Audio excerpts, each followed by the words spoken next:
Anne of Green Gables by Lucy Maud Montgomery. Read by Karen Savage. Chapter 1. Mrs. Rachel Lynde is Surprised. Mrs. Rachel Lynde lived just where the Avonlea main road dipped down into a little hollow, fringed with alders and ladies' eardrops, and traversed by a brook that had its source away back in the woods of the old Cuthbert place. It was reputed to be an intricate, headlong brook in its earlier course through those woods, with dark secrets of pool and cascade. But by the time it reached Lynde's Hollow it was a quiet, well-conducted little stream, for not even a brook could run past Mrs. Rachel Lynde's door without due regard for decency and decorum. It probably was conscious that Mrs. Rachel was sitting at her window, keeping a sharp eye on everything that passed, from Brooks and children up, and that if she noticed anything odd or out of place, she would never rest until she had ferreted out the whys and wherefores thereof. There are plenty of people in Avonlea and out of it who can attend closely to their neighbors' business by dint of neglecting their own. But Mrs. Rachel Lynde was one of those capable creatures who can manage their own concerns and those of other folks into the bargain. She was a notable housewife. Her work was always done, and well done. She ran the sewing circle, helped run the Sunday school, and was the strongest prop of the Church Aid Society and Foreign Missions Auxiliary. Yet with all this, Mrs. Rachel found abundant time to sit for hours at her kitchen window, knitting cotton-warp quilts. She had knitted 16 of them, as Avonlea housekeepers were wont to tell in awed voices, and keeping a sharp eye on the main road that crossed the hollow and wound up the steep red hill beyond. Since Avonlea occupied a little triangular peninsula jutting out into the Gulf of St. Lawrence, with water on two sides of it, anybody who went out of it or into it had to pass over that hill road, and so run the unseen gauntlet of Mrs. Rachel's all-seeing eye. She was sitting there one afternoon in early June. The sun was coming in at the window, warm and bright. The orchard on the slope below the house was in a bridal flush of pinky-white bloom, hummed over by a myriad of bees. Thomas Lynde, a meek little man whom Avonlea people called Rachel Lynde's husband, was sowing his late turnip seed on the hill field beyond the barn, and Matthew Cuthbert ought to have been sowing his on the big red brook field away over by Green Gables. Mrs. Rachel knew that he ought because she had heard him tell Peter Morrison the evening before in William J. Blair's store over at Carmody that he meant to sow his turnip seed the next afternoon. Peter had asked him, of course, for Matthew Cuthbert had never been known to volunteer information about anything in his whole life. And yet here was Matthew Cuthbert at 3:30 on the afternoon of a busy day, placidly driving over the hollow and up the hill. Moreover, he wore a white collar and his best suit of clothes, which was plain proof that he was going out of Avonlea. And he had the buggy and the sorrel mare, which betokened that he was going a considerable distance. Now, where was Matthew Cuthbert going, and why was he going there? Had it been any other man in Avonlea, Mrs. Rachel, deftly putting this and that together, might have given a pretty good guess as to both questions. But Matthew so rarely went from home that it must be something pressing and unusual which was taking him. He was the shyest man alive and hated to have to go among strangers or to any place where he might have to talk. Matthew, dressed up with a white collar and driving in a buggy, was something that didn't happen often. Mrs. Rachel, ponder as she might, could make nothing of it, and her afternoon's enjoyment was spoiled. "I'll just step over to Green Gables after tea and find out from Marilla where he's gone and why," the worthy woman finally concluded. "He doesn't generally go to town this time of year, and he never visits. If he'd run out of turnip seed he wouldn't dress up and take the buggy to go for more. He wasn't driving fast enough to be going for a doctor. Yet something must have happened since last night to start him off. I'm clean puzzled, that's what, and I won't know a minute's peace of mind or conscience until I know what has taken Matthew Cuthbert out of Avonlea today." Accordingly, after tea Mrs. Rachel set out. She had not far to go. The big, rambling, orchard-embowered house where the Cuthberts lived was a scant quarter of a mile up the road from Lynde's Hollow. To be sure, the long lane made it a good deal further. Matthew Cuthbert's father, as shy and silent as his son after him, had got as far away as he possibly could from his fellow men without actually retreating into the woods when he founded his homestead. Green Gables was built at the furthest edge of his cleared land, and there it was to this day, barely visible from the main road along which all the other Avonlea houses were so sociably situated. Mrs. Rachel Lynde did not call living in such a place living at all. "It's just staying, that's what," she said, as she stepped along the deep-rutted, grassy lane bordered with wild rose-bushes. "It's no wonder Matthew and Marilla are both a little odd, living away back here by themselves. Trees aren't much company, though dear knows if they were there'd be enough of them. I'd rather look at people. To be sure, they seem contented enough, but then I suppose they're used to it. A body can get used to anything, even to being hanged, as the Irishman said." With this, Mrs. Rachel stepped out of the lane into the backyard of Green Gables. Very green and neat and precise was that yard, set about on one side with great patriarchal willows, and the other with prim Lombardies. Not a stray stick nor stone was to be seen, for Mrs. Rachel would have seen it if there had been. Privately, she was of the opinion that Marilla Cuthbert swept that yard over as often as she swept her house. One could have eaten a meal off the ground without overbrimming the proverbial peck of dirt. Mrs. Rachel rapped smartly at the kitchen door and stepped in when bidden to do so. The kitchen at Green Gables was a cheerful apartment, or would have been cheerful if it had not been so painfully clean as to give it something of the appearance of an unused parlor. Its windows looked east and west. Through the west one, looking out on the backyard, came a flood of mellow June sunlight. But the east one, whence you got a glimpse of the bloom-white cherry trees in the left orchard and nodding, slender birches down in the hollow by the brook, was greened over by a tangle of vines. Here sat Marilla Cuthbert, when she sat at all, always slightly distrustful of sunshine, which seemed to her too dancing and irresponsible a thing for a world which was meant to be taken seriously. And here she sat now, knitting, and the table behind her was laid for supper. Mrs. Rachel, before she had fairly closed the door, had taken mental note of everything that was on that table. There were 3 plates laid, so that Marilla must be expecting someone home with Matthew to tea. But the dishes were everyday dishes, and there was only crab-apple preserves and 1 kind of cake, so that the expected company could not be any particular company. Yet what of Matthew's white collar and the sorrel mare? Mrs. Rachel was getting fairly dizzy with this unusual mystery about quiet, unmysterious Green Gables. "Good evening, Rachel," Marilla said briskly. "This is a real fine evening, isn't it? Won't you sit down? How are all your folks?" Something that for lack of any other name might be called friendship existed and always had existed between Marilla Cuthbert and Mrs. Rachel, in spite of, or perhaps because of, their dissimilarity.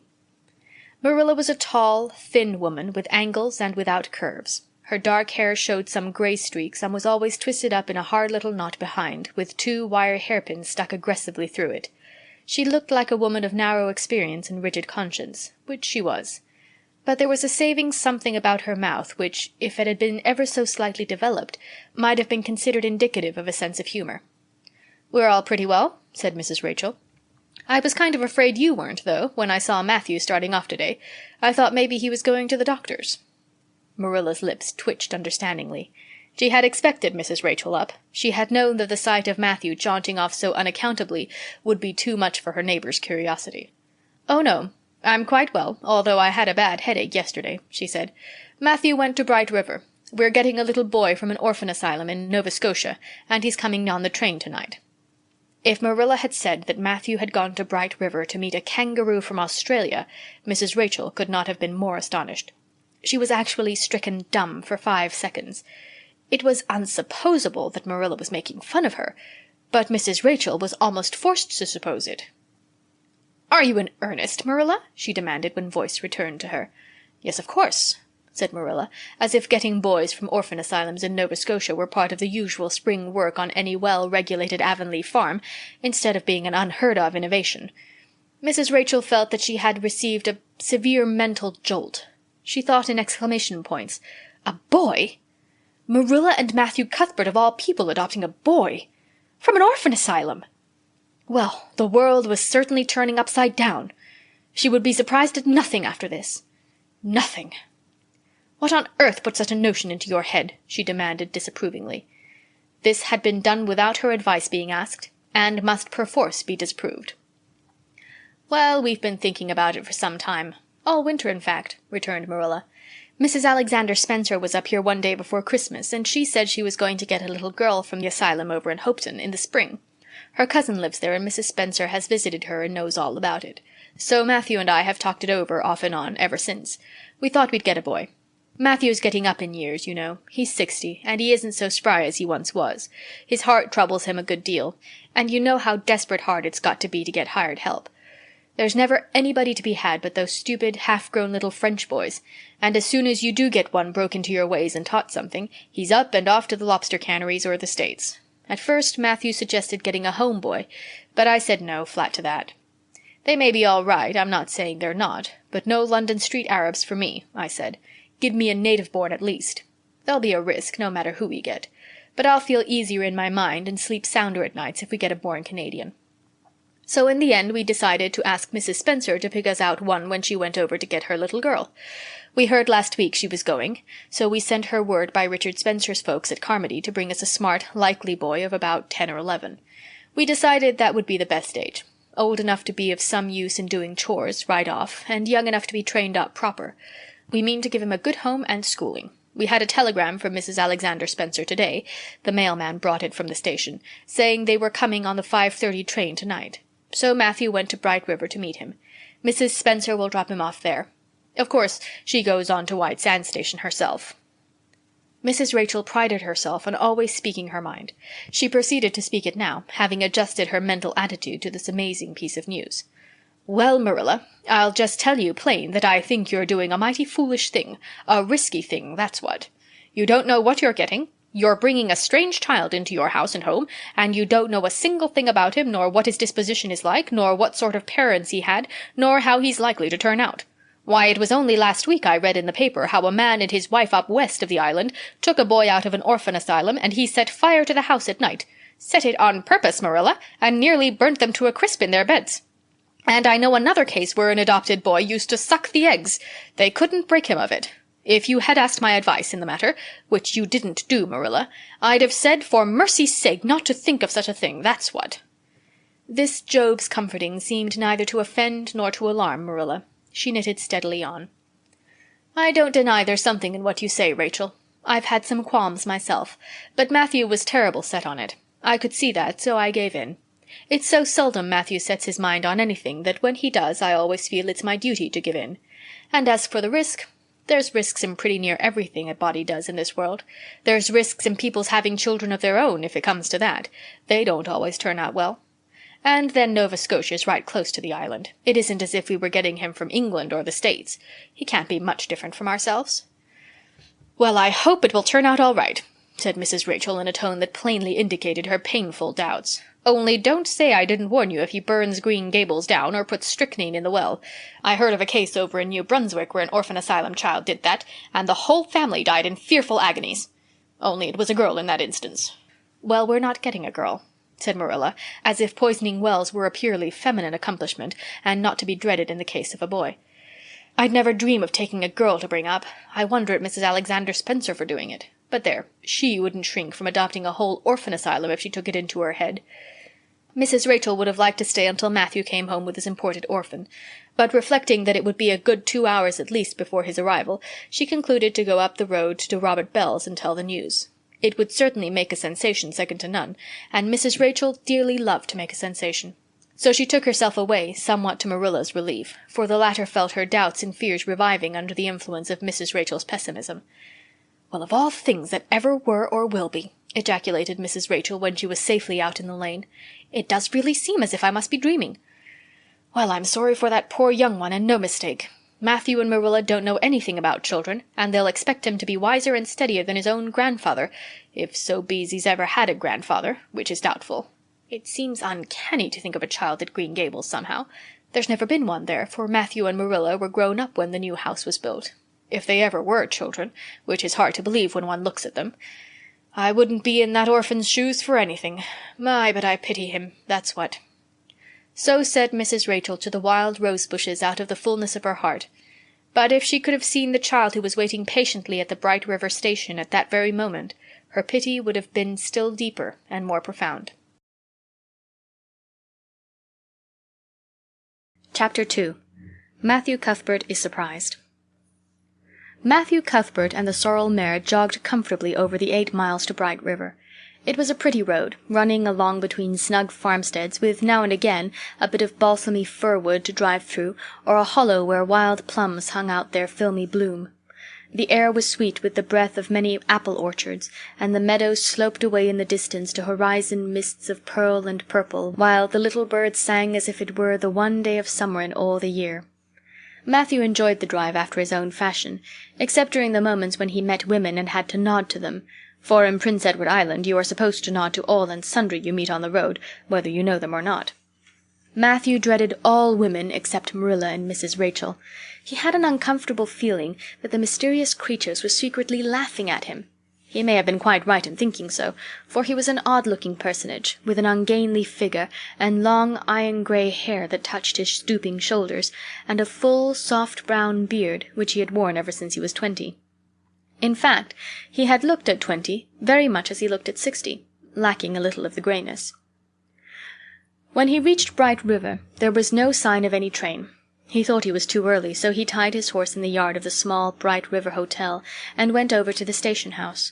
The long platform was almost deserted, the only living creature in sight being a girl who was sitting on a pile of shingles at the extreme end. Matthew, barely noticing that it was a girl, sidled past her as quickly as possible without looking at her. Had he looked, he could hardly have failed to notice the tense rigidity and expectation of her attitude and expression. She was sitting there waiting for something or somebody, and, since sitting and waiting was the only thing to do just then, she sat and waited with all her might and main. Matthew encountered the station-master locking up the ticket office preparatory to going home for supper, and asked him if the 5:30 train would soon be along. "The 5:30 train has been in and gone half an hour ago," answered that brisk official. "But there was a passenger dropped off for you, a little girl. She's sitting out there on the shingles. I asked her to go into the ladies' waiting-room, but she informed me gravely that she preferred to stay outside.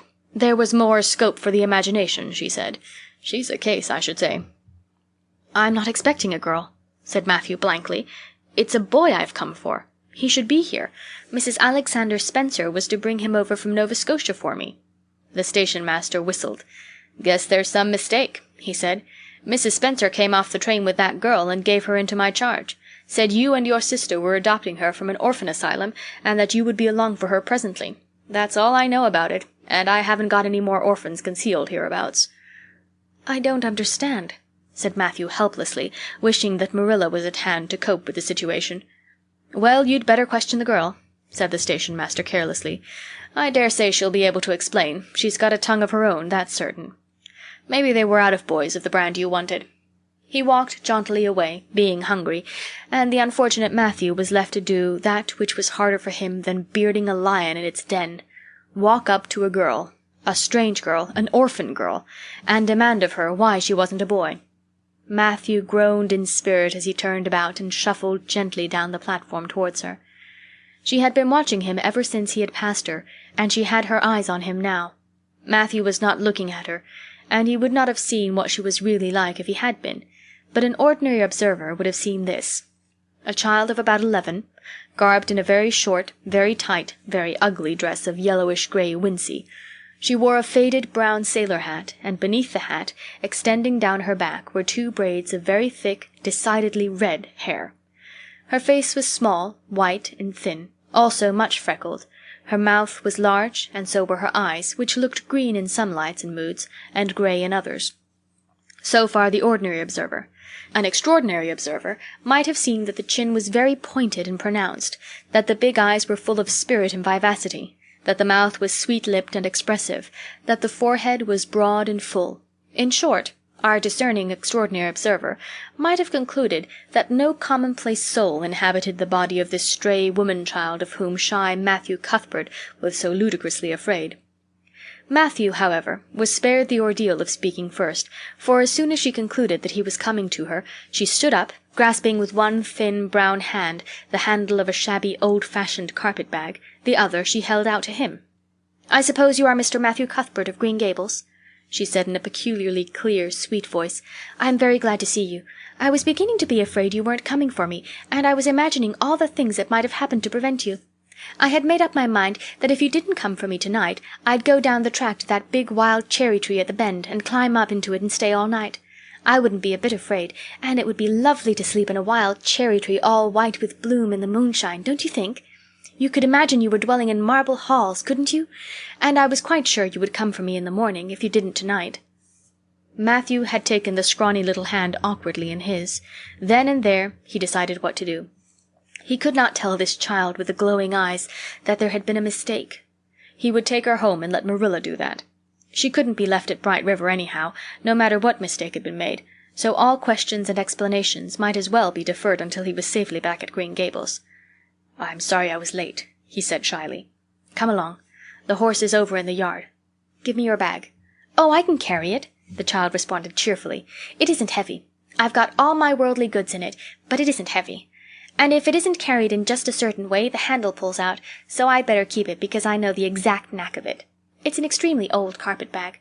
Oh, I'm very glad you've come, even if it would have been nice to sleep in a wild cherry tree. We've got to drive a long piece, haven't we? Mrs. Spencer said it was 8 miles. I'm glad because I love driving. Oh, it seems so wonderful that I'm going to live with you and belong to you.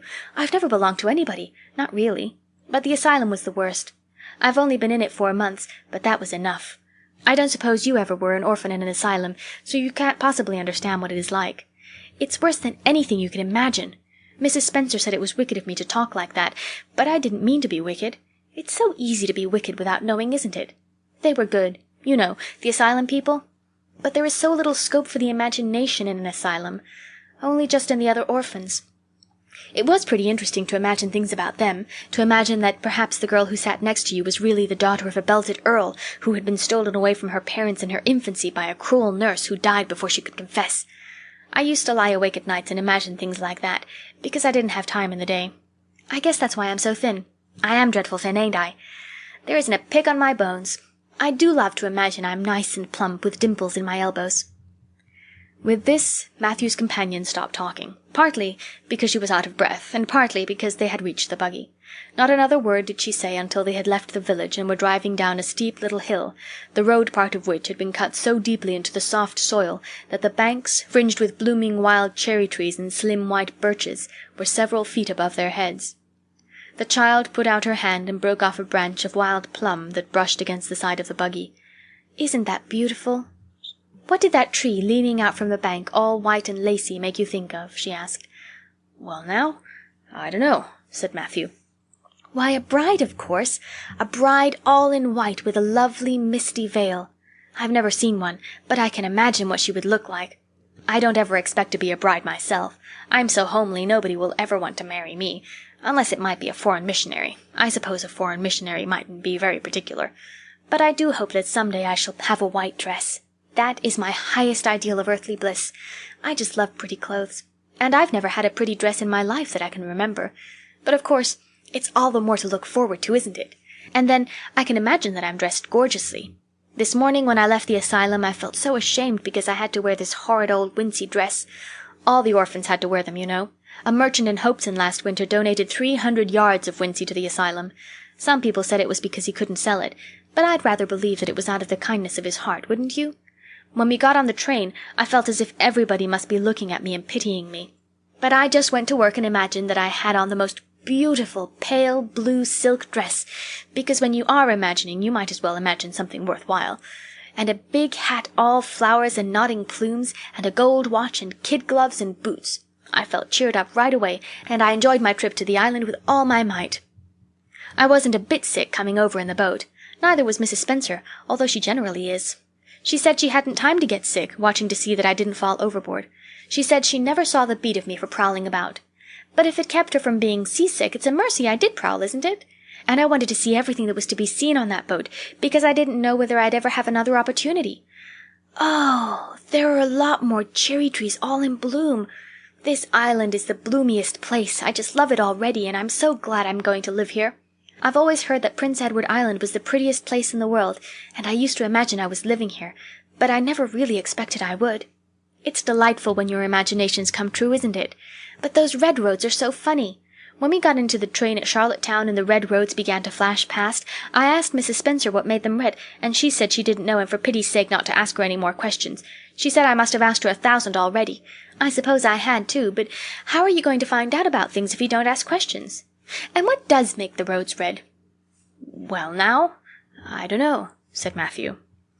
Well, that is one of the things to find out sometime. Isn't it splendid to think of all the things there are to find out about? It just makes me feel glad to be alive. It's such an interesting world. It wouldn't be half so interesting if we knew all about everything, would it? There'd be no scope for the imagination then, would there? But am I talking too much? People are always telling me I do. Would you rather I didn't talk? If you say so, I'll stop. I can stop when I make up my mind to it, although it's difficult." Matthew, much to his own surprise, was enjoying himself. Like most quiet folks, he liked talkative people when they were willing to do the talking themselves, and did not expect him to keep up his end of it. But he had never expected to enjoy the society of a little girl. Women were bad enough in all conscience, but little girls were worse. He detested the way they had of sidling past him timidly with sidewise glances, as if they expected him to gobble them up at a mouthful if they ventured to say a word. That was the Avonlea type of well-bred little girl. But this freckled witch was very different, and although he found it rather difficult for his slower intelligence to keep up with her brisk mental processes, he thought that he kind of liked her chatter. So he said, as shyly as usual, "Oh, you can talk as much as you like. I don't mind." "Oh, I'm so glad. I know you and I are going to get along together fine. It's such a relief to talk when one wants to and not be told that children should be seen and not heard. I've had that said to me 1,000,000 times if I have once. And people laugh at me because I use big words. But if you have big ideas, you have to use big words to express them, haven't you?" "Well, now, that seems reasonable," said Matthew. "Mrs. Spencer said that my tongue must be hung in the middle, but it isn't. It's firmly fastened at one end. Mrs. Spencer said your place was named Green Gables. I asked her all about it. And she said there were trees all around it. I was gladder than ever. I just love trees. And there weren't any at all about the asylum, only a few poor weeny-teeny things out in front with little whitewashed cagey things about them. They just looked like orphans themselves, those trees did. It used to make me want to cry to look at them. I used to say to them, 'Oh, you poor little things, if you were out in the great big woods with other trees all around you and little mosses and June bells growing over your roots and a brook not far away and birds singing in your branches, you could grow, couldn't you? But you can't where you are. I know just exactly how you feel, little trees.' I felt sorry to leave them behind this morning. You do get so attached to things like that, don't you? Is there a brook anywhere near Green Gables? I forgot to ask Mrs. Spencer that." "Well, now, yes. There's one right below the house." "Fancy! It's always been one of my dreams to live near a brook. I never expected I would, though. Dreams don't often come true, do they? Wouldn't it be nice if they did? But just now I feel pretty nearly perfectly happy. I can't feel exactly perfectly happy because, well, what color would you call this?" She twitched one of her long glossy braids over her thin shoulder and held it up before Matthew's eyes. Matthew was not used to deciding on the tints of ladies' tresses, but in this case there couldn't be much doubt. "It's red, ain't it?" he said. The girl let the braid drop back with a sigh that seemed to come from her very toes and to exhale forth all the sorrows of the ages. "Yes, it's red," she said resignedly. "Now you see why I can't be perfectly happy. Nobody could who has red hair. I don't mind the other things so much, the freckles and the green eyes and my skinniness. I can imagine them away. I can imagine I have a beautiful rose-leaf complexion and lovely starry violet eyes, but I cannot imagine that red hair away. I do my best. I think to myself, now my hair is a glorious black, black as the raven's wing, but all the time I know it is just plain red, and it breaks my heart. It will be my lifelong sorrow. I read of a girl once in a novel who had a lifelong sorrow, but it wasn't red hair. Her hair was pure gold rippling back from her alabaster brow. What is an alabaster brow? I never could find out. Can you tell me?" "Well, now, I'm afraid I can't," said Matthew, who was getting a little dizzy. He felt as he had once felt in his rash youth when another boy had enticed him on the merry-go-round at a picnic. "Well, whatever it was, it must have been something nice, because she was divinely beautiful. Have you ever imagined what it must feel like to be divinely beautiful?" "Well, now, no, I haven't," confessed Matthew ingenuously. "I have. Often. Which would you rather be if you had the choice? Divinely beautiful, or dazzlingly clever, or angelically good?" "Well, now, I don't know exactly." "Neither do I. I can never decide. But it doesn't make much real difference, for it isn't likely I'll ever be either. It's certain I'll never be angelically good. Mrs. Spencer says, 'Oh, Mr. Cuthbert! Oh, Mr. Cuthbert! Oh, Mr. Cuthbert!'" That was not what Mrs. Spencer had said. Neither had the child tumbled out of the buggy, nor had Matthew done anything astonishing. They had simply rounded a curve in the road and found themselves in the avenue. The avenue, so called by the Newbridge people, was a stretch of road 400 or 500 yards long, completely arched over with huge, wide-spreading apple trees, planted years ago by an eccentric old farmer. Overhead was one long canopy of snowy, fragrant bloom. Below the boughs the air was full of a purple twilight, and far ahead a glimpse of painted sunset sky shone like a great rose window at the end of a cathedral aisle. Its beauty seemed to strike the child dumb. She leaned back in the buggy, her thin hands clasped before her, her face lifted rapturously to the white splendor above. Even when they had passed out, and were driving down the long slope to Newbridge, she never moved or spoke. Still, with rapt face, she gazed afar into the sunset west, with eyes that saw visions trooping splendidly across that glowing background. Through Newbridge, a bustling little village where dogs barked at them and small boys hooted and curious faces peered from the windows, they drove, still in silence. When 3 more miles had dropped away behind them, the child had not spoken. She could keep silence, it was evident, as energetically as she could talk. "I guess you're feeling pretty tired and hungry," Matthew ventured to say at last, accounting for her long visitation of dumbness with the only reason he could think of. "But we haven't very far to go now. Only another mile." She came out of her reverie with a deep sigh, and looked at him with the dreamy gaze of a soul that had been wandering afar, star-led. "Oh, Mr. Cuthbert," she whispered, "that place we came through, that white place. What was it?" "Well, now, you must mean the avenue," said Matthew after a few moments' profound reflection. "It is a kind of pretty place." "Pretty? Oh, pretty doesn't seem the right word to use. Nor beautiful either. They don't go far enough. Oh, it was wonderful, wonderful. It's the first thing I ever saw that couldn't be improved upon by imagination. It just satisfies me here." She put one hand on her breast. "It made a queer, funny ache, and yet it was a pleasant ache. Did you ever have an ache like that, Mr. Cuthbert?" "Well, now, I just can't recollect that I ever had." "I have it lots of times, whenever I see anything royally beautiful. But they shouldn't call that lovely place the Avenue. There's no meaning in a name like that. They should call it, let me see, the White Way of Delight. Isn't that a nice, imaginative name? When I don't like the name of a place or a person, I always imagine a new one, and always think of them so. There was a girl at the asylum whose name was Hepzibah Jenkins, but I always imagined her as Rosalia DeVere. Other people may call that place the Avenue, but I shall always call it the White Way of Delight. Have we really only another mile to go before we get home? I'm glad and I'm sorry. I'm sorry because this drive has been so pleasant, and I'm always sorry when pleasant things end. Still, something still pleasanter may come after. But you can never be sure. And it's so often the case that it isn't pleasanter. That has been my experience anyhow. But I'm glad to think of getting home. You see, I've never had a real home since I can remember. It gives me that pleasant ache again just to think of coming home to a really, truly home. Oh, isn't that pretty?" They had driven over the crest of a hill. Below them was a pond, looking almost like a river, so long and winding was it. A bridge spanned it midway, and from there to its lower end, where an amber-hued belt of sandhills shut it in from the dark blue gulf beyond, the water was a glory of many shifting hues, the most spiritual shadings of crocus and rose and ethereal green, with other elusive tintings for which no name has ever been found. Above the bridge the pond ran up into fringing groves of fir and maple, and lay all darkly translucent in their wavering shadows. Here and there a wild plum leaned out from the bank like a white-clad girl tiptoeing to her own reflection. From the marsh at the head of the pond came the clear, mournfully sweet chorus of the frogs. There was a little grey house peering around a white apple orchard on a slope beyond, and, although it was not yet quite dark, a light was shining from one of its windows. "That's Barry's Pond," said Matthew. "Oh, I don't like that name either. I shall call it, let me see, the Lake of Shining Waters. Yes, that is the right name for it. I know because of the thrill. When I hit on a name that suits exactly, it gives me a thrill. Do things ever give you a thrill?" Matthew ruminated. "Well, now, yes.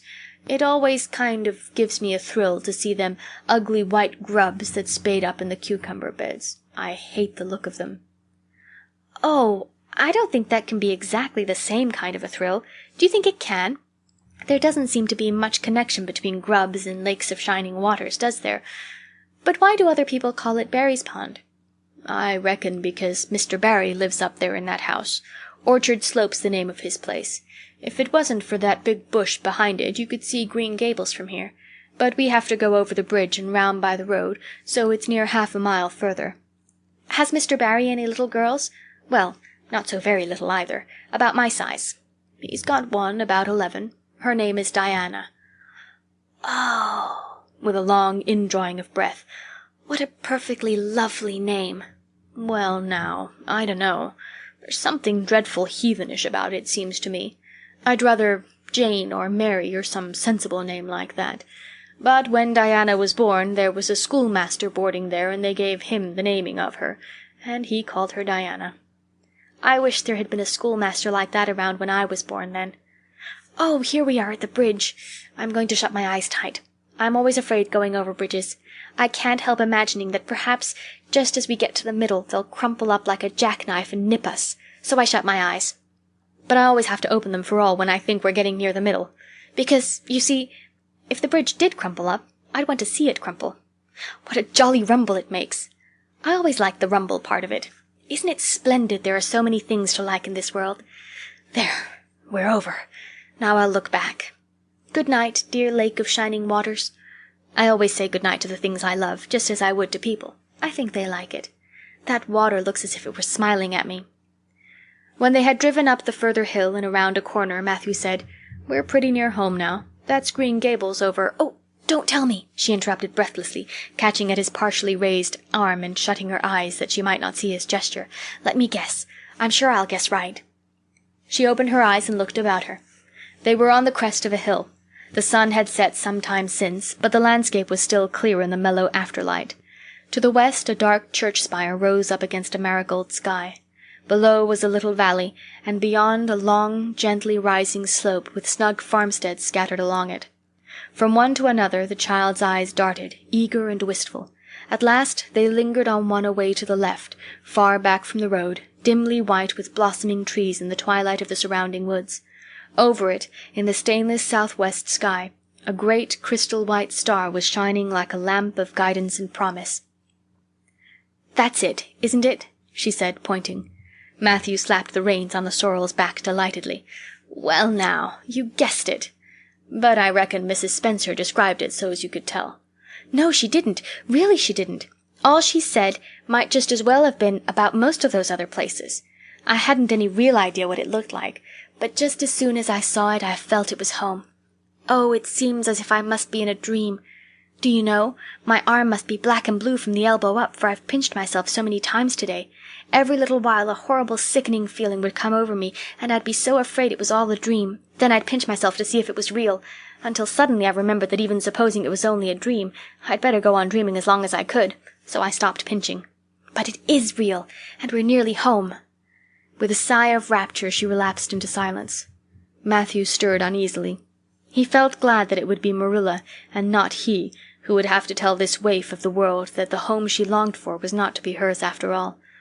They drove over Lynde's Hollow, where it was already quite dark, but not so dark that Mrs. Rachel could not see them from her window vantage, and up the hill and into the long lane of Green Gables.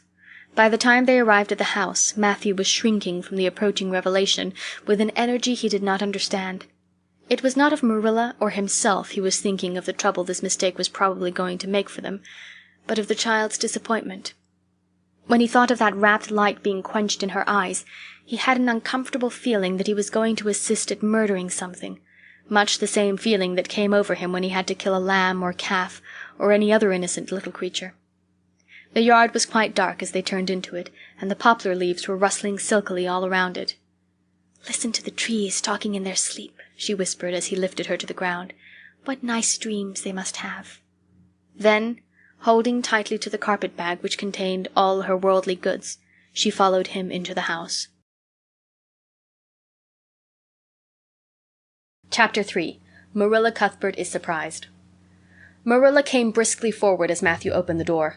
But when her eyes fell on the odd little figure in the stiff, ugly dress with the long braids of red hair and the eager, luminous eyes, she stopped short in amazement. "Matthew Cuthbert, who's that?" she ejaculated. "Where's the boy?" "There wasn't any boy," said Matthew wretchedly. "There was only her." He nodded at the child, remembering that he had never even asked her name. "No boy? But there must have been a boy," insisted Marilla. "We sent word to Mrs. Spencer to bring a boy." "Well, she didn't. She brought her. I asked the station master. And I had to bring her home. She couldn't be left there, no matter where the mistake had come in." "Well, this is a pretty piece of business," ejaculated Marilla. During this dialogue the child had remained silent, her eyes roving from one to the other, all the animation fading out of her face. Suddenly she seemed to grasp the full meaning of what had been said. Dropping her precious carpet-bag, she sprang forward a step and clasped her hands. "You don't want me," she cried. "You don't want me because I'm not a boy. I might have expected it. Nobody ever did want me. I might have known it was all too beautiful to last. I might have known nobody really did want me. Oh, what shall I do? I'm going to burst into tears." Burst into tears she did. Sitting down on a chair by the table, flinging her arms out upon it and burying her face in them, she proceeded to cry stormily. Marilla and Matthew looked at each other deprecatingly across the stove. Neither of them knew what to say or do. Finally Marilla stepped lamely into the breach. "Well, well, there's no need to cry so about it." "Yes, there is need." The child raised her head quickly, revealing a tear-stained face and trembling lips. "You would cry, too, if you were an orphan and had come to a place you thought was going to be home and found that they didn't want you because you weren't a boy. Oh, this is the most tragical thing that has ever happened to me." Something like a reluctant smile, rather rusty from long disuse, mellowed Marilla's grim expression. "Well, don't cry any more. We're not going to turn you out of doors tonight. You'll have to stay here until we investigate this affair. What's your name?" The child hesitated for a moment. "Will you please call me Cordelia?" she said eagerly. "Call you Cordelia? Is that your name?" "No, it's not exactly my name, but I would love to be called Cordelia. It's such a perfectly elegant name." "I don't know what on earth you mean. If Cordelia isn't your name, what is?" "Anne Shirley," reluctantly faltered forth the owner of that name. "But oh, please do call me Cordelia. It can't matter much what you call me if I'm only going to be here a little while, can it? And Anne is such an unromantic name." "Unromantic fiddlesticks," said the unsympathetic Marilla. "Anne is a real good, plain, sensible name. You've no need to be ashamed of it." "Oh, I'm not ashamed of it," explained Anne. "Only I like Cordelia better. I've always imagined that my name was Cordelia. At least, I always have of late years. When I was young I used to imagine it was Geraldine, but I like Cordelia better now. But if you call me Anne, please call me Anne spelled with an E." "What difference does it make how it's spelled?" asked Marilla with another rusty smile as she picked up the teapot. "Oh, it makes such a difference. It looks so much nicer. When you hear a name pronounced, can't you always see it in your mind just as if it was printed out? I can, and A-N-N looks dreadful, but A-N-N-E looks so much more distinguished. If you'll only call me Anne spelled with an E, I shall try to reconcile myself to not being called Cordelia." "Very well, then, Anne spelled with an E. Can you tell us how this mistake came to be made? We sent word to Mrs. Spencer to bring us a boy. Were there no boys at the asylum?" "Oh, yes, there was an abundance of them. But Mrs. Spencer said distinctly that you wanted a girl about 11 years old, and the matron said she thought I would do. You don't know how delighted I was. I couldn't sleep all last night for joy. Oh," she added reproachfully, turning to Matthew, "why didn't you tell me at the station that you didn't want me and leave me there? If I hadn't seen the White Way of Delight and the Lake of Shining Waters, it wouldn't be so hard." "What on earth does she mean?" demanded Marilla, staring at Matthew. She's just referring to some conversation we had on the road," said Matthew hastily. "I'm going out to put the mare in, Marilla. Have tea ready when I come back." "Did Mrs. Spencer bring anybody over besides you?" continued Marilla when Matthew had gone out. "She brought Lily Jones for herself. Lily is only 5 years old, and she is very beautiful and has nut-brown hair. If I was very beautiful and had nut-brown hair, would you keep me?" "No. We want a boy to help Matthew on the farm. A girl would be of no use to us. Take off your hat. I'll lay it and your bag on the hall table." Anne took off her hat meekly. Matthew came back presently, and they sat down to supper. But Anne could not eat. In vain she nibbled at the bread and butter and pecked at the crab-apple preserve out of the little scalloped glass dish by her plate. She did not really make any headway at all. "You're not eating anything," said Marilla sharply, eyeing her as if it were a serious shortcoming. Anne sighed. "I can't. I'm in the depths of despair. Can you eat when you're in the depths of despair?" "I have never been in the depths of despair, so I can't say," responded Marilla. "Weren't you?" "Well, Did you ever try to imagine you were in the depths of despair?" "No, I didn't." "Then I don't think you can understand what it's like. It's a very uncomfortable feeling indeed. When you try to eat, a lump comes right up in your throat, and you can't swallow anything, not even if it was a chocolate caramel. I had one chocolate caramel once 2 years ago, and it was simply delicious. I've often dreamed since then that I've had a lot of chocolate caramels, but I always wake up just when I'm going to eat them. I do hope you won't be offended because I can't eat. Everything is extremely nice, but still I cannot eat." "I guess she's tired," said Matthew, who hadn't spoken since his return from the barn. "Best put her to bed, Marilla." Marilla had been wondering where Anne should be put to bed.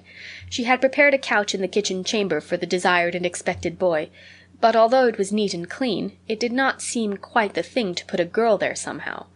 But the spare room was out of the question for such a stray waif, so there remained only the east gable room.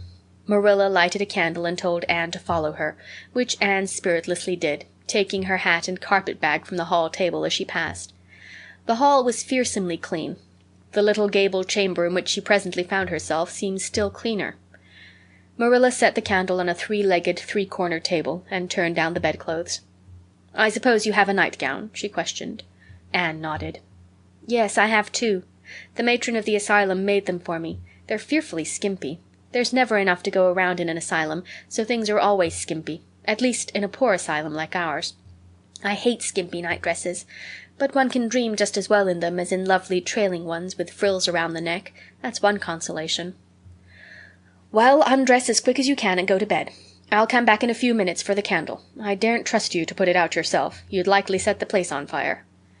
When Marilla had gone, Anne looked around her wistfully. The whitewashed walls were so painfully bare and staring that she thought they must ache over their own bareness. The floor was bare too, except for a round braided mat in the middle such as Anne had never seen before. In one corner was the bed, a high, old-fashioned one with 4 dark, low-turned posts. In the other corner was the aforesaid 3-corner table adorned with a fat, red velvet pincushion hard enough to turn the point of the most adventurous pin. Above it hung a little 6-by-8 mirror. Midway between table and bed was the window, with an icy white muslin frill over it, and opposite it was the washstand. The whole apartment was of a rigidity not to be described in words, but which sent a shiver to the very marrow of Anne's bones. With a sob she hastily discarded her garments, put on the skimpy nightgown, and sprang into bed, where she burrowed face downward into the pillow and pulled the clothes over her head. When Marilla came up for the light, various skimpy articles of raiment scattered most untidily over the floor, and a certain tempestuous appearance of the bed were the only indications of any presence save her own. She deliberately picked up Anne's clothes, placed them neatly on a prim yellow chair, and then, taking up the candle, went over to the bed. "Good night," she said, a little awkwardly, but not unkindly. Anne's white face and big eyes appeared over the bedclothes with a startling suddenness. "How can you call it a good night when you know it must be the very worst night I've ever had?" she said reproachfully. Then she dived down into invisibility again. Marilla went slowly down to the kitchen and proceeded to wash the supper dishes. Matthew was smoking, a sure sign of perturbation of mind. He seldom smoked, for Marilla set her face against it as a filthy habit, but at certain times and seasons he felt driven to it, and then Marilla winked at the practice, realizing that a mere man must have some vent for his emotions. "Well, this is a pretty kettle of fish," she said wrathfully. "This is what comes of sending word instead of going ourselves. Richard Spencer's folks have twisted that message somehow. One of us will have to drive over and see Mrs. Spencer tomorrow, that's certain. This girl will have to be sent back to the asylum." "Yes, I suppose so," said Matthew reluctantly. "You suppose so? Don't you know it?" "Well, now, she's a real nice little thing, Marilla. It's kind of a pity to send her back when she's so set on staying here. Matthew Cuthbert, you don't mean to say you think we ought to keep her?" Marilla's astonishment could not have been greater if Matthew had expressed a predilection for standing on his head. "Well, now, no, I suppose not exactly," stammered Matthew, uncomfortably driven into a corner for his precise meaning. "I suppose we could hardly be expected to keep her." "I should say not. What good would she be to us?" "We might be some good to her," said Matthew suddenly and unexpectedly. "Matthew Cuthbert, I believe that child has bewitched you. I can see as plain that you want to keep her." "Well, now, she's a real interesting little thing," persisted Matthew. You should have heard her talk comin' from the station. Oh, she can talk fast enough, I saw that at once. It's nothing in her favor, either. I don't like children who have so much to say. I don't want an orphan girl, and if I did, she isn't the style I'd pick out. There's something I don't understand about her. No, she's got to be dispatched straight way back to where she came from." "I could hire a French boy to help me," said Matthew, "and she'd be company for you." "I'm not suffering for company," said Marilla shortly, "and I'm not going to keep her." "Well, now, it's just as you say, of course, Marilla," said Matthew, rising and putting his pipe away. "I'm going to bed." To bed went Matthew, and to bed, when she had put her dishes away, went Marilla, frowning most resolutely. And upstairs in the east gable, a lonely, heart-hungry, friendless child cried herself to sleep. Chapter 4. Morning at Green Gables. It was broad daylight when Anne awoke and sat up in bed, staring confusedly at the window through which a flood of cheery sunshine was pouring, and outside of which something white and feathery waved across glimpses of blue sky. For a moment she could not remember where she was. First came a delightful thrill as of something very pleasant, then a horrible remembrance. This was Green Gables, and they didn't want her because she wasn't a boy. But it was morning, and yes, it was a cherry tree in full bloom outside of her window. With a bound she was out of bed and across the floor. She pushed up the sash. It went up stiffly and creakily as if it hadn't been open for a long time, which was the case, and it stuck so tight that nothing was needed to hold it up. Anne dropped on her knees and gazed out into the June morning, her eyes glistening with delight. Oh, wasn't it beautiful? Wasn't it a lovely place? Suppose she wasn't really going to stay here. She would imagine she was. There was scope for imagination here. A huge cherry tree grew outside, so close that its boughs tapped against the house, and it was so thick-set with blossoms that hardly a leaf was to be seen. On both sides of the house was a big orchard, one of apple trees and one of cherry trees, also showered over with blossoms, and their grass was all sprinkled with dandelions. In the garden below were lilac trees purple with flowers, and their dizzily sweet fragrance drifted up to the window on the morning wind. Below the garden, a green field lush with clover sloped down to the hollow where the brook ran and where scores of white birches grew, upspringing airily out of an undergrowth suggestive of delightful possibilities in ferns and mosses and woodsy things generally. Beyond it was a hill, green and feathery with spruce and fir. There was a gap in it where the gray gable end of the little house she had seen from the other side of the lake of shining waters was visible. Off to the left were the big barns, and beyond them, away down over green, low-sloping fields, was a sparkling blue glimpse of sea. Anne's beauty-loving eyes lingered on it all, taking everything greedily in. She had looked on so many unlovely places in her life, poor child, but this was as lovely as anything she had ever dreamed. She knelt there, lost to everything but the loveliness around her, until she was startled by a hand on her shoulder. Marilla had come in unheard by the small dreamer. "It's time you were dressed," she said curtly. Marilla really did not know how to talk to the child, and her uncomfortable ignorance made her crisp and curt when she did not mean to be. Anne stood up and drew a long breath. "Oh, isn't it wonderful?" she said, waving her hand comprehensively at the good world outside. "It's a big tree," said Marilla, "and it blooms great, but the fruit don't amount to much never. Small and wormy." "Oh, I don't mean just the tree. Of course it's lovely, yes. It's radiantly lovely. It blooms as if it meant it. But I meant everything. The garden and the orchard and the brook and the woods. The whole big, dear world. Don't you feel as if you just loved the world on a morning like this? And I can hear the brook laughing all the way up here. Have you ever noticed what cheerful things brooks are? They're always laughing. Even in wintertime I've heard them under the ice. I'm so glad there's a brook near Green Gables. Perhaps you think it doesn't make any difference to me when you're not going to keep me, but it does. I shall always like to remember that there is a brook at Green Gables, even if I never see it again. If there wasn't a brook, I'd be haunted by the uncomfortable feeling that there ought to be one. I'm not in the depths of despair this morning. I never can be in the morning. Isn't it a splendid thing that there are mornings? But I feel very sad. I've just been imagining that it was really me you wanted after all, and that I was to stay here forever and ever. It was a great comfort while it lasted, but the worst of imagining things is that the time comes when you have to stop, and that hurts. "You'd better get dressed and come downstairs and never mind your imaginings," said Marilla, as soon as she could get a word in edgewise. "Breakfast is waiting. Wash your face and comb your hair. Leave the window up and turn your bedclothes back over the foot of the bed. Be as smart as you can." Anne could evidently be smart to some purpose, for she was downstairs in 10 minutes' time with her clothes neatly on, her hair brushed and braided, her face washed, and a comfortable consciousness pervading her soul that she had fulfilled all Marilla's requirements.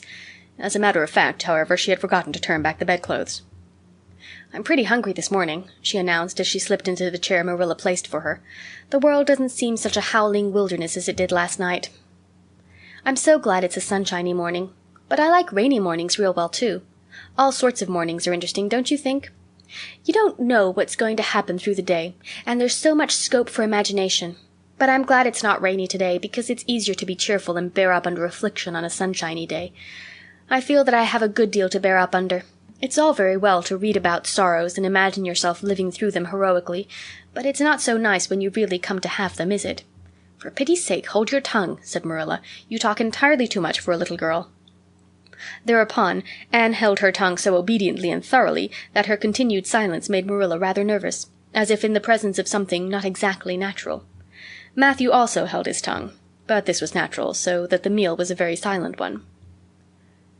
As it progressed, Anne became more and more abstracted, eating mechanically with her big eyes fixed unswervingly and unseeingly on the sky outside the window. This made Marilla more nervous than ever. She had an uncomfortable feeling that while this odd child's body might be there at the table, her spirit was far away in some remote, airy cloudland, borne aloft on the wings of imagination. Who would want such a child about the place? Yet Matthew wished to keep her, of all unaccountable things. Marilla felt that he wanted it just as much this morning as he had the night before, and that he would go on wanting it. That was Matthew's way. Take a whim into his head and cling to it with the most amazing silent persistency, a persistency 10 times more potent and effectual in its very silence than if he had talked it out. When the meal was ended, Anne came out of her reverie and offered to wash the dishes. "Can you wash dishes right?" asked Marilla distrustfully. "Pretty well. I'm better at looking after children, though. I've had so much experience at that. It's such a pity you haven't any here for me to look after." "I don't feel as if I wanted any more children to look after than I've got at present. You're problem enough in all conscience. What's to be done with you I don't know. Matthew is a most ridiculous man." "I think he's lovely," said Anne reproachfully. "He is so very sympathetic. He didn't mind how much I talked. He seemed to like it. I felt that he was a kindred spirit as soon as ever I saw him." "You're both queer enough, if that's what you mean by kindred spirits," said Marilla with a sniff. "Yes, you may wash the dishes. Take plenty of hot water, and be sure you dry them well. I've got enough to attend to this morning, for I'll have to drive over to White Sands in the afternoon and see Mrs. Spencer. You'll come with me and we'll settle what's to be done with you. After you've finished the dishes, go upstairs and make your bed." Anne washed the dishes deftly enough, as Marilla, who kept a sharp eye on the process, discerned. Later on she made her bed less successfully, for she had never learned the art of wrestling with a feather tick. But it was done somehow and smoothed down, and then Marilla, to get rid of her, told her she might go out of doors and amuse herself until dinner time. Anne flew to the door, face alight, eyes glowing. On the very threshold she stopped short, wheeled about, came back and sat down by the table, light and glow as effectually blotted out as if someone had clapped an extinguisher on her. "What's the matter now?" demanded Marilla. "I don't dare go out," said Anne in the tone of a martyr relinquishing all earthly joys. "If I can't stay here, there's no use in my loving Green Gables. And if I go out there and get acquainted with all those trees and flowers and the orchard and the brook, I'll not be able to help loving it. It's hard enough now, so I won't make it any harder. I want to go out so much. Everything seems to be calling to me. Anne, Anne, come out to us. Anne, Anne, we want a playmate. But it's better not. There is no use in loving things if you have to be torn from them, is there? And it's so hard to keep from loving things, isn't it? That was why I was so glad when I thought I was going to live here. I thought I'd have so many things to love and nothing to hinder me. But that brief dream is over. I am resigned to my fate now, so I don't think I'll go out for fear I'll get unresigned again. What is the name of that geranium on the windowsill, please?" "That's the apple-scented geranium." "Oh, I don't mean that sort of a name. I mean just a name you gave it yourself. Didn't you give it a name? May I give it one, then? May I call it— let me see. Bonnie would do. May I call it Bonnie while I'm here? Oh, do let me." "Goodness, I don't care. But where on earth is the sense of naming a geranium?" "Oh, I like things to have handles, even if they're only geraniums. It makes them seem more like people. How do you know but that it hurts a geranium's feelings just to be called a geranium and nothing else? You wouldn't like to be called nothing but a woman all the time. Yes, I shall call it Bonnie. I named that cherry tree outside my bedroom window this morning. I called it Snow Queen because it was so white. Of course it won't always be in blossom, but one can imagine that it is, can't one?" "I never in all my life saw or heard anything to equal her," muttered Marilla, beating a retreat down to the cellar after potatoes. "She is kind of interesting, as Matthew says. I can feel already that I'm wondering what on earth she'll say next. She'll be casting a spell over me, too. She's cast it over Matthew. That look he gave me when he went out said everything he said or hinted last night over again.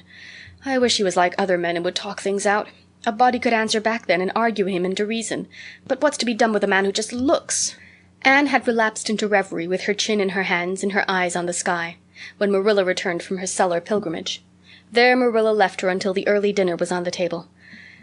"I suppose I can have the mare and buggy this afternoon, Matthew," said Marilla. Matthew nodded and looked wistfully at Anne. Marilla intercepted the look and said grimly, "I'm going to drive over to White Sands and settle this thing. I'll take Anne with me, and Mrs. Spencer will probably make arrangements to send her back to Nova Scotia at once. I'll set your tea out for you, and I'll be home in time to milk the cows." Still Matthew said nothing, and Marilla had a sense of having wasted words and breath. There is nothing more aggravating than a man who won't talk back, unless it is a woman who won't.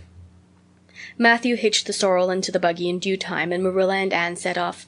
Matthew opened the yard gate for them, and as they drove slowly through, he said, to nobody in particular as it seemed, "Little Jerry Boat from the creek was here this morning, and I told him I guessed I'd hire him for the summer." Marilla made no reply, but she hit the unlucky sorrel such a vicious clip with the whip that the fat mare, unused to such treatment, whizzed indignantly down the lane at an alarming pace. Marilla looked back once as the buggy bounced along and saw that aggravating Matthew, leaning over the gate, looking wistfully after them. Chapter 5. Anne's History. "Do you know," said Anne confidentially, "I've made up my mind to enjoy this drive. It's been my experience that you can nearly always enjoy things if you make up your mind firmly that you will. Of course, you must make it up firmly. I'm not going to think about going back to the asylum while we're having our drive. I am just going to think about the drive. Oh, look! There's one little early wild rose out. Isn't it lovely? Don't you think it must be glad to be a rose? Wouldn't it be nice if roses could talk? I'm sure they could tell us such lovely things. And isn't pink the most bewitching color in the world? I love it, but I can't wear it. Red-headed people can't wear pink, not even in imagination. Did you ever know of anybody whose hair was red when she was young, but got to be another color when she grew up?" "No, I don't know as I ever did," said Marilla mercilessly, "and I shouldn't think it likely to happen in your case either." Anne sighed. "Well, that is another hope gone. My life is a perfect graveyard of buried hopes. That's a sentence I read in a book once, and I say it over to comfort myself whenever I'm disappointed in anything." "I don't see where the comforting comes in myself," said Marilla. "Why, because it sounds so nice and romantic, just as if I were a heroine in a book, you know. I'm so fond of romantic things, and a graveyard full of buried hopes is about as romantic a thing as one can imagine, isn't it? I'm rather glad I have one. Are we going across the Lake of Shining Waters today?" "We're not going over Barry's Pond, if that's what you mean by your Lake of Shining Waters. We're going by the shore road." "Shore road sounds nice," said Anne dreamily. "Is it as nice as it sounds? Just when you said shore road, I saw it in a picture in my mind, as quick as that. And White Sands is a pretty name, too. But I don't like it as well as Avonlea.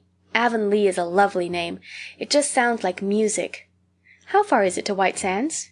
"It's 5 miles, and as you're evidently bent on talking, you might as well talk to some purpose by telling me what you know about yourself." "Oh, what I know about myself isn't really worth telling," said Anne eagerly. "If you'll only let me tell you what I imagine about myself, you'll think it ever so much more interesting." "No, I don't want any of your imaginings. Just you stick to bald facts. Begin at the beginning. Where were you born, and how old are you?" "I was 11 last March," said Anne, resigning herself to bald facts with a little sigh. "And I was born in Bolingbroke, Nova Scotia. My father's name was Walter Shirley, and he was a teacher in the Bolingbroke High School. My mother's name was Bertha Shirley. Aren't Walter and Bertha lovely names? I'm so glad my parents had nice names. It would be a real disgrace to have a father named, well, say Jedediah, wouldn't it?" "I guess it doesn't matter what a person's name is as long as he behaves himself," said Marilla, feeling herself called upon to inculcate a good and useful moral. "Well, I don't know." Anne looked thoughtful. "I read in a book once that a rose by any other name would smell as sweet, but I've never been able to believe it. I don't believe a rose would be as nice if it was called a thistle or a skunk cabbage. I suppose my father could have been a good man even if he had been called Jedediah, but I'm sure it would have been a cross. Well, my mother was a teacher in the high school too, but when she married father she gave up teaching, of course. A husband was enough responsibility. Mrs. Thomas said that they were a pair of babies and as poor as church mice. They went to live in a weeny-teeny little yellow house in Bolingbroke. I've never seen that house, but I've imagined it thousands of times. I think it must have had honeysuckle over the parlor window, and lilacs in the front yard, and lilies of the valley just inside the gate. Yes, and muslin curtains in all the windows. Muslin curtains give a house such an air. I was born in that house. Mrs. Thomas said I was the homeliest baby she ever saw. I was so scrawny and tiny and nothing but eyes, but that Mother thought I was perfectly beautiful. I should think a mother would be a better judge than a poor woman who came in to scrub, wouldn't you? I'm glad she was satisfied with me anyhow. I would feel so sad if I thought I was a disappointment to her, because she didn't live very long after that, you see. She died of fever when I was just 3 months old. I do wish she'd lived long enough for me to remember calling her Mother. I think it would be so sweet to say Mother, don't you? And Father died 4 days afterwards from fever too. That left me an orphan, and folks were at their wits' end, so Mrs. Thomas said, what to do with me. You see, nobody wanted me even then. It seems to be my fate. Father and Mother had both come from places far away, and it was well known they hadn't any relatives living. Finally Mrs. Thomas said she'd take me, though she was poor and had a drunken husband. She brought me up by hand. Do you know if there is anything in being brought up by hand that ought to make people who are brought up that way better than other people? Because whenever I was naughty Mrs. Thomas would ask me how I could be such a bad girl when she had brought me up by hand, reproachful-like. Mr. and Mrs. Thomas moved away from Bolingbroke to Marysville, and I lived with them until I was 8 years old. I helped look after the Thomas children. There were 4 of them younger than me, and I can tell you they took a lot of looking after. Then Mr. Thomas was killed falling under a train, and his mother offered to take Mrs. Thomas and the children, but she didn't want me. Mrs. Thomas was at her wits' end, so she said, what to do with me. Then Mrs. Hammond from up the river came down and said she'd take me, seeing I was handy with children, and I went up the river to live with her in a little clearing among the stumps. It was a very lonely place. I'm sure I could never have lived there if I hadn't had an imagination. Mr. Hammond worked a little sawmill up there, and Mrs. Hammond had 8 children. She had twins 3 times. I like babies in moderation, but twins 3 times in succession is too much. I told Mrs. Hammond so firmly when the last pair came. I used to get so dreadfully tired of carrying them about. I lived upriver with Mrs. Hammond over 2 years, and then Mr. Hammond died, and Mrs. Hammond broke up housekeeping. She divided her children among her relatives and went to the States. I had to go to the asylum at Hopeton because nobody would take me. They didn't want me at the asylum either. They said they were overcrowded as it was. But they had to take me, and I was there 4 months until Mrs. Spencer came. Anne finished up with another sigh, of relief this time. Evidently she did not like talking about her experiences in a world that had not wanted her. "Did you ever go to school?" demanded Marilla, turning the sorrel mare down the shore road. "Not a great deal. I went a little the last year I stayed with Mrs. Thomas. When I went up river we were so far from a school that I couldn't walk it in winter, and there was a vacation in summer, so I could only go in the spring and fall. But of course I went when I was at the asylum. I can read pretty well, and I know ever so many pieces of poetry off by heart. The Battle of Hohenlinden, and Edinburgh after Flodden, and Bingen of the Rhine, and most of The Lady of the Lake, and most of The Seasons by James Thomson. Don't you just love poetry that gives you a crinkly feeling up and down your back? There is a piece in the 5th Reader, The Downfall of Poland, that is just full of thrills. Of course, I wasn't in the 5th Reader, I was only in the 4th, but the big girls used to lend me theirs to read. Were those women, Mrs. Thomas and Mrs. Hammond, good to you?" asked Marilla, looking at Anne out of the corner of her eye. "Oh," faltered Anne. Her sensitive little face suddenly flushed scarlet and embarrassment sat on her brow. "Oh, they meant to be. I know they meant to be just as good and kind as possible. And when people mean to be good to you, you don't mind very much when they're not quite always. They had a good deal to worry them, you know. It's very trying to have a drunken husband, you see, and it must be very trying to have twins 3 times in succession, don't you think? But I feel sure they meant to be good to me." Marilla asked no more questions. Anne gave herself up to a silent rapture over the shore road, and Marilla guided the sorrel abstractedly while she pondered deeply. Pity was suddenly stirring in her heart for the child. What a starved, unloved life she had had, a life of drudgery and poverty and neglect. for Marilla was shrewd enough to read between the lines of Anne's history and divine the truth. No wonder she had been so delighted at the prospect of a real home. It was a pity she had to be sent back. What if she, Marilla, should indulge Matthew's unaccountable whim and let her stay? He was set on it, and the child seemed a nice, teachable little thing. She's got too much to say, thought Marilla, but she might be trained out of that, and there's nothing rude or slangy in what she does say. She's ladylike. It's likely her people were nice folks. The shore was woodsy and wild and lonesome. On the right hand, scrub firs, their spirits quite unbroken by long years of tussle with the gulf winds, grew thickly.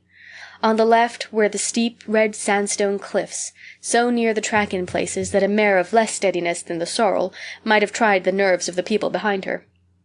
Down at the base of the cliffs were heaps of surf-worn rocks, or little sandy coves inlaid with pebbles as with ocean jewels. Beyond lay the sea, shimmering and blue, and over it soared the gulls, their pinions flashing silvery in the sunlight. "Isn't the sea wonderful?" said Anne, rousing from a long, wide-eyed silence. "Once, when I lived in Marysville, Mr. Thomas hired an express wagon and took us all to spend the day at the shore 10 miles away. I enjoyed every moment of that day, even if I had to look after the children all the time. I lived it over in happy dreams for years. But this shore is nicer than the Marysville shore. Aren't those gulls splendid? Would you like to be a gull? I think I would. That is, if I couldn't be a human girl. Don't you think it would be nice to wake up at sunrise and swoop down over the water and away over that lovely blue all day, and then at night to fly back to one's nest? Oh, I can just imagine myself doing it. What big house is that just ahead, please?" "That's the White Sands Hotel. Mr. Kirke runs it, but the season hasn't begun yet. There are heaps of Americans come there for the summer. They think this shore is just about right." "I was afraid it might be Mrs. Spencer's place," said Anne mournfully. "I don't want to get there. Somehow—"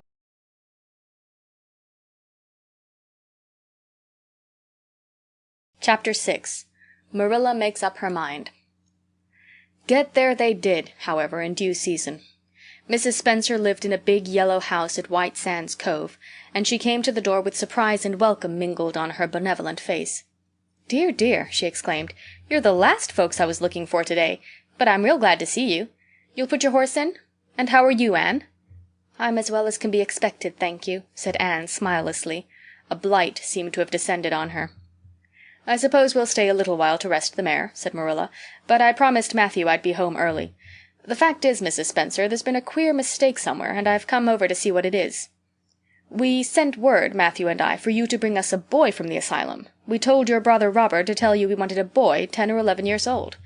"Marilla Cuthbert, you don't say so," said Mrs. Spencer in distress. "Why, Robert sent down word by his daughter Nancy, and she said you wanted a girl. Didn't she, Flora Jane?" appealing to her daughter, who had come out to the steps.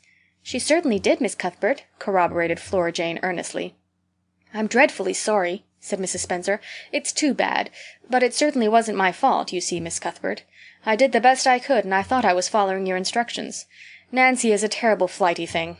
I have often had to scold her well for her heedlessness." "It was our own fault," said Marilla resignedly. "We should have come to you ourselves and not left an important message to be passed along by word of mouth in that fashion. Anyhow, the mistake has been made, and the only thing to do is set it right. Can we send the child back to the asylum? I suppose they'll take her back, won't they?" "I suppose so," said Mrs. Spencer thoughtfully. "But I don't think it will be necessary to send her back. Mrs. Peter Blewett was up here yesterday, and she was saying to me how much she wished she'd sent by me for a little girl to help her. Mrs. Peter has a large family, you know, and she finds it hard to get help. Anne will be the very girl for you. I call it positively providential." Marilla did not look as if she thought Providence had much to do with the matter. Here was an unexpectedly good chance to get this unwelcome orphan off her hands, and she did not even feel grateful for it. She knew Mrs. Peter Blewett only by sight as a small, shrewish-faced woman without an ounce of superfluous flesh on her bones. But she had heard of her. A terrible worker and driver, Mrs. Peter was said to be, and discharged servant girls told fearsome tales of her temper and stinginess and her family of pert, quarrelsome children. Marilla felt a qualm of conscience at the thought of handing Anne over to her tender mercies. "Well, I'll go in and we'll talk the matter over," she said. "And if there isn't Mrs. Peter coming up the lane this blessed minute!" exclaimed Mrs. Spencer, bustling her guests through the hall into the parlor, where a deadly chill struck on them as if the air had been strained so long through dark green, closely drawn blinds that it had lost every particle of warmth it had ever possessed. "That is real lucky, for we can settle the matter straight away. Take the armchair, Miss Cuthbert. Anne, you sit here on the ottoman and don't wiggle. Let me take your hats. Flora Jane, go out and put the kettle on. Good afternoon, Mrs. Blewett. We were just saying how fortunate it was you happened along. Let me introduce you two ladies. Mrs. Blewett, Miss Cuthbert.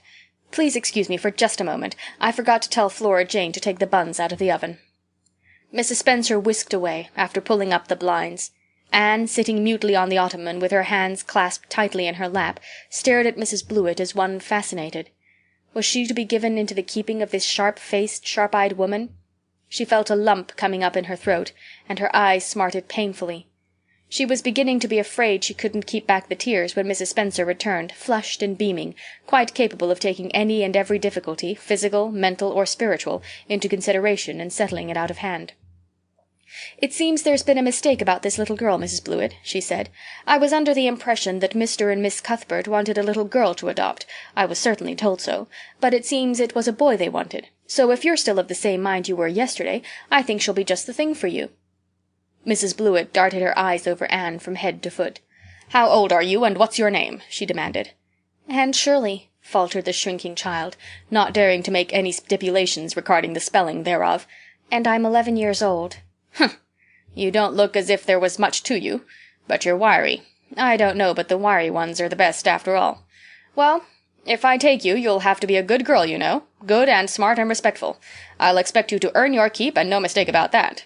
Yes, I suppose I might as well take her off your hands, Miss Cuthbert. The baby's awful fractious, and I'm clean worn out attending to him. If you like, I can take her home right now." Marilla looked at Anne and softened at the sight of the child's pale face with its look of mute misery. The misery of a helpless little creature who finds itself once more caught in the trap from which it had escaped. Marilla felt an uncomfortable conviction that, if she denied the appeal of that look, it would haunt her to her dying day. Moreover, she did not fancy Mrs. Blewett. To hand a sensitive, high-strung child over to such a woman— No, she could not take the responsibility of doing that. "Well, I don't know," she said slowly. "I didn't say that Matthew and I had absolutely decided that we wouldn't keep her. In fact, I may say that Matthew is disposed to keep her. I just came over to find out how the mistake had occurred. I think I'd better take her home again and talk it over with Matthew. I feel that I oughtn't decide on anything without consulting him. If we make up our mind not to keep her, we'll bring or send her over to you tomorrow night. If we don't, you may know that she is going to stay with us. Will that suit you, Mrs. Blewett?" "I suppose it will have to," said Mrs. Blewett, ungraciously. During Marilla's speech, a sunrise had been dawning on Anne's face. First the look of despair faded out, then came a faint flush of hope. Her eyes grew deep and bright as morning stars. The child was quite transfigured, and a moment later, when Mrs. Spencer and Mrs. Blewett went out in quest of a recipe the latter had come to borrow, she sprang up and flew across the room to Marilla. "Oh, Miss Cuthbert, did you really say that perhaps you would let me stay at Green Gables?" she said in a breathless whisper, as if speaking aloud might shatter the glorious possibility. "Did you really say it? Or did I only imagine that you did?" "I think you'd better learn to control that imagination of yours, Anne, if you can't distinguish between what is real and what isn't," said Marilla crossly. "Yes, you did hear me say just that and no more. It isn't decided yet, and perhaps we will conclude to let Mrs. Blewett take you after all. She certainly needs you more than I do." "I'd rather go back to the asylum than go to live with her," said Anne passionately. "She looks exactly like a gimlet." Marilla smothered a smile under the conviction that Anne must be reproved for such a speech. "A little girl like you should be ashamed of talking so about a lady and a stranger," she said severely. "Go back and sit down quietly and hold your tongue and behave as a good girl should." "I'll try to do and be anything you want me, if only you'll keep me," said Anne, returning meekly to her ottoman. When they arrived back at Green Gables that evening, Matthew met them in the lane. Marilla from afar had noted him prowling along it and guessed his motive. She was prepared for the relief she read in his face when he saw that she had at least brought Anne back with her. But she said nothing to him, relative to the affair, until they were both out in the yard behind the barn milking the cows. Then she briefly told him Anne's history and the result of the interview with Mrs. Spencer. "I wouldn't give a dog I liked to that Blewett woman," said Matthew with unusual vim. "I don't fancy her style myself," admitted Marilla. But it's that or keeping her ourselves, Matthew. And since you seem to want her, I suppose I'm willing, or have to be. I've been thinking over the idea until I've got kind of used to it. It seems a sort of duty. I've never brought up a child, especially a girl, and I dare say I'll make a terrible mess of it, but I'll do my best. So as far as I'm concerned, Matthew, she may stay."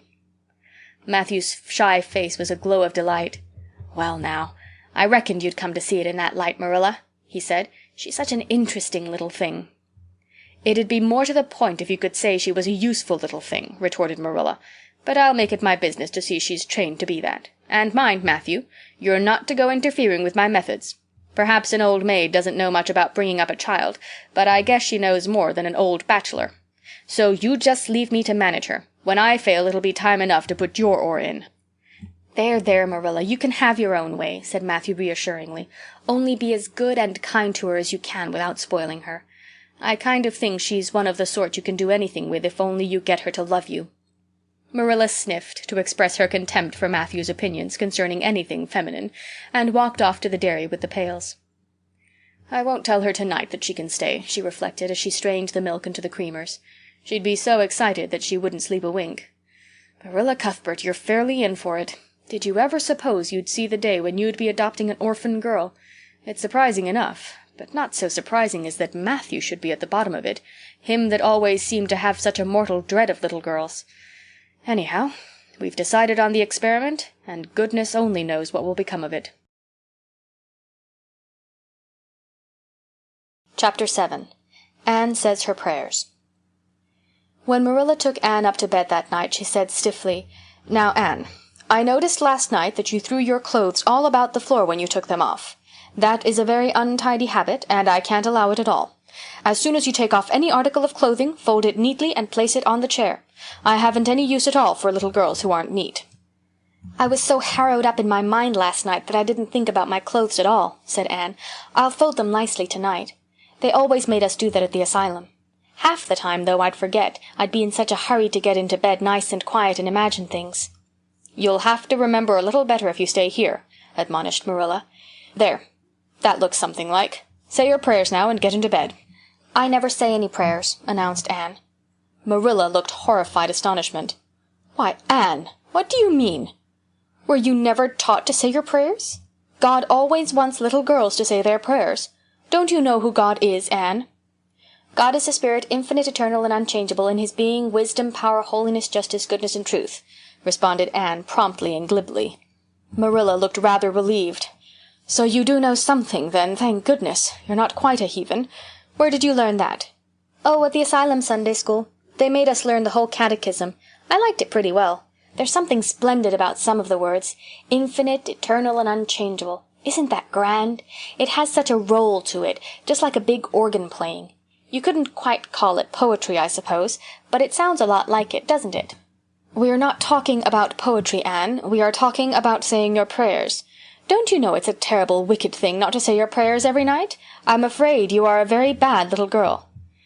"You'd find it easier to be bad than good if you had red hair," said Anne reproachfully. "People who haven't red hair don't know what trouble is. Mrs. Thomas told me that God made my hair red on purpose, and I've never cared about him since. And anyhow, I'd always be too tired at night to bother saying prayers. People who have to look after twins can't be expected to say their prayers. Now, do you honestly think they can?" Marilla decided that Anne's religious training must be begun at once. Plainly, there was no time to be lost. "You must say your prayers while you are under my roof, Anne." "Why, of course, if you want me to," assented Anne cheerfully. "I'd do anything to oblige you. But you'll have to tell me what to say for this once. After I get into bed I'll imagine out a real nice prayer to say always. I believe that it will be quite interesting now that I come to think of it." "You must kneel down," said Marilla in embarrassment. Anne knelt at Marilla's knee and looked up gravely. "Why must people kneel down to pray? If I really wanted to pray, I'll tell you what I'd do. I'd go out into a great big field all alone, or into the deep, deep woods, and I'd look up into the sky, up into that lovely blue sky that looks as if there was no end to its blueness, and then I'd just feel a prayer. Well, I'm ready. What am I to say?" Marilla felt more embarrassed than ever. She had intended to teach Anne the childish classic, Now I Lay Me Down to Sleep, but she had, as I have told you, the glimmerings of a sense of humor, which is simply another name for a sense of fitness of things. And it suddenly occurred to her that the simple little prayer, sacred to white-robed childhood lisping at motherly knees, was entirely unsuited to this freckled witch of a girl who knew and cared nothing about God's love, since she had never had it translated to her through the medium of human love. "You're old enough to pray for yourself, Anne," she said finally. "Just thank God for your blessings, and ask him humbly for the things you want." "Well, I'll do my best," promised Anne, burying her face in Marilla's lap. "Gracious Heavenly Father—" "That's the way ministers say it in church, so I suppose it's all right in private prayer, isn't it?" she interjected, lifting her head for a moment. "Gracious Heavenly Father, I thank thee for the white way of delight, and the lake of shining waters, and Bonnie and the Snow Queen. I'm really extremely grateful for them. And that's all the blessings I can think of just now to thank thee for. As for the things I want, they're so numerous that it would take a great deal of time to name them all, so I will only mention the two most important. Please let me stay at Green Gables, and please let me be good-looking when I grow up. I remain, yours respectfully, Anne Shirley." "There, did I do all right?" she asked, eagerly getting up. "I could have made it much more flowery if I'd had a little more time to think it over." Poor Marilla was only preserved from a complete collapse by remembering that it was not irreverence, but simply spiritual ignorance on the part of Anne that was responsible for this extraordinary petition. She tucked the child up in bed, mentally vowing that she should be taught a prayer the very next day, and was leaving the room with the light when Anne called her back. "I've just thought of it now. I should have said Amen in place of yours respectfully, shouldn't I? The way the ministers do. I'd forgotten it, but I felt a prayer should be finished off in some way, so I put in the other. Do you suppose it will make any difference?" I don't suppose it will," said Marilla. "Go to sleep now, like a good child. Good night." "I can say good night tonight with a clear conscience," said Anne, cuddling luxuriously down among her pillows. Marilla retreated to the kitchen, set the candle firmly on the table, and glared at Matthew. "Matthew Cuthbert, it's about time somebody adopted that child and taught her something. She's next door to a perfect heathen. Will you believe that she never said a prayer in her life till tonight? I'll send her to the manse tomorrow and borrow the Peep of the Day series. That's what I'll do. And she shall go to Sunday school just as soon as I can get some suitable clothes made for her. I foresee that I shall have my hands full. Well, well, we can't get through this world without our share of trouble. I've had a pretty easy life of it so far, but my time has come at last, and I suppose I'll just have to make the best of it." Chapter 8. Anne's bringing up is begun. For reasons best known to herself, Marilla did not tell Anne that she was to stay at Green Gables until the next afternoon. During the forenoon she kept the child busy with various tasks and watched over her with a keen eye while she did them. By noon she had concluded that Anne was smart and obedient, willing to work and quick to learn.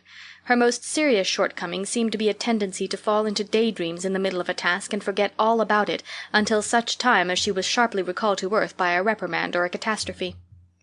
When Anne had finished washing the dinner dishes, she suddenly confronted Marilla with the air and expression of one desperately determined to learn the worst. Her thin little body trembled from head to foot, her face flushed and her eyes dilated until they were almost black. She clasped her hands tightly and said in an imploring voice, "Oh, please, Miss Cuthbert, won't you tell me if you are going to send me away or not? I've tried to be patient all the morning, but I really feel that I cannot bear not knowing any longer. It's a dreadful feeling. Please tell me." "You haven't scalded the dishcloth in clean hot water as I told you to do," said Marilla immovably. "Just go and do it before you ask any more questions, Anne." Anne went and attended to the dishcloth. Then she returned to Marilla and fastened imploring eyes on the latter's face.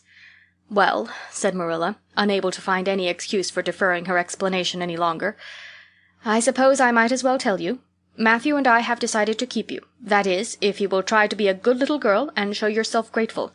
Why, child, whatever is the matter?" "I'm crying," said Anne in a tone of bewilderment. "I can't think why.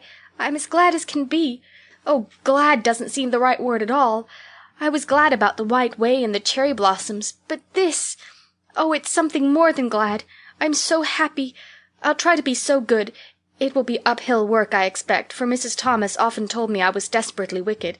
However, I'll do my very best. But can you tell me why I'm crying?" "I suppose it's because you're all excited and worked up," said Marilla disapprovingly. "Sit down on that chair and try to calm yourself. I'm afraid you both cry and laugh far too easily. Yes, you can stay here, and we will try to do right by you. You must go to school, but it's only a fortnight till vacation, so it isn't worthwhile for you to start before it opens again in September." "What am I to call you?" asked Anne. "Shall I always say Miss Cuthbert? Can I call you Aunt Marilla?" "No, you'll call me just plain Marilla. I'm not used to being called Miss Cuthbert, and it would make me nervous." "It sounds awfully disrespectful to just say Marilla," protested Anne. "I guess there'll be nothing disrespectful in it if you're careful to speak respectfully. Everybody, young and old, in Avonlea calls me Marilla except the minister. He says Miss Cuthbert when he thinks of it." "I'd love to call you Aunt Marilla," said Anne wistfully. "I've never had an aunt or any relation at all, not even a grandmother. It would make me feel as if I really belonged to you. Can't I call you Aunt Marilla?" "No, I am not your aunt, and I don't believe in calling people names that don't belong to them." "But we could imagine you were my aunt." "I couldn't," said Marilla grimly.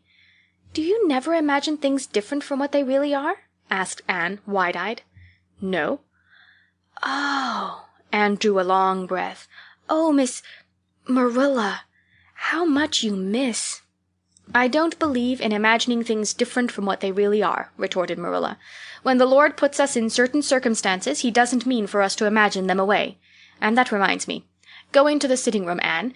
Be sure your feet are clean, and don't let any flies in. And bring me out the illustrated card that's on the mantelpiece. The Lord's Prayer is on it, and you'll devote your spare time this afternoon to learning it off by heart. There's to be no more of such praying as I heard last night." "I suppose I was very awkward," said Anne apologetically. "But then, you see, I'd never had any practice. You couldn't really expect a person to pray very well the first time she tried, could you? I thought out a splendid prayer after I went to bed, just as I promised you I would. It was nearly as long as a minister's and so poetical. But would you believe it? I couldn't remember one word when I woke up this morning. And I'm afraid I'll never be able to think out another one as good. Somehow, things are never so good when they're thought out a second time. Have you ever noticed that?" "Here is something for you to notice, Anne. When I tell you to do a thing, I want you to obey me at once, and not stand stock still and discourse about it. Just you go and do as I bid you." Anne promptly departed for the sitting room across the hall. She failed to return. After waiting 10 minutes, Marilla laid down her knitting and marched after her with a grim expression. She found Anne standing motionless before a picture hanging on the wall between the two windows, with her eyes astar with dreams. The white and green light, strained through apple trees and clustering vines outside, fell over the rapt little figure with a half-unearthly radiance. "Anne, whatever are you thinking of?" demanded Marilla sharply. Anne came back to earth with a start. "That," she said, pointing to the picture, a rather vivid chromo entitled "Christ Blessing Little Children. And I was just imagining I was one of them, that I was the little girl in the blue dress, standing off by herself in the corner as if she didn't belong to anybody, like me. She looks lonely and sad, don't you think? I guess she hadn't any father or mother of her own, but she wanted to be blessed too, so she just crept shyly up on the outside of the crowd, hoping nobody would notice her, except him. I'm sure I know just how she felt. Her heart must have beat and her hands must have got cold, like mine did when I asked you if I could stay. She was afraid he mightn't notice her. But it's likely he did, don't you think? I've been trying to imagine it all out. Her edging a little nearer all the time until she was quite close to him, and then he would look at her and put his hand on her hair, and oh, such a thrill of joy as would run over her. But I wish the artist hadn't painted him so sorrowful looking. All his pictures are like that, if you've noticed. But I don't believe he could really have looked so sad, or the children would have been afraid of him." "Anne," said Marilla, wondering why she had not broken into this speech long before, "you shouldn't talk that way. It's irreverent. Positively irreverent." Anne's eyes marveled. "Why, I felt just as reverent as could be. I'm sure I didn't mean to be irreverent." "Well, I don't suppose you did, but it doesn't sound right to talk so familiarly about such things. And another thing, Anne, when I send you after something you're to bring it back at once, and not fall into mooning and imagining before pictures. Remember that. Take that card and come right to the kitchen. Now sit down in the corner and learn that prayer off by heart." Anne set the card up against the jugful of apple blossoms she had brought in to decorate the dinner table. Marilla had eyed that decoration askance, but had said nothing, propped her chin on her hands, and fell to studying it intently for several silent minutes. "I like this," she announced at length. "It's beautiful. I've heard it before. I heard the superintendent of the asylum Sunday school say it over once, but I didn't like it then. He had such a cracked voice, and he prayed it so mournfully. I really felt sure he thought praying was a disagreeable duty. This isn't poetry, but it makes me feel just the same way poetry does. Our Father who art in heaven, hallowed be thy name. That is just like a line of music.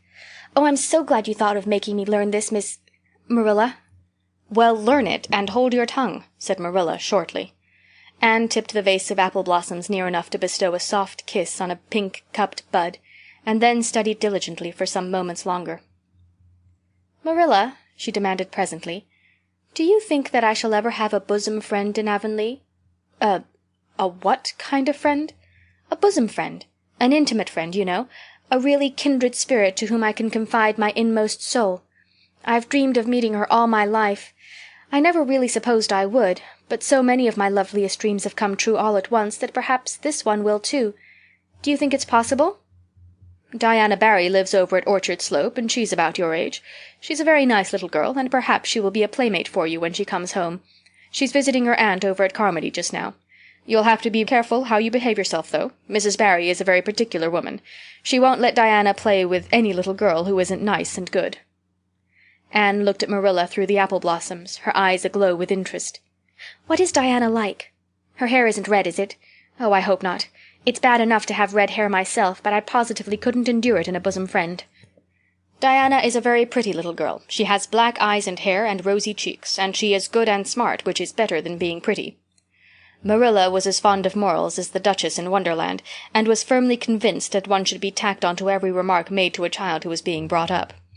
But Anne waved the moral inconsequentially aside, and seized only on the delightful possibilities before it. "Oh, I'm so glad she's pretty. Next to being beautiful oneself, and that's impossible in my case, it would be best to have a beautiful bosom friend. When I lived with Mrs. Thomas she had a bookcase in her sitting room with glass doors. There weren't any books in it. Mrs. Thomas kept her best china and her preserves there, when she had any preserves to keep. One of the doors was broken.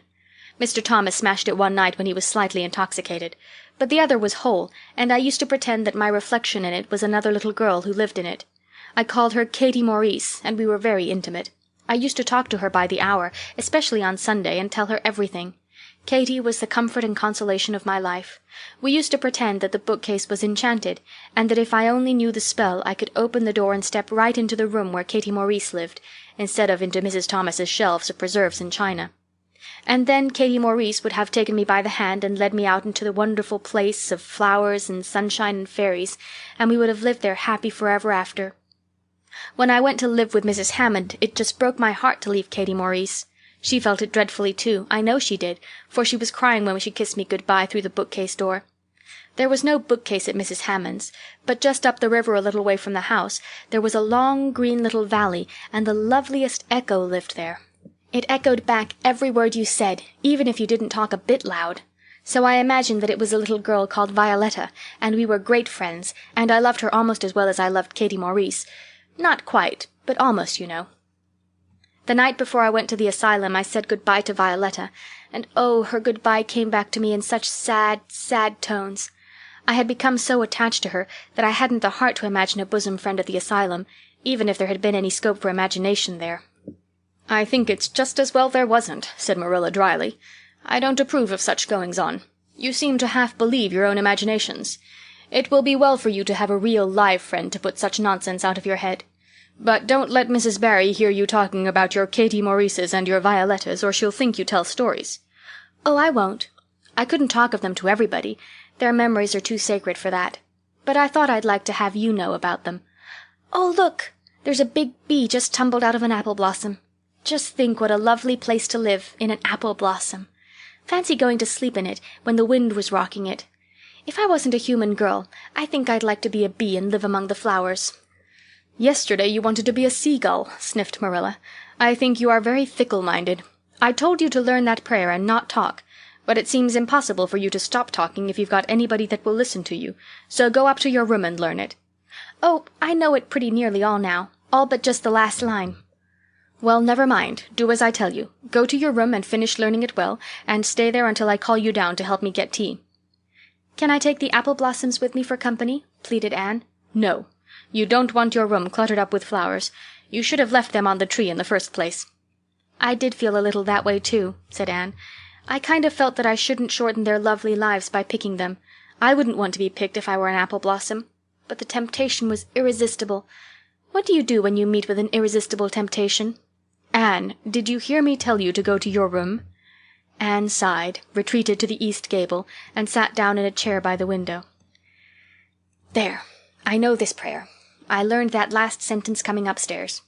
Now I'm going to imagine things into this room so that they'll always stay imagined.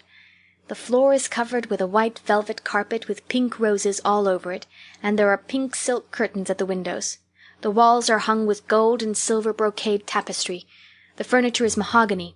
I never saw any mahogany, but it does sound so luxurious. This is a couch all heaped with gorgeous silken cushions, pink and blue and crimson and gold, and I am reclining gracefully on it. I can see my reflection in that splendid big mirror hanging on the wall. I am tall and regal, clad in a gown of trailing white lace, with a pearl cross on my breast and pearls in my hair. My hair is of midnight darkness, and my skin is a clear ivory pallor. My name is the Lady Cordelia Fitzgerald. No, it isn't. I can't make that seem real." She danced up to the little looking-glass and peered into it. Her pointed, freckled face and solemn gray eyes peered back at her. "You're only Anne of Green Gables," she said earnestly, "and I see you, just as you are looking now, whenever I try to imagine I'm the Lady Cordelia.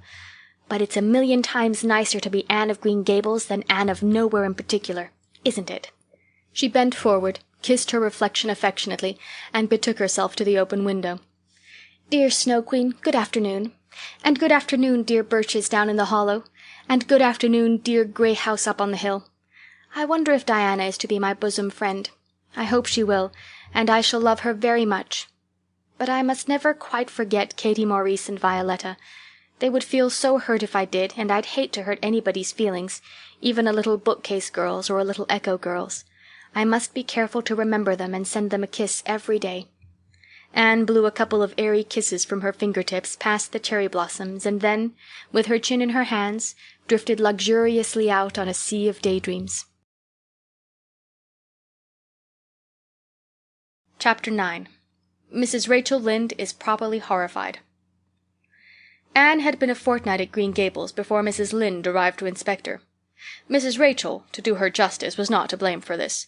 A severe and unseasonable attack of grippe had confined that good lady to her house ever since the occasion of her last visit to Green Gables. Mrs. Rachel was not often sick, and had a well-defined contempt for people who were, but grippe, she asserted, was like no other illness on earth, and could only be interpreted as one of the special visitations of Providence. As soon as her doctor allowed her to put her foot out of doors, she hurried up to Green Gables, bursting with curiosity to see Matthew and Marilla's orphan, concerning whom all sorts of stories and suppositions had gone abroad in Avonlea. Anne had made good use of every waking moment of that fortnight.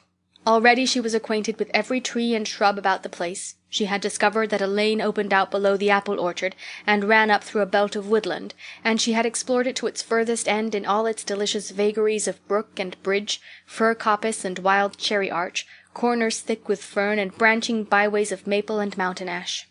She had made friends with the spring down in the hollow, that wonderful, deep, clear, icy-cold spring. It was set about with smooth red sandstones and rimmed in by great palm-like clumps of water-fern, and beyond it was a log bridge over the brook. That bridge led Anne's dancing feet up over a wooded hill beyond, where perpetual twilight reigned under the straight, thick-growing firs and spruces. The only flowers there were myriads of delicate June bells, those shyest and sweetest of woodland blooms, and a few pale aerial starflowers, like the spirits of last year's blossoms.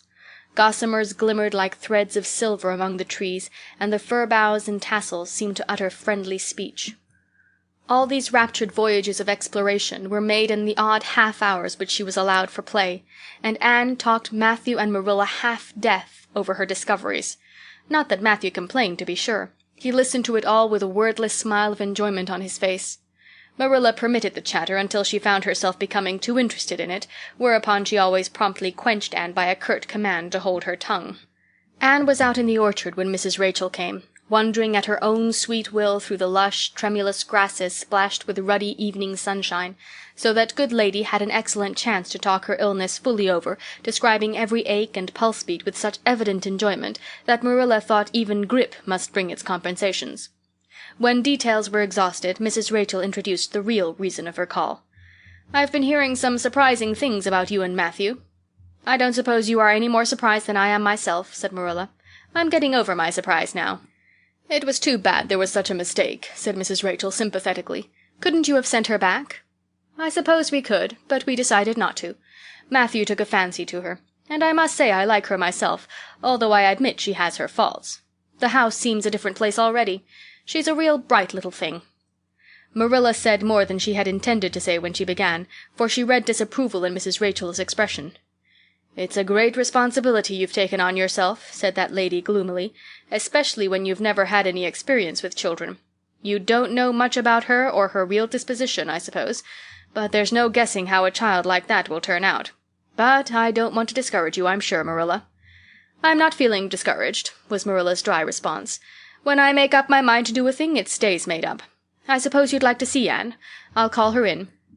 Anne came running in presently, her face sparkling with the delight of her orchard rovings. But abashed at finding herself in the unexpected presence of a stranger, she halted confusedly inside the door. She certainly was an odd-looking little creature in the short, tight, wincey dress she had worn from the asylum, below which her thin legs seemed ungracefully long. Her freckles were more numerous and obtrusive than ever. The wind had ruffled her hatless hair into over-brilliant disorder. It had never looked redder than at that moment. "Well, they didn't pick you for your looks, that's sure and certain," was Mrs. Rachel Lynde's emphatic comment. Mrs. Rachel was one of those delightful and popular people who pride themselves on speaking their mind without fear or favor. "She's terrible skinny and homely, Marilla. Come here, child, and let me have a look at you.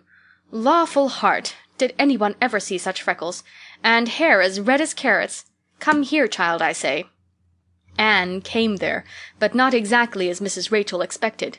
With one bound she crossed the kitchen floor and stood before Mrs. Rachel, her face scarlet with anger, her lips quivering, and her whole slender form trembling from head to foot. "I hate you!" she cried in a choked voice, stamping her foot on the floor. "I hate you! I hate you! I hate you!" A louder stamp with each assertion of hatred. "How dare you call me skinny and ugly? How dare you say I'm freckled and red-headed? You are a rude, impolite, unfeeling woman." "Anne!" exclaimed Marilla in consternation. But Anne continued to face Mrs. Rachel undauntedly, head up, eyes blazing, hands clenched, passionate indignation exhaling from her like an atmosphere.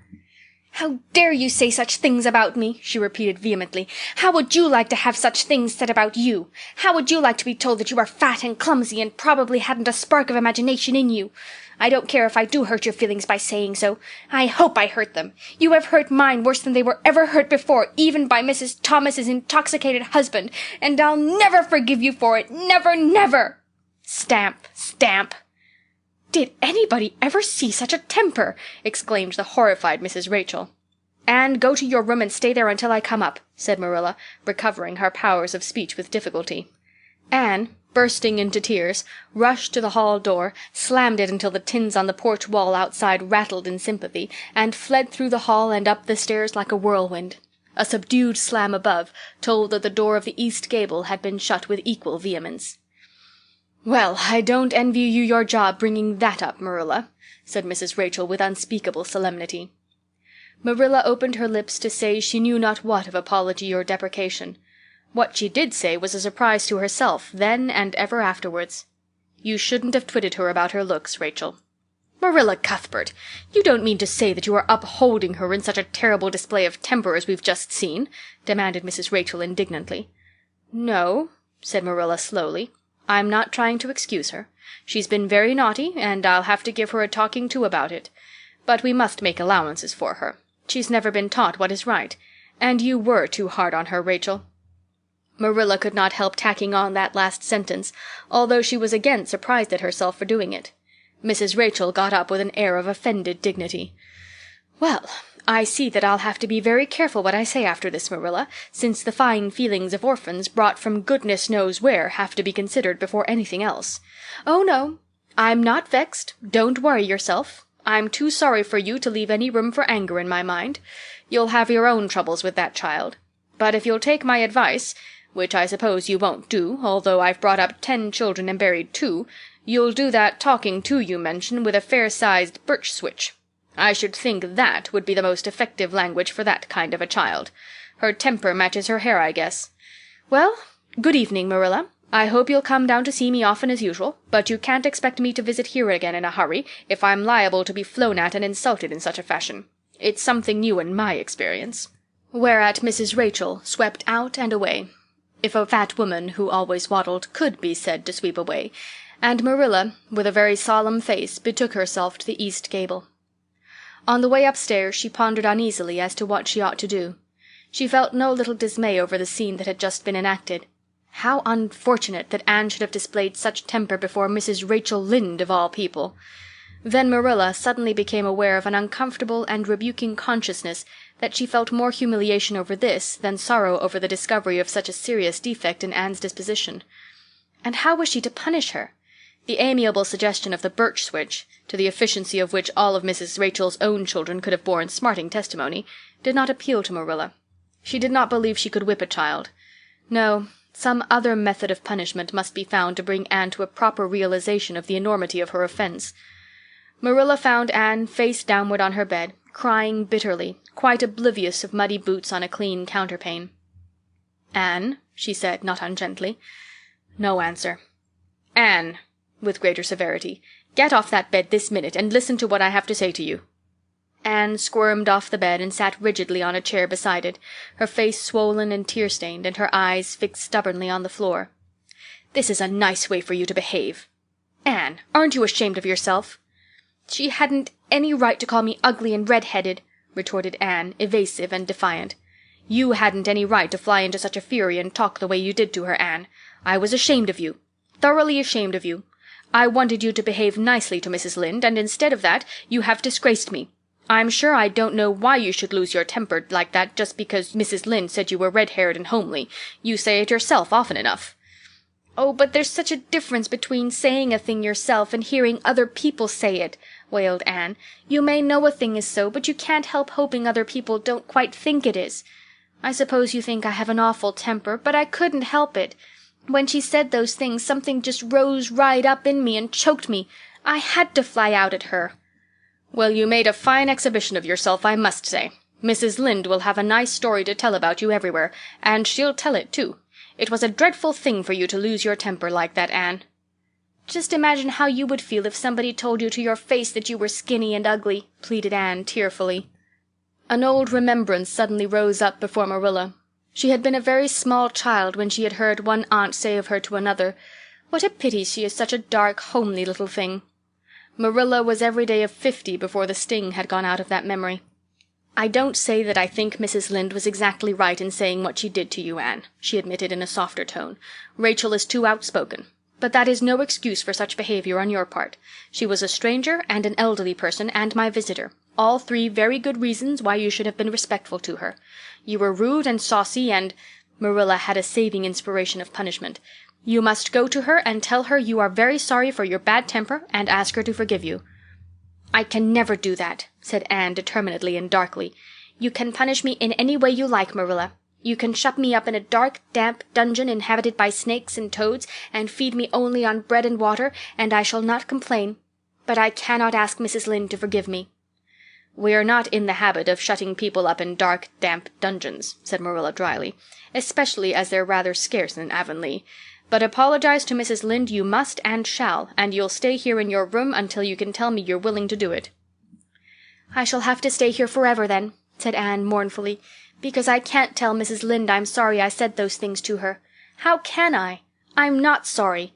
I'm sorry I've vexed you, but I'm glad I told her just what I did. It was a great satisfaction. I can't say I'm sorry when I'm not, can I? I can't even imagine I'm sorry." "Perhaps your imagination will be in better working order by the morning," said Marilla, rising to depart. "You'll have the night to think over your conduct in, and come to a better frame of mind. You said you would try to be a very good girl if we kept you at Green Gables, but I must say it hasn't seemed very much like it this evening." Leaving this Parthian shaft to rankle in Anne's stormy bosom, Marilla descended to the kitchen, grievously troubled in mind and vexed in soul. She was as angry with herself as with Anne, because, whenever she recalled Mrs. Rachel's dumbfounded countenance, her lips twitched with amusement, and she felt a most reprehensible desire to laugh. Chapter 10. Anne's Apology. Marilla said nothing to Matthew about the affair that evening, but when Anne proved still refractory the next morning, an explanation had to be made to account for her absence from the breakfast table. Marilla told Matthew the whole story, taking pains to impress him with a due sense of the enormity of Anne's behavior. "It's a good thing Rachel Lynde got a calling down. She's a meddlesome old gossip," was Matthew's consolatory rejoinder. "Matthew Cuthbert, I'm astonished at you. You know that Anne's behavior was dreadful, and yet you take her part. I suppose you'll be saying next that she oughtn't to be punished at all." "Well, now, no, not exactly," said Matthew uneasily. "I reckon she ought to be punished a little, but don't be too hard on her, Marilla. Recollect, she hasn't ever had anyone to teach her right. You're going to give her something to eat, aren't you?" "When did you ever hear me of starving people into good behavior?" demanded Marilla indignantly. "She'll have her meals regular, and I'll carry them up to her myself. But she'll stay up there until she's willing to apologize to Mrs. Lynde, and that's final, Matthew." Breakfast, dinner, and supper were very silent meals, for Anne still remained obdurate. After each meal, Marilla carried a well-filled tray to the east gable and brought it down later on, not noticeably depleted. Matthew eyed its last descent with a troubled eye. Had Anne eaten anything at all? When Marilla went out that evening to bring the cows from the back pasture, Matthew, who had been hanging about the barns and watching, slipped into the house with the air of a burglar and crept upstairs. As a general thing, Matthew gravitated between the kitchen and the little bedroom off the hall where he slept. Once in a while he ventured uncomfortably into the parlor or sitting-room when the minister came to tea. But he had never been upstairs in his own house since the spring he helped Marilla paper the spare bedroom, and that was 4 years ago. He tiptoed along the hall and stood for several minutes outside the door of the east gable before he summoned courage to tap on it with his fingers, and then opened the door to peep in. Anne was sitting on the yellow chair by the window, gazing mournfully out into the garden. Very small and unhappy she looked, and Matthew's heart smote him. He softly closed the door and tiptoed over to her. "Anne," he whispered, as if afraid of being overheard. "How are you making it, Anne?" Anne smiled wanly. "Pretty well. I imagine a good deal, and that helps to pass the time. Of course, it's rather lonesome, but then I may as well get used to that." Anne smiled again, bravely facing the long years of solitary imprisonment before her. Matthew recollected that he must say what he had come to say without loss of time, lest Marilla return prematurely. "Well now, Anne, don't you think you'd better do it and have it over with?" he whispered. "It'll have to be done sooner or later, you know, for Marilla's a dreadful determined woman. Dreadful determined, Anne. Do it right off, I say, and have it over." "Do you mean apologize to Mrs. Lynde?" "Yes, apologize, that's the very word," said Matthew eagerly. "Just smooth it over, so to speak. That's what I was trying to get at." "I suppose I could do it to oblige you," said Anne thoughtfully. "It would be true enough to say I'm sorry, because I am sorry now. I wasn't a bit sorry last night. I was mad clear through, and I stayed mad all night. I know I did, because I woke up 3 times and I was just furious every time. But this morning it was over. I wasn't in a temper any more, and it left a dreadful sort of goneness, too. I felt so ashamed of myself, but I just couldn't think of going and telling Mrs. Lynde so. It would be so humiliating. I made up my mind I'd stay shut up here forever rather than do that. But still, I'd do anything for you, if you really want me to." "Well now, of course I do. It's terrible lonesome downstairs without you. Just go and smooth things over, that's a good girl." "Very well," said Anne resignedly. "I'll tell Marilla as soon as she comes in I've repented." That's right, Anne. But don't tell Marilla I said anything about it. She might think I was putting my oar in, and I promised not to do that." "Wild horses won't drag the secret from me," promised Anne solemnly. "How would wild horses drag a secret from a person anyhow?" But Matthew was gone, scared at his own success. He fled hastily to the remotest corner of the horse pasture, lest Marilla should suspect what he had been up to. Marilla herself, upon her return to the house, was agreeably surprised to hear a plaintive voice calling, "Marilla," over the banisters. "Well?" she said, going into the hall. "I'm sorry I lost my temper and said rude things, and I'm willing to go and tell Mrs. Lynde so." "Very well." Marilla's crispness gave no sign of her relief. She had been wondering what under the canopy she should do if Anne did not give in. "I'll take you down after milking." Accordingly, after milking, behold Marilla and Anne walking down the lane, the former erect and triumphant, the latter drooping and dejected. But halfway down, Anne's dejection vanished as if by enchantment. She lifted her head and stepped lightly along, her eyes fixed on the sunset sky and an air of subdued exhilaration about her. Marilla beheld the change disapprovingly. This was no meek penitent such as it behooved her to take into the presence of the offended Mrs. Lynde. "What are you thinking of, Anne?" she asked sharply. "I'm imagining out what I must say to Mrs. Lynde," answered Anne dreamily. This was satisfactory, or should have been so, but Marilla could not rid herself of the notion that something in her scheme of punishment was going askew. Anne had no business to look so rapt and radiant. Rapt and radiant Anne continued until they were in the very presence of Mrs. Lynde, who was sitting knitting by her kitchen window. Then the radiance vanished. Mournful penitence appeared on every feature. Before a word was spoken, Anne suddenly went down on her knees before the astonished Mrs. Rachel and held out her hands beseechingly. "Oh, Mrs. Lynde, I am so extremely sorry," she said with a quiver in her voice. "I could never express all my sorrow. No, not if I used up a whole dictionary. You must just imagine it. I behaved terribly to you, and I've disgraced the dear friends, Matthew and Marilla, who have let me stay at Green Gables, although I'm not a boy. I'm a dreadfully wicked and ungrateful girl, and I deserve to be punished and cast out by respectable people forever. It was very wicked of me to fly into a temper because you told me the truth. It was the truth. Every word you said was true. My hair is red, and I'm freckled and skinny and ugly. What I said to you was true, too, but I shouldn't have said it. Oh, Mrs. Lynde, please, please forgive me. If you refuse, it will be a lifelong sorrow to me. You wouldn't like to inflict a lifelong sorrow on a poor little orphan girl, would you, even if she had a dreadful temper? Oh, I'm sure you wouldn't. Please say you forgive me, Mrs. Lynde." Anne clasped her hands together, bowed her head, and waited for the word of judgment. There was no mistaking her sincerity. It breathed in every tone of her voice. Both Marilla and Mrs. Lynde recognized its unmistakable ring. But the former understood in dismay that Anne was actually enjoying her valley of humiliation, was reveling in the thoroughness of her abasement. Where was the wholesome punishment upon which she, Marilla, had plumed herself? Anne had turned it into a species of positive pleasure. Good Mrs. Lynde, not being overburdened with perception, did not see this. She only perceived that Anne had made a very thorough apology, and all resentment vanished from her kindly, if somewhat officious, heart. There, get up, child," she said heartily. "Of course I forgive you. I guess I was a little too hard on you anyway. But I'm such an outspoken person. You just mustn't mind me, that's what. It can't be denied your hair is terrible red, but I knew a girl once, went to school with her, in fact, whose hair was every mite as red as yours when she was young, but when she grew up it darkened to a real handsome auburn. I wouldn't be a mite surprised if yours did too. Not a mite."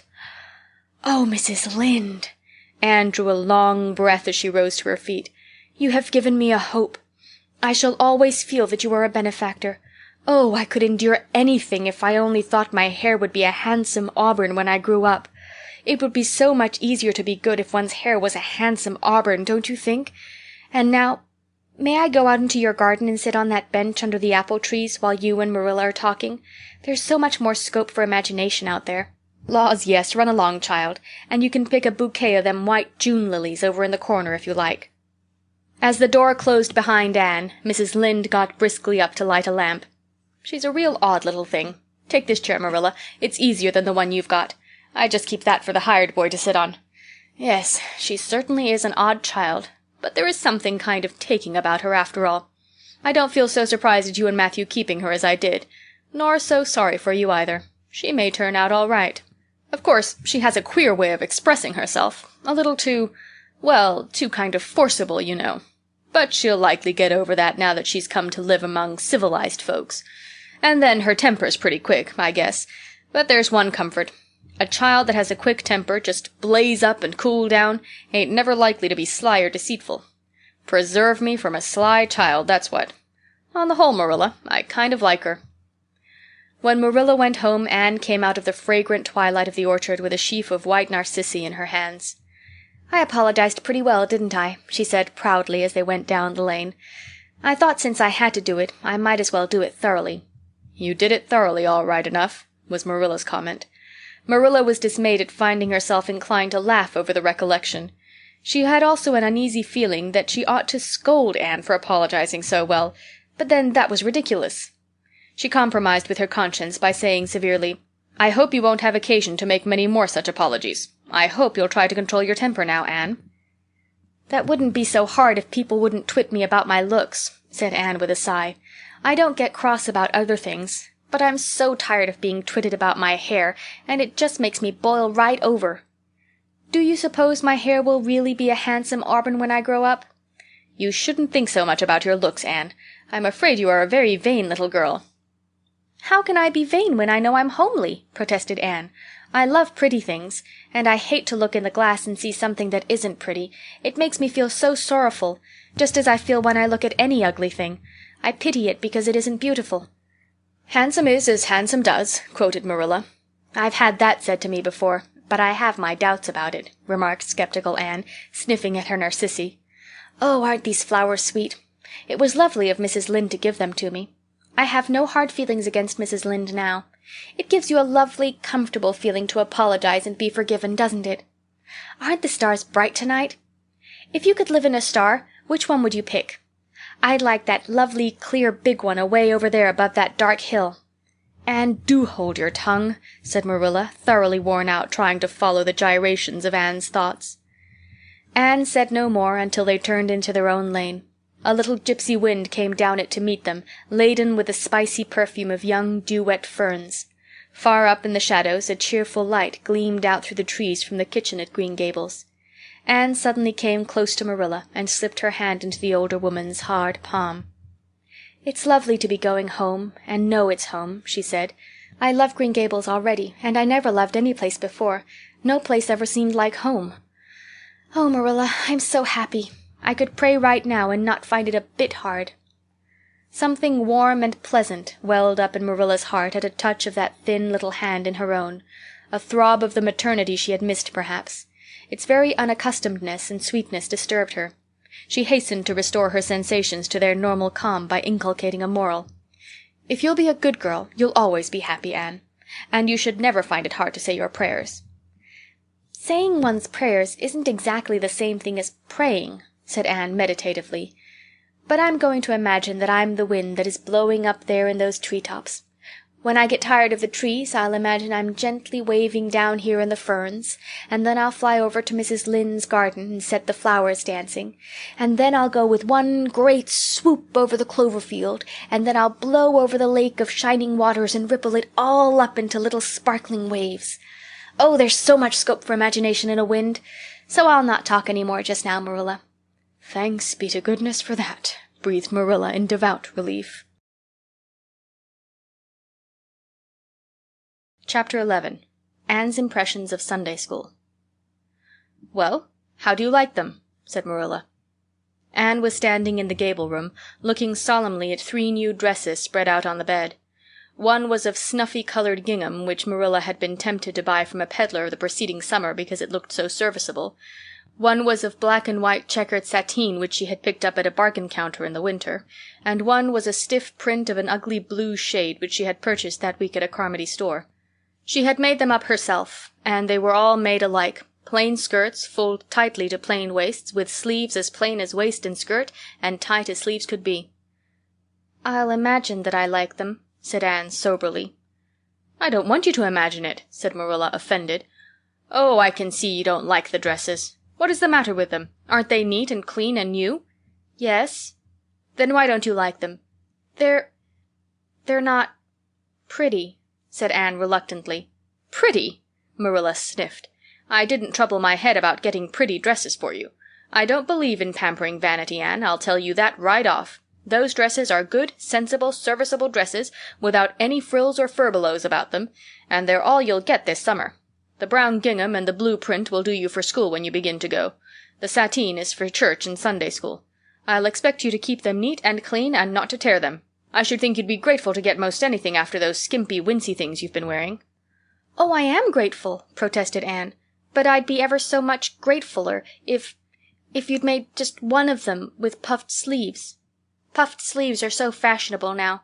It would give me such a thrill, Marilla, just to wear a dress with puffed sleeves." "Well, you'll have to do without your thrill. I hadn't any material to waste on puffed sleeves. I think they're ridiculous-looking things anyhow. I prefer the plain, sensible ones." "But I'd rather look ridiculous when everybody else does than plain and sensible all by myself," persisted Anne mournfully. "Trust you for that.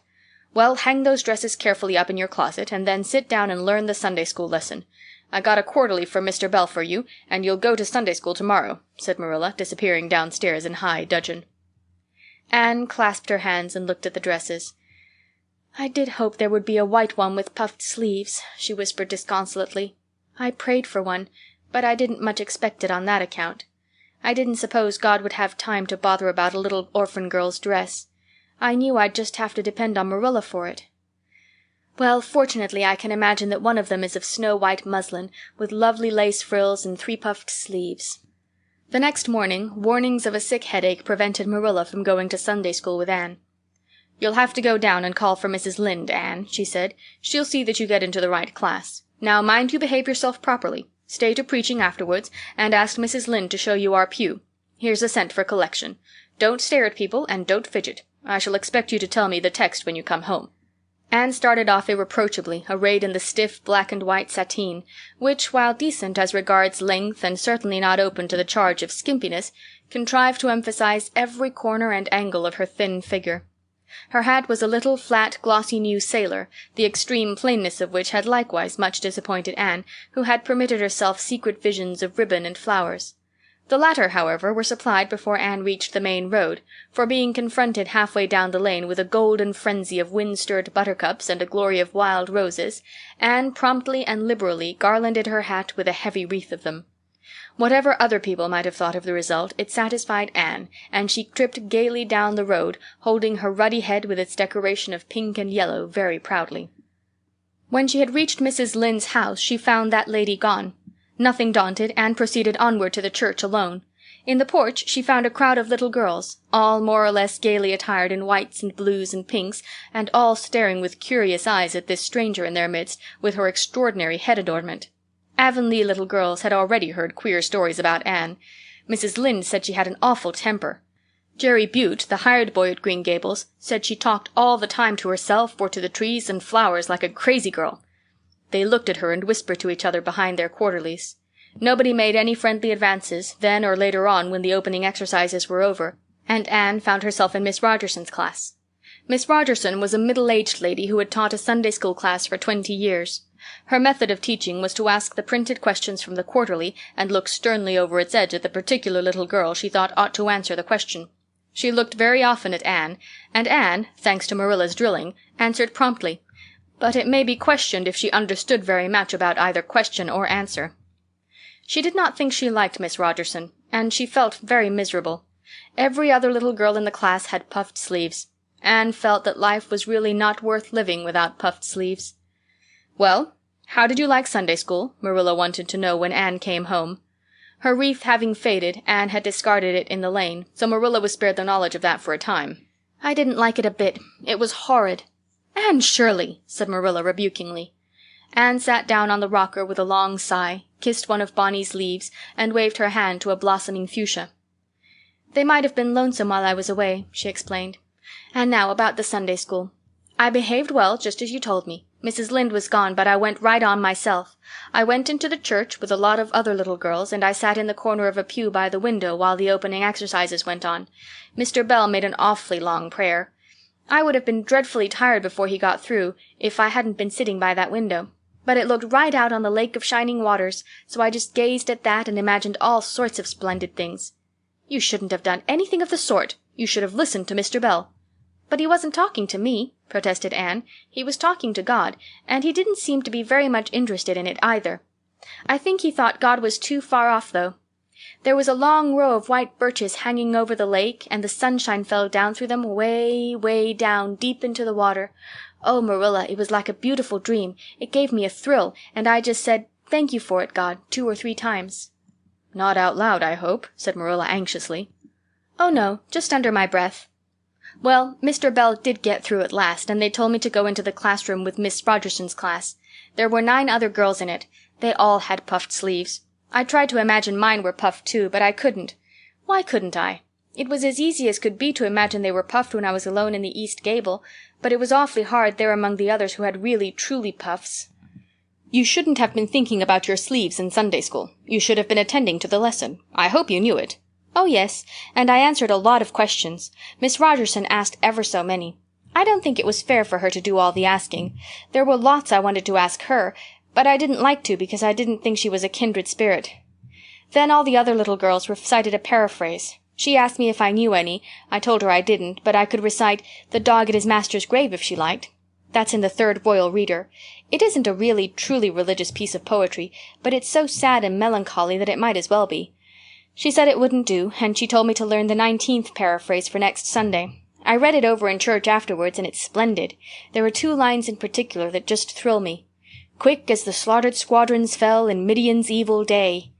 I don't know what squadrons means, nor Midian either, but it sounds so tragical. I can hardly wait until next Sunday to recite it. I'll practice it all the week. After Sunday school I asked Miss Rogerson, because Mrs. Lynde was too far away, to show me your pew. I sat just as still as I could, and the text was Revelation's 3rd chapter, 2nd and 3rd verses. It was a very long text. If I was a minister, I'd pick the short, snappy ones. The sermon was awfully long, too. I suppose the minister had to match it to the text. I didn't think he was a bit interesting. The trouble with him seems to be that he hasn't enough imagination. I didn't listen to him very much. I just let my thoughts run, and I thought of the most surprising things." Marilla felt helplessly that all this should be sternly reproved, but she was hampered by the undeniable fact that some of the things Anne had said, especially about the minister's sermons and Mr. Bell's prayers, were what she herself had really thought, deep down in her heart, for years, but had never given expression to. It almost seemed to her that those secret, unuttered, critical thoughts had suddenly taken visible and accusing shape and form in the person of this outspoken morsel of neglected humanity. Chapter 12. A Solemn Vow and Promise. It was not until next Friday that Marilla heard the story of the flower-wreathed hat. She came home from Mrs. Lynde's and called Anne to account. "Anne, Mrs. Rachel says you went to church last Sunday with your hat rigged out ridiculous with roses and buttercups. What on earth put you up to such a caper? A pretty-looking object you must have been." "Oh, I know pink and yellow aren't becoming to me," began Anne. "Becoming fiddlesticks! It was putting flowers on your hat at all, no matter what color they were, that was ridiculous. You are the most aggravating child."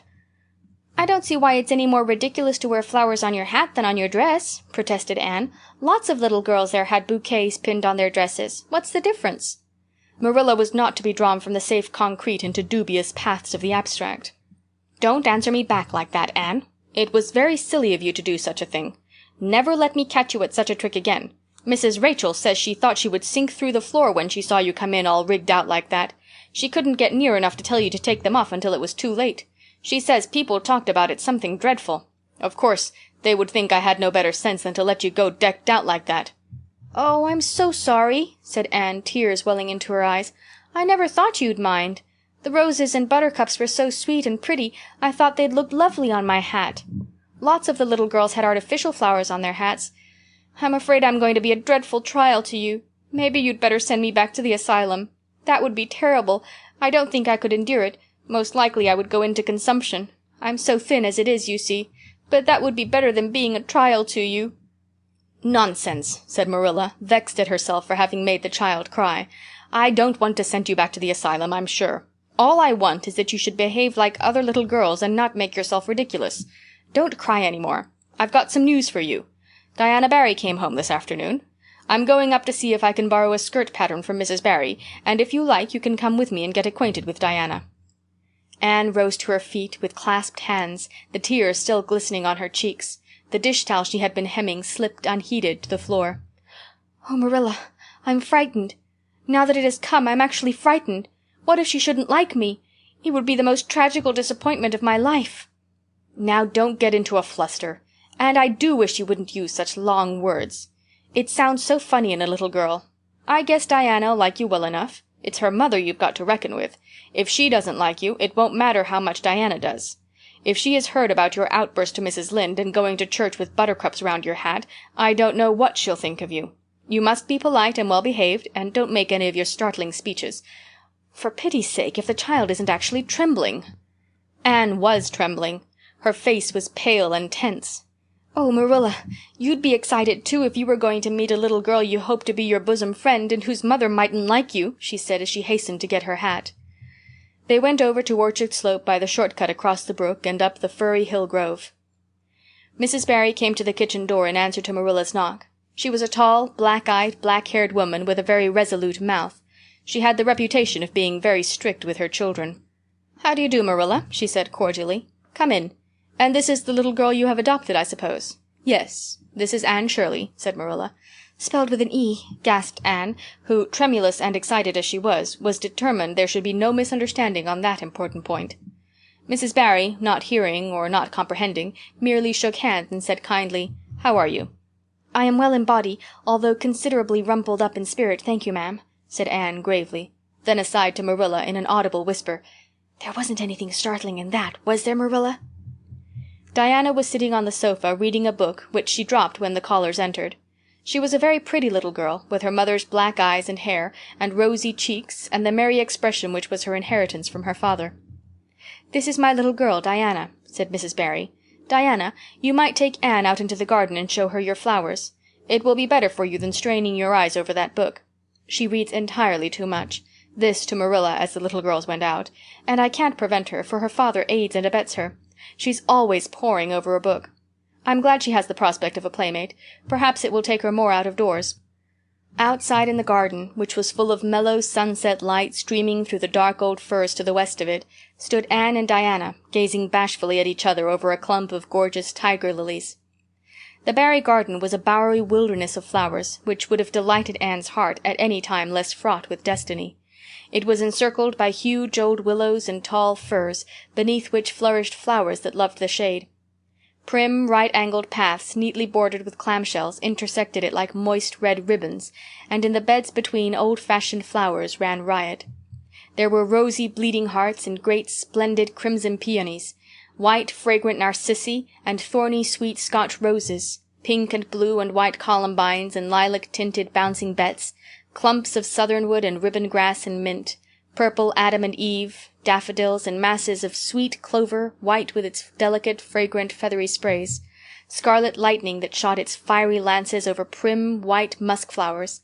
A garden it was where sunshine lingered and bees hummed, and winds, beguiled into loitering, purred and rustled.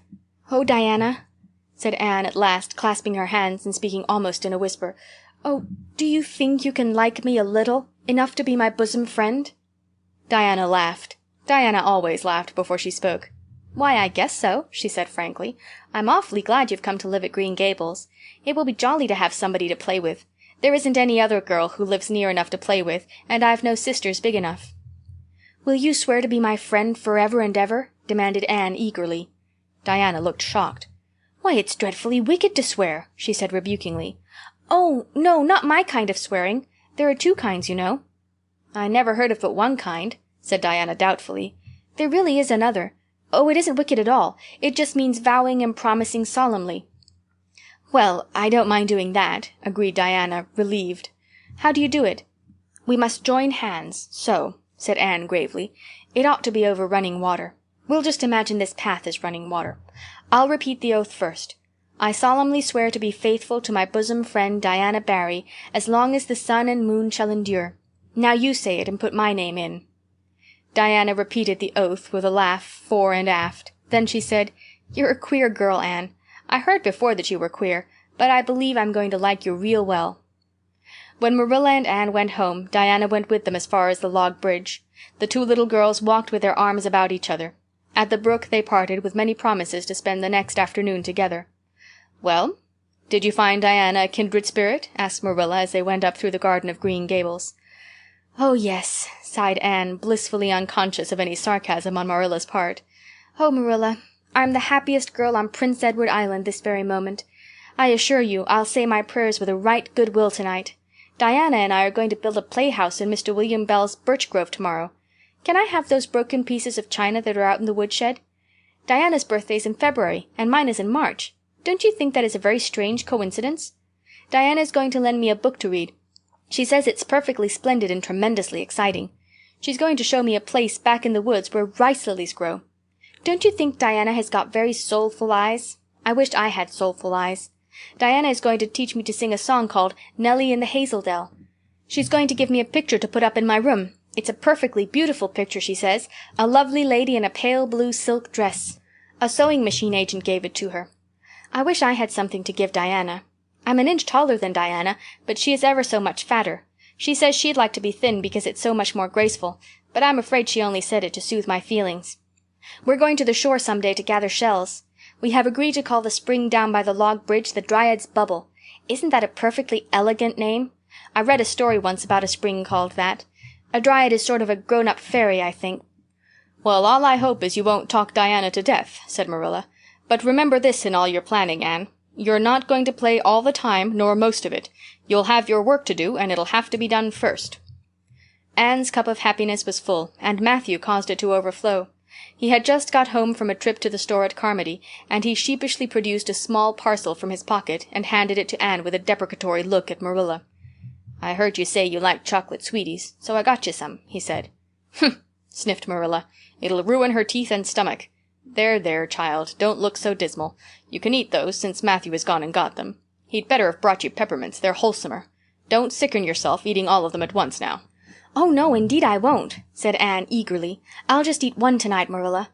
And I can give Diana half of them, can't I? The other half will taste twice as sweet to me if I give some to her. It's delightful to think I have something to give her. I will say it for the child, said Marilla when Anne had gone to her gable. She isn't stingy.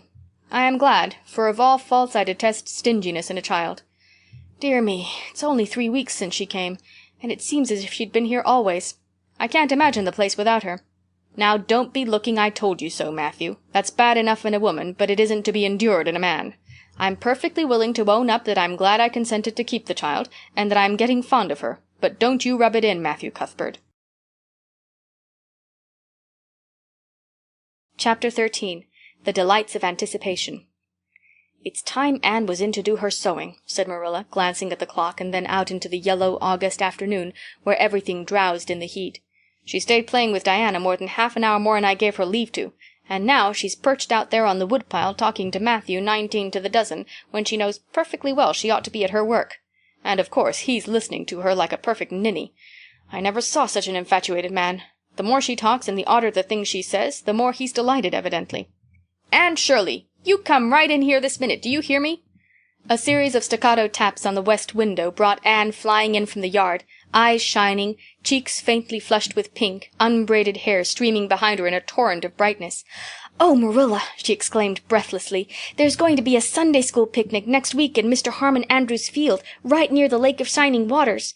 And Mrs. Superintendent Bell and Mrs. Rachel Lynde are going to make ice cream. Think of it, Marilla, ice cream! And oh, Marilla, can I go to it?"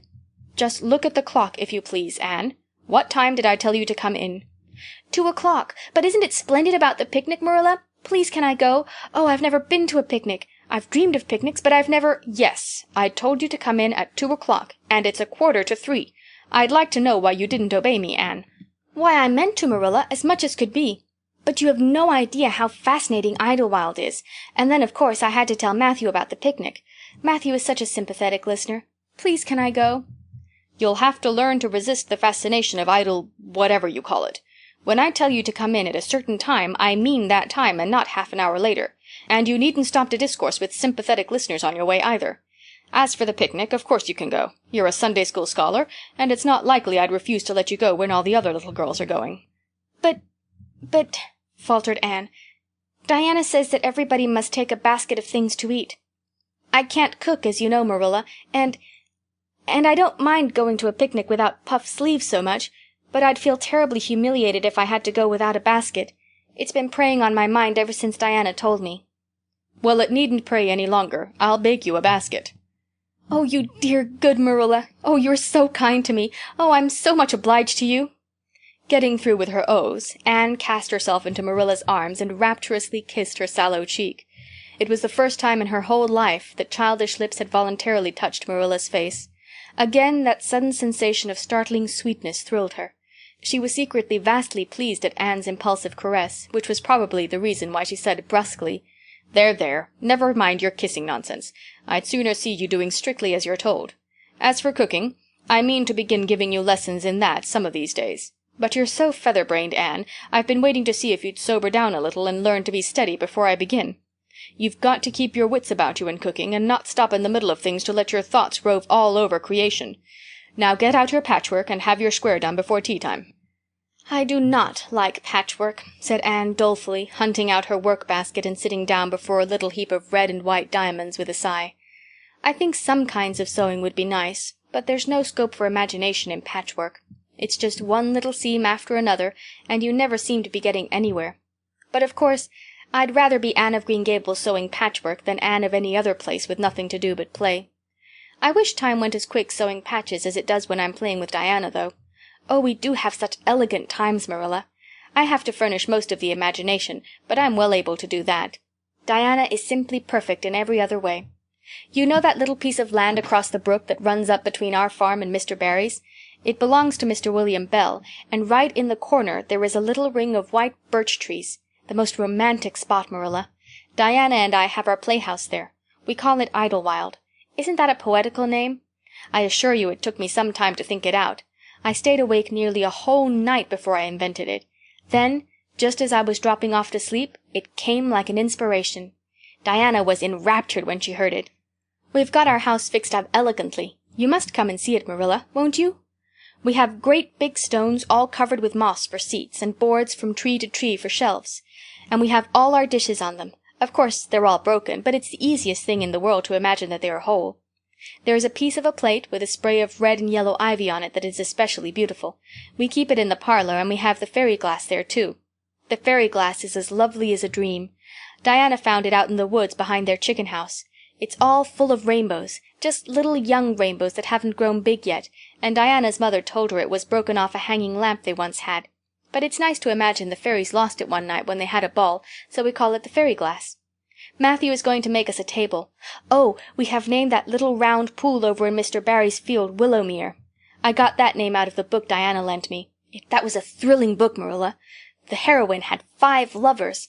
I'd be satisfied with one, wouldn't you? She was very handsome, and she went through great tribulations. She could faint as easy as anything. I'd love to be able to faint, wouldn't you, Marilla? It's so romantic. But I'm really very healthy for all I'm so thin. I believe I'm getting fatter, though. Don't you think I am? I look at my elbows every morning when I get up to see if any dimples are coming. Diana is having a new dress made with elbow sleeves. She's going to wear it to the picnic. Oh, I do hope it will be fine next Wednesday. I don't feel that I could endure the disappointment if anything happened to prevent me from getting to the picnic. I suppose I'd live through it, but I'm certain it would be a lifelong sorrow. It wouldn't matter if I got to 100 picnics in after years. They wouldn't make up for missing this one. They're going to have boats on the Lake of Shining Waters, and ice cream, as I told you. I've never tasted ice cream. Diana tried to explain what it was like, but I guess ice cream is one of those things that are beyond imagination. "Anne, you have talked even on for 10 minutes by the clock," said Marilla. "Now, just for curiosity's sake, see if you can hold your tongue for the same length of time." Anne held her tongue as desired, but for the rest of the week she talked picnic and thought picnic and dreamed picnic. On Saturday it rained, and she worked herself up into such a frantic state lest it should keep on raining until and over Wednesday that Marilla made her sew an extra patchwork square by way of steadying her nerves. On Sunday Anne confided to Marilla on the way home from church that she grew actually cold all over with excitement when the minister announced the picnic from the pulpit. "Such a thrill as went up and down my back, Marilla. I don't think I'd ever really believed until then that there was honestly going to be a picnic. I couldn't help fearing I'd only imagined it. But when a minister says a thing in the pulpit, you just have to believe it." "You set your heart too much on things, Anne," said Marilla with a sigh. "I'm afraid there'll be a great many disappointments in store for you through life." "Oh, Marilla, looking forward to things is half the pleasure of them," exclaimed Anne. "You mayn't get the things themselves, but nothing can prevent you from having the fun of looking forward to them. Mrs. Lynde says, 'Blessed are they who expect nothing, for they shall not be disappointed,' but I think it would be worse to expect nothing than to be disappointed." Marilla wore her amethyst brooch to church that day as usual. Marilla always wore her amethyst brooch to church. She would have thought it rather sacrilegious to leave it off, as bad as forgetting her Bible or her collection dime. That amethyst brooch was Marilla's most treasured possession. A seafaring uncle had given it to her mother, who in turn had bequeathed it to Marilla. It was an old-fashioned oval, containing a braid of her mother's hair surrounded by a border of very fine amethysts.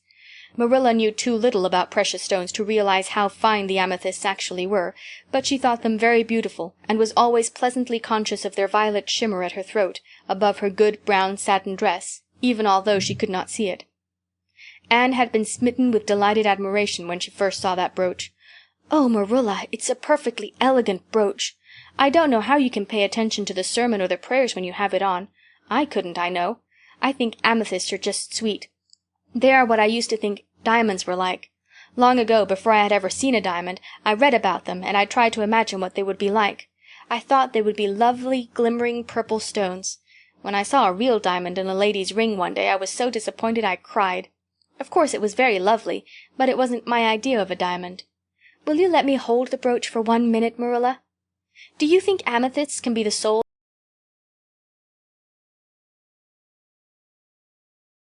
Chapter 14. Anne's Confession. On the Monday evening before the picnic, Marilla came down from her room with a troubled face. "Anne," she said to that small personage, who was shelling peas by the spotless table and singing Nellie of the Hazel Dell with a vigor and expression that did credit to Diana's teaching, "did you see anything of my amethyst brooch? I thought I stuck it in my pincushion when I came home from church yesterday evening, but I can't find it anywhere." I saw it this afternoon when you were away at the Aid Society," said Anne a little slowly. "I was passing your door when I saw it on the cushion, so I went in to look at it." "Did you touch it?" said Marilla sternly. "Yes," admitted Anne. "I took it up and pinned it on my breast just to see how it would look." "You had no business to do anything of the sort. It's very wrong in a little girl to meddle. You shouldn't have gone into my room in the first place, and you shouldn't have touched a brooch that didn't belong to you in the second. Where did you put it?" "Oh, I put it back on the bureau. I hadn't it on a minute. Truly, I didn't mean to meddle, Marilla. I didn't think about its being wrong to go in and try on the brooch, but I see now that it was, and I'll never do it again. That's one good thing about me. I never do the same naughty thing twice." "You didn't put it back," said Marilla. "That brooch isn't anywhere on the bureau. You've taken it out or something, Anne." "I did put it back," said Anne quickly. Pertly, Marilla thought. "I just don't remember whether I stuck it on the pincushion or laid it in the china tray, but I'm perfectly certain I put it back." "I'll go and have another look," said Marilla, determining to be just. "If you put that brooch back, it's there still. If it isn't, I'll know you didn't, that's all." Marilla went to her room and made a thorough search, not only over the bureau, but in every other place she thought the brooch might possibly be. It was not to be found, and she returned to the kitchen.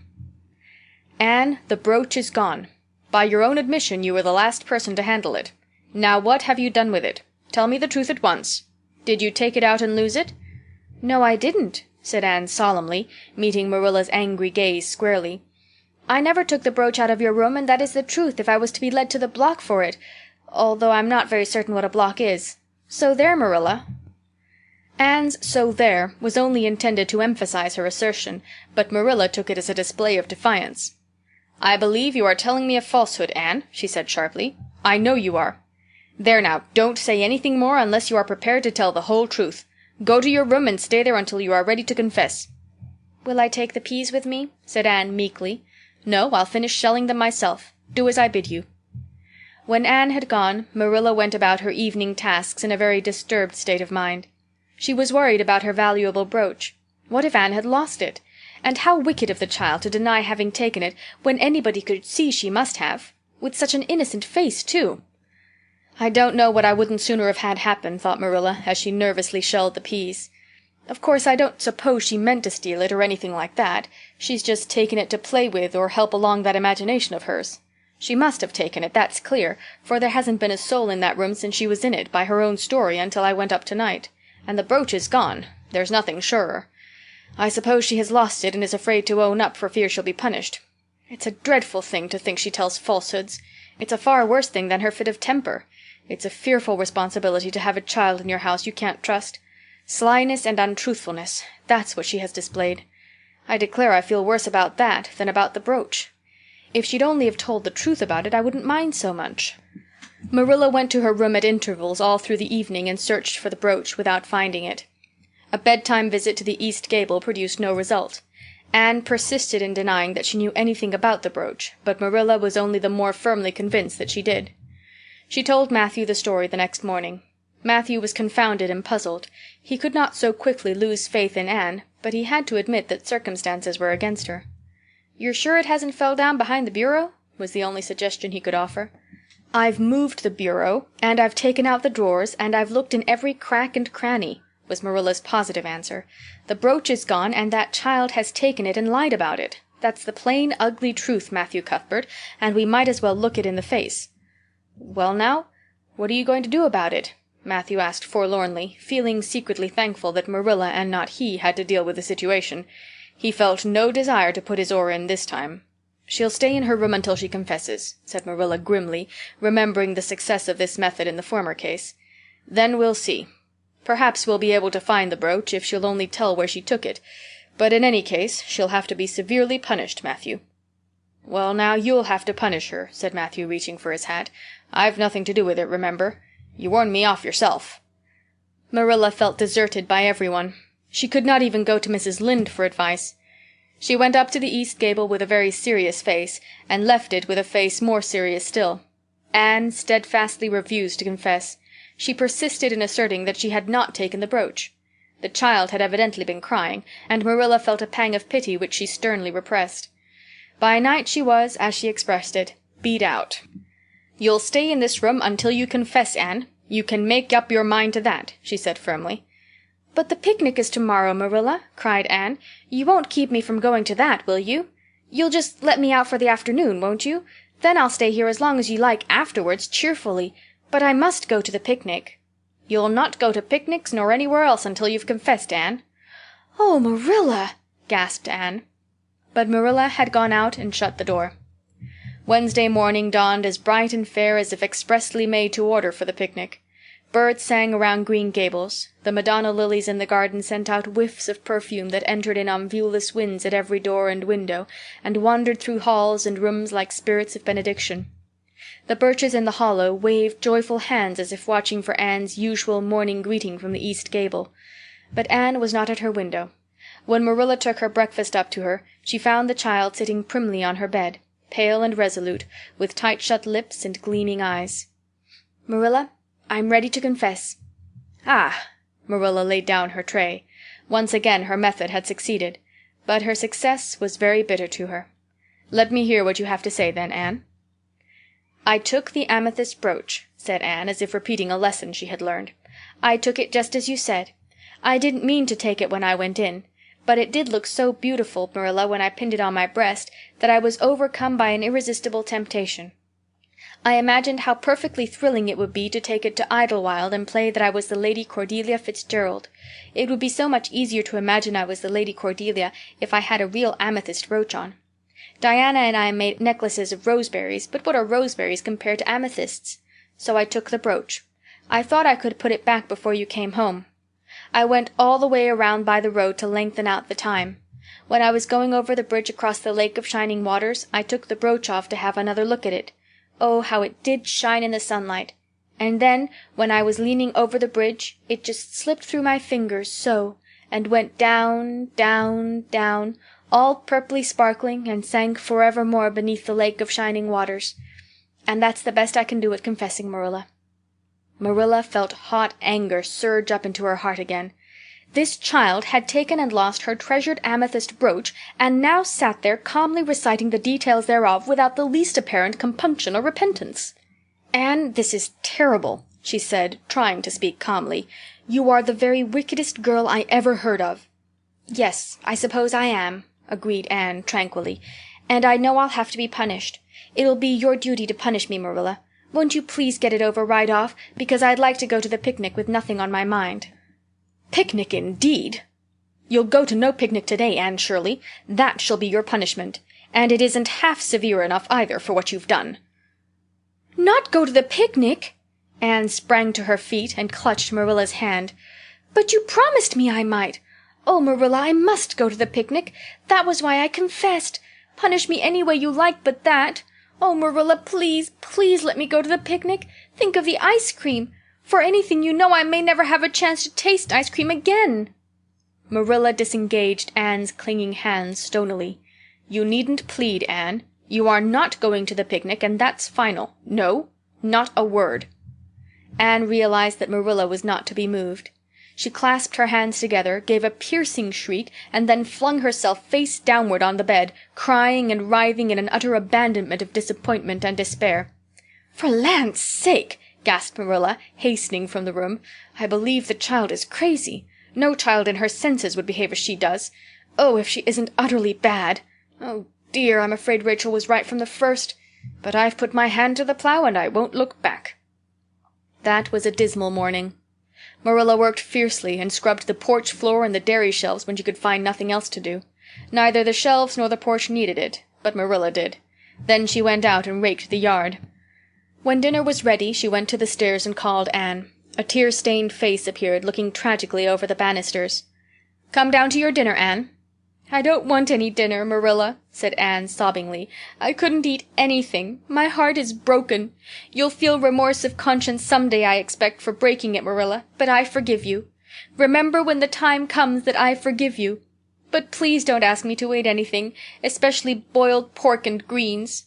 Boiled pork and greens are so unromantic when one is in affliction."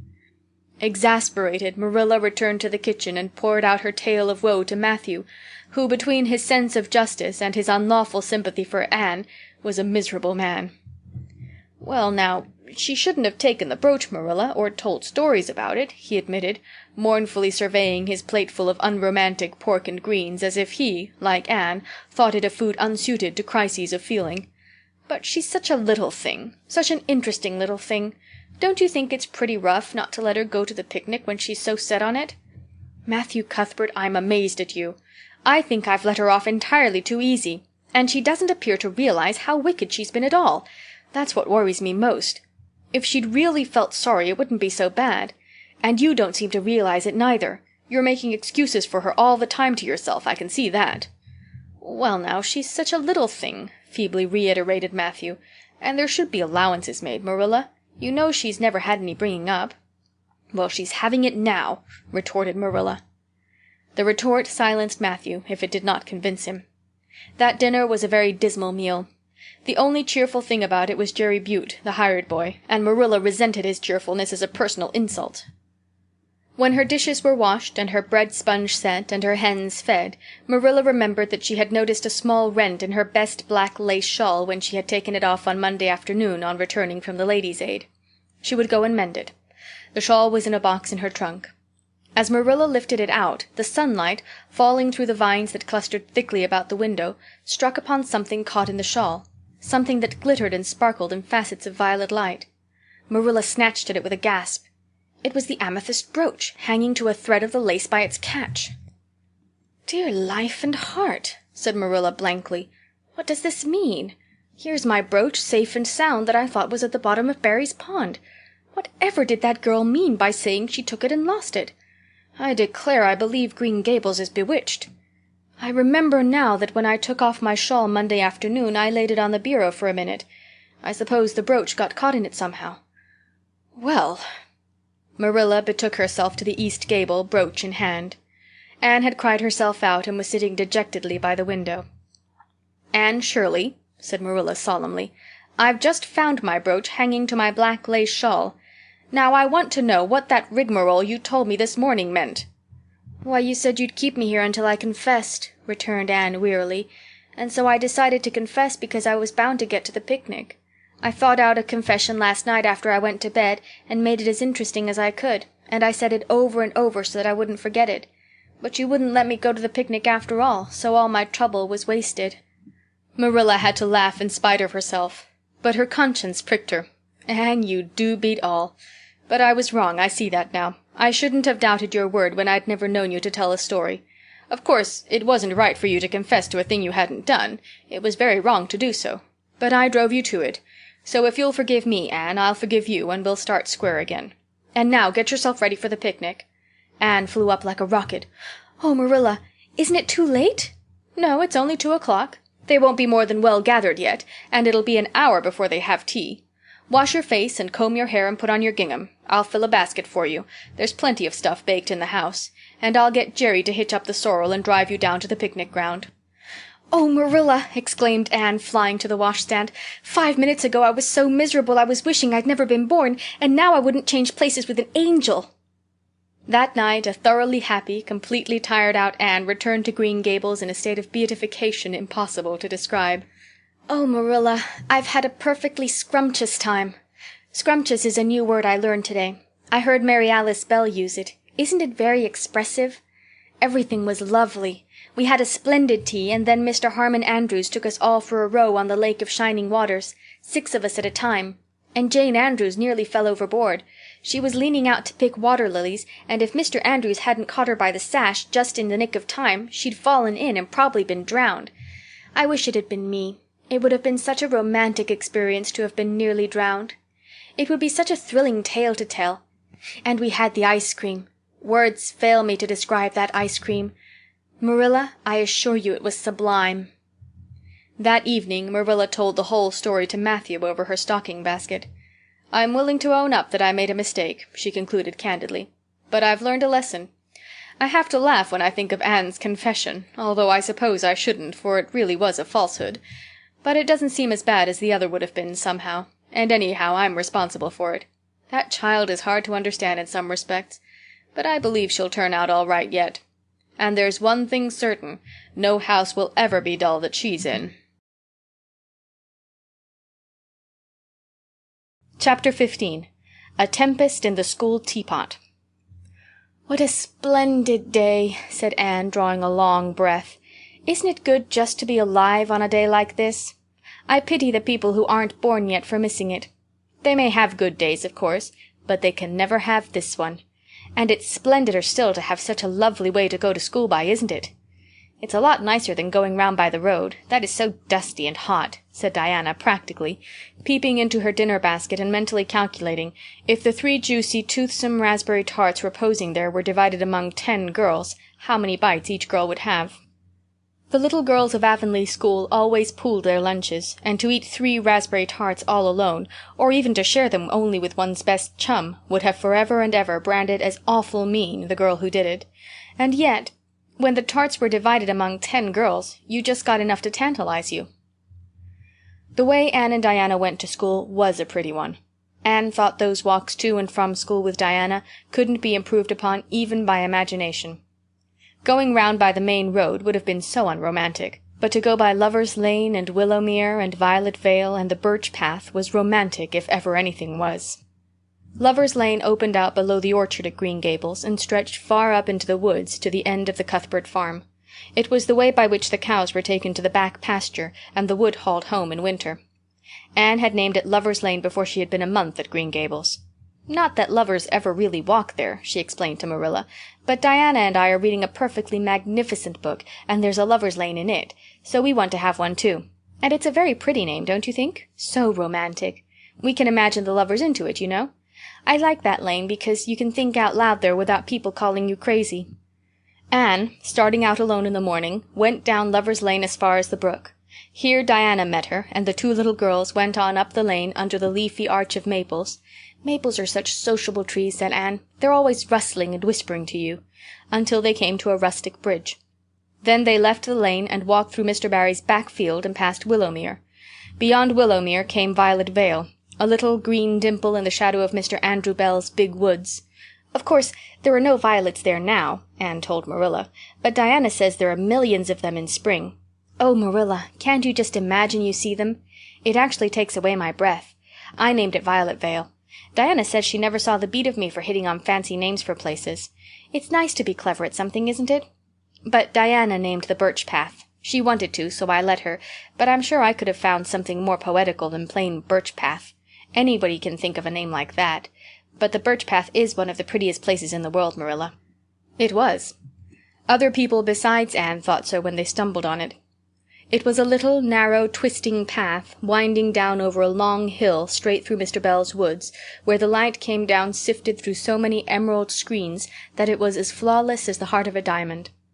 It was fringed in all its length with slim young birches, white-stemmed and lissom-boughed. Ferns and starflowers and wild lilies of the valley and scarlet tufts of pigeon-berries grew thickly along it. And there was always a delightful spiciness in the air, and music of bird-calls and the murmur and laugh of wood-winds in the trees overhead. Now and then you might see a rabbit skipping across the road if you were quiet, which, with Anne and Diana, happened about once in a blue moon. Down in the valley the path came out to the main road, and then it was just up the spruce hill to the school. The Avonlea school was a whitewashed building, low in the eaves and wide in the windows, furnished inside with comfortable, substantial, old-fashioned desks that opened and shut, and were carved all over their lids with the initials and hieroglyphics of 3 generations of school-children. The schoolhouse was set back from the road, and behind it was a dusky fir wood, and a brook where all the children put their bottles of milk in the morning to keep cool and sweet until dinner hour. Marilla had seen Anne start off to school on the first day of September with many secret misgivings. Anne was such an odd girl. How would she get on with the other children? And how on earth would she ever manage to hold her tongue during school hours? Things went better than Marilla feared, however. Anne came home that evening in high spirits. "I think I'm going to like school here," she announced. "I don't think much of the master, though. He's all the time curling his mustache and making eyes at Prissy Andrews. Prissy's grown up, you know. She's 16 and she's studying for the entrance examination into Queen's Academy at Charlottetown next year. Tilly Boulter says the master is dead gone on her. She's got a beautiful complexion and curly brown hair, and she does it up so elegantly. She sits in the long seat at the back, and he sits there too, most of the time, to explain her lessons, he says. But Ruby Gillis says she saw him writing something on her slate, and when Prissy read it she blushed as red as a beet and giggled, and Ruby Gillis says she doesn't believe it had anything to do with the lesson." "Anne Shirley, don't let me hear you talking about your teacher in that way again," said Marilla sharply. "You don't go to school to criticize the master. I guess he can teach you something, and it's your business to learn. And I want you to understand right off that you are not to come home telling tales about him. That is something I won't encourage. I hope you were a good girl." "Indeed I was," said Anne comfortably. "It wasn't so hard as you might imagine, either. I sit with Diana. Our seat is right by the window, and we can look down to the Lake of Shining Waters. There were a lot of nice girls in school, and we had scrumptious fun playing at dinner time. It's so nice to have a lot of little girls to play with, but of course I like Diana best and always will. I adore Diana. I'm dreadfully far behind the others. They're all in the 5th book, and I'm only in the 4th. I feel that it's kind of a disgrace. But there's not one of them has such an imagination as I have, and I soon found that out. We had reading and geography and Canadian history and dictation today. Mr. Phillips said my spelling was disgraceful, and he held up my slate so that everybody could see it all marked over. I felt so mortified, Marilla. He might have been politer to a stranger, I think. Ruby Gillis gave me an apple, and Sophia Sloane lent me a lovely pink card with "May I see you home" on it. I'm to give it back to her tomorrow. And Tilly Boulter let me wear her bead ring all the afternoon. Can I have some of those pearl beads off the old pincushion in the garret to make myself a ring? And oh, Marilla, Jane Andrews told me that Minnie McPherson told her that she heard Prissy Andrews tell Sarah Gillis that I had a very pretty nose. Marilla, that is the first compliment I have ever had in my life, and you can't imagine what a strange feeling it gave me. Marilla, have I really a pretty nose? I know you'll tell me the truth." "Your nose is well enough," said Marilla shortly. Secretly she thought Anne's nose was a remarkably pretty one, but she had no intention of telling her so. That was 3 weeks ago, and all had gone smoothly so far. And now, this crisp September morning, Anne and Diana were tripping blithely down the birch path, 2 of the happiest little girls in Avonlea. "I guess Gilbert Blythe will be in school today," said Diana. "He's been visiting his cousins over in New Brunswick all summer, and he only came home Saturday night. He's awfully handsome, Anne, and he teases the girls something terrible. He just torments our lives out." Diana's voice indicated that she rather liked having her life tormented out than not. "Gilbert Blythe?" said Anne. "Isn't it his name that's written up on the porch wall with Julia bells and a big take notice over them?" "Yes," said Diana, tossing her head, "but I'm sure he doesn't like Julia Bell so very much. I've heard him say he studied the multiplication table by her freckles." "Oh, don't speak about freckles to me," implored Anne. "It isn't delicate when I've got so many. But I do think that writing take notices up on the wall about the boys and girls is the silliest ever. I should just like to see anybody dare to write my name up with a boy's. Not, of course," she hastened to add, "that anybody would." Anne sighed. She didn't want her name written up, but it was a little humiliating to know that there was no danger of it. "Nonsense," said Diana, whose black eyes and glossy tresses had played such havoc with the hearts of Avonlea schoolboys that her name figured on the porch walls in half a dozen take notices. It's only meant as a joke. And don't you be too sure your name won't ever be written up. Charlie Sloane is dead gone on you. He told his mother, mind you, that you were the smartest girl in school. That's better than being good-looking." "No, it isn't," said Anne, feminine to the core. "I'd rather be pretty than clever. And I hate Charlie Sloane. I can't bear a boy with goggle eyes. If anyone wrote my name up with his, I'd never get over it, Diana Barry. But it is nice to keep head of your class." "You'll have Gilbert in your class after this," said Diana, "and he's used to being head of his class, I can tell you. He's only in the 4th book, although he's nearly 14. 4 years ago his father was sick and had to go out to Alberta for his health, and Gilbert went with him. They were there 3 years, and Gil didn't go to school hardly any until they came back. You won't find it so easy to keep head after this, Anne." "I'm glad," said Anne quickly. "I couldn't really feel proud of keeping head of little boys and girls of just 9 or 10. I got up yesterday spelling ebullition. Josie Pye was head, and mind you, she peeped in her book. Mr. Phillips didn't see her. He was looking at Prissy Andrews, but I did. I just swept her a look of freezing scorn, and she got as red as a beet and spelled it wrong after all." "Those Pye girls are cheats all round," said Diana indignantly as they climbed the fence of the main road. "Gertie Pye actually went and put her milk bottle in my place in the brook yesterday. Did you ever? I don't speak to her now." When Mr. Phillips was in the back of the room hearing Prissy Andrews' Latin, Diana whispered to Anne, "That's Gilbert Blythe sitting right across the aisle from you, Anne. Just look at him and see if you don't think he's handsome." Anne looked accordingly. She had a good chance to do so, for the said Gilbert Blythe was absorbed in stealthily pinning the long yellow braid of Ruby Gillis, who sat in front of him, to the back of her seat. He was a tall boy, with curly brown hair, roguish hazel eyes, and a mouth twisted into a teasing smile. Presently Ruby Gillis started up to take a sum to the master. She fell back into her seat with a little shriek, believing that her hair was pulled out by the roots. Everybody looked at her, and Mr. Phillips glared so sternly that Ruby began to cry. Gilbert had whisked the pin out of sight and was studying his history with the soberest face in the world, but when the commotion subsided he looked at Anne and winked with inexpressible drollery.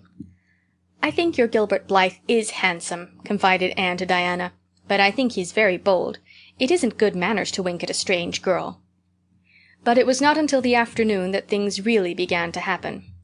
Mr. Phillips was back in the corner explaining a problem in algebra to Prissy Andrews, and the rest of the scholars were doing pretty much as they pleased, eating green apples, whispering, drawing pictures on their slates, and driving crickets harnessed to strings up and down the aisle. Gilbert Blythe was trying to make Anne Shirley look at him, and failing utterly, because Anne was at that moment totally oblivious not only to the very existence of Gilbert Blythe, but of every other scholar in Avonlea school itself. With her chin propped on her hands, and her eyes fixed on the blue glimpse of the lake of shining waters that the west window afforded, she was far away in a gorgeous dreamland, hearing and seeing nothing save her own wonderful visions. Gilbert Blythe wasn't used to putting himself out to make a girl look at him and meeting with failure. She should look at him, that red-haired Shirley girl with the little pointed chin and the big eyes that weren't like the eyes of any other girl in Avonlea school. Gilbert reached across the aisle, picked up the end of Anne's long red braid, held it out at arm's length, and said in a piercing whisper, "Carrots! Carrots!" Then Anne looked at him with a vengeance. She did more than look. She sprang to her feet, her bright fancies fallen into cureless ruin. She flashed one indignant glance at Gilbert from eyes whose angry sparkle was swiftly quenched in equally angry tears. "You mean, hateful boy!" she exclaimed passionately. "How dare you!" And then, thwack!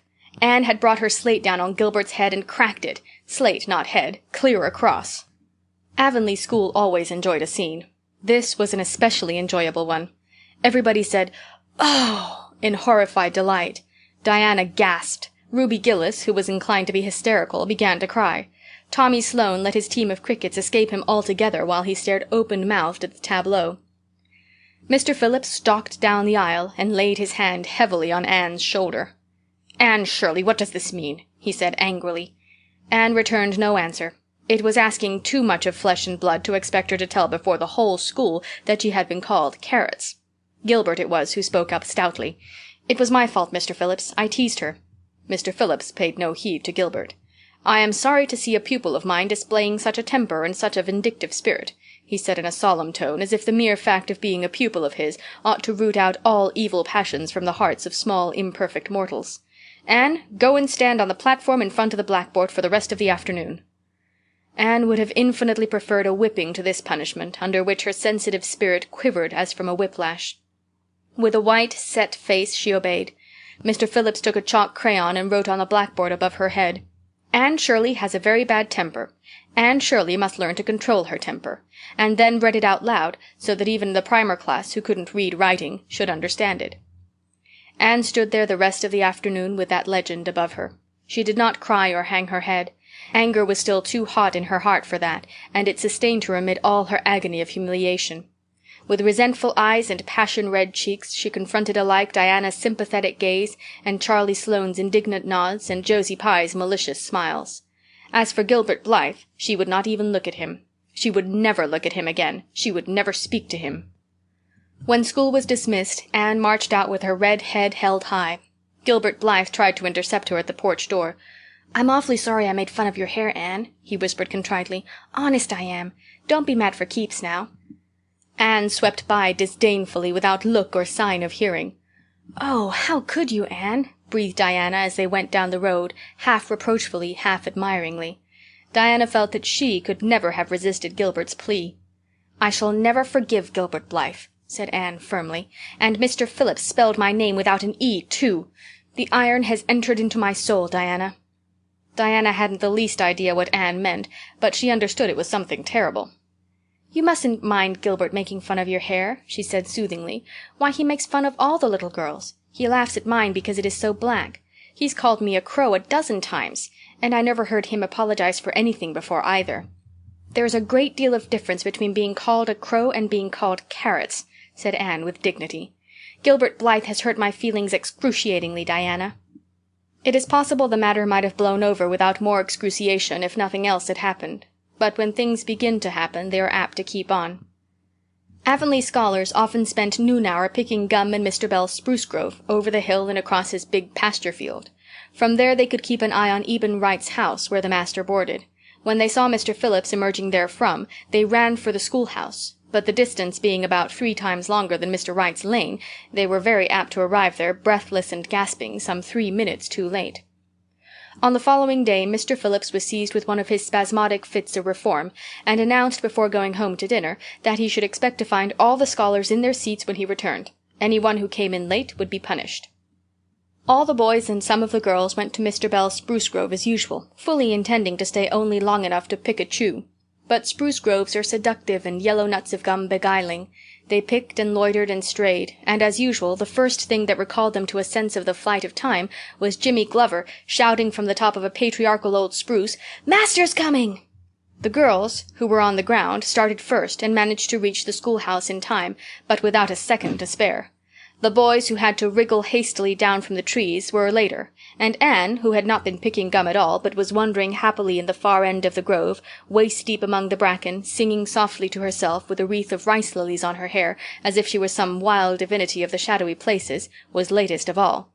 Anne could run like a deer, however. Run she did, with the impish result that she overtook the boys at the door, and was swept into the schoolhouse among them just as Mr. Phillips was in the act of hanging up his hat.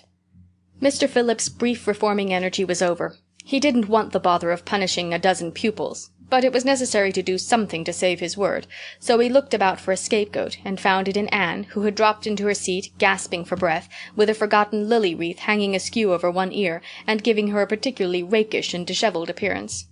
"Anne Shirley, since you seem to be so fond of the boys' company, we shall indulge your taste for it this afternoon," he said sarcastically. "Take those flowers out of your hair and sit with Gilbert Blythe." The other boys snickered. Diana, turning pale with pity, plucked the wreath from Anne's hair and squeezed her hand. Anne stared at the master as if turned to stone. "Did you hear what I said, Anne?" queried Mr. Phillips sternly. "Yes, sir," said Anne slowly, "but I didn't suppose you really meant it." "I assure you I did," still with the sarcastic inflection which all the children, and Anne especially, hated. It flicked on the raw. "Obey me at once." For a moment Anne looked as if she meant to disobey. Then, realizing that there was no help for it, she rose haughtily, stepped across the aisle, sat down beside Gilbert Blythe, and buried her face in her arms on the desk.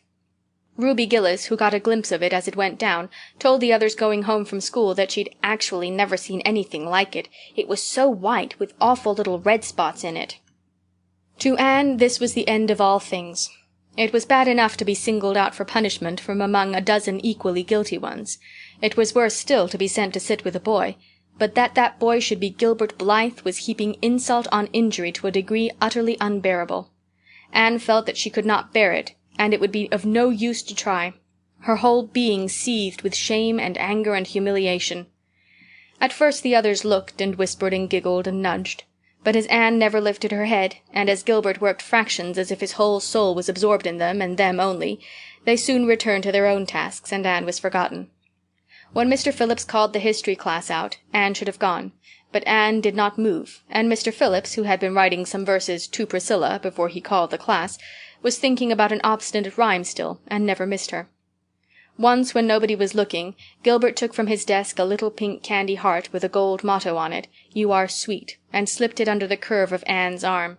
Whereupon Anne arose, took the pink heart gingerly between the tips of her fingers, dropped it on the floor, ground it to powder beneath her heel, and resumed her position without deigning to bestow a glance on Gilbert. When school went out, Anne marched to her desk, ostentatiously took out everything therein, books and writing tablet, pen and ink, testament and arithmetic, and piled them neatly on her cracked slate. "What are you taking all those things home for, Anne?" Diana wanted to know as soon as they were out on the road. She had not dared to ask the question before. "I am not coming back to school any more," said Anne. Diana gasped and stared at Anne to see if she meant it. "Will Marilla let you stay home?" she asked. "She'll have to," said Anne. "I'll never go to school to that man again." "Oh, Anne!" Diana looked as if she were ready to cry. "I do think you're mean. What shall I do? Mr. Phillips will make me sit with that horrid Gertie Pye. I know he will, because she is sitting alone. Do come back, Anne." "I'd do almost anything in the world for you, Diana," said Anne sadly. "I'd let myself be torn limb from limb if it would do you any good. But I can't do this, so please don't ask it. You harrow up my very soul." "Just think of all the fun you will miss," mourned Diana. "We are going to build the loveliest new house down by the brook, and we'll be playing ball next week, and you've never played ball, Anne. It's tremendously exciting. And we're going to learn a new song. Jane Andrews is practicing it up now. And Alice Andrews is going to bring a new pansy book next week, and we're all going to read it out loud, chapter about, down by the brook. And you know you are so fond of reading out loud, Anne." Nothing moved Anne in the least. Her mind was made up. She would not go to school to Mr. Phillips again. She told Marilla so when she got home. "Nonsense," said Marilla. "It isn't nonsense at all," said Anne, gazing at Marilla with solemn, reproachful eyes. "Don't you understand, Marilla? I've been insulted." "Insulted fiddlesticks. You'll go to school tomorrow as usual." "Oh, no." Anne shook her head gently. "I'm not going back, Marilla. I'll learn my lessons at home, and I'll be as good as I can and hold my tongue all the time if it is possible at all. But I'll not go back to school, I assure you." Marilla saw something remarkably like unyielding stubbornness looking out of Anne's small face. She understood that she would have trouble in overcoming it, but she resolved wisely to say nothing more just then. "I'll run down and see Rachel about it this evening," she thought. "There's no use reasoning with Anne now. She's too worked up, and I've an idea she can be awful stubborn if she takes the notion. Far as I can make out from her story, Mr. Phillips has been carrying matters with a rather high hand, but it would never do to say so to her. I'll just talk it over with Rachel. She's sent 10 children to school, and she ought to know something about it. She'll have heard the whole story, too, by this time." Marilla found Mrs. Lynde knitting quilts as industriously and cheerfully as usual. "I suppose you know what I've come about," she said a little shamefacedly. Mrs. Rachel nodded.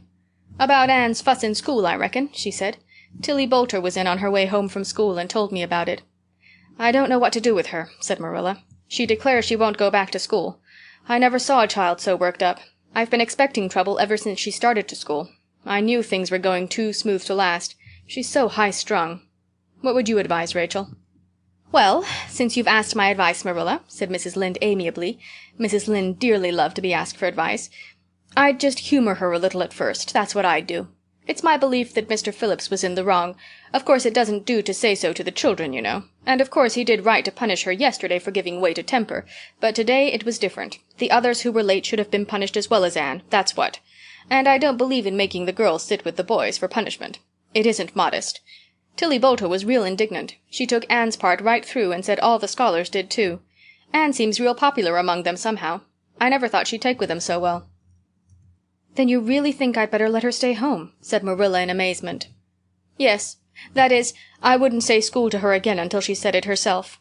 Depend upon it, Marilla, she'll cool off in a week or so and be ready to go back of her own accord, that's what, while if you were to make her go back right off, dear knows what freak or tantrum she'd take next and make more trouble than ever.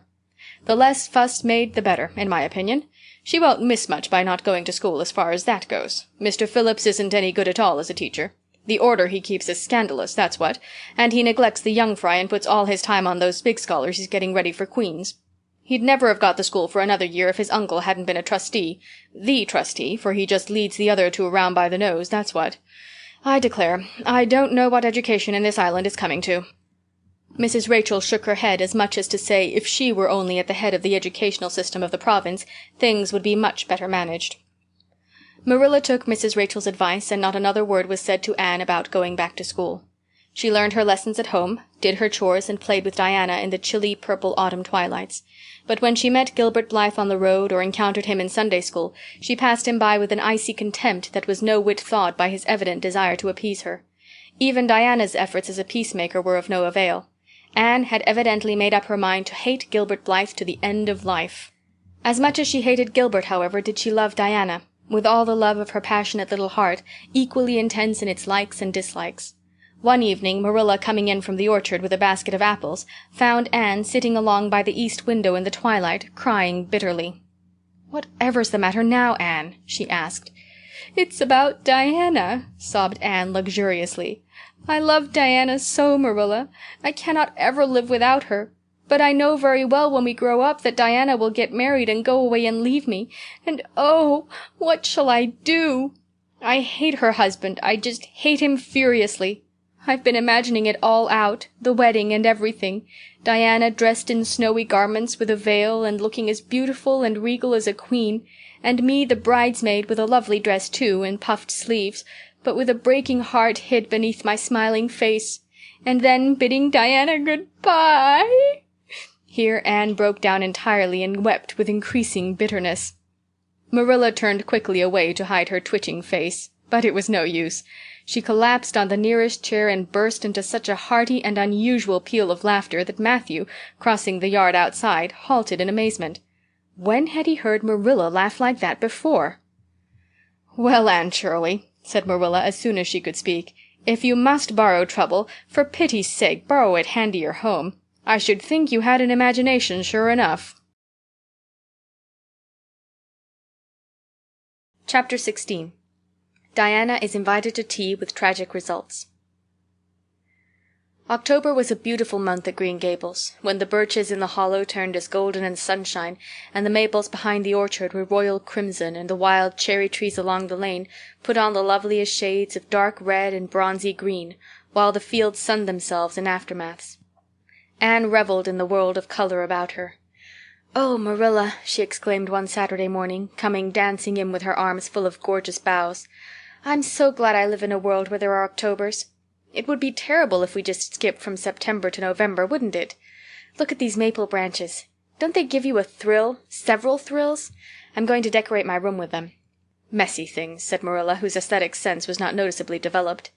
"You clutter up your room entirely too much with out-of-door stuff, Anne. Bedrooms were made to sleep in."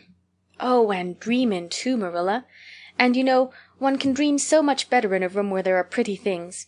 I'm going to put these boughs in the old blue jug and set them on my table." "Mind you don't drop leaves all over the stairs, then. I'm going on a meeting of the Aid Society at Carmody this afternoon, Anne, and I won't likely be home before dark. You'll have to get Matthew and Jerry their supper, so mind you don't forget to put the tea to draw until you sit down at the table as you did last time." "It was dreadful of me to forget," said Anne apologetically, "but that was the afternoon I was trying to think of a name for Violet Vale, and it crowded other things out. Matthew was so good, he never scolded a bit. He put the tea down himself and said we could wait a while as not. And I told him a lovely fairy story while we were waiting, so he didn't find the time long at all. It was a beautiful story, Marilla. I forgot the end of it, so I made up an end for it myself, and Matthew said he couldn't tell where the join came in." "Matthew would think it all right, Anne, if you took a notion to get up and have dinner in the middle of the night. But you keep your wits about you this time, and I don't really know if I'm doing right. It may make you more addle-pated than ever, but you can ask Diana to come over and spend the afternoon with you and have tea here." "Oh, Marilla!" Anne clasped her hands. "How perfectly lovely! You are able to imagine things after all, or else you'd never have understood how I've longed for that very thing. It will seem so nice and grown-uppish. No fear of my forgetting to put the tea to draw when I have company. Oh, Marilla, can I use the rosebud sprayed tea set?" "No, indeed. The rosebud tea set? Well, what next? You know I never use that except for the minister or the aids. You'll put down the old brown tea set. But you can open the little yellow crock of cherry preserves. It's time it was being used, anyhow. I believe it's beginning to work. And you can cut some fruit cake and have some of the cookies and snaps." "I can just imagine myself sitting down at the head of the table and pouring out the tea," said Anne, shutting her eyes ecstatically, "and asking Diana if she takes sugar. I know she doesn't, but of course I'll ask her just as if I didn't know. And then pressing her to take another piece of fruit cake and another helping of preserves. Oh, Marilla, it's a wonderful sensation just to think of it. Can I take her into the spare room to lay off her hat when she comes, and then into the parlor to sit?" "No, the sitting room will do for you and your company. But there is a bottle half full of raspberry cordial that was left over from the church social the other night. It's on the second shelf of the sitting room closet, and you and Diana can have it if you like, and a cookie to eat with it along in the afternoon, for I dare say Matthew'll be late coming in to tea since he's hauling potatoes to the vessel." Anne flew down to the hollow past the Dryad's Bubble and up the spruce path to Orchard Slope to ask Diana to tea. As a result, just after Marilla had driven off to Carmody, Diana came over dressed in her second-best dress and looking exactly as it is proper to look when asked out to tea. At other times she was wont to run into the kitchen without knocking, but now she knocked primly at the front door, and when Anne, dressed in her second-best, as primly opened it, both little girls shook hands as gravely as if they had never met before. This unnatural solemnity lasted until after Diana had been taken to the east gable to lay off her hat, and then had sat for 10 minutes in the sitting-room, toes in position. "How is your mother?" inquired Anne politely, just as if she had not seen Mrs. Barry picking apples that morning in excellent health and spirits. "She is very well, thank you. I suppose Mr. Cuthbert is hauling potatoes to the Lily Sands this afternoon, is he?" said Diana, who had ridden down to Mr. Harmon Andrews that morning in Matthew's cart. "Yes. Our potato crop is very good this year. I hope your father's crop is good, too." "It is fairly good, thank you. Have you picked many of your apples yet?" "Oh, ever so many," said Anne, forgetting to be dignified and jumping up quickly. "Let's go out to the orchard and get some of the red sweetings, Diana. Marilla says we can have all that are left on the tree. Marilla is a very generous woman. She said we could have fruit cake and cherry preserves for tea. But it isn't good manners to tell your company what you are going to give them to eat, so I won't tell you what she said we could have to drink. Only it begins with an R and a C, and it's a bright red color. I love bright red drinks, don't you? They taste twice as good as any other color." The orchard, with its great sweeping boughs that bent to the ground with fruit, proved so delightful that the little girl spent most of the afternoon in it, sitting in a grassy corner where the frost had spared the green, and the mellow autumn sunshine lingered warmly, eating apples and talking as hard as they could. Diana had much to tell Anne of what went on in school. She had to sit with Gertie Pye, and she hated it. Gertie squeaked her pencil all the time, and it just made her, Diana's, blood run cold.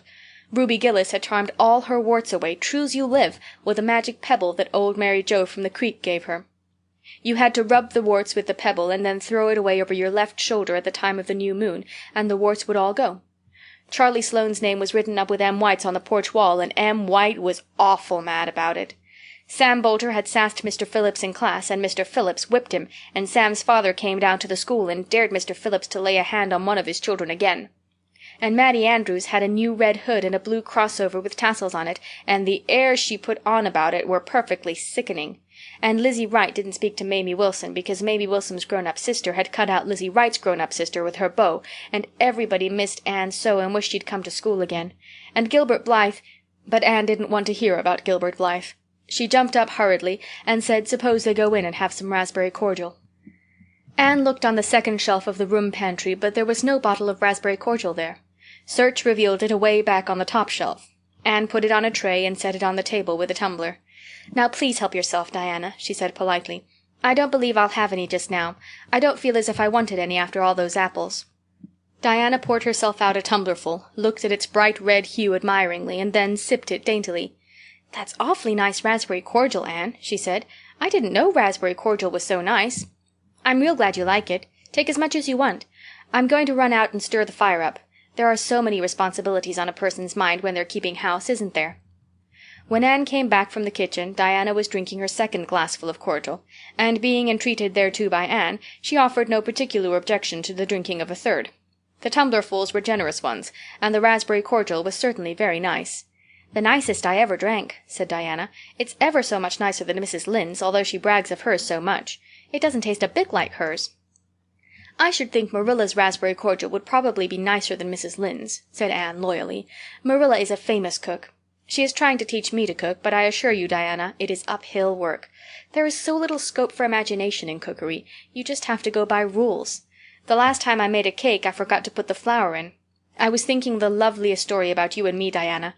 I thought you were desperately ill with smallpox and everybody deserted you, but I went boldly to your bedside and nursed you back to life, and then I took the smallpox and died, and I was buried under those poplar trees in the graveyard, and you planted a rosebush by my grave and watered it with your tears, and you never, never forgot the friend of your youth who sacrificed her life for you. Oh, it was such a pathetic tale, Diana. The tears just rained down over my cheeks while I mixed the cake. But I forgot the flour, and the cake was a dismal failure. Flour is so essential to cakes, you know. Marilla was very cross, and I don't wonder. I'm a great trial to her. She was terribly mortified about the pudding sauce last week. We had a plum pudding for dinner on Tuesday, and there was half the pudding in a pitcherful of sauce left over. Marilla said there was enough for another dinner, and told me to set it on the pantry shelf and cover it. I meant to cover it just as much as could be, Diana, but when I carried it in I was imagining I was a nun. Of course, I'm a Protestant, but I imagined I was a Catholic, taking the veil to bury a broken heart in cloistered seclusion. And I forgot all about covering the pudding sauce. I thought of it next morning and ran to the pantry. Diana, fancy, if you can, my extreme horror at finding a mouse drowned in that pudding sauce. I lifted the mouse out with a spoon and threw it out in the yard, and then I washed the spoon in 3 waters. Marilla was out milking, and I fully intended to ask her when she came in if I'd give the sauce to the pigs. But when she did come in, I was imagining that I was a frost fairy going through the woods turning the trees red and yellow, whichever they wanted to be, so I never thought about that pudding sauce again, and Marilla sent me out to pick apples. Well, Mr. and Mrs. Chester Ross from Spencervale came here that morning. You know they're very stylish people, especially Mrs. Chester Ross.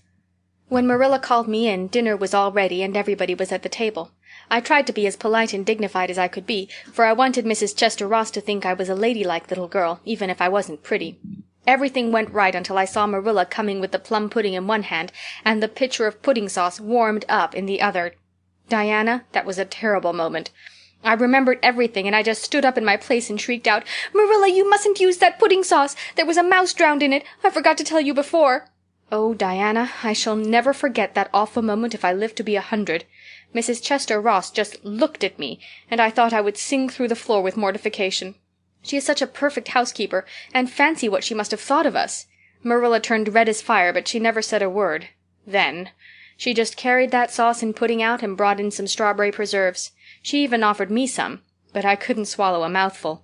It was like heaping coals of fire on my head. After Mrs. Chester Ross went away, Marilla gave me a dreadful scolding. "Why, Diana, what is the matter?" Diana had stood up very unsteadily. Then she sat down again, putting her hands to her head. I'm awful sick," she said, a little thickly. I must go right home." "Oh, you mustn't dream of going home without your tea," cried Anne in distress. "I'll get it right off. I'll go and put the tea down this very minute." "I must go home," repeated Diana stupidly but determinedly. "Let me get you a lunch, anyhow," implored Anne. "Let me give you a bit of fruit cake and some of the cherry preserves. Lie down on the sofa for a little while and you'll be better. Where do you feel bad?" "I must go home," said Diana, and that was all she would say. In vain Anne pleaded. "I never heard of company going home without tea," she mourned. "Oh, Diana, do you suppose that it's possible you're really taking the smallpox? If you are, I'll go and nurse you, you can depend on that. I'll never forsake you. But I do wish you'd stay till after tea. Where do you feel bad?" "I'm awful dizzy," said Diana. And indeed she walked very dizzily. Anne, with tears of disappointment in her eyes, got Diana's hat and went with her as far as the Barry yard fence. Then she wept all the way back to Green Gables, where she sorrowfully put the remainder of the raspberry cordial back into the pantry and got tea ready for Matthew and Jerry, with all the zest gone out of the performance. The next day was Sunday, and as the rain poured down in torrents from dawn till dusk, Anne did not stir abroad from Green Gables. Monday afternoon Marilla sent her down to Mrs. Lynde's on an errand. In a very short space of time, Anne came flying back up the lane with tears rolling down her cheeks. Into the kitchen she dashed and flung herself face downward on the sofa in an agony. "Whatever has gone wrong now, Anne?" queried Marilla in doubt and dismay. "I do hope you haven't gone and been saucy to Mrs. Lynde again." No answer from Anne save more tears and stormier sobs. "Anne Shirley, when I ask you a question I want to be answered. Sit right up this very minute and tell me what you are crying about." Anne sat up, tragedy personified. "Mrs. Lynde was up to see Mrs. Barry today, and Mrs. Barry was in an awful state," she wailed. "She says that I set Diana drunk Saturday and sent her home in a disgraceful condition, and she says I must be a thoroughly bad, wicked little girl, and she's never, never going to let Diana play with me again. Oh, Marilla, I'm just overcome with woe." Marilla stared in blank amazement. "Set Diana drunk?" she said when she found her voice. "Anne, are you or Mrs. Barry crazy? What on earth did you give her?" "Not a thing but raspberry cordial," sobbed Anne. "I never thought raspberry cordial would set people drunk, Marilla, not even if they drank 3 big tumblerfuls as Diana did. Oh, it sounds so like Mrs. Thomas's husband. But I didn't mean to set her drunk." "Drunk fiddlesticks," said Marilla, marching to the sitting-room pantry. There on the shelf was a bottle which she at once recognized as one containing some of her 3-year-old homemade currant wine, for which she was celebrated in Avonlea, although certain of the stricter sort, Mrs. Barry among them, disapproved strongly of it.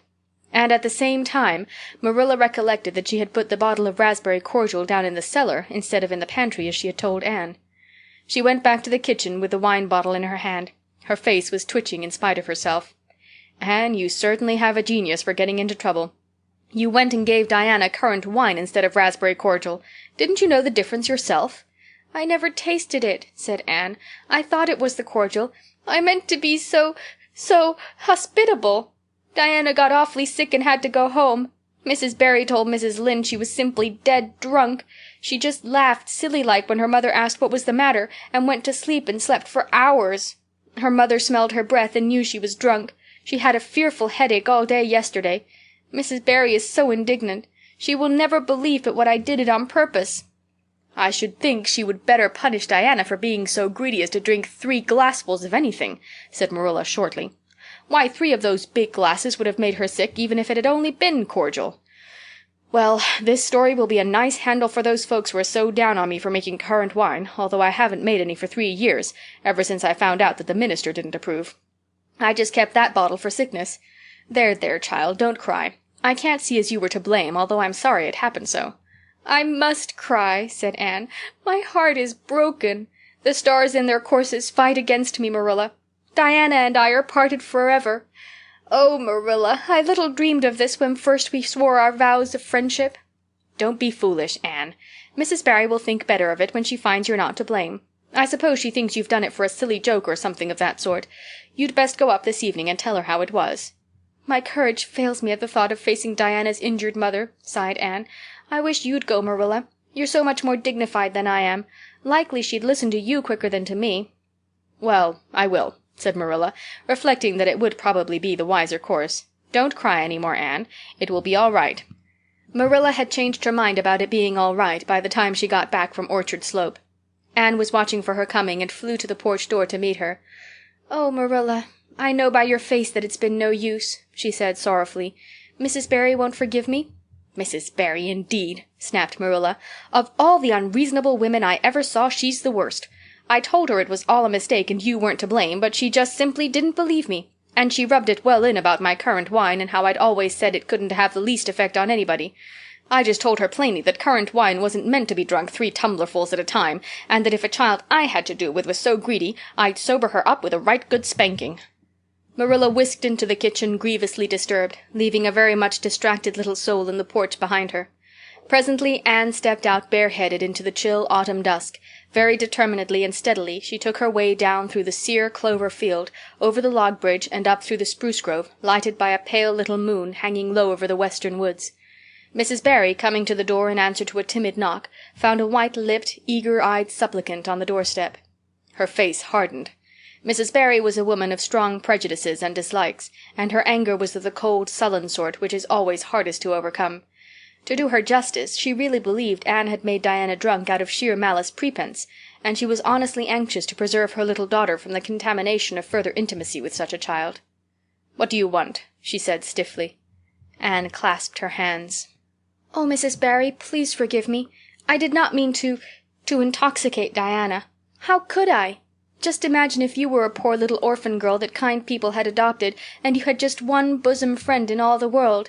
Do you think you would intoxicate her on purpose? I thought it was only raspberry cordial. I was firmly convinced it was raspberry cordial. Oh, please don't say that you won't let Diana play with me any more. If you do, you will cover my life with a dark cloud of woe."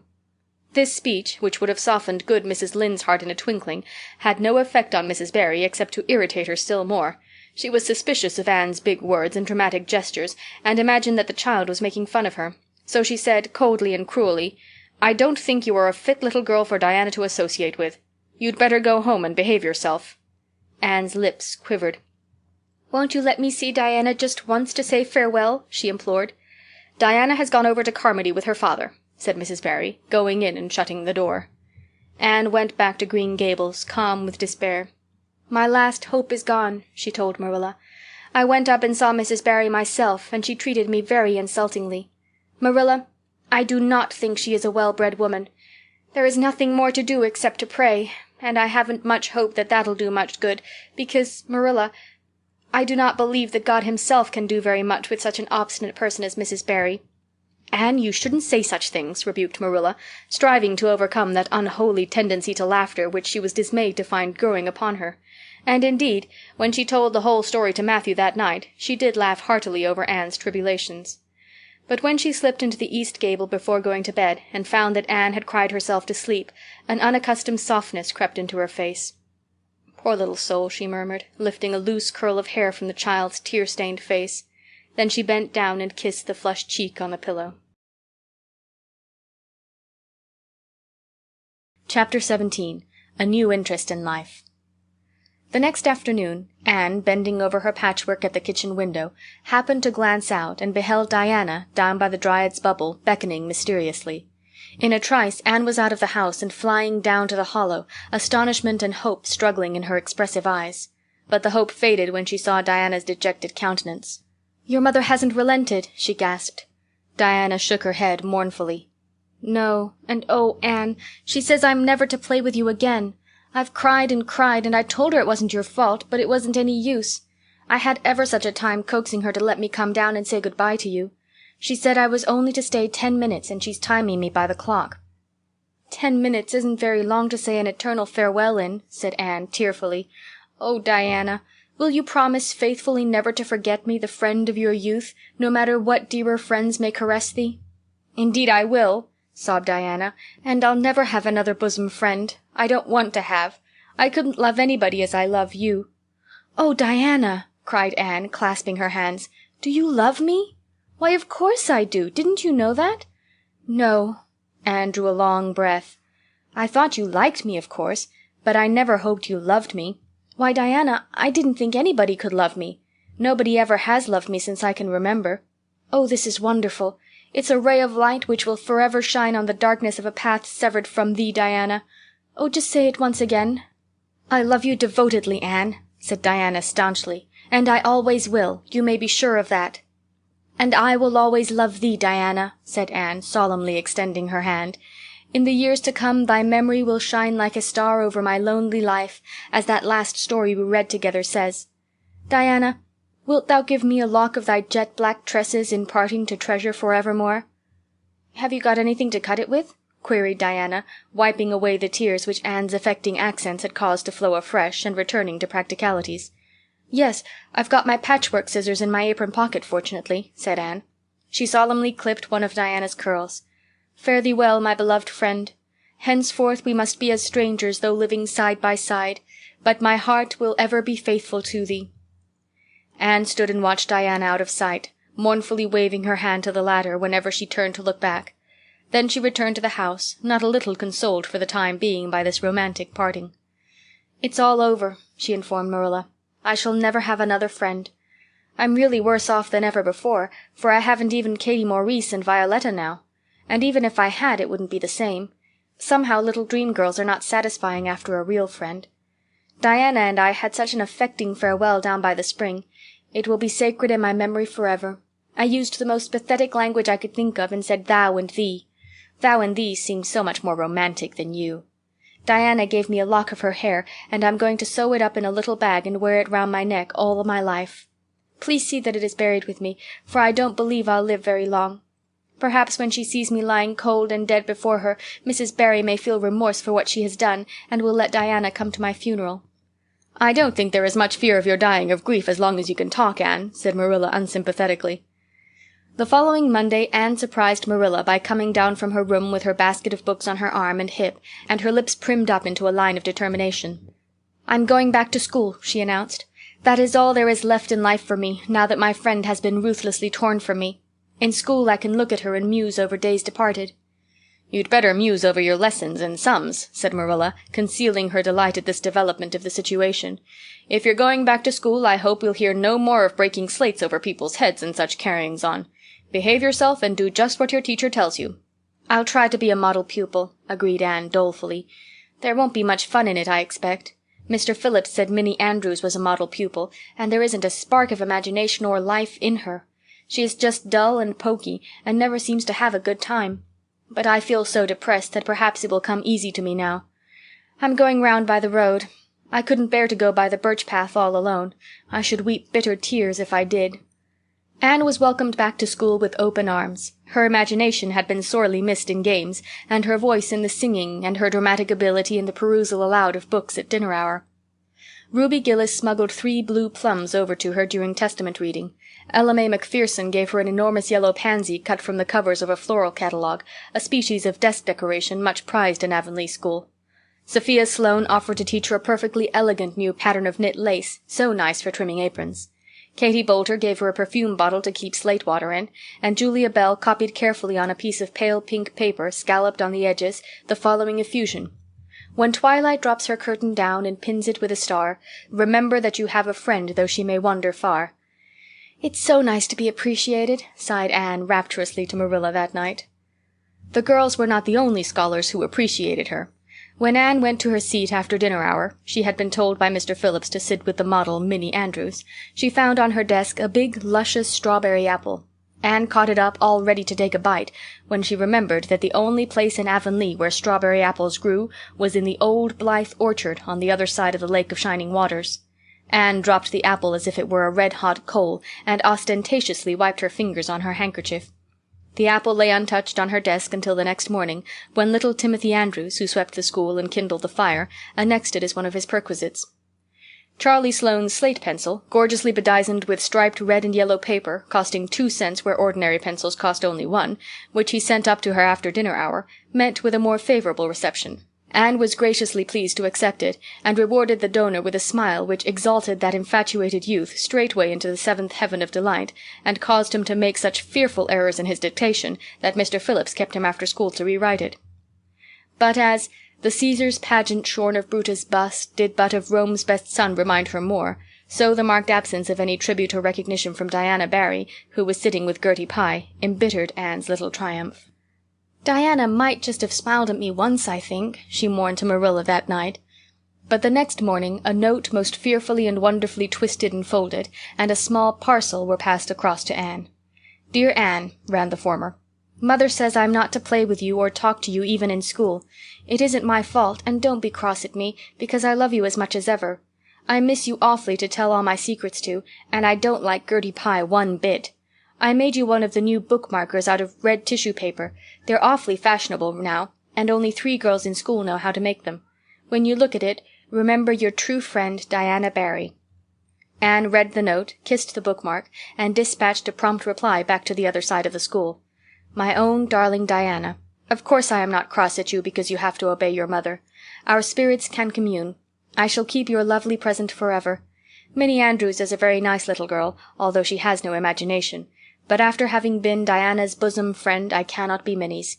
Please excuse mistakes because my spelling isn't very good yet, although much improved. Yours until death do us part, Anne or Cordelia Shirley. P.S. I shall sleep with your letter under my pillow tonight. A or C.S." Marilla pessimistically expected more trouble, since Anne had again begun to go to school, but none developed. Perhaps Anne caught something of the model spirit from Minnie Andrews. At least, she got on very well with Mr. Phillips thenceforth. She flung herself into her studies heart and soul, determined not to be outdone in any class by Gilbert Blythe. The rivalry between them was soon apparent. It was entirely good-natured on Gilbert's side, but it is much to be feared that the same thing cannot be said of Anne, who had certainly an unpraiseworthy tenacity for holding grudges. She was as intense in her hatreds as in her loves. She would not stoop to admit that she meant to rival Gilbert in schoolwork, because that would have been to acknowledge his existence, which Anne persistently ignored. But the rivalry was there, and honors fluctuated between them. Now Gilbert was head of the spelling class. Now Anne, with a toss of her long red braids, spelled him down. One morning Gilbert had all his sums done correctly, and had his name written on the blackboard on the roll of honor. The next morning Anne, having wrestled wildly with decimals the entire evening before, would be first. One awful day they were ties, and their names were written up together. It was almost as bad as a take notice, and Anne's mortification was as evident as Gilbert's satisfaction. When the written examinations at the end of each month were held, the suspense was terrible. The first month Gilbert came out 3 marks ahead. The second, Anne beat him by 5. But her triumph was marred by the fact that Gilbert congratulated her heartily before the whole school. It would have been ever so much sweeter to her if he had felt the sting of his defeat. Mr. Phillips might not be a very good teacher, but a pupil so inflexibly determined on learning as Anne was could hardly escape making progress under any kind of teacher. By the end of the term, Anne and Gilbert were both promoted into the 5th class and allowed to begin studying the elements of the branches, by which Latin, geometry, French, and algebra were meant.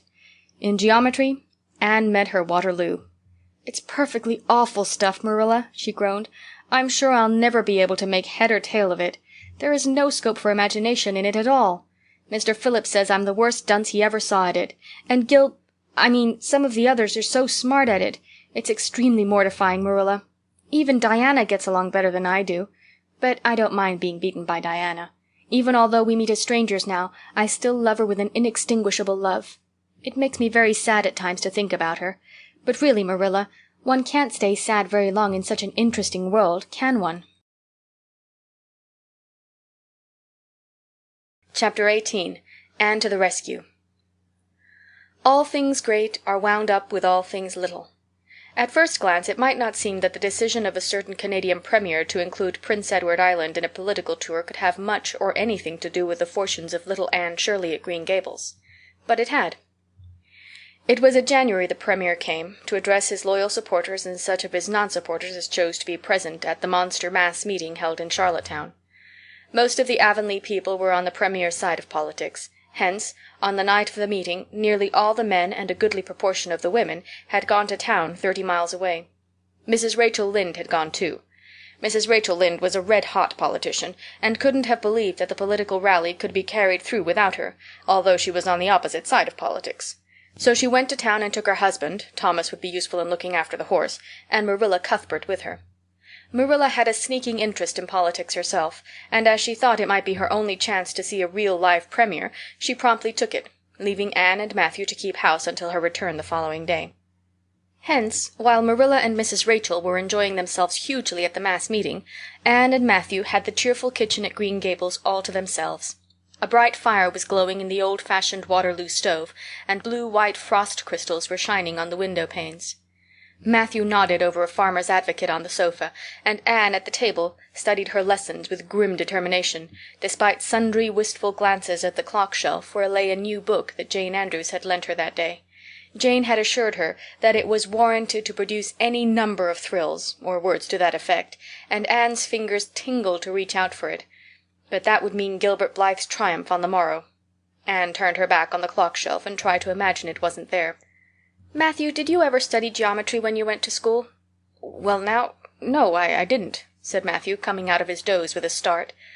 "I wish you had," sighed Anne, "because then you'd be able to sympathize with me. You can't sympathize properly if you've never studied it. It is casting a cloud over my whole life. I'm such a dunce at it, Matthew." "Well, now, I don't know," said Matthew soothingly. "I guess you're all right at anything. Mr. Phillips told me last week in Blair's store at Carmody that you was the smartest scholar in school and was making rapid progress. Rapid progress was his very words. There's them as runs down Teddy Phillips and says he ain't much of a teacher, but I guess he's all right." Matthew would have thought anyone who praised Anne was all right. "I'm sure I'd get on better with geometry if only he wouldn't change the letters," complained Anne. "I learn the proposition off by heart, and then he draws it on the blackboard and puts different letters from what are in the book, and I get all mixed up. I don't think a teacher should take such a mean advantage, do you? We're studying agriculture now, and I've found out at last what makes the roads red. It's a great comfort.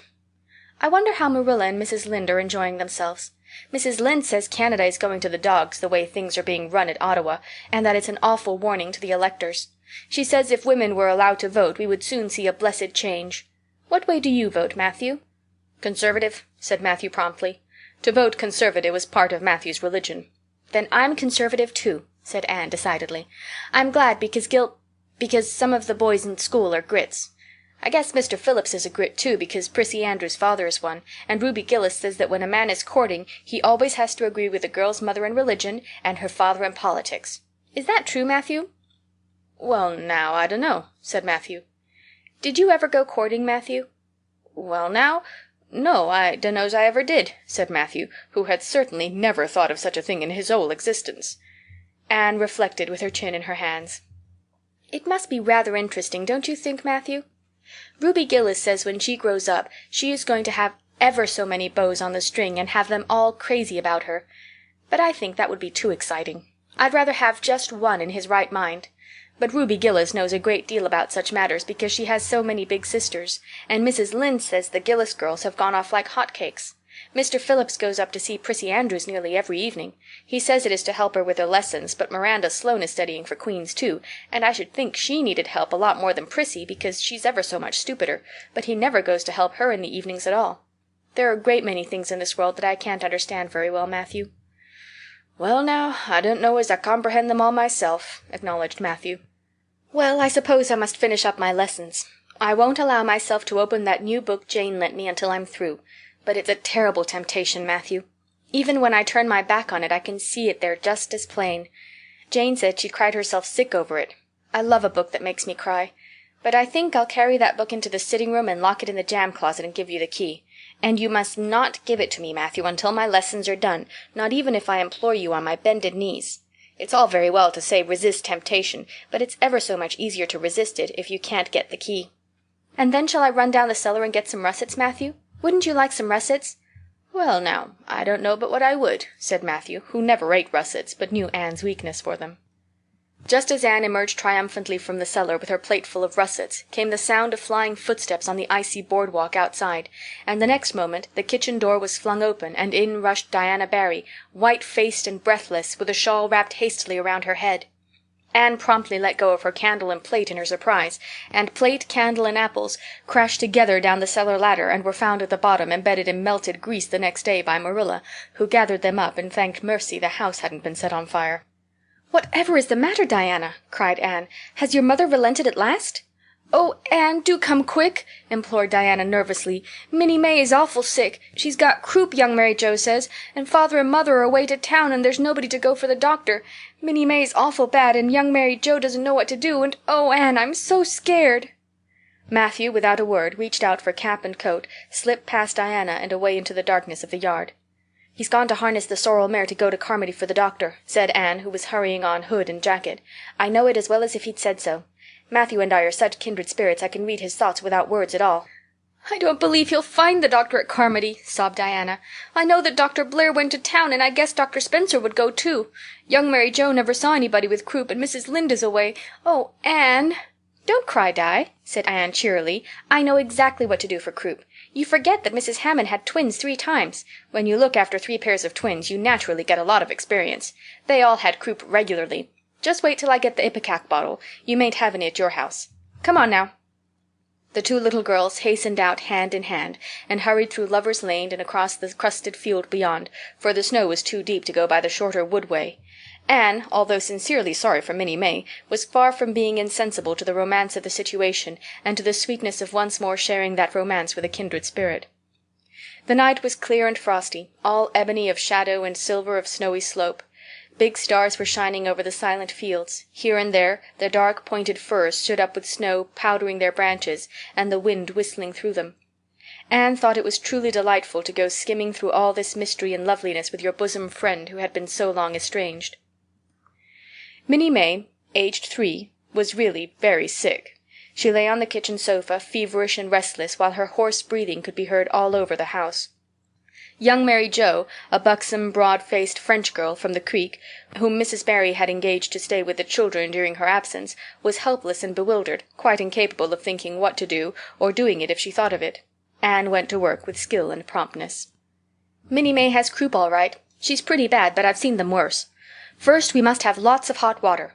I declare, Diana, there isn't more than a cupful in the kettle.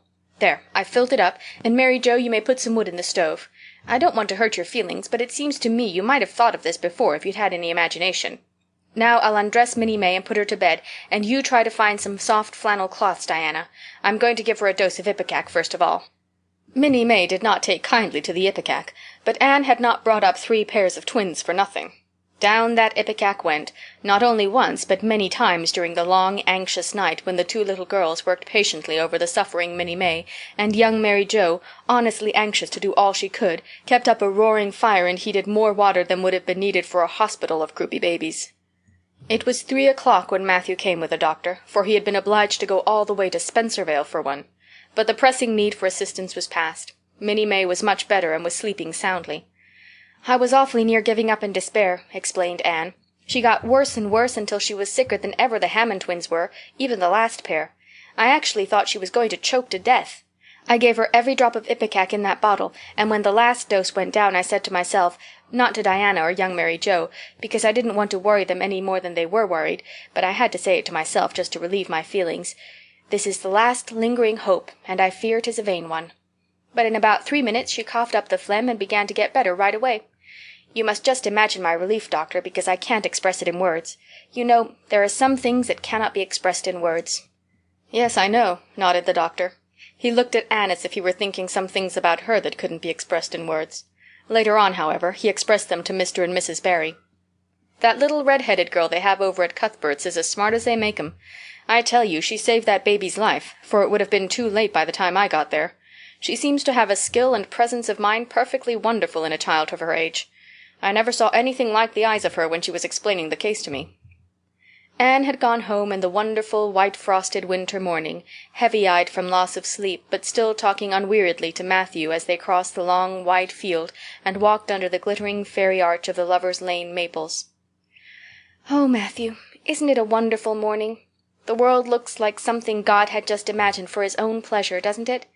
Those trees look as if I could blow them away with a breath. Poof! I'm so glad I live in a world where there are white frosts, aren't you? And I'm so glad Mrs. Hammond had 3 pairs of twins after all. If she hadn't, I mightn't have known what to do for Minnie May. I'm real sorry I was ever cross with Mrs. Hammond for having twins. But oh, Matthew, I'm so sleepy. I can't go to school. I just know I couldn't keep my eyes open, and I'd be so stupid. But I hate to stay home, for some of the others will get head of the class, and it's so hard to get up again, although, of course, the harder it is, more satisfaction you have when you do get up, haven't you?" "Well, now, I guess you'll manage all right," said Matthew, looking at Anne's white little face and the dark shadows under her eyes. "You just go right to bed and have a good sleep. I'll do all the chores." Anne accordingly went to bed, and slept so long and soundly that it was well on in the white and rosy winter afternoon when she awoke and descended to the kitchen where Marilla, who had arrived home in the meantime, was sitting knitting. "Oh, did you see the Premier?" exclaimed Anne at once. "What did he look like, Marilla?" "Well, he never got to be Premier on account of his looks," said Marilla. "Such a nose as that man had. But he can speak. I was proud of being a Conservative. Rachel Lynde, of course, being a Liberal, had no use for him. Your dinner is in the oven, Anne, and you can get yourself some blue plum preserve out of the pantry. I guess you're hungry. Matthew has been telling me about last night. I must say it was fortunate you knew what to do. I wouldn't have had any idea myself, for I never saw a case of croup. There now, never mind talking till you've had your dinner. I can tell by the look of you that you're just full up with speeches, but they'll keep." Marilla had something to tell Anne, but she did not tell it just then, for she knew that if she did, Anne's consequent excitement would lift her clear out of the region of such material matters as appetite or dinner. Not until Anne had finished her saucer of blue plums did Marilla say, "Mrs. Barry was here this afternoon, Anne. She wanted to see you, but I wouldn't wake you up. She says you saved Minnie May's life, and she is very sorry she acted as she did in that affair of the currant wine. She says she knows now you didn't mean to set Diana drunk, and she hopes you'll forgive her and be good friends with Diana again. You're to go over this evening if you like, for Diana can't stir outside on account of a bad cold she caught last night. Now, Anne Shirley, for pity's sake, don't fly up into the air!" The warning seemed not unnecessary, so uplifted and aerial was Anne's expression and attitude as she sprang to her feet, her face irradiated with the flame of her spirit. "Oh, Marilla, can I go right now, without washing my dishes? I'll wash them when I come back, but I cannot tie myself down to anything so unromantic as dishwashing at this thrilling moment." "Yes, yes, run along," said Marilla indulgently. "Anne Shirley, are you crazy? Come back this instant and put something on you. I might as well call to the wind. She's gone without cap or wrap. Look at her, tearing through the orchard with her hair streaming. It'll be a mercy if she doesn't catch her death of cold." Anne came dancing home in the purple winter twilight across the snowy places. Afar in the southwest was the great shimmering pearl-like sparkle of an evening star in a sky that was pale golden and ethereal rose over gleaming white spaces and dark glens of spruce. The tinkles of sleigh bells among the snowy hills came like elfin chimes through the frosty air, but their music was not sweeter than the song in Anne's heart and on her lips. "You see before you a perfectly happy person, Marilla," she announced. "I'm perfectly happy, yes, in spite of my red hair. Just at present I have a soul above red hair. Mrs. Barry kissed me and cried and said she was so sorry and she could never repay me. I felt fearfully embarrassed, Marilla, but I just said as politely as I could, 'I have no hard feelings for you, Mrs. Barry. I assure you once and for all I did not mean to intoxicate Diana, and henceforth I shall cover the past with the mantle of oblivion.' That was a pretty dignified way of speaking, wasn't it, Marilla? I felt that I was heaping coals of fire on Mrs. Barry's head. And Diana and I had a lovely afternoon. Diana showed me a new fancy crochet stitch her aunt over at Carmody taught her. Not a soul in Avonlea knows it but us, and we pledged a solemn vow never to reveal it to anyone else.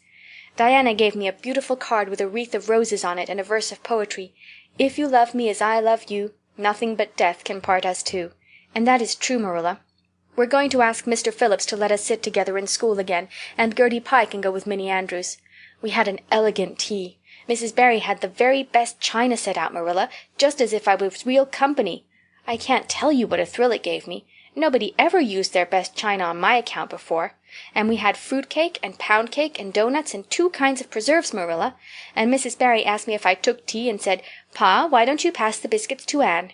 It must be lovely to be grown up, Marilla, when just being treated as if you were is so nice." "I don't know about that," said Marilla with a brief sigh. "Well, anyway, when I am grown up," said Anne decidedly, "I'm always going to talk to little girls as if they were too, and I'll never laugh when they use big words. I know from sorrowful experience how that hurts one's feelings. After tea Diana and I made taffy. The taffy wasn't very good, I suppose because neither Diana nor I had ever made any before. Diana left me to stir it while she buttered the plates, and I forgot and let it burn. And then when we set it out on the platform to cool, the cat walked over one plate and that had to be thrown away. But the making of it was splendid fun. Then when I came home Mrs. Barry asked me to come over as often as I could, and Diana stood at the window and threw kisses to me all the way down to Lover's Lane. I assure you, Marilla, that I feel like praying tonight, and I'm going to think out a special, brand new prayer in honor of the occasion." Chapter 19. A Concert, a Catastrophe, and a Confession. "Marilla, can I go over to see Diana just for a minute?" asked Anne, running breathlessly down from the east gable one February evening. "I don't see what you want to be traipsing about after dark for," said Marilla shortly. "You and Diana walked home from school together and then stood down there in the snow for half an hour more, your tongues going the whole blessed time clickety-clack. So I don't think you're very badly off to see her again." "But she wants to see me," pleaded Anne. "She has something very important to tell me." "How do you know she has?" "Because she just signaled to me from her window. We have arranged a way to signal with our candles and cardboard. We set the candle on the windowsill and make flashes by passing the cardboard back and forth. So many flashes mean a certain thing. It was my idea, Marilla." "I'll warrant you it was," said Marilla emphatically. "And the next thing you'll be setting fire to the curtains with your signaling nonsense." "Oh, we're very careful, Marilla. And it's so interesting. 2 flashes mean 'Are you there?' 3 mean 'Yes,' and 4 'No.' 5 mean 'Come over as soon as possible because I have something important to reveal.' Diana has just signaled 5 flashes, and I'm really suffering to know what it is." "Well, you needn't suffer any longer," said Marilla sarcastically. "You can go, but you're to be back here in just 10 minutes, remember that." Anne did remember it, and was back in the stipulated time, although probably no mortal will ever know just what it cost her to confine the discussion of Diana's important communication within the limits of 10 minutes. But at least she had made good use of them. "Oh, Marilla, what do you think? You know tomorrow is Diana's birthday. Well, her mother told her she could ask me to go home with her from school and stay all night with her. And her cousins are coming over from Newbridge in a big pung sleigh to go to the debating club concert at the hall tomorrow night. And they are going to take Diana and me to the concert. If you'll let me go, that is. You will, won't you, Marilla? Oh, I feel so excited." "You can calm down, then, because you're not going. You're better at home in your own bed. And as for that club concert, it's all nonsense, and little girls should not be allowed to go out to such places at all." "I'm sure the debating club is a most respectable affair," pleaded Anne. "I'm not saying it isn't, but you're not going to begin gadding about to concerts and staying out all hours of the night. Pretty doings for children. I'm surprised at Mrs. Barry's letting Diana go." "But it's such a very special occasion," mourned Anne, on the verge of tears. "Diana has only one birthday in a year. It isn't as if birthdays were common things, Marilla. Prissy Andrews is going to recite 'Curfew Must Not Ring Tonight.' That is such a good moral piece, Marilla. I'm sure it would do me lots of good to hear it. And the choir are going to sing 4 lovely pathetic songs that are pretty near as good as hymns. And oh, Marilla, the minister's going to take part. Yes, indeed he is. He's going to give an address. That will be just about the same thing as a sermon. Please mayn't I go, Marilla?" "You heard what I said, Anne, didn't you? Take off your boots now and go to bed. It's past 8. "There's just one more thing, Marilla," said Anne, with the air of producing the last shot in her locker. "Mrs. Barry told Diana that we might sleep in the spare room bed. Think of the honor of your little Anne being put in the spare room bed." "It's an honor you'll have to get along without. Go to bed, Anne, and don't let me hear another word out of you." When Anne, with tears rolling over her cheeks, had sorrowfully gone upstairs, Matthew, who had been apparently sound asleep on the lounge during the whole dialogue, opened his eyes and said decidedly, "Well now, Marilla, I think you ought to let Anne go." "I don't, then," retorted Marilla. "Who's bringing this child up, Matthew? You or me?" "Well now, you," admitted Matthew. "Don't interfere, then." "Well now, I ain't interfering. It ain't interfering to have your own opinion. And my opinion is that you ought to let Anne go." "You'd think I ought to let Anne go to the moon if she took the notion, I've no doubt," was Marilla's amiable rejoinder. "I might have let her spend the night with Diana, if that was all, but I don't approve of this concert plan. She'd go there and catch cold like as not, and have her head filled up with nonsense and excitement. It would unsettle her for a week. I understand that child's disposition and what's good for it better than you, Matthew." "I think you ought to let Anne go," repeated Matthew firmly. Argument was not his strong point, but holding fast to his opinion certainly was. Marilla gave a gasp of helplessness and took refuge in silence. The next morning, when Anne was washing the breakfast dishes in the pantry, Matthew paused on his way out to the barn to say to Marilla again, "I think you ought to let Anne go, Marilla." For a moment Marilla looked things not lawful to be uttered. Then she yielded to the inevitable and said tartly, "Very well, she can go, since nothing else'll please you." Anne flew out of the pantry, dripping dishcloth in hand. "Oh, Marilla, Marilla, say those blessed words again." "I guess once is enough to say them. This is Matthew's doing, and I wash my hands of it. If you catch pneumonia sleeping in a strange bed or coming out of that hot hall in the middle of the night, don't blame me, blame Matthew. Anne Shirley, you're dripping greasy water all over the floor. I never saw such a careless child."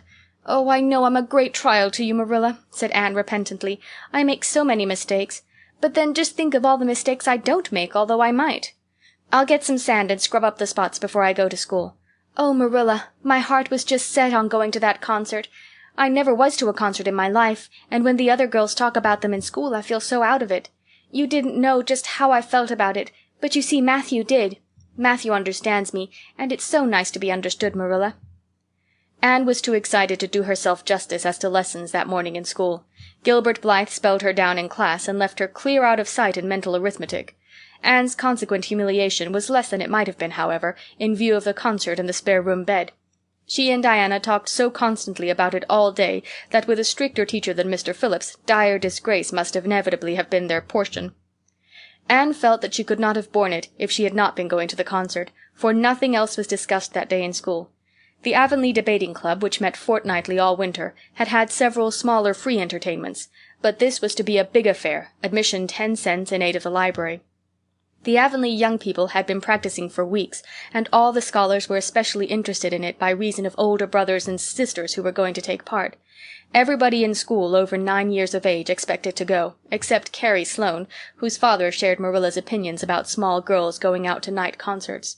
Carrie Sloane cried into her grammar all the afternoon and felt that life was not worth living. For Anne the real excitement began with the dismissal of school, and increased therefrom in crescendo until it reached to a crash of positive ecstasy in the concert itself.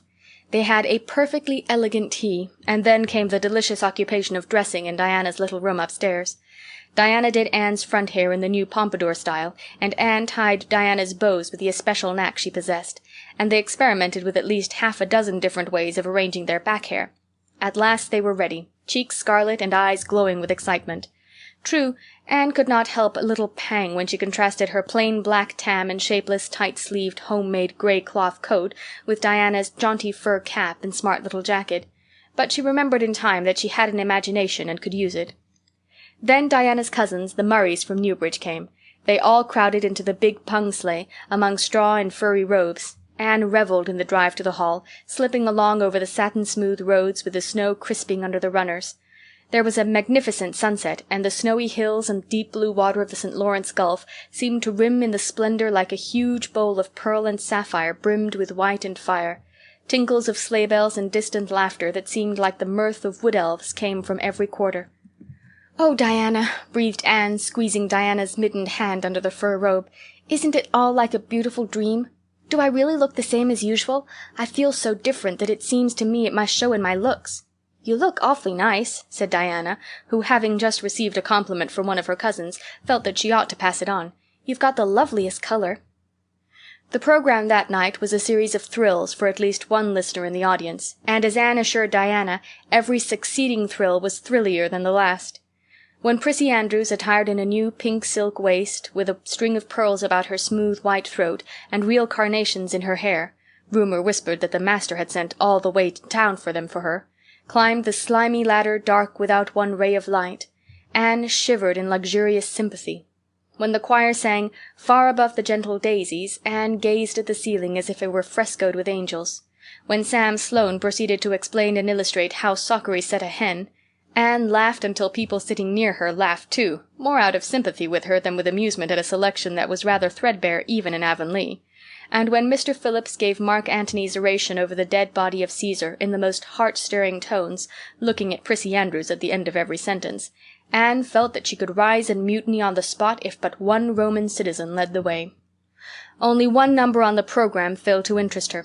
When Gilbert Blythe recited Bingen on the Rhine, Anne picked up Rhoda Murray's library book and read it until he had finished, when she sat rigidly stiff and motionless while Diana clapped her hands until they tingled.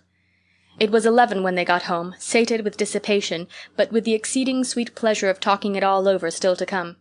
Everybody seemed asleep, and the house was dark and silent. Anne and Diana tiptoed into the parlor, a long, narrow room out of which the spare room opened. It was pleasantly warm and dimly lighted by the embers of a fire in the grate.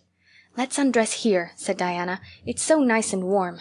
"Hasn't it been a delightful time?" sighed Anne rapturously. "It must be splendid to get up and recite there. Do you suppose we will ever be asked to do it, Diana?" "Yes, of course, some day. They're always wanting the big scholars to recite.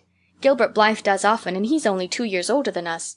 Oh, Anne, how could you pretend not to listen to him? When he came to the line, 'There's another, not a sister,' he looked right down at you." "Diana," said Anne with dignity, "you are my bosom friend, but I cannot allow even you to speak to me of that person. Are you ready for bed? Let's run a race and see who'll get to the bed first." The suggestion appealed to Diana. The two little white-clad figures flew down the long room, through the spare room door, and bounded on the bed at the same moment. And then something moved beneath them. There was a gasp and a cry, and somebody said in muffled accents, "Merciful goodness!" Anne and Diana were never able to tell just how they got off that bed and out of the room. They only knew that after one frantic rush they found themselves tiptoeing shiveringly upstairs. "Oh, who was it? What was it?" whispered Anne, her teeth chattering with cold and fright. "It was Aunt Josephine," said Diana, gasping with laughter. "Oh, Anne, it was Aunt Josephine, however she came to be there. Oh, and I know she will be furious. It's dreadful, it's really dreadful. But did you ever know anything so funny, Anne?" "Who is your Aunt Josephine?" She's father's aunt, and she lives in Charlottetown. She's awfully old, 70 anyhow, and I don't believe she was ever a little girl. We were expecting her out for a visit, but not so soon. She's awfully prim and proper, and she'll scold dreadfully about this, I know. Well, we'll have to sleep with Minnie May, and you can't think how she kicks." Miss Josephine Barry did not appear at the early breakfast the next morning. Mrs. Barry smiled kindly at the two little girls. "Did you have a good time last night? I tried to stay awake until you came home, for I wanted to tell you Aunt Josephine had come, and that you would have to go upstairs after all, but I was so tired I fell asleep. I hope you didn't disturb your aunt, Diana." Diana preserved a discreet silence, but she and Anne exchanged furtive smiles of guilty amusement across the table. Anne hurried home after breakfast, and so remained in blissful ignorance of the disturbance which presently resulted in the Barry household, until the late afternoon, when she went down to Mrs. Lynde's on an errand for Marilla.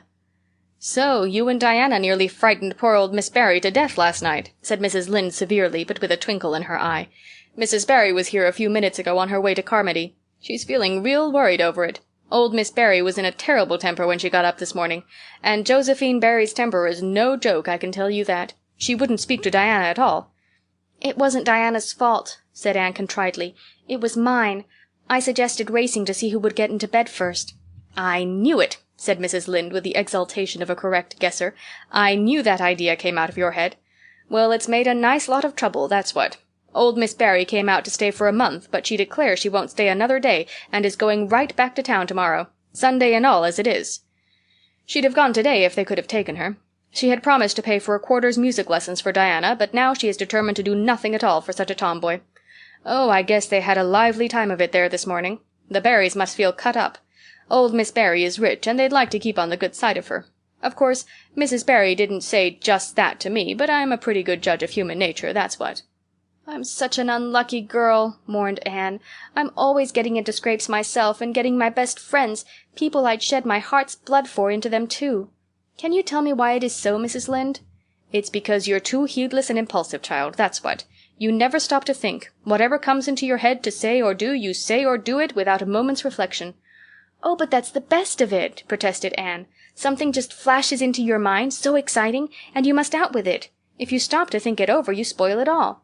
Haven't you never felt that yourself, Mrs. Lynde?" No, Mrs. Lynde had not.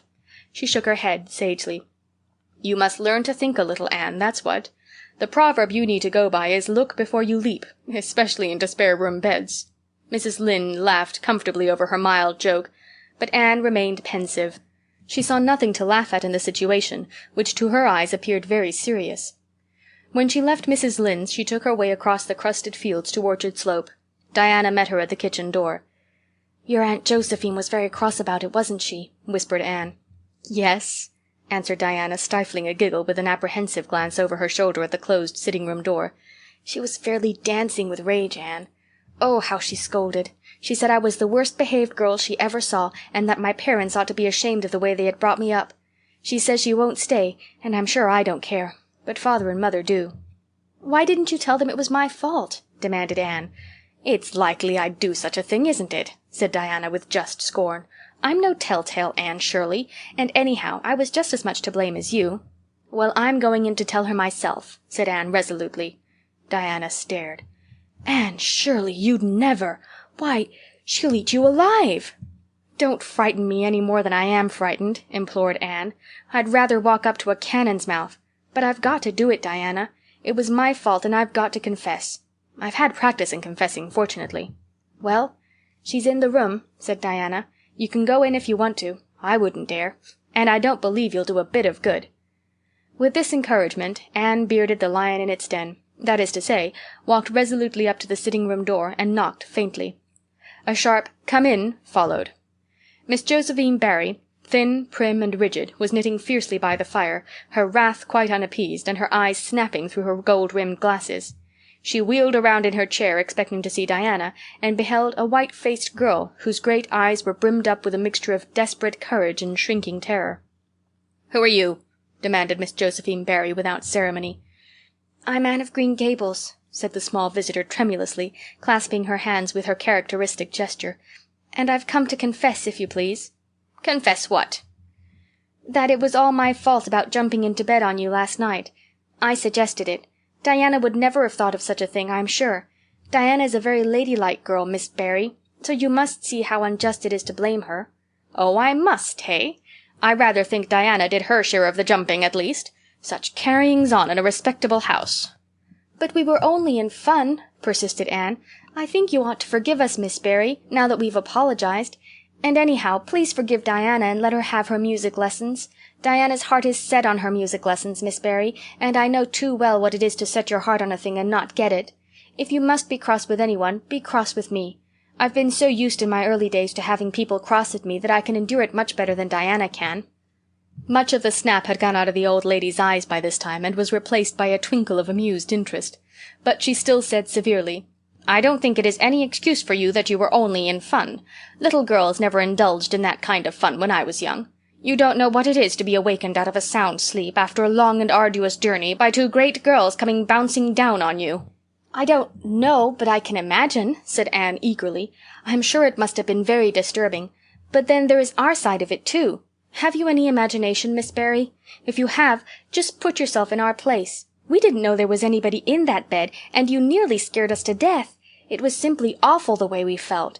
And then we couldn't sleep in the spare room after being promised. I suppose you are used to sleeping in spare rooms, but just imagine what you would feel like if you were a little orphan girl who never had such an honor." All the snap had gone by this time. Miss Barry actually laughed, a sound which caused Diana, waiting in speechless anxiety in the kitchen outside, to give a great gasp of relief. "I'm afraid my imagination is a little rusty. It's so long since I used it," she said.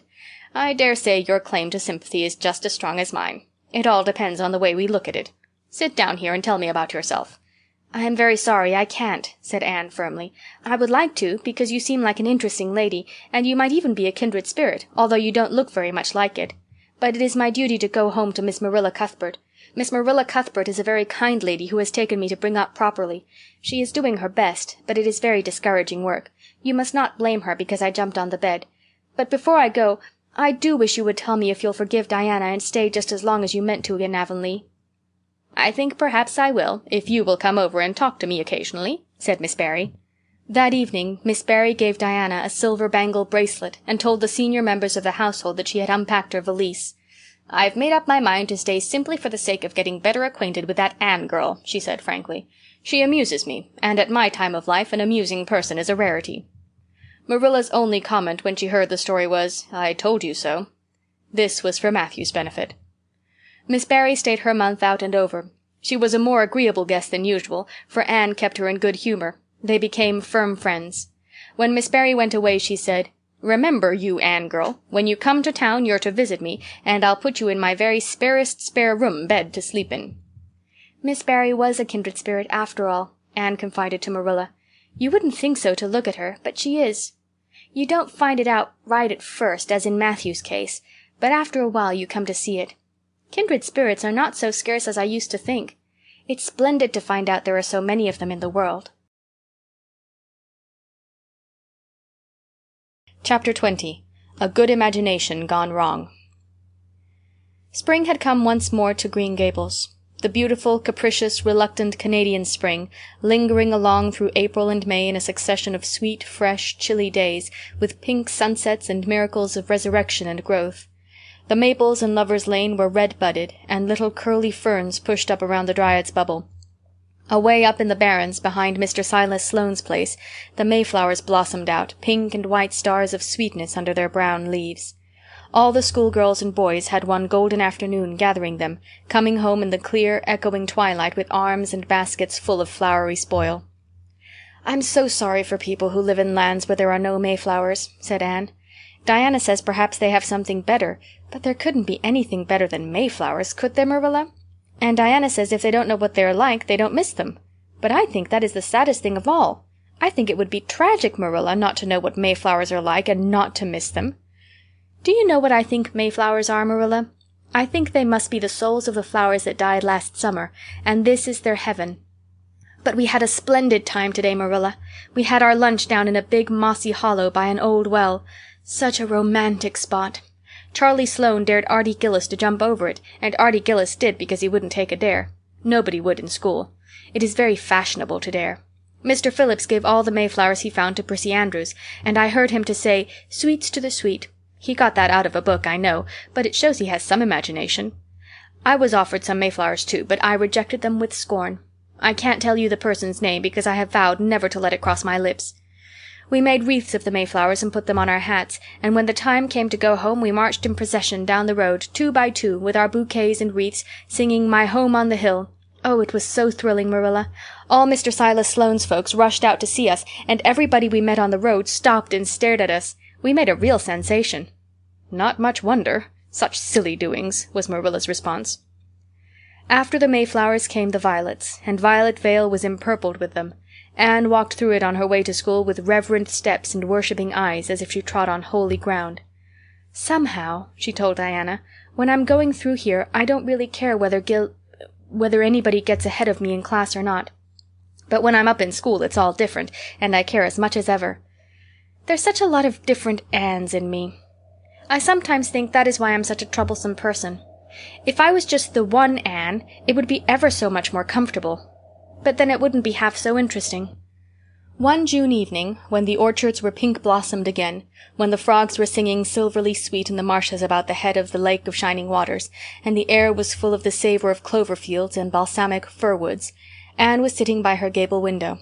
She had been studying her lessons, but it had grown too dark to see the book, so she had fallen into wide-eyed reverie, looking out past the boughs of the Snow Queen, once more bestarred with its tufts of blossom. In all essential respects the little gable chamber was unchanged. The walls were as white, the pincushion as hard, the chairs as stiffly and yellowly upright as ever, yet the whole character of the room was altered. It was full of a new, vital, pulsing personality that seemed to pervade it and to be quite independent of schoolgirl books and dresses and ribbons, and even of the cracked blue jug full of apple blossoms on the table. It was as if all the dreams, sleeping and waking, of its vivid occupant had taken a visible, although unmaterial form, and had tapestried the bare room with splendid filmy tissues of rainbow and moonshine. Presently Marilla came briskly in with some of Anne's freshly ironed school aprons. She hung them over a chair and sat down with a short sigh. She had had one of her headaches that afternoon, and although the pain had gone she felt weak and tuckered out, as she expressed it. Anne looked at her with eyes limpid with sympathy. "I do truly wish I could have had the headache in your place, Marilla. I would have endured it joyfully for your sake." "I guess you did your part in attending to the work and letting me rest," said Marilla. "You seem to have got on fairly well and made fewer mistakes than usual. Of course, it wasn't exactly necessary to starch Matthew's handkerchiefs, and most people, when they put a pie in the oven to warm up for dinner, take it out and eat it when it gets hot instead of leaving it to be burned to a crisp. But that doesn't seem to be your way, evidently." Headaches always left Marilla somewhat sarcastic. "Oh, I'm so sorry," said Anne penitently. "I never thought about that pie from the moment I put it in the oven till now, although I felt instinctively that there was something missing on the dinner table. I was firmly resolved, when you left me in charge this morning, not to imagine anything, but keep my thoughts on facts. I did pretty well until I put the pie in, and then an irresistible temptation came to me to imagine I was an enchanted princess shut up in a lonely tower with a handsome knight riding to my rescue on a coal-black steed. So that is how I came to forget the pie. I didn't know I starched the handkerchiefs. All the time I was ironing I was trying to think of a name for a new island Diana and I have discovered up the brook. It's the most ravishing spot, Marilla. There are 2 maple trees on it, and the brook flows right around it.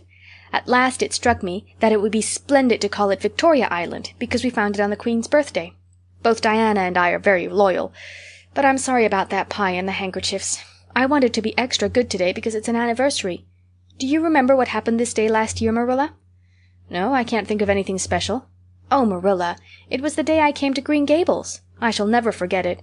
It was the turning point in my life. Of course, it wouldn't seem so important to you.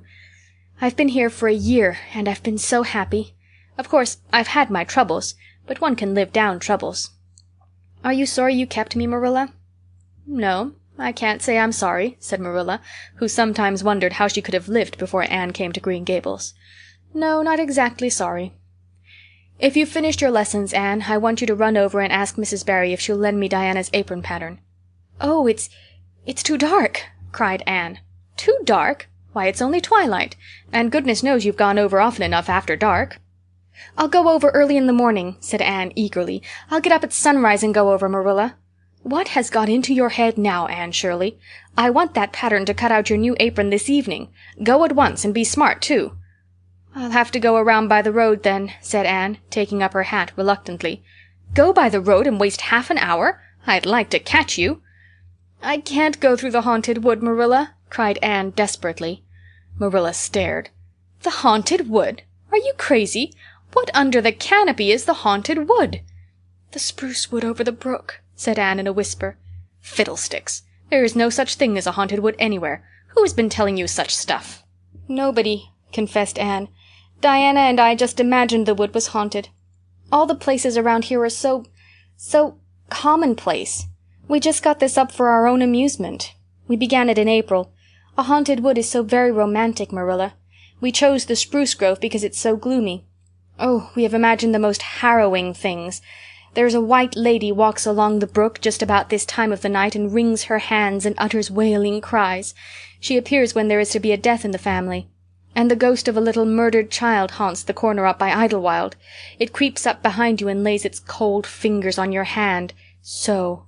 Oh, Marilla, it gives me a shudder to think of it. And there's a headless man stalks up and down the path, and skeletons glower at you between the boughs.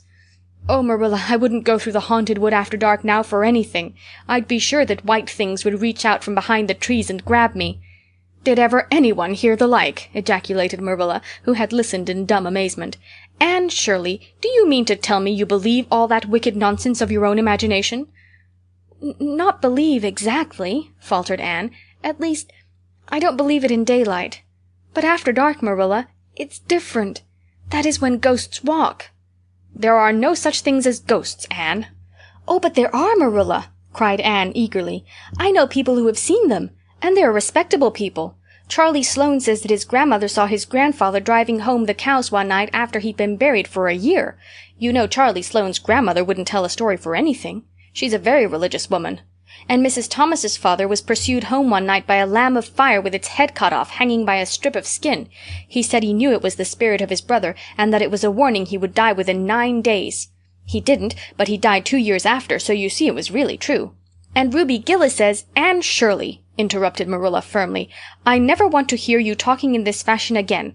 I've had my doubts about that imagination of yours right along, and if this is going to be the outcome of it, I won't countenance any such doings.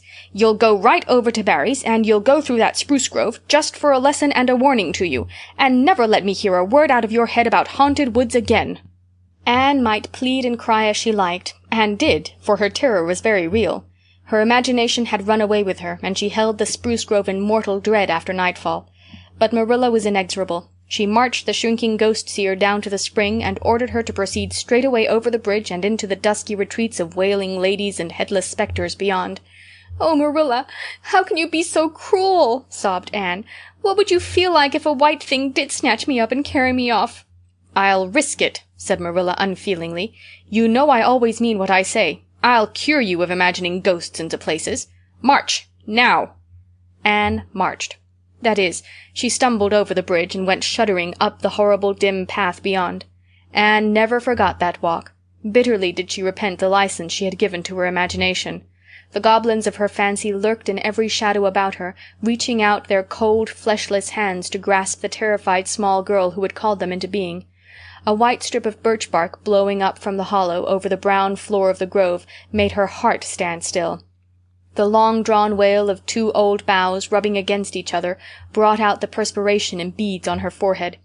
The swoop of bats in the darkness over her was as the wings of unearthly creatures. When she reached Mr. William Bell's field, she fled across it as if pursued by an army of white things, and arrived at the Barry kitchen door so out of breath that she could hardly gasp out her request for the apron pattern.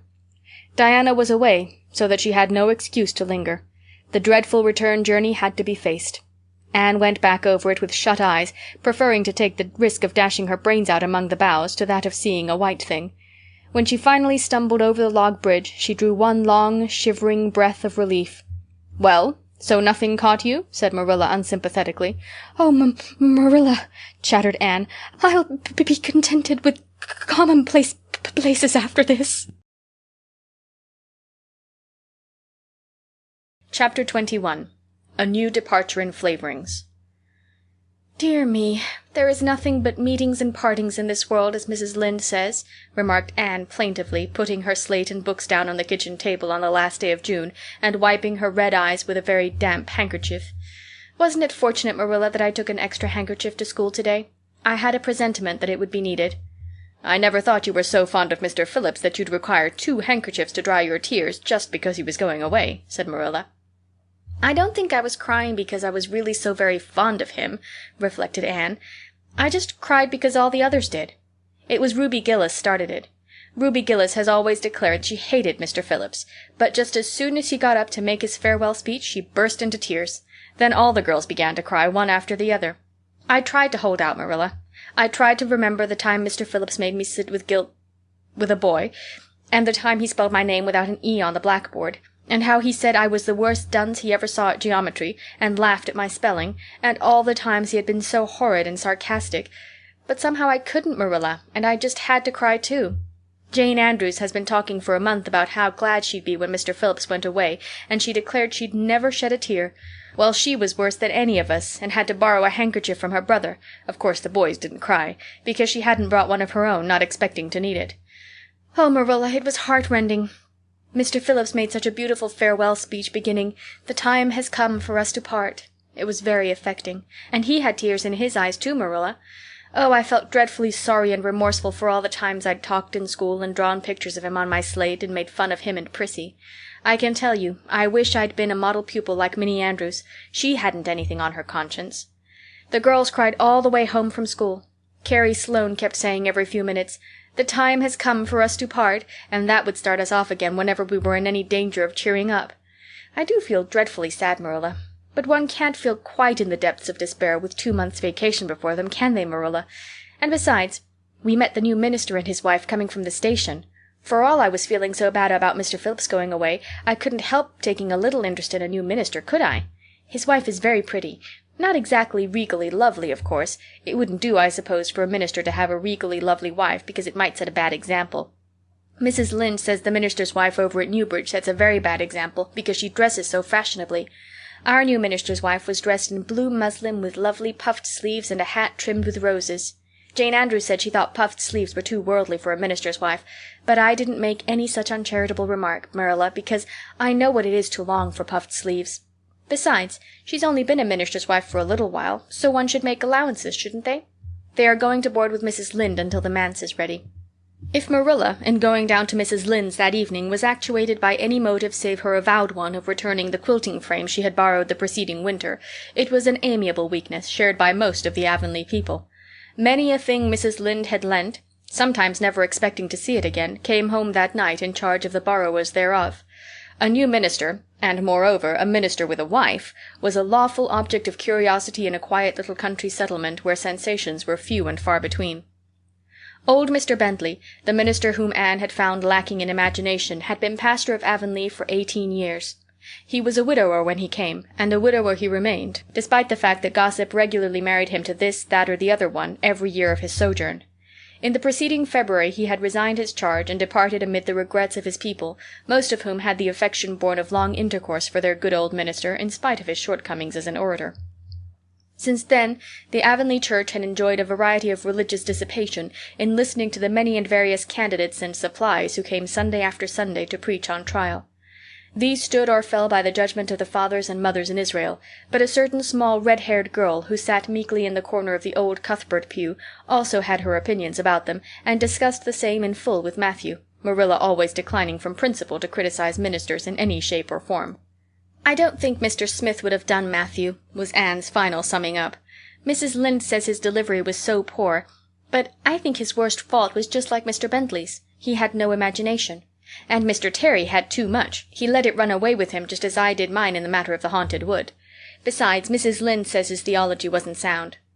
Mr. Gresham was a very good man and a very religious man, but he told too many funny stories and made the people laugh in church. He was undignified, and you must have some dignity about a minister, mustn't you, Matthew? I thought Mr. Marshall was decidedly attractive, but Mrs. Lynde says he isn't married, or even engaged, because she made special inquiries about him, and she says it would never do to have a young unmarried minister in Avonlea, because he might marry in the congregation, and that would make trouble. Mrs. Lynde is a very far-seeing woman, isn't she, Matthew? I'm very glad they've called Mr. Allen. I liked him because his sermon was interesting and he prayed as if he meant it, and not just as if he did it because he was in the habit of it. Mrs. Lynde says he isn't perfect, but she says she supposes we couldn't expect a perfect minister for $750 a year, and anyhow his theology is sound because she questioned him thoroughly on all the points of doctrine. And she knows his wife's people, and they are most respectable, and the women are all good housekeepers. Mrs. Lynde says that sound doctrine in the man and good housekeeping in the woman make an ideal combination for a minister's family.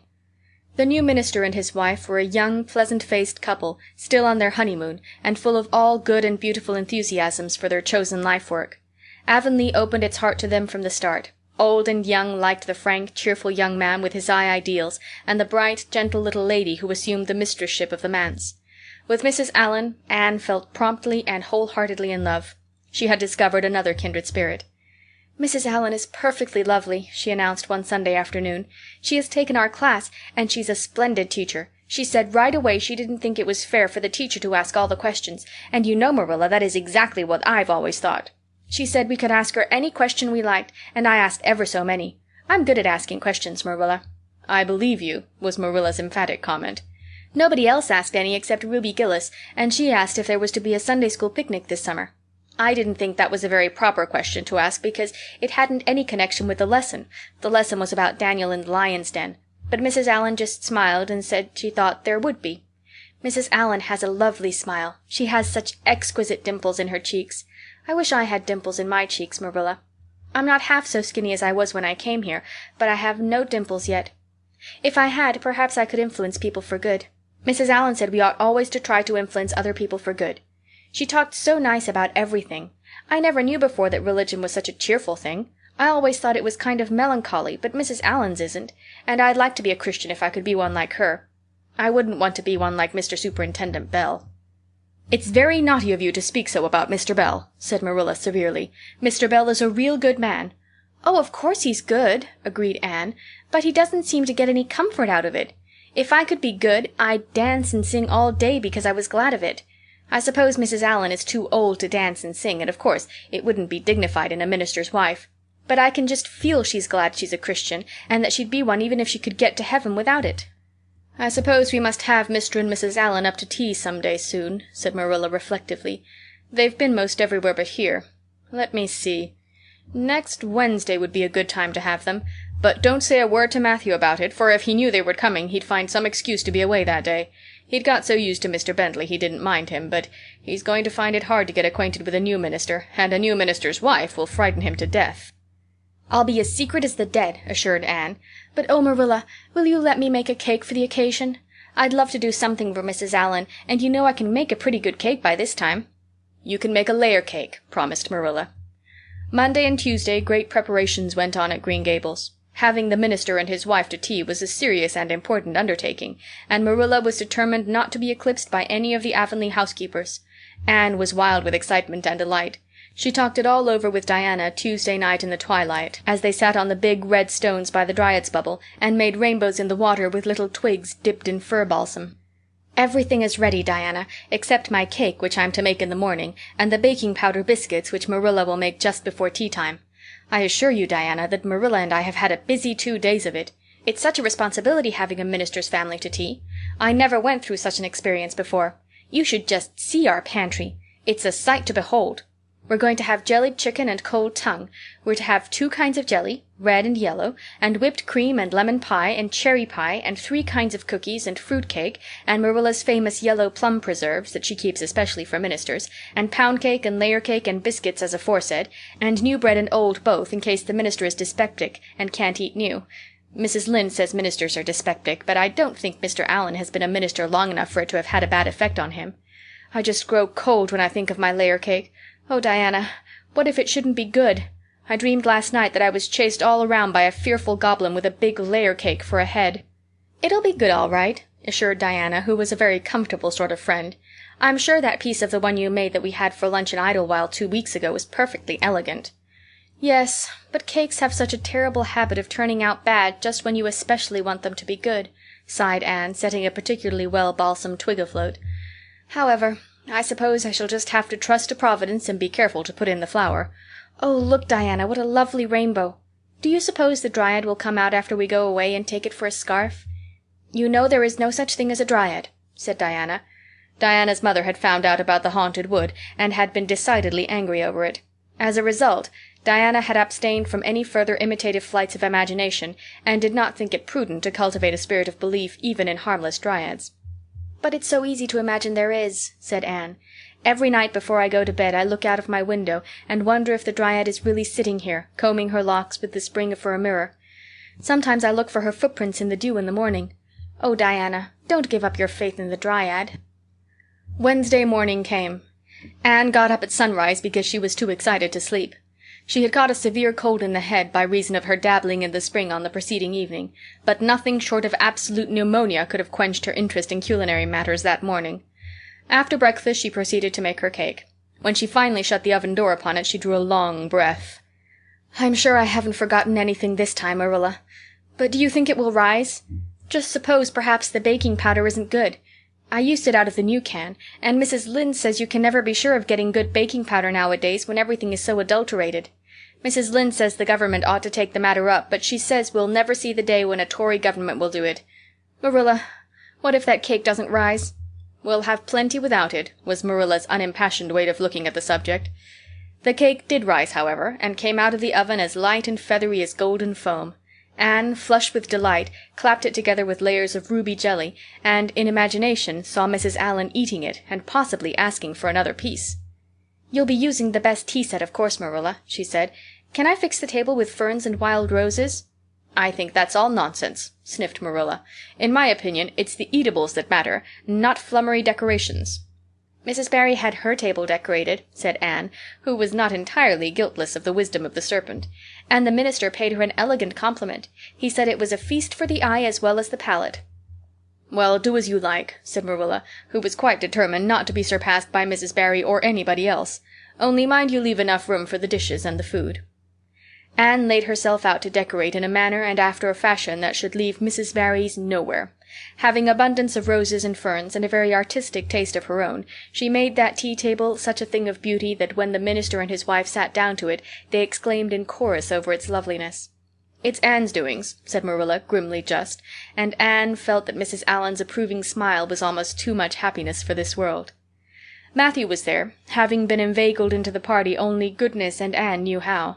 He had been in such a state of shyness and nervousness that Marilla had given him up in despair, but Anne took him in hand so successfully that he now sat at the table in his best clothes and white collar and talked to the minister not uninterestingly. He never said a word to Mrs. Allan, but that, perhaps, was not to be expected. All went merry as a marriage bell until Anne's layer cake was passed. Mrs. Allan, having already been helped to a bewildering variety, declined it, but Marilla, seeing the disappointment on Anne's face, said smilingly, "Oh, you must take a piece of this, Mrs. Allan. Anne made it on purpose for you." "In that case I must sample it," laughed Mrs. Allan, helping herself to a plump triangle, as did also the minister and Marilla. Mrs. Allan took a mouthful of hers, and a most peculiar expression crossed her face. Not a word did she say, however, but steadily ate away at it. Marilla saw the expression and hastened to taste the cake. "Anne Shirley!" she exclaimed. "What on earth did you put into that cake?" "Nothing but what the recipe said, Marilla," cried Anne with a look of anguish. "Oh, isn't it all right?" "All right? It's simply horrible. Mr. Allan, don't try to eat it. Anne, taste it yourself. What flavoring did you use?" "Vanilla," said Anne, her face scarlet with mortification after tasting the cake. "Only vanilla. Oh, Marilla, it must have been the baking powder. I had my suspicions of that baking powder fiddlesticks. Go and bring me the bottle of vanilla you used." Anne fled to the pantry and returned with a small bottle partially filled with a brown liquid and labeled yellowly, "Best Vanilla." Marilla took it, uncorked it, and smelled it. "Mercy on us, Anne! You flavored that cake with anodyne liniment. I broke the liniment bottle last week and poured what was left into an old empty vanilla bottle.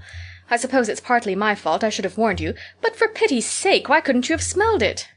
Anne dissolved into tears under this double disgrace. "I couldn't. I had such a cold." And with this she fairly fled to the gable chamber, where she cast herself on the bed and wept as one who refuses to be comforted. Presently a light step sounded on the stairs, and somebody entered the room. "Oh, Marilla," sobbed Anne without looking up, "I'm disgraced forever. I shall never be able to live this down. It will get out. Things always do get out in Avonlea. Diana will ask me how my cake turned out, and I shall have to tell her the truth. I shall always be pointed at as the girl who flavored a cake with anodyne liniment. The boys in school will never get over laughing at it. Oh, Marilla, if you have a spark of Christian pity, don't tell me that I must go down and wash the dishes after this. I'll wash them when the minister and his wife are gone, but I cannot ever look Mrs. Allan in the face again. Perhaps she'll think I tried to poison her. Mrs. Lynde says she knows an orphan girl who tried to poison her benefactor, but the liniment isn't poisonous. It's meant to be taken internally, although not in cakes. Won't you tell Mrs. Allan so, Marilla?" "Suppose you jump up and tell her so yourself," said a merry voice. Anne flew up to find Mrs. Allan standing by her bed, surveying her with laughing eyes. "My dear little girl, you mustn't cry like this," she said, genuinely disturbed by Anne's tragic face. "Why, it's all just a funny mistake that anybody might make." "Oh, no, it takes me to make such a mistake," said Anne forlornly. "And I wanted to have that cake so nice for you, Mrs. Allan." "Yes, I know, dear, and I assure you I appreciate your kindness and thoughtfulness just as much as if it had turned out all right. Now you mustn't cry any more, but come down with me and show me your flower garden. Miss Cuthbert tells me you have a little plot all your own. I want to see it, for I'm very much interested in flowers." Anne permitted herself to be led down and comforted, reflecting that it was really providential that Mrs. Allan was a kindred spirit. Nothing more was said about the liniment cake, and when the guests went away, Anne found that she had enjoyed the evening more than could have been expected, considering that terrible incident. Nevertheless, she sighed deeply. "Marilla, isn't it nice to think that tomorrow is a new day with no mistakes in it yet?" "I warrant you'll make plenty in it," said Marilla. "I never saw your beat for making mistakes, Anne." "Yes, and well I know it," admitted Anne mournfully. "But have you ever noticed one encouraging thing about me, Marilla? I never make the same mistake twice." "I don't know as that's much benefit when you're always making new ones." "Oh, don't you see, Marilla? There must be a limit to the mistakes one person can make, and when I get to the end of them, then I'll be through with them. That's a very comforting thought." "Well, you'd better go and give that cake to the pigs," said Marilla. "It isn't fit for any human to eat, not even Jerry Butte." Chapter 22. Anne is invited out to tea. "And what are your eyes popping out of your head about now?" asked Marilla when Anne had just come in from a run to the post office. "Have you discovered another kindred spirit?" Excitement hung around Anne like a garment, shone in her eyes, kindled in every feature. She had come dancing up the lane like a wind-blown sprite through the mellow sunshine and lazy shadows of the August evening. "No, Marilla, but oh, what do you think? I'm invited to tea at the manse tomorrow afternoon. Mrs. Allan left the letter for me at the post office. Just look at it, Marilla. Miss Anne Shirley, Green Gables. That is the first time I was ever called Miss. Such a thrill as it gave me. I shall cherish it forever among my choicest treasures." "Mrs. Allan told me she meant to have all the members of her Sunday school class to tea in turn," said Marilla, regarding the wonderful event very coolly. "You needn't get in such a fever over it. Do learn to take things calmly, child." For Anne to take things calmly would have been to change her nature. All spirit and fire and dew as she was, the pleasures and pains of life came to her with trebled intensity. Marilla felt this and was vaguely troubled over it, realizing that the ups and downs of existence would probably bear hardly on this impulsive soul, and not sufficiently understanding that the equally great capacity for delight might more than compensate. Therefore Marilla conceived it to be her duty to drill Anne into a tranquil uniformity of disposition as impossible and alien to her as to a dancing sunbeam in one of the Brook shallows. She did not make much headway, as she sorrowfully admitted to herself. The downfall of some dear hope or plan plunged Anne into deeps of affliction. The fulfillment thereof exalted her into dizzy realms of delight. Marilla had almost begun to despair of ever fashioning this waif of the world into her model little girl of demure manners and prim deportment. Neither would she have believed that she really liked Anne much better as she was. Anne went to bed that night speechless with misery because Matthew had said the wind was round northeast and he feared it would be a rainy day tomorrow. The rustle of the poplar leaves about the house worried her, it sounded so like pattering raindrops, and the full, far-away roar of the Gulf, to which she listened delightedly at other times, loving its strange, sonorous, haunting rhythm, now seemed like a prophecy of storm and disaster to a small maiden who particularly wanted a fine day. Anne thought that the morning would never come. But all things have an end, even nights before the day on which you are invited to take tea at the manse. The morning, in spite of Matthew's predictions, was fine, and Anne's spirits soared to their highest. "Oh, Marilla, there is something in me today that makes me just love everybody I see," she exclaimed as she washed the breakfast dishes. "You don't know how good I feel. Wouldn't it be nice if it could last? I believe I could be a model child if I were just invited out to tea every day. But oh, Marilla, It's a solemn occasion, too. I feel so anxious. What if I shouldn't behave properly? You know I never had tea at a manse before, and I'm not sure that I know all the rules of etiquette, although I've been studying the rules given in the etiquette department of the Family Herald ever since I came here. I'm so afraid I'll do something silly or forget to do something I should do. Would it be good manners to take a second helping of anything if you wanted to very much? The trouble with you, Anne, is that you're thinking too much about yourself. You should just think of Mrs. Allan and what would be nicest and most agreeable to her," said Marilla, hitting for once in her life on a very sound and pithy piece of advice. Anne instantly realized this. "You're right, Marilla. I'll try not to think about myself at all."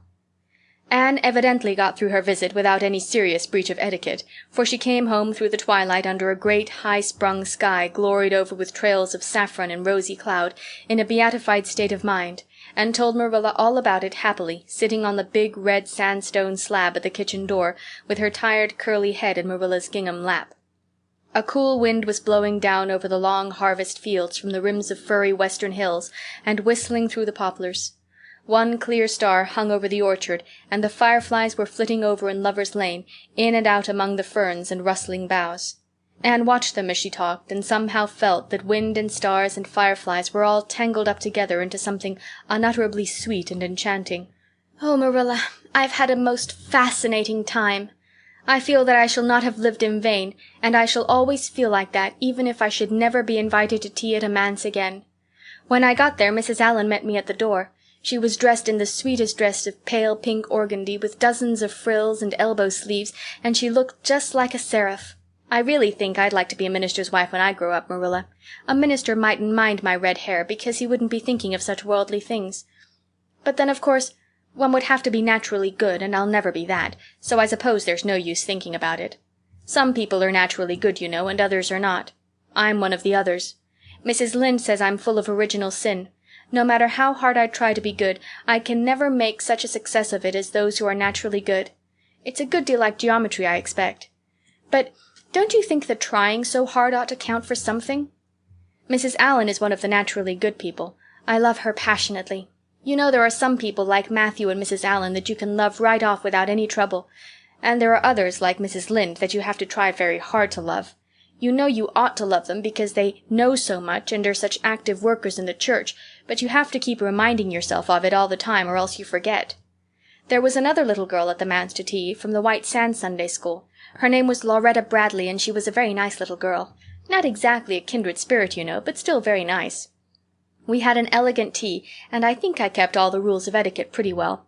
After tea Mrs. Allan played and sang, and she got Lauretta and me to sing too. Mrs. Allan says I have a good voice, and she says I must sing in the Sunday school choir after this. You can't think how I was thrilled at the mere thought. I've so longed to sing in the Sunday school choir as Diana does, but I feared it was an honor I could never aspire to. Lauretta had to go home early because there's a big concert in the White Sands Hotel tonight, and her sister is to recite at it. Lauretta says that the Americans at the hotel give a concert every fortnight in aid of the Charlottetown Hospital, and they ask lots of the White Sands people to recite. Lauretta said she expected to be asked herself some day. I just gazed at her in awe. After she had gone, Mrs. Allan and I had a heart-to-heart talk. I told her everything, about Mrs. Thomas and the twins and Katie Maurice and Violetta and coming to Green Gables and my troubles over geometry, and would you believe it, Marilla? Mrs. Allan told me she was a dunce at geometry too. You don't know how that encouraged me. Mrs. Lynde came to the manse just before I left, and what do you think, Marilla? The trustees have hired a new teacher, and it's a lady. Her name is Miss Muriel Stacy. Isn't that a romantic name? Mrs. Lynde says they've never had a female teacher in Avonlea before, and she thinks it is a dangerous innovation. But I think it will be splendid to have a lady teacher, and I really don't see how I'm going to live through the 2 weeks before school begins.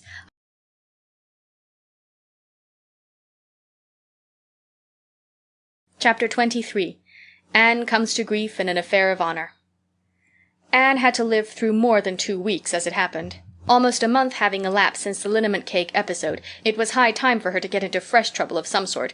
Little mistakes such as absent-mindedly emptying a pan of skim milk into a basket of yarn balls in the pantry instead of into the pig's bucket, and walking clean over the edge of the log bridge into the brook while wrapped in imaginative reverie not really being worth counting. A week after the tea at the manse, Diana Barry gave a party. Small and select, Anne assured Marilla, just the girls in our class. They had a very good time, and nothing untoward happened until after tea, when they found themselves in the Barry garden, a little tired of all their games, and ripe for any enticing form of mischief which might present itself. This presently took the form of daring. Daring was the fashionable amusement among the Avonlea small fry just then.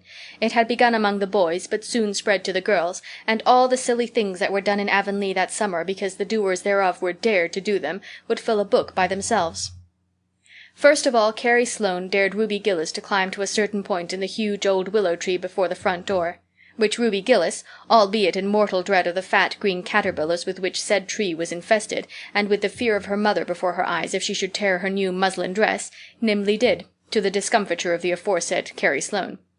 Then Josie Pye dared Jane Andrews to hop on her left leg around the garden, without stopping once or putting her right foot to the ground, which Jane Andrews gamely tried to do, but gave out at the third corner and had to confess herself defeated. Josie's triumph being rather more pronounced than good taste permitted, Anne Shirley dared her to walk along the top of the board fence which bounded the garden to the east. Now, to walk board fences requires more skill and steadiness of head and heel than one might suppose who has never tried it. But Josie Pye, if deficient in some qualities that make for popularity, had at least a natural and inborn gift, duly cultivated, for walking board fences. Josie walked the Barry fence with an airy unconcern, which seemed to imply that a little thing like that wasn't worth a dare. Reluctant admiration greeted her exploit, for most of the other girls could appreciate it, having suffered many things themselves in their efforts to walk fences. Josie descended from her perch, flushed with victory, and darted a defiant glance at Anne. Anne tossed her red braids. "I don't think it's such a very wonderful thing to walk a little low board fence," she said. "I knew a girl in Marysville who could walk the ridgepole of a roof." "I don't believe it," said Josie flatly. "I don't believe anybody could walk a ridgepole. You couldn't, anyhow." "Couldn't I?" cried Anne rashly. "Then I dare you to do it," said Josie defiantly. "I dare you to climb up there and walk the ridgepole of Mr. Barry's kitchen roof."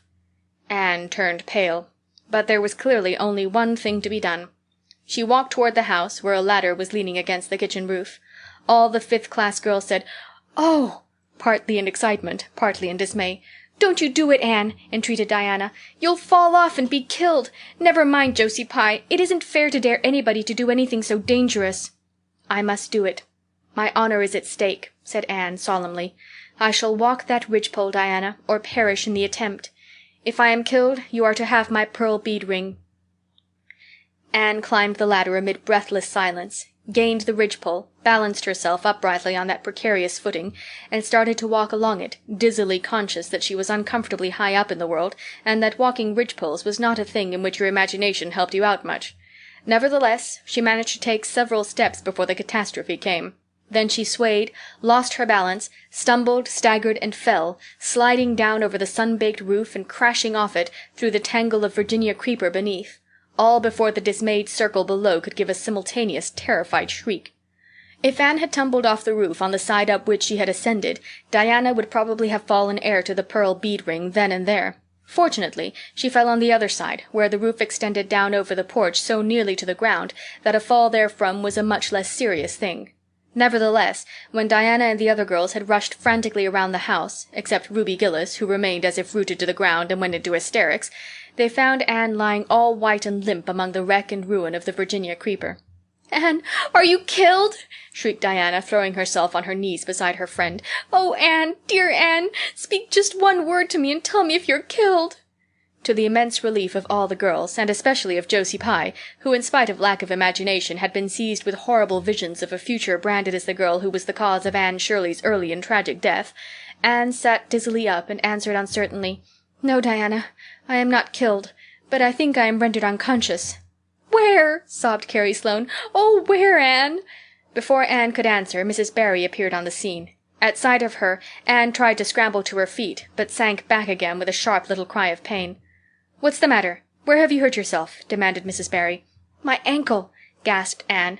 "Oh, Diana, please find your father and ask him to take me home. I know I could never walk there, and I'm sure I couldn't hop so far on one foot when Jane couldn't even hop around the garden." Marilla was out in the orchard picking a panful of summer apples when she saw Mr. Barry coming over the log bridge and up the slope, with Mrs. Barry beside him and a whole procession of little girls trailing after him. In his arms he carried Anne, whose head lay limply against his shoulder.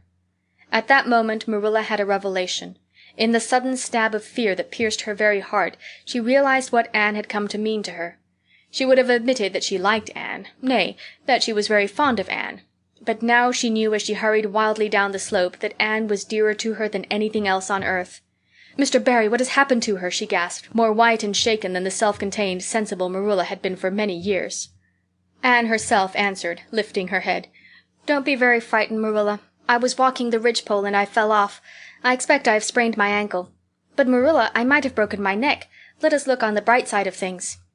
"I might have known you'd go and do something of the sort when I let you go to that party," said Marilla, sharp and shrewish in her very relief. "Bring her in here, Mr. Barry, and lay her on the sofa. Mercy me, the child has gone and fainted." It was quite true. Overcome by the pain of her injury, Anne had one more of her wishes granted to her. She had fainted dead away. Matthew, hastily summoned from the harvest field, was straightway dispatched for the doctor, who in due time came to discover that the injury was more serious than they had supposed. Anne's ankle was broken. That night, when Marilla went up to the east gable, where a white-faced girl was lying, a plaintive voice greeted her from the bed. "Aren't you very sorry for me, Marilla?" "It was your own fault," said Marilla, twitching down the blind and lighting a lamp. "And that is just why you should be sorry for me," said Anne. "Because the thought that it is all my fault is what makes it so hard. If I could blame it on anybody, I would feel so much better. But what would you have done, Marilla, if you'd been dared to walk a ridgepole?" "I'd have stayed on good firm ground and let them dare away. Such absurdity," said Marilla. Anne sighed. "But you have such strength of mind, Marilla. I haven't. I just felt that I couldn't bear Josie Pye's scorn. She would have crowed over me all my life. And I think I've been punished so much that you needn't be very cross with me, Marilla. It's not a bit nice to faint after all. And the doctor hurt me dreadfully when he was setting my ankle. I won't be able to go around for 6 or 7 weeks, and I'll miss the new lady teacher. She won't be new any more by the time I'm able to go to school. And everybody will get ahead of me in class. Oh, I am an afflicted mortal. But I'll try to bear it all bravely if only you won't be cross with me, Marilla." "There, there, I'm not cross," said Marilla. "You're an unlucky child, there's no doubt about that. But as you say, you'll have the suffering of it. Here now, try and eat some supper." "Isn't it fortunate I've got such an imagination?" said Anne. "It will help me through splendidly, I expect. What do people who haven't any imagination do when they break their bones, do you suppose, Marilla?" Anne had good reason to bless her imagination many a time and oft during the tedious 7 weeks that followed. But she was not solely dependent on it. She had many visitors, and not a day passed without one or more of the schoolgirls dropping in to bring her flowers and books and tell her all the happenings in the juvenile world of Avonlea. "Everyone has been so good and kind, Marilla," sighed Anne happily on the day when she could first limp across the floor. "It isn't very pleasant to be laid up, but there is a bright side to it, Marilla. You find out how many friends you have. Why, even Superintendent Bell came to see me, and he's really a very fine man. Not a kindred spirit, of course, but still, I like him, and I'm awfully sorry I ever criticized his prayers. I believe now he really does mean them, only he has got into the habit of saying them as if he didn't. He could get over it if he'd take a little trouble. I gave him a good broad hint. I told him how hard I'd tried to make my own little private prayers interesting. He told me all about the time he broke his ankle when he was a boy. It does seem so strange to think of Superintendent Bell ever being a boy. Even my imagination has its limits, for I can't imagine that. When I try to imagine him as a boy, I see him with gray whiskers and spectacles, just as he looks in Sunday school, only small. Now it's so easy to imagine Mrs. Allan as a little girl. Mrs. Allan has been to see me 14 times. Isn't that something to be proud of, Marilla, when a minister's wife has so many claims on her time? She is such a cheerful person to have visit you, too. She never tells you it is your own fault, and she hopes you'll be a better girl on account of it. Mrs. Lynde always told me that when she came to see me, and she said it in a kind of way that made me feel she might hope I'd be a better girl but didn't really believe I would. Even Josie Pye came to see me. I received her as politely as I could, because I think she was sorry she dared me to walk a ridgepole. If I had been killed, she would have had to carry a dark burden of remorse all her life. Diana has been a faithful friend. She's been over every day to cheer my lonely pillow. But oh, I shall be so glad when I can go to school, for I've heard such exciting things about the new teacher. The girls all think she is perfectly sweet. Diana says she has the loveliest fair curly hair and such fascinating eyes. She dresses beautifully, and her sleeve puffs are bigger than anybody else's in Avonlea. Every other Friday afternoon she has recitations, and everybody has to say a piece or take a part in a dialogue. Oh, it's just glorious to think of it. Josie Pye says she hates it, but that is just because Josie has so little imagination. Diana and Ruby Gillis and Jane Andrews are preparing a dialogue called A Morning Visit for next Friday, and the Friday afternoons they don't have recitations, Miss Stacy takes them all to the woods for a field day, and they study ferns and flowers and birds. And they have physical culture exercises every morning and evening. Mrs. Lynde says she never heard of such goings-on, and it all comes of having a lady teacher. But I think it must be splendid, and I believe I shall find that Miss Stacy is a kindred spirit." "There's one thing plain to be seen, Anne," said Marilla, "and that is that your fall off the Barry roof hasn't injured your tongue at all." Chapter 24. Miss Stacy and her pupils get up a concert. It was October again when Anne was ready to go back to school. A glorious October, all red and gold, with mellow mornings when the valleys were filled with delicate mists, as if the spirit of autumn had poured them in for the sun to drain, amethyst, pearl, silver, rose, and smoke blue. The dews were so heavy that the fields glistened like cloth of silver, and there were such heaps of rustling leaves in the hollows of many-stemmed woods to run crisply through. The birch path was a canopy of yellow, and the ferns were sere and brown all along it. There was a tang in the very air that inspired the hearts of small maidens tripping, unlike snails, swiftly and willingly to school. And it was jolly to be back again at the little brown desk beside Diana, with Ruby Gillis nodding across the aisle, and Carrie Sloane sending up notes, and Julia Bell passing a chew of gum down from the back seat. Anne drew a long breath of happiness as she sharpened her pencil and arranged her picture cards in her desk. Life was certainly very interesting. In the new teacher she found another true and helpful friend. Miss Stacy was a bright, sympathetic young woman with the happy gift of winning and holding the affections of her pupils and bringing out the best that was in them mentally and morally. Anne expanded like a flower under this wholesome influence, and carried home to the admiring Matthew and the critical Marilla glowing accounts of schoolwork and aims. "I love Miss Stacy with my whole heart, Marilla. She is so ladylike and has such a sweet voice. When she pronounces my name I feel instinctively that she's spelling it with an E. We had recitations this afternoon. I just wish you could have been there to hear me recite Mary Queen of Scots. I just put my whole soul into it. Ruby Gillis told me coming home that the way I said the line, 'Now for my father's arms,' she said, 'my woman's heart farewell,' just made her blood run cold." "Well, now, you might recite it for me some of these days, out in the barn," suggested Matthew. "Of course I will," said Anne meditatively. "But I won't be able to do it so well, I know. It won't be so exciting as it is when you have a whole schoolful before you hanging breathlessly on your words. I know I won't be able to make your blood run cold." "Mrs. Lynde said it made her blood run cold to see the boys climbing to the very top of those big trees on Bell's Hill after crow's nests last Friday," said Marilla. "I wonder at Miss Stacy for encouraging it." "But we wanted a crow's nest for nature study," explained Anne. "That was on our field afternoon. Field afternoons are splendid, Marilla, and Miss Stacy explains everything so beautifully. We have to write compositions on our field afternoons, and I write the best ones." "It's very vain of you to say so, then. You'd better let your teacher say it." "But she did say it, Marilla, and indeed I'm not vain about it. How can I be when I'm such a dunce at geometry? Although I'm really beginning to see through it a little, too. Miss Stacy makes it so clear. Still, I'll never be good at it, and I assure you it is a humbling reflection. But I love writing compositions. Mostly Miss Stacy lets us choose our own subjects, but next week we are to write a composition on some remarkable person. It's hard to choose among so many remarkable people who have lived. Mustn't it be splendid to be remarkable and have compositions written about you after you're dead? Oh, I would dearly love to be remarkable. I think when I grow up I'll be a trained nurse and go with the Red Crosses to the field of battle as a messenger of mercy. That is, if I don't go out as a foreign missionary. That would be very romantic, but one would have to be very good to be a missionary, and that would be a stumbling block. We have physical culture exercises every day, too. They make you graceful and promote digestion." "Promote fiddlesticks," said Marilla, who honestly thought it was all nonsense. But all the field afternoons and recitation Fridays and physical culture contortions paled before a project which Miss Stacy brought forward in November. This was that the scholars of Avonlea School should get up a concert and hold it in the hall on Christmas night for the laudable purpose of helping to pay for a schoolhouse flag. The pupils one and all taking graciously to this plan, the preparations for a program were begun at once. And of all the excited performers elect, none was so excited as Anne Shirley, who threw herself into the undertaking heart and soul, hampered as she was by Marilla's disapproval. Marilla thought it all rank foolishness. "It's just filling your heads up with nonsense and taking time that ought to be put on your lessons," she grumbled. "I don't approve of children's getting up concerts and racing about to practices. It makes them vain and forward and fond of gadding." "But think of the worthy object," pleaded Anne. "A flag will cultivate a spirit of patriotism, Marilla." "Fudge! There's precious little patriotism in the thoughts of any of you. All you want is a good time." "Well, when you can combine patriotism and fun, isn't it all right? Of course it's real nice to be getting up a concert. We're going to have 6 choruses and Diana is going to sing a solo.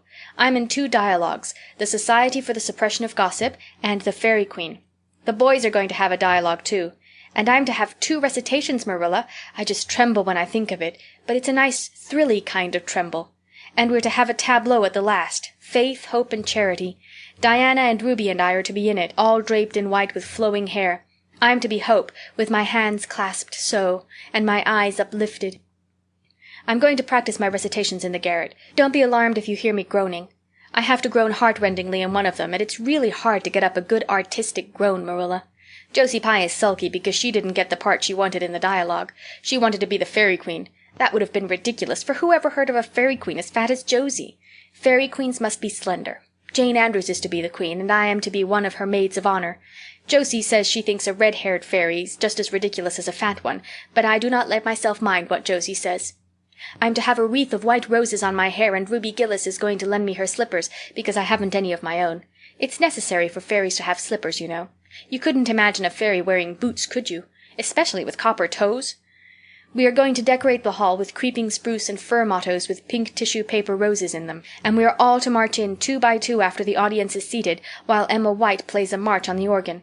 Oh, Marilla, I know you are not so enthusiastic about it as I am, but don't you hope your little Anne will distinguish herself? All I hope is that you'll behave yourself. I'll be heartily glad when all this fuss is over and you'll be able to settle down. You are simply good for nothing just now, with your head stuffed full of dialogues and groans and tableaus. As for your tongue, it's a marvel it's not clean worn out." Anne sighed and betook herself to the backyard, over which a young new moon was shining through the leafless poplar boughs from an apple-green western sky, and where Matthew was splitting wood. Anne perched herself on a block and talked the concert over with him, sure of an appreciative and sympathetic listener in this instance at least. "Well, now, I reckon it's going to be a pretty good concert, and I expect you'll do your part fine," he said, smiling down into her eager, vivacious little face. Anne smiled back at him. Those 2 were the best of friends, and Matthew thanked his stars many a time and oft that he had nothing to do with bringing her up. That was Marilla's exclusive duty. If it had been his, he would have been worried over frequent conflicts between inclination and said duty. As it was, he was free to spoil Anne, Marilla's phrasing, as much as he liked. But it was not such a bad arrangement after all. A little appreciation sometimes does quite as much good as all the conscientious bringing up in the world. Chapter 25. Matthew insists on puffed sleeves. Matthew was having a bad 10 minutes of it. He had come into the kitchen in the twilight of a cold, gray December evening, and had sat down in the woodbox corner to take off his heavy boots, unconscious of the fact that Anne and a bevy of her schoolmates were having a practice of the Fairy Queen in the sitting-room. Presently they came trooping through the hall and out into the kitchen, laughing and chattering gaily. They did not see Matthew, who shrank bashfully back into the shadows beyond the woodbox, with a boot in one hand and a boot-jack in the other, and watched them shyly for the aforesaid 10 minutes as they put on caps and jackets and talked about the dialogue and the concert. Anne stood among them, bright-eyed and animated as they, but Matthew suddenly became conscious that there was something about her different from her mates. And what worried Matthew was that the difference impressed him as being something that should not exist. Anne had a brighter face and bigger, starrier eyes and more delicate features than the others. Even shy, unobservant Matthew had learned to take note of these things. But the difference that disturbed him did not consist in any of these respects. Then in what did it consist? Matthew was haunted by this question long after the girls had gone, arm in arm, down the long, hard-frozen lane, and Anne had betaken herself to her books. He could not refer it to Marilla, who, he felt, would be quite sure to sniff scornfully and remark that the only difference she saw between Anne and the other girls was that they sometimes kept their tongues quiet, while Anne never did. This, Matthew felt, would be no great help. He had recourse to his pipe that evening to help him study it out, much to Marilla's disgust. After 2 hours of smoking and hard reflection, Matthew arrived at a solution of his problem. Anne was not dressed like the other girls. The more Matthew thought about the matter, the more he was convinced that Anne never had been dressed like the other girls, never since she came to Green Gables. Marilla kept her clothed in plain, dark dresses, all made after the same unvarying pattern. If Matthew knew there was such a thing as fashion in dress, it was as much as he did, but he was quite sure that Anne's sleeves did not look at all like the sleeves the other girls wore. He recalled the cluster of little girls he had seen around her that evening, all gay in waists of red and blue and pink and white, and he wondered why Marilla always kept her so plainly and soberly gowned. Of course it must be all right. Marilla knew best, and Marilla was bringing her up. Probably some wise, inscrutable motive was to be served thereby. But surely it would do no harm to let the child have one pretty dress, something like Diana Barry always wore. Matthew decided that he would give her one. That surely could not be objected to as an unwarranted putting in of his oar. Christmas was only a fortnight off. A nice new dress would be the very thing for a present. Matthew, with a sigh of satisfaction, put away his pipe and went to bed, while Marilla opened all the doors and aired the house. The very next evening Matthew betook himself to Carmody to buy the dress, determined to get the worst over and have done with it. It would be, he felt assured, no trifling ordeal.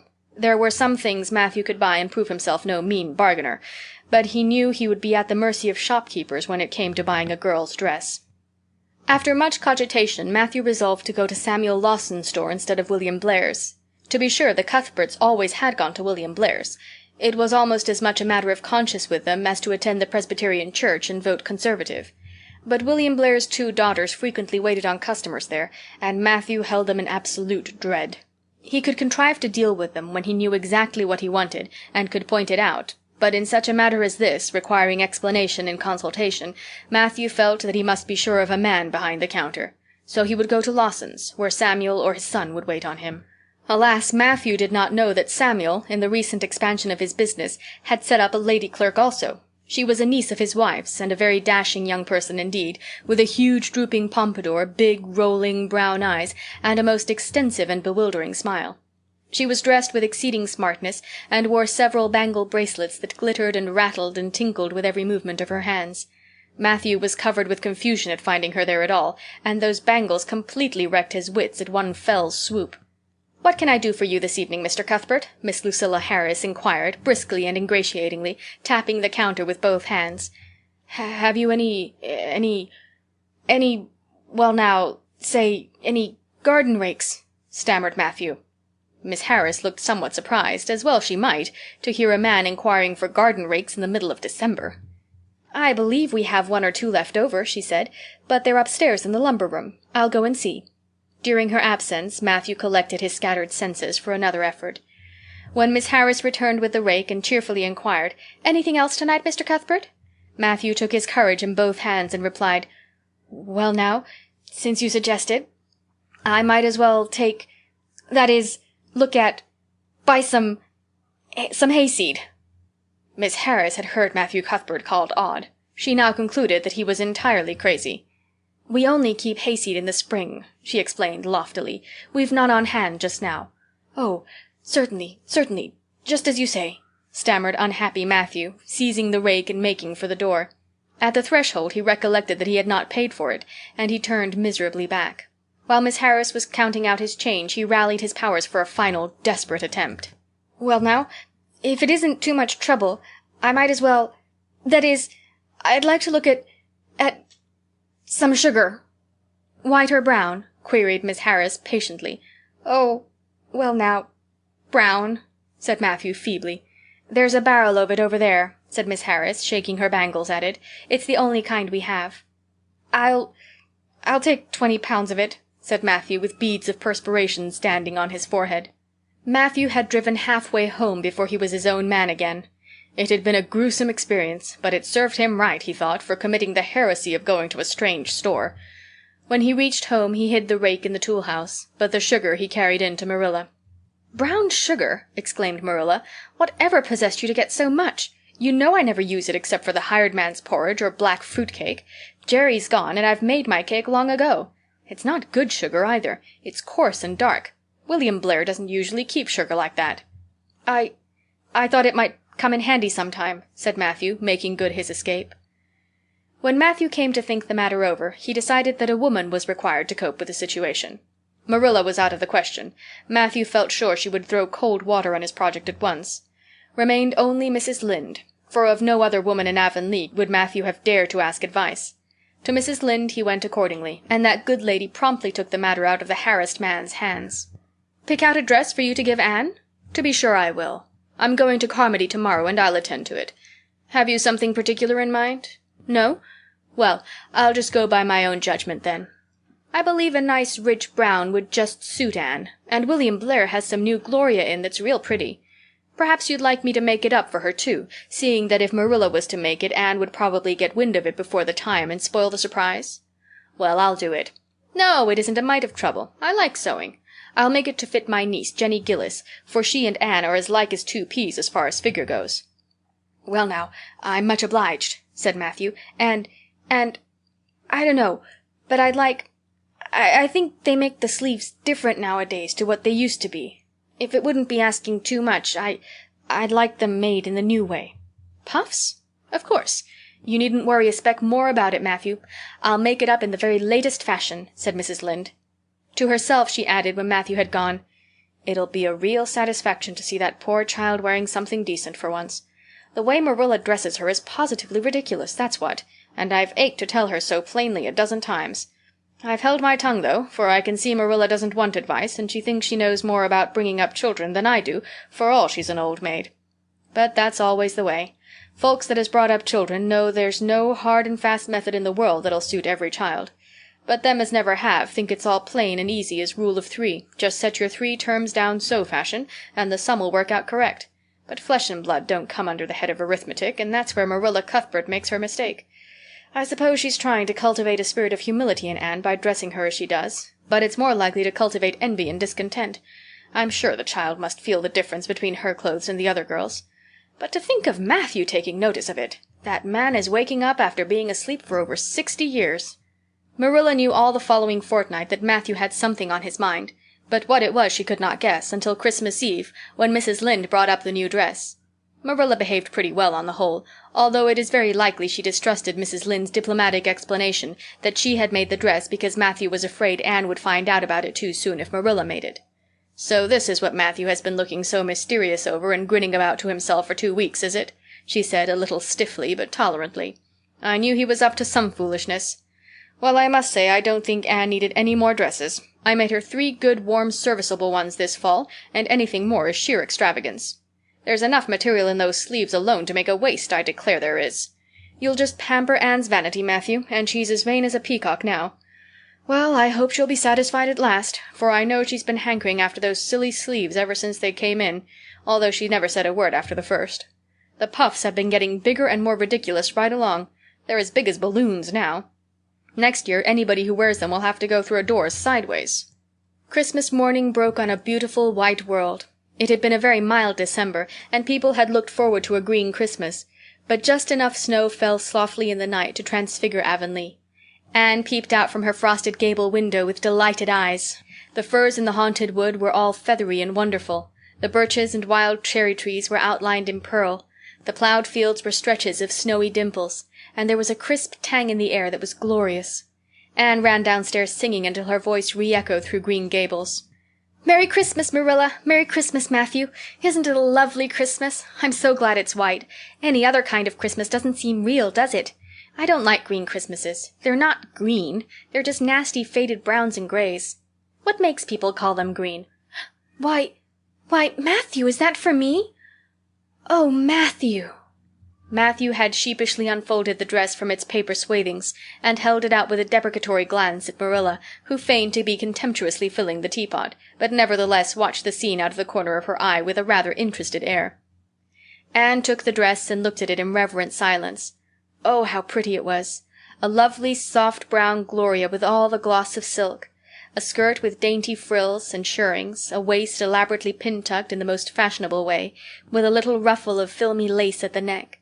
But the sleeves, they were the crowning glory. Long elbow cuffs, and above them 2 beautiful puffs, divided by rows of shirring and bows of brown silk ribbon. "That's a Christmas present for you, Anne," said Matthew shyly. Why, Anne, don't you like it?" Well now. For Anne's eyes had suddenly filled with tears. "Like it? Oh, Matthew!" Anne laid the dress over a chair and clasped her hands. "Matthew, it's perfectly exquisite. Oh, I can never thank you enough. Look at those sleeves! Oh, it seems to me this must be a happy dream."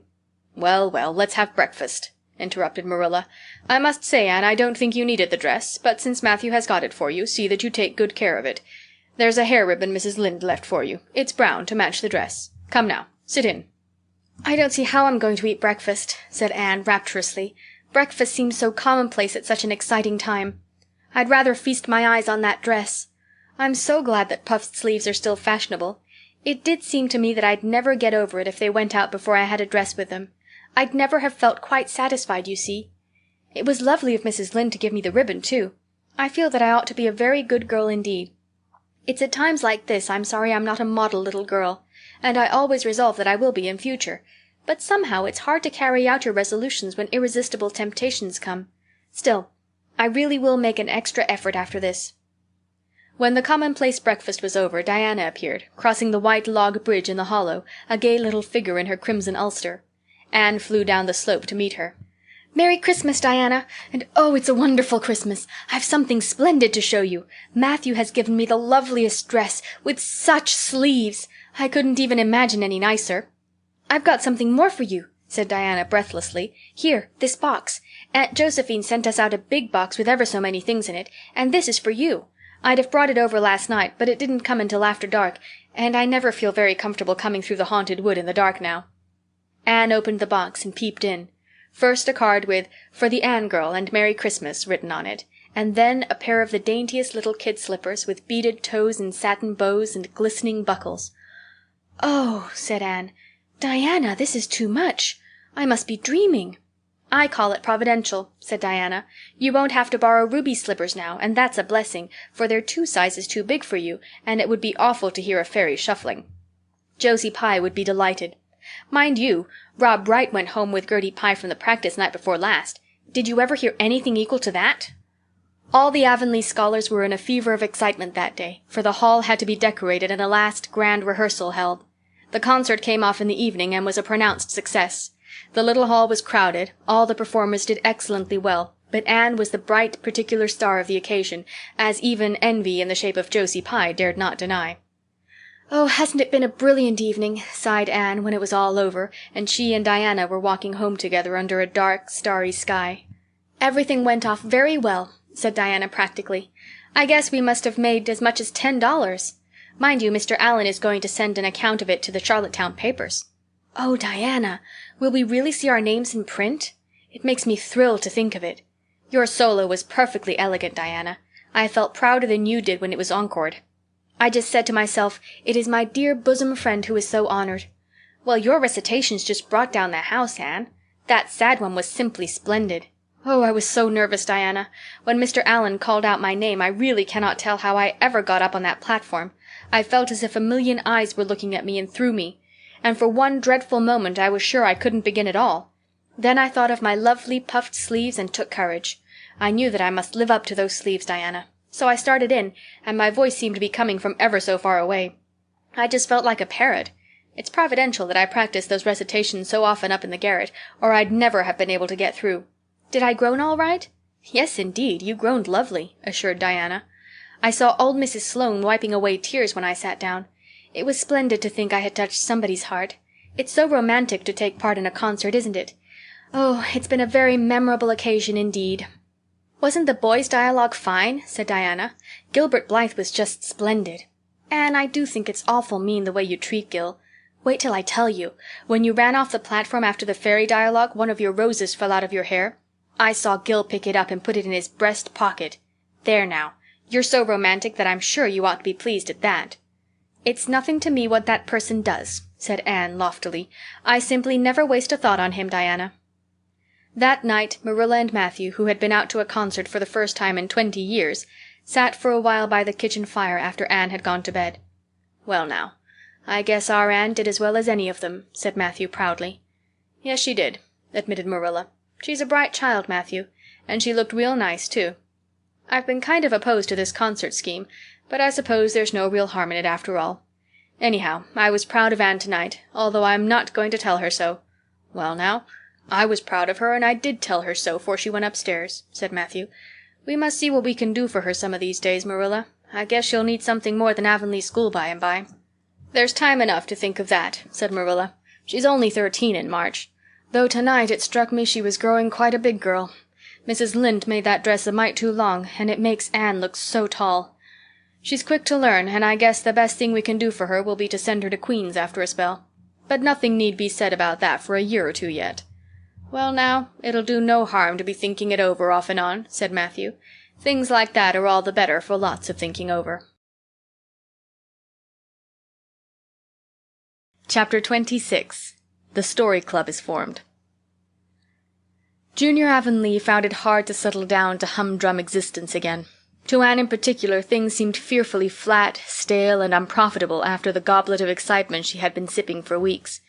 Could she go back to the former quiet pleasures of those faraway days before the concert? At first, as she told Diana, she did not really think she could. "I'm positively certain, Diana, that life can never be quite the same again as it was in those olden days," she said mournfully, as if referring to a period of at least 50 years back. "Perhaps after a while I'll get used to it, but I'm afraid concerts spoil people for everyday life.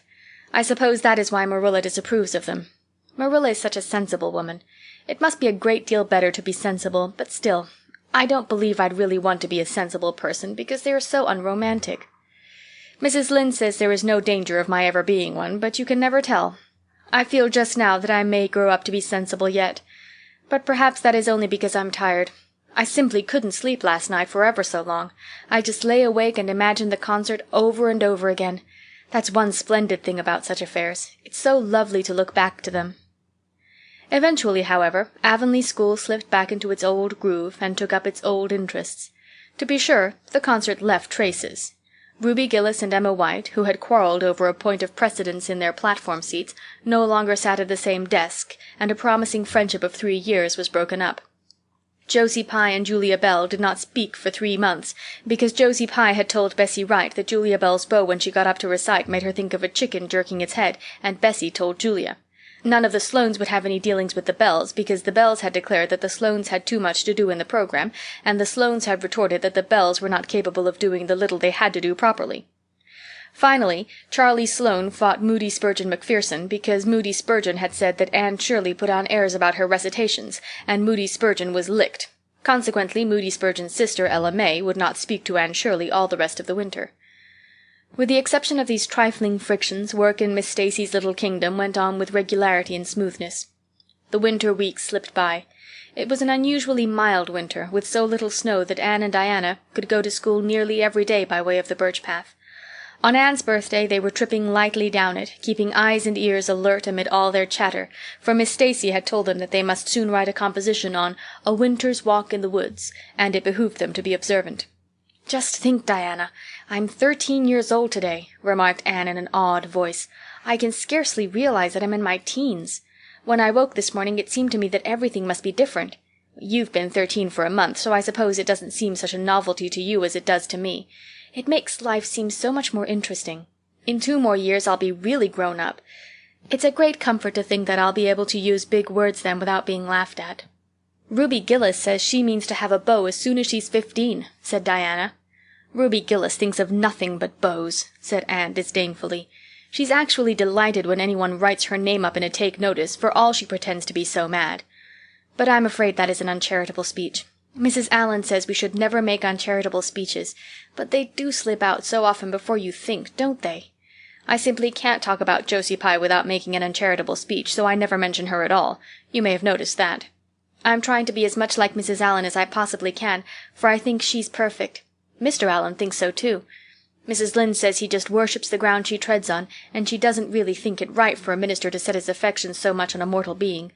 But then, Diana, even ministers are human and have their besetting sins just like everybody else. I had such an interesting talk with Mrs. Allan about besetting sins last Sunday afternoon. There are just a few things it's proper to talk about on Sundays, and that is one of them. My besetting sin is imagining too much and forgetting my duties. I'm striving very hard to overcome it, and now that I'm really 13, perhaps I'll get on better." "In 4 more years we'll be able to put our hair up," said Diana. "Alice Bell is only 16 and she's wearing hers up, but I think that's ridiculous. I shall wait until I'm 17.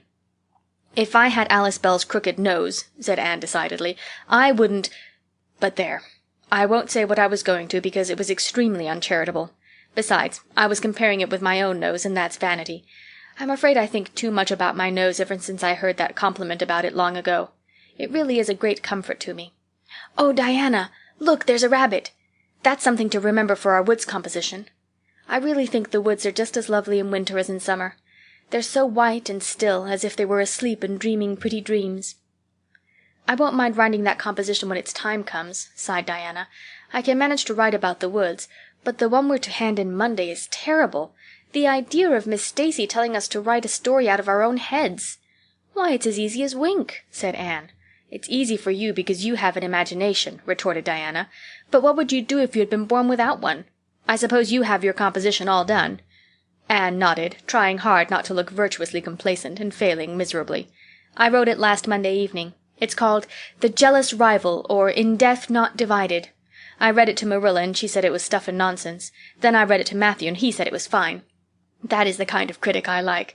It's a sad, sweet story. I just cried like a child while I was writing it. It's about two beautiful maidens called Cordelia Montmorency and Geraldine Seymour, who lived in the same village and were devotedly attached to each other. Cordelia was a regal brunette with a coronet of midnight hair and duskly flashing eyes. Geraldine was a queenly blonde with hair like spun gold and velvety purple eyes. "I never saw anybody with purple eyes," said Diana dubiously. "Neither did I. I just imagined them. I wanted something out of the common. Geraldine had an alabaster brow, too. I found out what an alabaster brow is. That is one of the advantages of being 13. You know so much more than you did when you were only 12. "Well, what became of Cordelia and Geraldine?" asked Diana, who was beginning to feel rather interested in their fate. "They grew in beauty side by side until they were 16. Then Bertram de Vere came to their native village and fell in love with the fair Geraldine. He saved her life when her horse ran away with her in a carriage, and she fainted in his arms, and he carried her home 3 miles, because, you understand, the carriage was all smashed up. I found it rather hard to imagine the proposal, because I had no experience to go by. I asked Ruby Gillis if she knew anything about how men proposed, because I thought she'd likely be an authority on the subject, having so many sisters married. Ruby told me she was hid in the hall pantry when Malcolm Andrews proposed to her sister Susan. She said Malcolm told Susan that his dad had given him the farm in his own name, and then said, 'What do you say, darling pet, if we get hitched this fall?' And Susan said, 'Yes. No. I don't know. Let me see.' And there they were, engaged as quick as that. But I didn't think that sort of a proposal was a very romantic one, so in the end I had to imagine it out as well as I could. I made it very flowery and poetical, and Bertram went on his knees, although Ruby Gillis says it isn't done nowadays. Geraldine accepted him in a speech a page long. I can tell you I took a lot of trouble with that speech. I rewrote it 5 times, and I look upon it as my masterpiece. Bertram gave her a diamond ring and a ruby necklace, and told her they would go to Europe for a wedding tour, for he was immensely wealthy.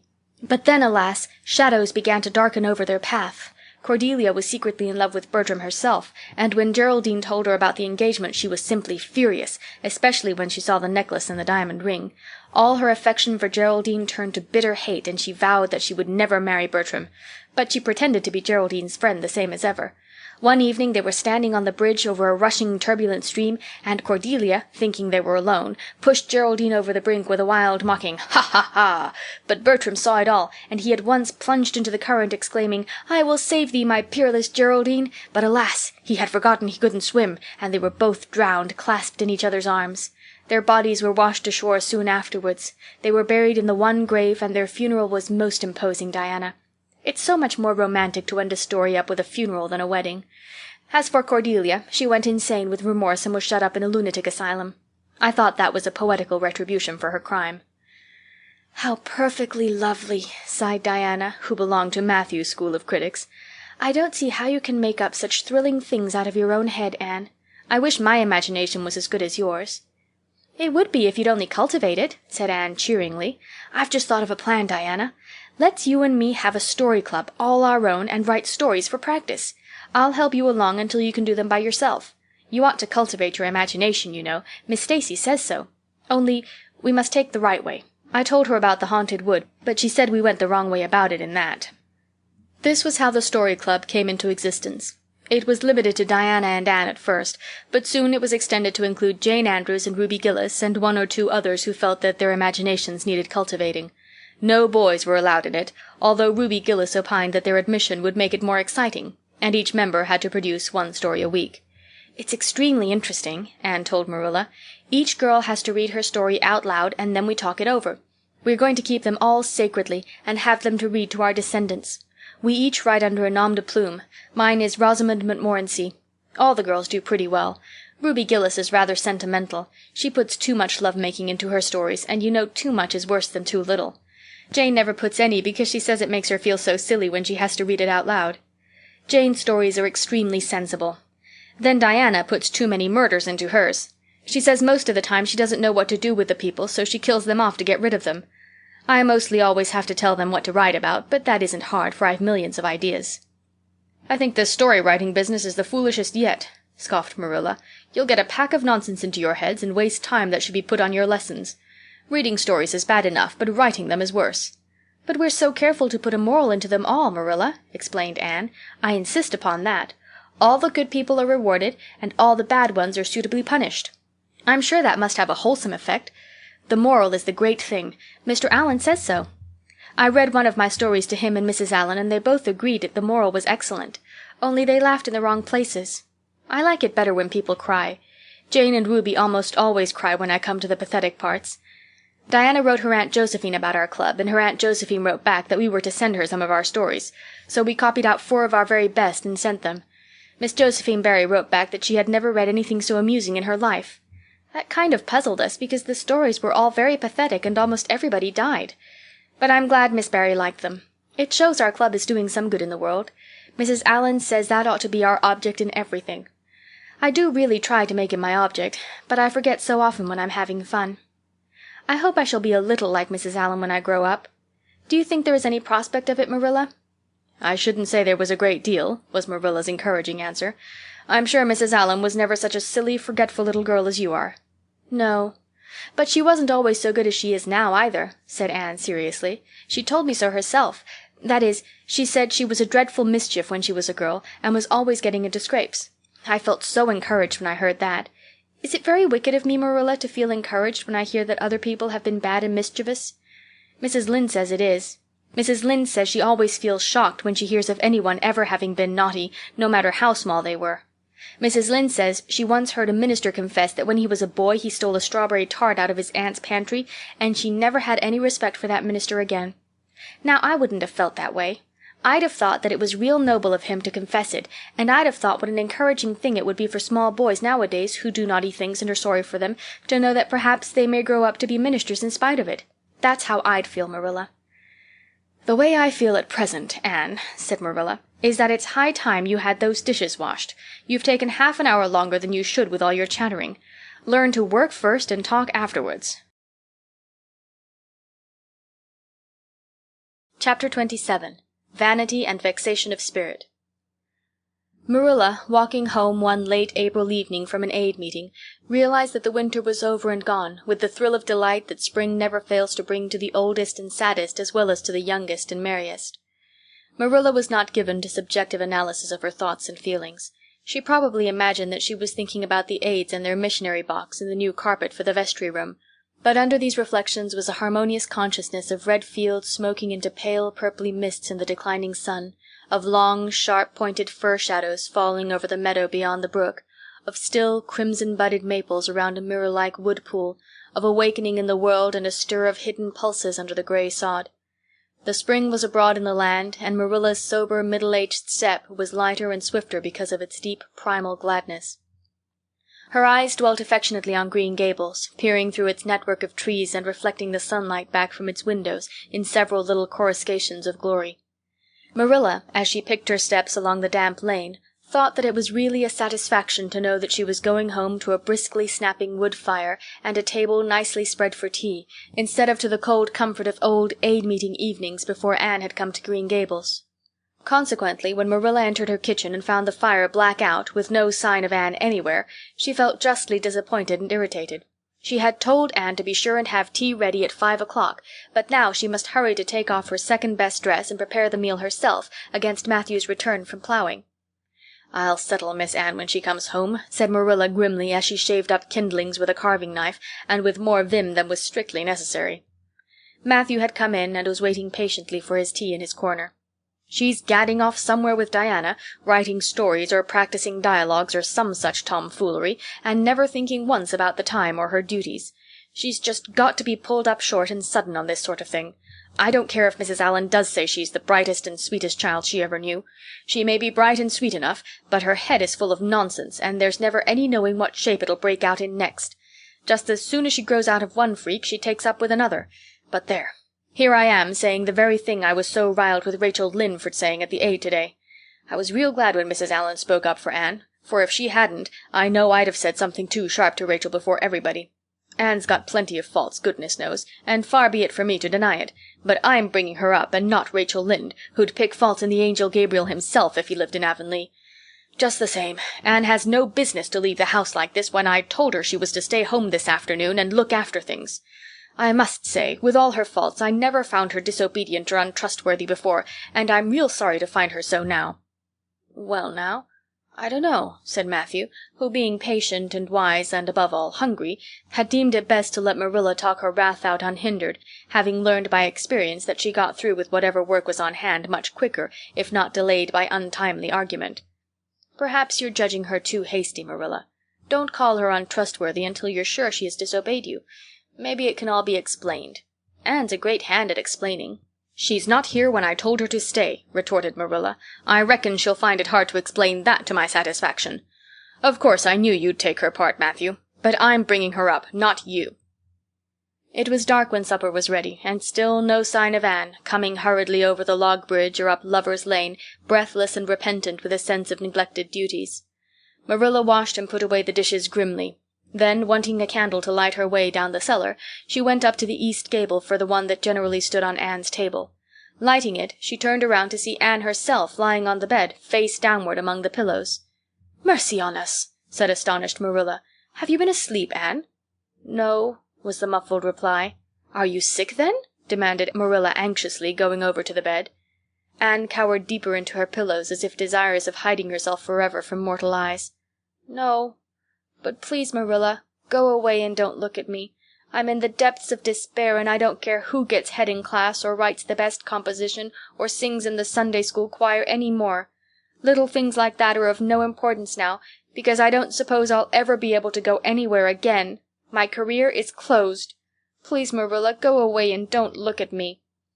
"Did anyone ever hear the like?" the mystified Marilla wanted to know. "Anne Shirley, whatever is the matter with you? What have you done? Get right up this minute and tell me. This minute, I say. There now. What is it?" Anne had slid to the floor in despairing obedience. "Look at my hair, Marilla," she whispered. Accordingly, Marilla lifted her candle and looked scrutinizingly at Anne's hair, flowing in heavy masses down her back. It certainly had a very strange appearance. "Anne Shirley, what have you done to your hair? Why, it's green!" Green it might be called if it were any earthly color, a queer, dull, bronzy green, with streaks here and there of the original red to heighten the ghastly effect. Never in all her life had Marilla seen anything so grotesque as Anne's hair at that moment. "Yes, it's green," moaned Anne. "I thought nothing could be as bad as red hair, but now I know it's 10 times worse to have green hair. Oh, Marilla, you little know how utterly wretched I am."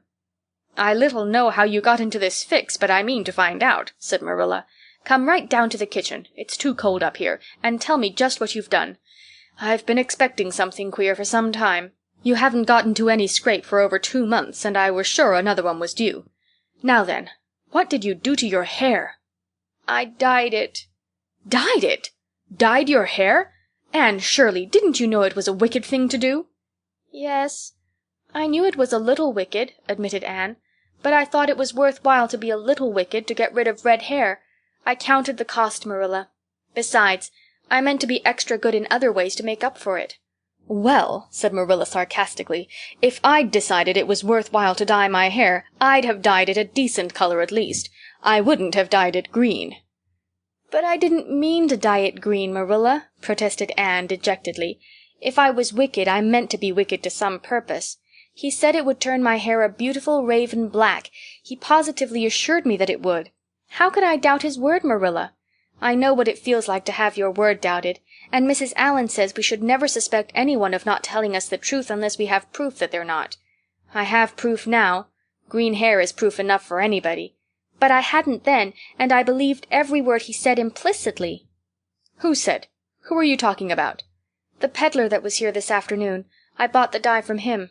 "Anne Shirley, how often have I told you never to let one of those Italians in the house? I don't believe in encouraging them to come around at all." "Oh, I didn't let him in the house. I remembered what you told me, and I went out, carefully shut the door, and looked at his things on the step. Besides, he wasn't an Italian. He was a German Jew. He had a big box full of very interesting things, and he told me he was working hard to make enough money to bring his wife and children out from Germany. He spoke so feelingly about them that it touched my heart. I wanted to buy something from him to help him in such a worthy object. Then all at once I saw the bottle of hair dye. The peddler said it was warranted to dye any hair a beautiful raven black and wouldn't wash off. In a trice I saw myself with beautiful raven black hair, and the temptation was irresistible. But the price of the bottle was 75 cents, and I only had 50 cents left out of my chicken money. I think the peddler had a very kind heart, for he said that, seeing it was me, he'd sell it for 50 cents, and that was just giving it away. So I bought it, and as soon as he had gone I came up here and applied it with an old hairbrush, as the directions said. I used up the whole bottle, and oh, Marilla, when I saw the dreadful color it turned my hair, I repented of being wicked, I can tell you, and I've been repenting ever since." "Well, I hope you'll repent to good purpose," said Marilla severely, "and that you've got your eyes open to where your vanity has led you, Anne. Goodness knows what's to be done. I suppose the first thing is to give your hair a good washing and see if that will do any good." Accordingly, Anne washed her hair, scrubbing it vigorously with soap and water, but for all the difference it made she might as well have been scouring its original red. The peddler had certainly spoken the truth when he declared that the dye wouldn't wash off, however his veracity might be impeached in other respects. "Oh, Marilla, what shall I do?" questioned Anne in tears. "I can never live this down. People have pretty well forgotten my other mistakes, the liniment cake and setting Diana drunk and flying into a temper with Mrs. Lynde, but they'll never forget this. They will think I'm not respectable. Oh, Marilla, what a tangled web we weave when first we practice to deceive. That is poetry, but it is true. And oh, how Josie Pye will laugh! Marilla, I cannot face Josie Pye. I am the unhappiest girl in Prince Edward Island." Anne's unhappiness continued for a week. During that time she went nowhere and shampooed her hair every day. Diana alone of outsiders knew the fatal secret, but she promised solemnly never to tell, and it may be stated here and now that she kept her word. At the end of the week Marilla said decidedly, "It's no use, Anne. That is fast dye if ever there was any. Your hair must be cut off. There is no other way. You can't go out with it looking like that." Anne's lips quivered, but she realized the bitter truth of Marilla's remarks. With a dismal sigh she went for the scissors. "Please cut it off at once, Marilla, and have it over. Oh, I feel that my heart is broken. This is such an unromantic affliction. The girls in books lose their hair in fevers or sell it to get money for some good deed, and I'm sure I wouldn't mind losing my hair in some such fashion half so much, but there is nothing comforting in having your hair cut off because you've dyed it a dreadful color, is there? I'm going to weep all the time you're cutting it off, if it won't interfere. It seems such a tragic thing." Anne wept then, but later on, when she went upstairs and looked in the glass, she was calm with despair. Marilla had done her work thoroughly, and it had been necessary to shingle the hair as closely as possible. The result was not becoming, to state the case as mildly as may be. Anne promptly turned her glass to the wall. "I'll never, never look at myself again until my hair grows," she exclaimed passionately. Then suddenly she righted the glass. "Yes, I will too. I'd do penance for being wicked that way. I'll look at myself every time I come to my room and see how ugly I am. And I won't try to imagine it away either. I never thought I was vain about my hair of all things, but now I know I was, in spite of its being red, because it was so long and thick and curly. I expect something will happen to my nose next." Anne's clipped head made a sensation in school on the following Monday, but to her relief nobody guessed the real reason for it, not even Josie Pye, who, however, did not fail to inform Anne that she looked like a perfect scarecrow. "I didn't say anything when Josie said that to me," Anne confided that evening to Marilla, who was lying on the sofa after one of her headaches, "because I thought it was part of my punishment, and I ought to bear it patiently. It's hard to be told you look like a scarecrow, and I wanted to say something back, but I didn't. I just swept her one scornful look, and then I forgave her. It makes you feel very virtuous when you forgive people, doesn't it?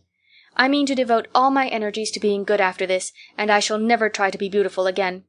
Of course it's better to be good. I know it is. But it's sometimes so hard to believe a thing even when you know it.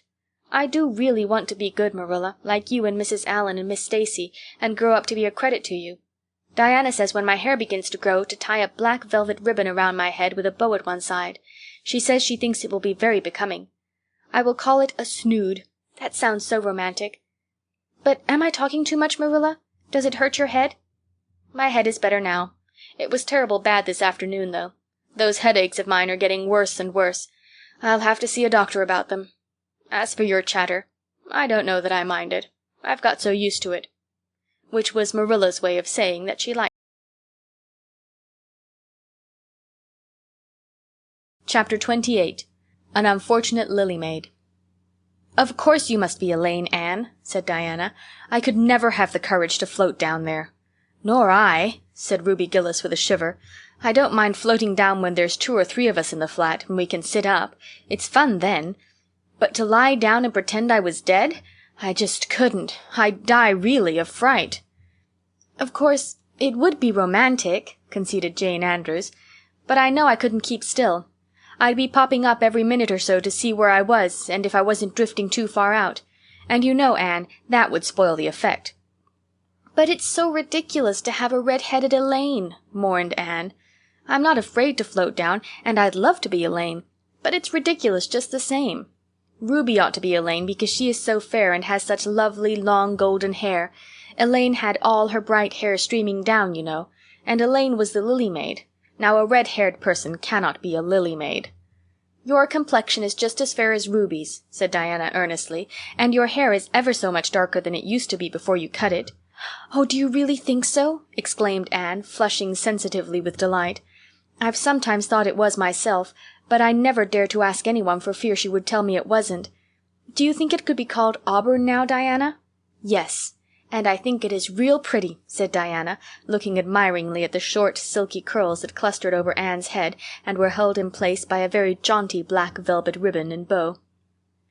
They were standing on the bank of the pond below Orchard Slope, where a little headland fringed with birches ran out from the bank. At its tip was a small wooden platform built out into the water for the convenience of fishermen and duck hunters. Ruby and Jane were spending the midsummer afternoon with Diana, and Anne had come over to play with them. Anne and Diana had spent most of their playtime that summer on and about the pond. Idlewild was a thing of the past, Mr. Bell having ruthlessly cut down the little circle of trees in his back pasture in the spring. Anne had sat among the stumps and wept, not without an eye to the romance of it, but she was speedily consoled, for after all, as she and Diana said, big girls of 13 going on 14 were too old for such childish amusements as playhouses, and there were more fascinating sports to be found about the pond. It was splendid to fish for trout over the bridge, and the 2 girls learned to row themselves about in the little flat-bottomed dory Mr. Barry kept for duck shooting. It was Anne's idea that they dramatize Elaine. They had studied Tennyson's poem in school in the preceding winter, the superintendent of education having prescribed it in the English course for the Prince Edward Island schools. They had analyzed and parsed it and torn it to pieces in general until it was a wonder there was any meaning at all left in it for them. But at least the fair Lily Maid and Lancelot and Guinevere and King Arthur had become very real people to them, and Anne was devoured by secret regret that she had not been born in Camelot. Those days, she said, were so much more romantic than the present. Anne's plan was hailed with enthusiasm. The girls had discovered that if the flat were pushed off from the landing place it would drift down with the current under the bridge and finally strand itself on another headland lower down, which ran out at a curve in the pond. They had often gone down like this, and nothing could be more convenient for playing Elaine. "Well, I'll be Elaine," said Anne, yielding reluctantly, for although she would have been delighted to play the principal character, yet her artistic sense demanded fitness for it, and this, she felt, her limitations made impossible. "Ruby, you must be King Arthur, and Jane will be Guinevere, and Diana must be Lancelot. But first you must be the brothers and the father. We can't have the old dumb servitor because there isn't room for 2 in the flat when one is lying down. We must pawl the barge all its length in blackest samite. That old black shawl of your mother's will be just the thing, Diana." The black shawl having been procured, Anne spread it over the flat and then lay down on the bottom with closed eyes and hands folded over her breast. "Oh, she does look really dead," whispered Ruby Gillis nervously, watching the still, white little face under the flickering shadows of the birches. "It makes me feel frightened, girls. Do you suppose it's really right to act like this? Mrs. Lynde says that all play acting is abominably wicked." "Ruby, you shouldn't talk about Mrs. Lynde," said Anne severely. "It spoils the effect, because this is hundreds of years before Mrs. Lynde was born. Jane, you arrange this. It's silly for Elaine to be talking when she's dead." Jane rose to the occasion. Cloth of gold for coverlet there was none, but an old piano scarf of yellow Japanese crepe was an excellent substitute. A white lily was not obtainable just then, but the effect of a tall blue iris placed in one of Anne's folded hands was all that could be desired. "Now she's all ready," said Jane. "We must kiss her quiet brows, and Diana, you say, 'Sister, farewell forever,' and Ruby, you say, 'Farewell, sweet sister,' both of you as sorrowfully as you possibly can. And for goodness sake, smile a little. You know Elaine lay as though she smiled. That's better. Now push the flat off." The flat was accordingly pushed off, scraping roughly over an old embedded stake in the process. Diana and Jane and Ruby only waited long enough to see it caught in the current and headed for the bridge before scampering up through the woods, across the road, and down to the lower headland where, as Lancelot and Guinevere and the king, they were to be in readiness to receive the Lily Maid. For a few minutes Anne, drifting slowly down, enjoyed the romance of her situation to the full. Then something happened not at all romantic. The flat began to leak. In a very few moments it was necessary for Elaine to scramble to her feet, pick up her cloth of gold coverlet and pall of blackest samite, and gaze blankly at a big crack in the bottom of her barge, through which the water was literally pouring. That sharp stake at the landing had torn off the strip of batting nailed on the flat. Anne did not know this, but it did not take her long to realize that she was in a dangerous plight. At this rate the flat would fill and sink long before it could drift to the lower headland. Where were the oars? Left behind at the landing. Anne gave one gasping little scream which nobody ever heard. She was white to the lips, but she did not lose her self-possession. There was one chance, just one. "I was horribly frightened," she told Mrs. Allan the next day, "and it seemed like years while the flat was drifting down to the bridge and the water rising in it every moment. I prayed, Mrs. Allan, most earnestly, but I didn't shut my eyes to pray, for I knew the only way God could save me was to let the flat float close enough to one of the bridge piles for me to climb up on it. You know the piles are just old tree trunks, and there are lots of knots and old branch stubs on them. It was proper to pray, but I had to do my part by watching out, and right well I knew it. I just said, 'Dear God, please take the flat close to a pile and I'll do the rest,' over and over again. Under such circumstances you don't think much about making a flowery prayer. But mine was answered, for the flat bumped right into a pile for a minute, and I flung the scarf and the shawl over my shoulder and scrambled up on a big providential stub. And there I was, Mrs. Allan, clinging to that slippery old pile with no way of getting up or down. It was a very unromantic position. But I didn't think about that at the time. You don't think much about romance when you have just escaped from a watery grave. I said a grateful prayer at once, and then I gave all my attention to holding on tight, for I knew I should probably have to depend on human aid to get back to dry land. The flat drifted under the bridge and then promptly sank in midstream. Ruby, Jane, and Diana, already awaiting it on the lower headland, saw it disappear before their very eyes, and had not a doubt but that Anne had gone down with it. For a moment they stood still, white as sheets, frozen with horror at the tragedy. Then, shrieking at the tops of their voices, they started on a frantic run up through the woods, never pausing as they crossed the main road to glance the way of the bridge. Anne, clinging desperately to her precarious foothold, saw their flying forms and heard their shrieks. Help would soon come, but meanwhile her position was a very uncomfortable one. The minutes passed by, each seeming an hour to the unfortunate Lily Maid. Why didn't somebody come? Where had the girls gone? Suppose they had fainted, one and all? Suppose nobody ever came? Suppose she grew so tired and cramped that she could hold on no longer? Anne looked at the wicked green depths below her, wavering with long, oily shadows, and shivered. Her imagination began to suggest all manner of gruesome possibilities to her. Then, just as she thought she really could not endure the ache in her arms and wrists another moment, Gilbert Blythe came rowing under the bridge in Harmon Andrews's dory. Gilbert glanced up, and, much to his amazement, beheld a little white scornful face looking down upon him with big, frightened, but also scornful gray eyes. "Anne Shirley! How on earth did you get there?" he exclaimed. Without waiting for an answer, he pulled close to the pile and extended his hand. There was no help for it. Anne, clinging to Gilbert Blythe's hand, scrambled down into the dory, where she sat, drabbled and furious, in the stern, with her arms full of dripping shawl and wet crepe. It was certainly extremely difficult to be dignified under the circumstances. "What has happened, Anne?" asked Gilbert, taking up his oars. "We were playing Elaine," explained Anne frigidly, without even looking at her rescuer, "and I had to drift down to Camelot in the barge. I mean the flat. The flat began to leak, and I climbed out onto the pile. The girls went for help. Will you be kind enough to row me to the landing?" Gilbert obligingly rowed to the landing, and Anne, disdaining assistance, sprang nimbly on shore. "I'm very much obliged to you," she said haughtily as she turned away. But Gilbert had also sprung from the boat, and now laid a detaining hand on her arm. "Anne," he said hurriedly, "look here. Can't we be good friends? I'm awfully sorry I made fun of your hair that time. I didn't mean to vex you, and I only meant it for a joke. Besides, it's so long ago. I think your hair is awfully pretty now. Honest I do. Let's be friends." For a moment Anne hesitated.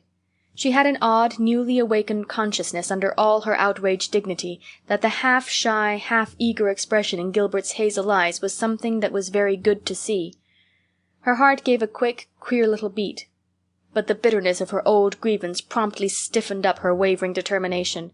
That scene of 2 years before flashed back into her recollection as vividly as if it had taken place yesterday. Gilbert had called her carrots, and had brought about her disgrace before the whole school. Her resentment, which to other and older people might be as laughable as its cause, was in no whit allayed and softened by time, seemingly. She hated Gilbert Blythe. She would never forgive him. "No," she said coldly, "I shall never be friends with you, Gilbert Blythe, and I don't want to be." "All right!" Gilbert sprang into his skiff with an angry color in his cheeks. "I'll never ask you to be friends again, Anne Shirley, and I don't care either." He pulled away with swift, defiant strokes, and Anne went up the steep, ferny little path under the maples. She held her head very high, but she was conscious of an odd feeling of regret. She almost wished she had answered Gilbert differently. Of course, he had insulted her terribly, but still. Altogether, Anne rather thought it would be a relief to sit down and have a good cry. She was really quite unstrung, for the reaction from her fright and cramped clinging was making itself felt. Halfway up the path she met Jane and Diana rushing back to the pond in a state narrowly removed from positive frenzy. They had found nobody at Orchard Slope, both Mr. and Mrs. Barry being away. Here Ruby Gillis had succumbed to hysterics, and was left to recover from them as best she might, while Jane and Diana flew through the haunted wood and across the brook to Green Gables. There they had found nobody either, for Marilla had gone to Carmody, and Matthew was making hay in the back field. "Oh, Anne," gasped Diana, fairly falling on the former's neck and weeping with relief and delight. "Oh, Anne, we thought you were drowned, and we felt like murderers because we had made you be Elaine, and Ruby is in hysterics. Oh, Anne, how did you escape?" "I climbed up on one of the piles," explained Anne wearily, "and Gilbert Blythe came along in Mr. Andrew's dory and brought me to land." "Oh, Anne, how splendid of him! Why, it's so romantic," said Jane, finding breath enough for utterance at last. "Of course you'll speak to him after this." "Of course I won't," flashed Anne, with a momentary return of her old spirit. "And I don't want ever to hear the word romantic again, Jane Andrews. I'm awfully sorry you were so frightened, girls. It's all my fault. I feel sure I was born under an unlucky star. Everything I do gets me or my dearest friends into a scrape. We've gone and lost your father's flat, Diana, and I have a presentiment that we'll not be allowed to row on the pond any more." Anne's presentiment proved more trustworthy than presentiments are apt to do. Great was the consternation in the Barry and Cuthbert households when the events of the afternoon became known. "Will you ever have any sense, Anne?" groaned Marilla. "Oh, yes, I think I will, Marilla," returned Anne optimistically. A good cry, indulged in the grateful solitude of the east gable, had soothed her nerves and restored her to her wonted cheerfulness. "I think my prospects of becoming sensible are brighter now than ever." "I don't see how," said Marilla. "Well," explained Anne, "I've learned a new and valuable lesson today. Ever since I came to Green Gables I've been making mistakes, and each mistake has helped to cure me of some great shortcoming. The affair of the amethyst brooch cured me of meddling with things that didn't belong to me. The haunted wood mistake cured me of letting my imagination run away with me. The liniment cake mistake cured me of carelessness in cooking. Dyeing my hair cured me of vanity. I never think about my hair and nose now, at least very seldom. And today's mistake is going to cure me of being too romantic. I have come to the conclusion that it is no use trying to be romantic in Avonlea. It was probably easy enough in towered Camelot hundreds of years ago, but romance is not appreciated now. I feel quite sure that you will soon see a great improvement in me in this respect, Marilla." "I'm sure I hope so," said Marilla skeptically. But Matthew, who had been sitting mutely in his corner, laid a hand on Anne's shoulder when Marilla had gone out. "Don't give up all your romance, Anne," he whispered shyly. "A little of it is a good thing. Not too much, of course. But keep a little of it, Anne. Keep a little of it." Chapter 29. An Epoch in Anne's Life. Anne was bringing the cows home from the back pasture by way of Lover's Lane. It was a September evening, and all the gaps and clearings in the woods were brimmed up with ruby sunset light. Here and there the lane was splashed with it, but for the most part it was already quite shadowy beneath the maples, and the spaces under the firs were filled with a clear violet dusk like airy wine. The winds were out in their tops, and there is no sweeter music on earth than that which the wind makes in the fir trees at evening. The cows swung placidly down the lane, and Anne followed them dreamily, repeating aloud the battle canto from Marmion, which had also been part of their English course the preceding winter, and which Miss Stacy had made them learn off by heart, and exulting in its rushing lines and the clash of spears in its imagery. When she came to the lines, "The stubborn spearsmen still made good their dark impenetrable wood," she stopped in ecstasy to shut her eyes that she might the better fancy herself one of that heroic ring.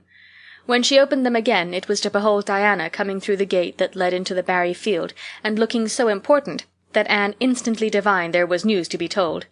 But betray too eager curiosity she would not. "Isn't this evening just like a purple dream, Diana? It makes me so glad to be alive. In the mornings I always think the mornings are best, but when evening comes I think it's lovelier still." "It's a very fine evening," said Diana. "But oh, I have such news, Anne. Guess. You can have 3 guesses." "Charlotte Gillis is going to be married in the church after all, and Mrs. Allan wants us to decorate it?" cried Anne. "No, Charlotte's beau won't agree to that, because nobody has ever been married in that church yet, and he thinks it would seem too much like a funeral. It's too mean, because it would be such fun. Guess again. Jane's mother is going to let her have a birthday party?" Diana shook her head, her black eyes dancing with merriment. "I can't think what it can be," said Anne in despair, "unless it's that Moody Spurgeon Macpherson saw you home from prayer meeting last night. Did he?" "I should think not," exclaimed Diana indignantly. "I wouldn't be likely to boast of it if he did, the horrid creature. I knew you couldn't guess it. Mother had a letter from Aunt Josephine today, and Aunt Josephine wants you and me to go to town next Tuesday and stop with her for the exhibition. There!" "Oh, Diana," whispered Anne, finding it necessary to lean up against a maple tree for support. "Do you really mean it?" "But I'm afraid Marilla won't let me go. She will say that she can't encourage gadding about. That was what she said last week when Jane invited me to go with them in their double-seated buggy to the American concert at the White Sands Hotel. I wanted to go, but Marilla said I'd be better at home, learning my lessons, and so would Jane. I was bitterly disappointed, Diana. I felt so heartbroken that I wouldn't say my prayers when I went to bed. But I repented of that and got up in the middle of the night and said them." "I'll tell you," said Diana. "We'll get Mother to ask Marilla. She'll be more likely to let you go then. And if she does, we'll have the time of our lives, Anne. I've never been to an exhibition, and it's so aggravating to hear the other girls talking about their trips. Jane and Ruby have been twice, and they're going this year again." "I'm not going to think about it at all until I know whether I can go or not," said Anne resolutely. "If I did and then was disappointed, it would be more than I could bear. But in case I do go, I'm very glad my new coat will be ready by that time. Marilla didn't think I needed a new coat. She said my old one would do very well for another winter, and that I ought to be satisfied with having a new dress. The dress is very pretty, Diana. Navy blue and made so fashionably. Marilla always makes my dresses fashionably now, because she says she doesn't intend to have Matthew going to Mrs. Lynde to make them. I'm so glad. It is ever so much easier to be good if your clothes are fashionable. At least, it is easier for me. I suppose it doesn't make such a difference to naturally good people. But Matthew said I must have a new coat, so Marilla bought a lovely piece of blue broadcloth, and it's being made by a real dressmaker over at Carmody. It's to be done Saturday night, and I'm trying not to imagine myself walking up the church aisle on Sunday in my new suit and cap, because I'm afraid it isn't right to imagine such things. But it just slips into my mind in spite of me. My cap is so pretty. Matthew bought it for me the day we were over at Carmody. It is one of those little blue velvet ones that are all the rage, with gold cord and tassels. "Your new hat is elegant, Diana, and so becoming. When I saw you come into church last Sunday my heart swelled with pride to think you were my dearest friend. Do you suppose it's wrong for us to think so much about our clothes? Marilla says it's very sinful, but it is such an interesting subject, isn't it?" Marilla agreed to let Anne go to town, and it was arranged that Mr. Barry should take the girls in on the following Tuesday. As Charlottetown was 30 miles away, and Mr. Barry wished to go and return the same day, it was necessary to make a very early start. But Anne counted it all joy and was up before sunrise on Tuesday morning. A glance from her window assured her that the day would be fine, for the eastern sky behind the firs of the haunted wood was all silvery and cloudless. Through the gap in the trees a light was shining in the western gable of Orchard Slope, a token that Diana was also up. Anne was dressed by the time Matthew had the fire on and had the breakfast ready when Marilla came down, but for her own part was much too excited to eat. After breakfast the jaunty new cap and jacket were donned, and Anne hastened over the brook and up through the firs to Orchard Slope. Mr. Barry and Diana were waiting for her, and they were soon on the road. It was a long drive, but Anne and Diana enjoyed every minute of it. It was delightful to rattle along over the moist roads in the early red sunlight that was creeping across the shorn harvest fields. The air was fresh and crisp, and little smoke-blue mists curled through the valleys and floated off from the hills. Sometimes the road went through woods where maples were beginning to hang out scarlet banners. Sometimes it crossed rivers on bridges that made Anne's flesh cringe with the old, half-delightful fear. Sometimes it wound along a harbor shore and passed by a little cluster of weather-gray fishing huts. Again it mounted to hills, whence a far sweep of curving upland or misty blue sky could be seen. But wherever it went there was much of interest to discuss. It was almost noon when they reached town, and found their way to Beechwood. It was quite a fine old mansion, set back from the street in a seclusion of green elms and branching beeches. Miss Barry met them at the door with a twinkle in her sharp black eyes. "So you've come to see me at last, you Anne girl," she said. "Mercy, child, how you have grown! You're taller than I am, I declare. And you're ever so much better looking than you used to be, too. But I dare say you know that without being told." "Indeed I didn't," said Anne radiantly. "I know I'm not so freckled as I used to be, so I've much to be thankful for, but I really hadn't dared to hope there was any other improvement. I'm so glad you think there is, Miss Barry." Miss Barry's house was furnished with great magnificence, as Anne told Marilla afterward. The two little country girls were rather abashed by the splendor of the parlor where Miss Barry left them when she went to see about dinner. "Isn't it just like a palace?" whispered Diana. "I never was in Aunt Josephine's house before, and I'd no idea it was so grand. I just wish Julia Bell could see this. She puts on such airs about her mother's parlor." "Velvet carpet," sighed Anne luxuriously, "and silk curtains. I've dreamed of such things, Diana. But do you know, I don't believe I feel very comfortable with them after all. There are so many things in this room, and all so splendid, that there is no scope for imagination. That is one consolation when you are poor. There are so many more things you can imagine about." Their sojourn in town was something that Anne and Diana dated from for years. From first to last it was crowded with delights. On Wednesday Miss Barry took them to the exhibition grounds and kept them there all day. "It was splendid," Anne related to Marilla later on. "I never imagined anything so interesting.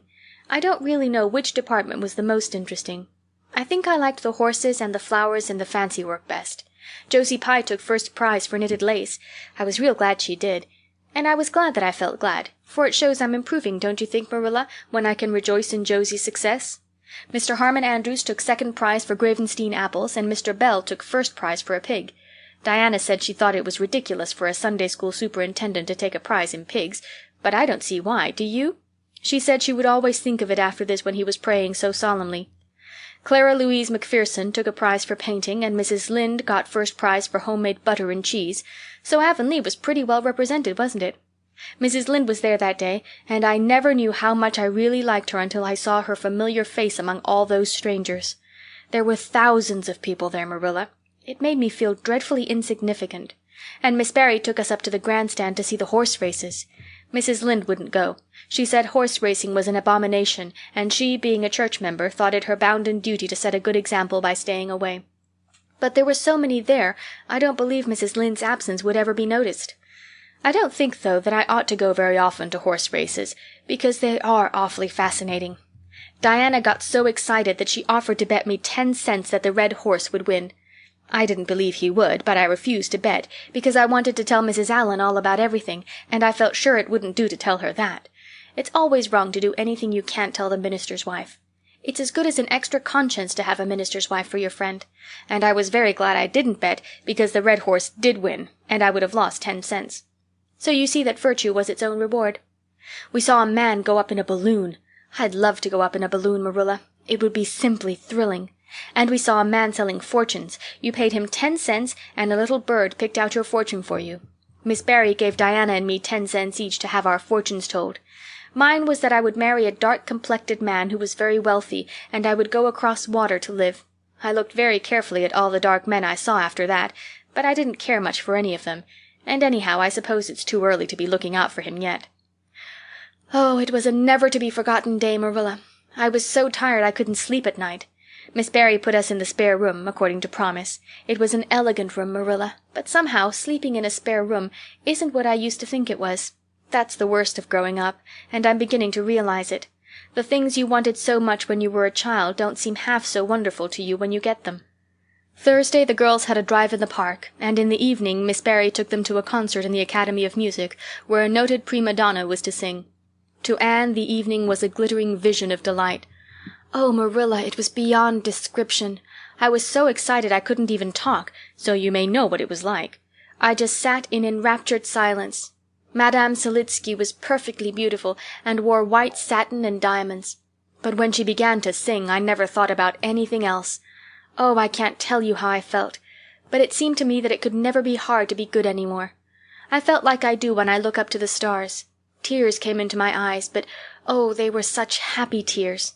I was so sorry when it was all over, and I told Miss Barry I didn't see how I was ever to return to common life again. She said she thought if we went over to the restaurant across the street and had an ice cream it might help me. That sounded so prosaic, but to my surprise I found it true. The ice cream was delicious, Marilla, and it was so lovely and dissipated to be sitting there eating it at 11 o'clock at night. Diana said she believed she was born for city life. Miss Barry asked me what my opinion was, but I said I would have to think it over very seriously before I could tell her what I really thought. So I thought it over after I went to bed. That is the best time to think things out. And I came to the conclusion, Marilla, that I wasn't born for city life, and that I was glad of it. It's nice to be eating ice cream at brilliant restaurants at 11 o'clock at night once in a while, but as a regular thing I'd rather be in the east gable at 11 sound asleep, but kind of knowing even in my sleep that the stars were shining outside and that the wind was blowing in the firs across the brook. I told Miss Barry so at breakfast the next morning, and she laughed. Miss Barry generally laughed at anything I said, even when I said the most solemn things. I don't think I liked it, Marilla, because I wasn't trying to be funny, but she is a most hospitable lady and treated us royally. Friday brought going home time, and Mr. Barry drove in for the girls. "Well, I hope you've enjoyed yourselves," said Miss Barry as she bade them good-bye. "Indeed we have," said Diana. "And you, Anne girl?" "I've enjoyed every minute of the time," said Anne, throwing her arms impulsively about the old woman's neck and kissing her wrinkled cheek. Diana would never have dared to do such a thing, and felt rather aghast at Anne's freedom. But Miss Barry was pleased, and she stood on her veranda and watched the buggy out of sight. Then she went back into her big house with a sigh. It seemed very lonely, lacking those fresh young lives. Miss Barry was a rather selfish old lady, if the truth must be told, and had never cared much for anybody but herself. She valued people only as they were of service to her or amused her. Anne had amused her, and consequently stood high in the old lady's good graces. But Miss Barry found herself thinking less about Anne's quaint speeches than of her fresh enthusiasms, her transparent emotions, her little winning ways, and the sweetness of her eyes and lips. "I thought Marilla Cuthbert was an old fool when I heard she'd adopted a girl out of an orphan asylum," she said to herself. "But I guess she didn't make much of a mistake after all. If I'd a child like Anne in the house all the time, I'd be a better and happier woman." Anne and Diana found the drive home as pleasant as the drive in. Pleasanter, indeed, since there was the delightful consciousness of home waiting at the end of it. It was sunset when they passed through White Sands and turned into the shore road. Beyond, the Avonlea hills came out darkly against the saffron sky. Behind them the moon was rising out of the sea that grew all radiant and transfigured in her light. Every little cove along the curving road was a marvel of dancing ripples. The waves broke with a soft swish on the rocks below them, and the tang of the sea was in the strong, fresh air. "Oh, but it's good to be alive and to be going home," breathed Anne. When she crossed the log bridge over the brook, the kitchen light of Green Gables winked her a friendly welcome back, and through the open door shone the hearth fire, sending out its warm red glow athwart the chilly autumn night. Anne ran blithely up the hill and into the kitchen, where a hot supper was waiting on the table. "So you've got back," said Marilla, folding up her knitting. "Yes, and oh, it's so good to be back," said Anne joyously. "I could kiss everything, even to the clock." "Marilla, a broiled chicken! You don't mean to say you cooked that for me?" "Yes, I did," said Marilla. "I thought you'd be hungry after such a drive, and need something real appetizing. Hurry and take off your things, and we'll have supper as soon as Matthew comes in. I'm glad you've got back, I must say. It's been fearful lonesome here without you, and I never put in 4 longer days." After supper Anne sat before the fire between Matthew and Marilla and gave them a full account of her visit. "I've had a splendid time," she concluded happily, "and I feel that it marks an epoch in my life. But the best of it all was the coming home." Chapter 30. The Queen's Class is Organized. Marilla laid her knitting on her lap and leaned back in her chair. Her eyes were tired, and she thought vaguely that she must see about having her glasses changed the next time she went to town, for her eyes had grown tired very often of late. It was nearly dark, for the full November twilight had fallen around Green Gables, and the only light in the kitchen came from the dancing red flames in the stove. Anne was curled up Turk fashion on the hearthrug, gazing into that joyous glow where the sunshine of 100 summers was being distilled from the maple cordwood. She had been reading, but her book had slipped to the floor, and now she was dreaming, with a smile on her parted lips. Glittering castles in Spain were shaping themselves out of the mists and rainbows of her lively fancy. Adventures wonderful and enthralling were happening to her in Cloudland, adventures that always turned out triumphantly, and never involved her in scrapes like those of actual life. Marilla looked at her with a tenderness that would never have been suffered to reveal itself in any clearer light than that soft mingling of fireshine and shadow. The lesson of a love that should display itself easily in spoken word and open look was one Marilla could never learn. But she had learned to love this slim, gray-eyed girl with an affection all the deeper and stronger from its very undemonstrativeness. Her love made her afraid of being unduly indulgent indeed. She had an uneasy feeling that it was rather sinful to set one's heart so intensely on any human creature as she had set hers on Anne, and perhaps she performed a sort of unconscious penance for this by being stricter and more critical than if the girl had been less dear to her. Certainly Anne herself had no idea how Marilla loved her. She sometimes thought wistfully that Marilla was very hard to please, and distinctly lacking in sympathy and understanding, but she always checked the thought reproachfully, remembering what she owed to Marilla. "Anne," said Marilla abruptly, "Miss Stacy was here this afternoon when you were out with Diana." Anne came back from her other world with a start and a sigh. "Was she? Oh, I'm so sorry I wasn't in. Why didn't you call me, Marilla? Diana and I were only over in the haunted wood. It's lovely in the woods now. All the little wood things, the ferns and the satin leaves and the crackerberries, have gone to sleep, just as if somebody had tucked them away until spring under a blanket of leaves. I think it was a little gray fairy with a rainbow scarf that came tiptoeing along the last moonlit night and did it. Diana wouldn't say much about that, though. Diana has never forgotten the scolding her mother gave her about imagining ghosts into the haunted wood. It had a very bad effect on Diana's imagination. It blighted it. Mrs. Lynde says Myrtle Bell is a blighted being. I asked Ruby Gillis why Myrtle was blighted, and Ruby said she guessed it was because her young man had gone back on her. Ruby Gillis thinks of nothing but young men, and the older she gets, the worse she is. Young men are all very well in their place, but it doesn't do to drag them into everything, does it? Diana and I are thinking seriously of promising each other that we will never marry, but be nice old maids and live together forever. Diana hasn't quite made up her mind, though, because she thinks perhaps it would be nobler to marry some wild, dashing, wicked young man and reform him. Diana and I talk a great deal about serious subjects now, you know. We feel that we are so much older than we used to be that it isn't becoming to talk of childish matters. It's such a solemn thing to be almost 14, Marilla. Miss Stacy took all us girls who are in our teens down to the brook last Wednesday and talked to us about it. She said we couldn't be too careful what habits we formed and what ideals we acquired in our teens, because by the time we were 20 our characters would be developed and the foundation laid for our whole future life. And she said that if the foundation was shaky, we could never build anything really worthwhile on it. Diana and I talked the matter over coming home from school. We felt extremely solemn, Marilla, and we decided that we would try to be very careful indeed and form respectable habits and learn all we could and be as sensible as possible, so that by the time we were 20 our characters would be properly developed.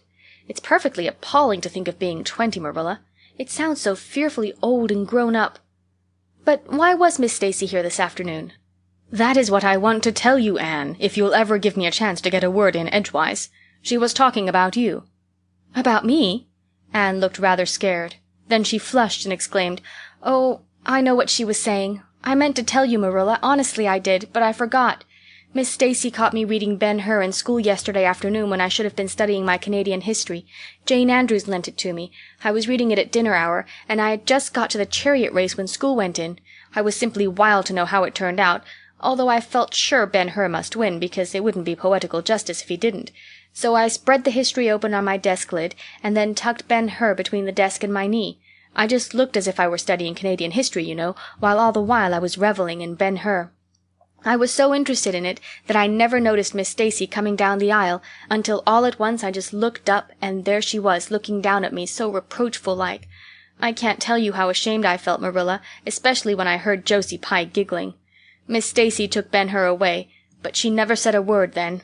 She kept me in at recess and talked to me. She said I had done very wrong in 2 respects. First, I was wasting time I ought to have put on my studies, and secondly, I was deceiving my teacher and trying to make it appear I was reading a history when it was a storybook instead.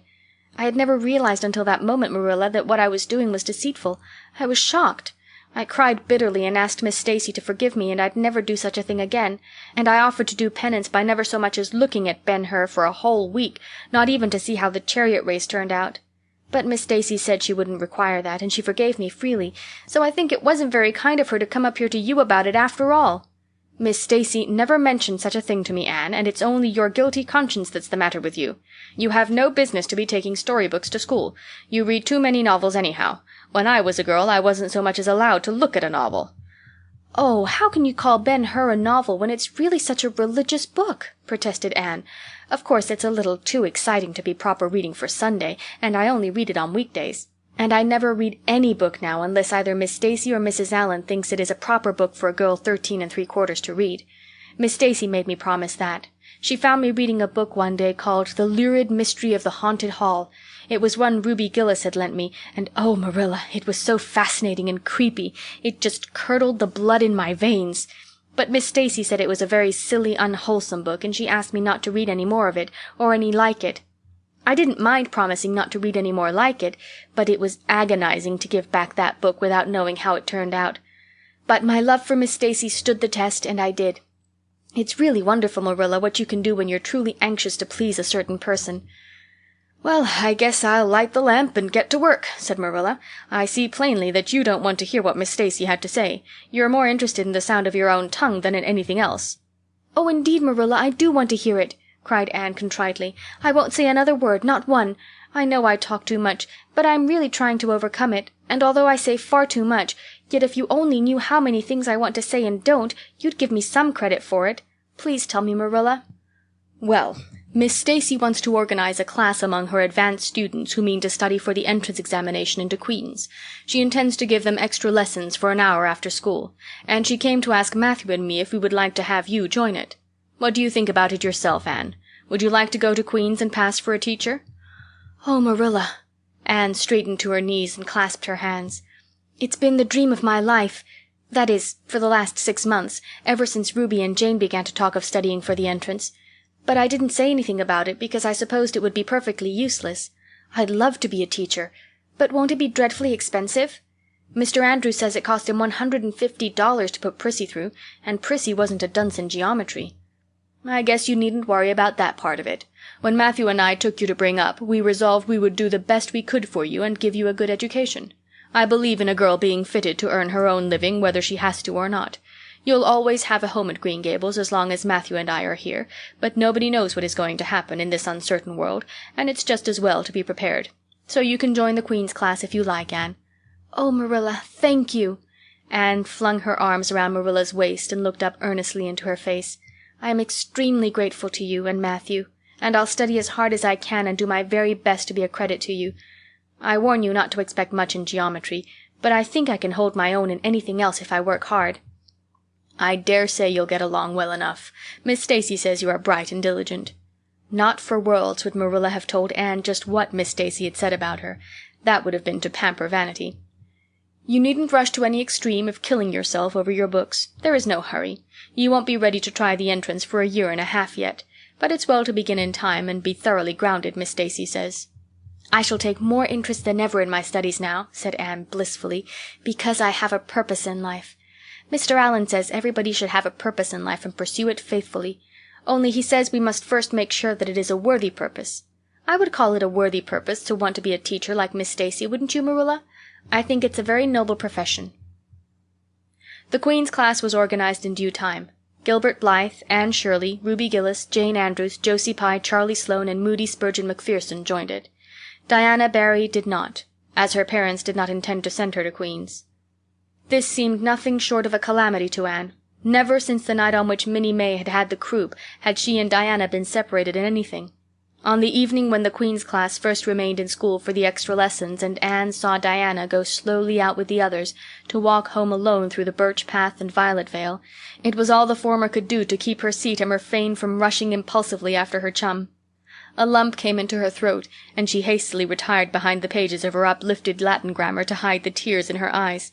Not for worlds would Anne have had Gilbert Blythe or Josie Pye see those tears. "But oh, Marilla, I really felt that I had tasted the bitterness of death, as Mr. Allen said in his sermon last Sunday, when I saw Diana go out alone," she said mournfully that night. "I thought how splendid it would have been if Diana had only been going to study for the entrance too. But we can't have things perfect in this imperfect world, as Mrs. Lynde says. Mrs. Lynde isn't exactly a comforting person sometimes, but there's no doubt she says a great many very true things. And I think the Queen's class is going to be extremely interesting. Jane and Ruby are just going to study to be teachers.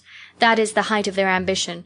Ruby says she will only teach for 2 years after she gets through, and then she intends to be married.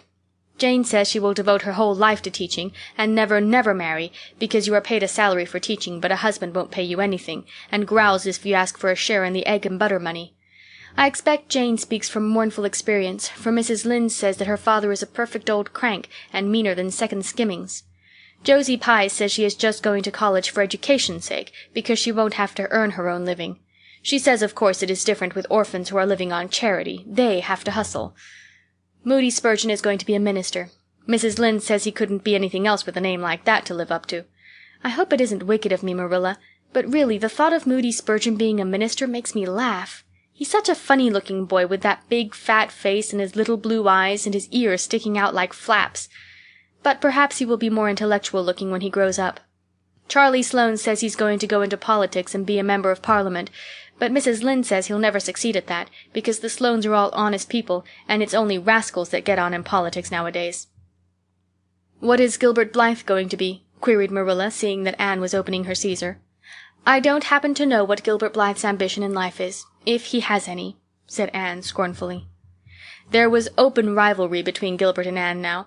Previously the rivalry had been rather one-sided, but there was no longer any doubt that Gilbert was as determined to be first in class as Anne was. He was a foeman worthy of her steel. The other members of the class tacitly acknowledged their superiority, and never dreamed of trying to compete with them. Since the day by the pond when she had refused to listen to his plea for forgiveness, Gilbert, save for the aforesaid determined rivalry, had evinced no recognition whatever of the existence of Anne Shirley. He talked and jested with the other girls, exchanged books and puzzles with them, discussed lessons and plans, sometimes walked home with one or the other of them from prayer-meeting or debating club. But Anne Shirley he simply ignored. And Anne found out that it is not pleasant to be ignored. It was in vain that she told herself with a toss of her head that she did not care. Deep down in her wayward, feminine little heart she knew that she did care, and that if she had that chance of the Lake of Shining Waters again she would answer very differently. All at once, as it seemed, and to her secret dismay, she found that the old resentment she had cherished against him was gone just when she most needed its sustaining power. It was in vain that she recalled every incident and emotion of that memorable occasion and tried to feel the old satisfying anger. That day by the pond had witnessed its last spasmodic flicker. Anne realized that she had forgiven and forgotten without knowing it. But it was too late. And at least neither Gilbert nor anybody else, not even Diana, should ever suspect how sorry she was and how much she wished she hadn't been so proud and horrid. She determined to shroud her feelings in deepest oblivion, and it may be stated here and now that she did it so successfully that Gilbert, who possibly was not quite so indifferent as he seemed, could not console himself with any belief that Anne felt his retaliatory scorn. The only poor comfort he had was that she snubbed Charlie Sloane, unmercifully, continually, and undeservedly. Otherwise, the winter passed away in a round of pleasant duties and studies. For Anne, the days slipped by like golden beads on the necklace of the year. She was happy, eager, interested. There were lessons to be learned, and honor to be won, delightful books to be read, new pieces to be practiced for the Sunday school choir, pleasant Saturday afternoons at the manse with Mrs. Allan, and then, almost before Anne realized it, spring had come again to Green Gables, and all the world was abloom once more. Studies palled just a wee bit then. The Queen's class, left behind in school while the others scattered to green lanes and leafy woodcuts and meadow byways, looked wistfully out of the windows and discovered that Latin verbs and French exercises had somehow lost the tang and zest they had possessed in the crisp winter months. Even Anne and Gilbert lagged and grew indifferent. Teacher and taught were alike glad when the term was ended, and the glad vacation days stretched rosily before them.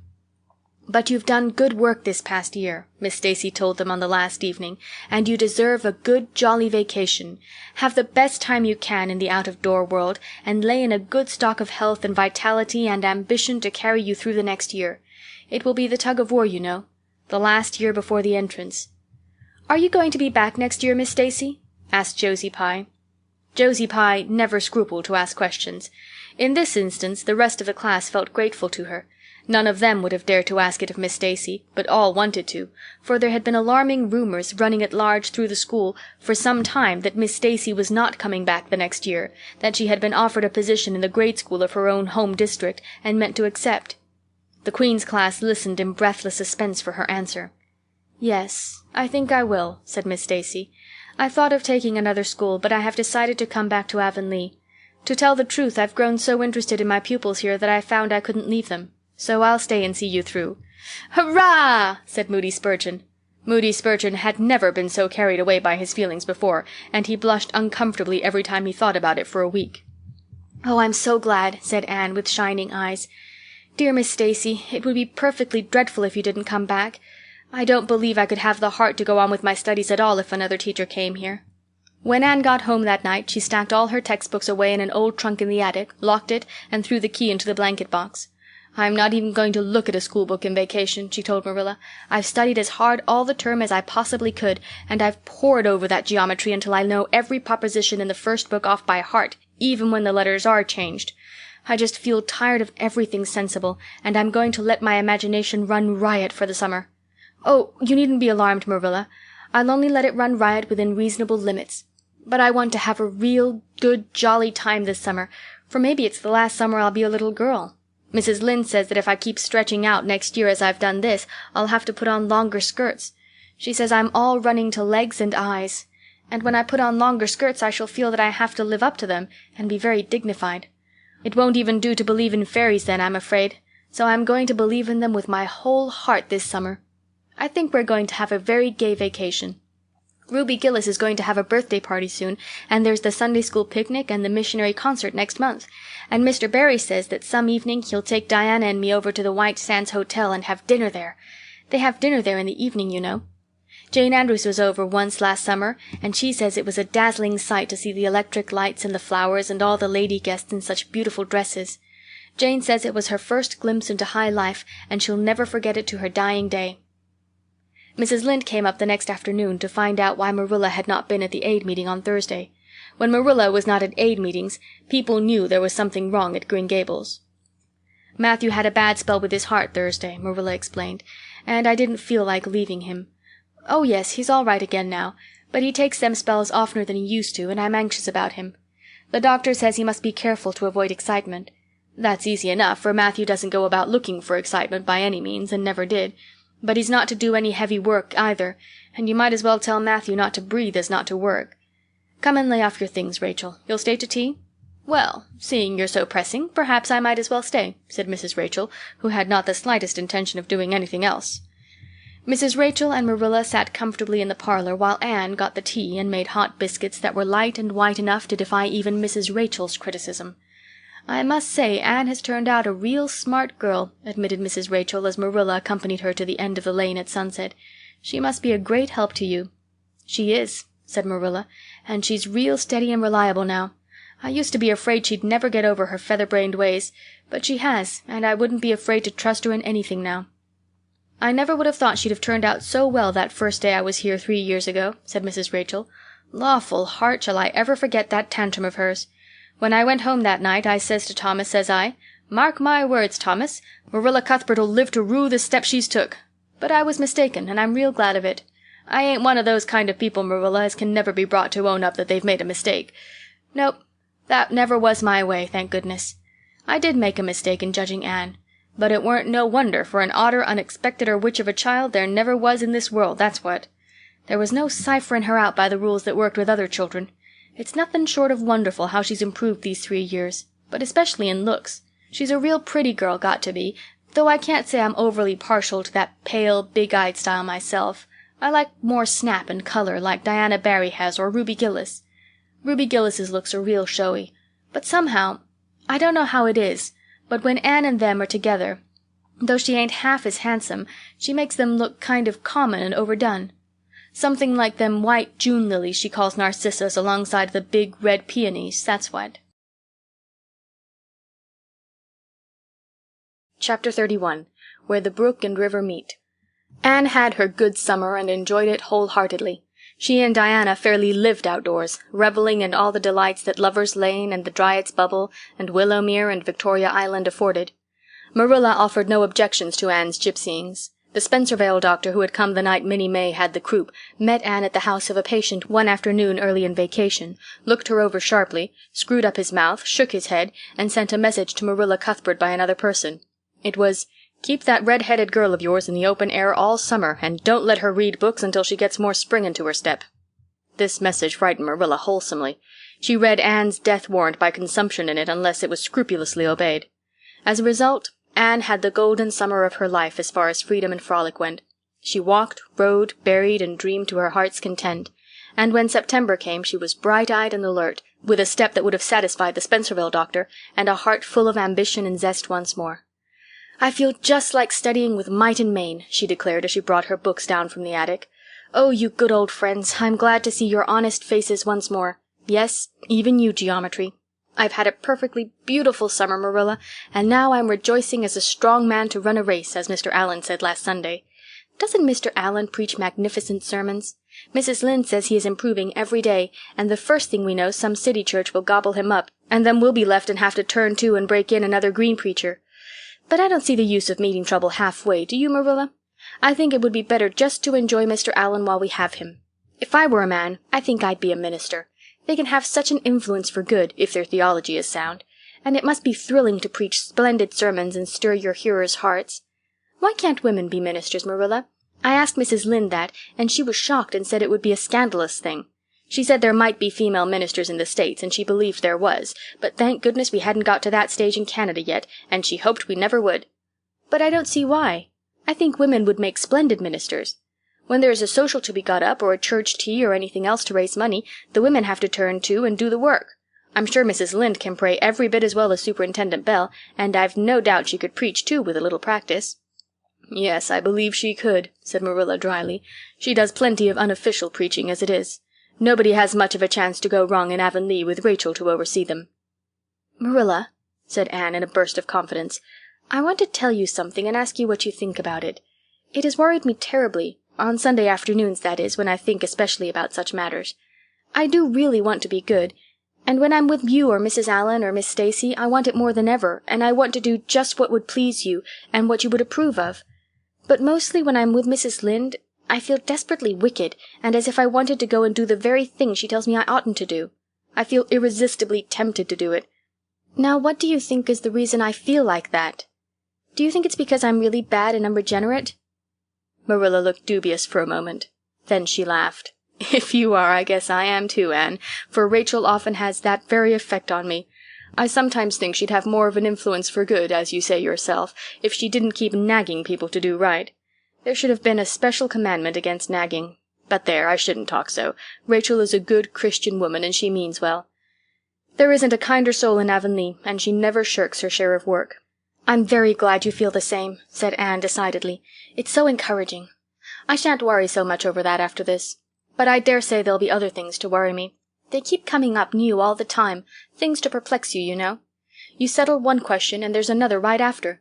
There are so many things to be thought over and decided when you're beginning to grow up. It keeps me busy all the time thinking them over and deciding what is right. It's a serious thing to grow up, isn't it, Marilla?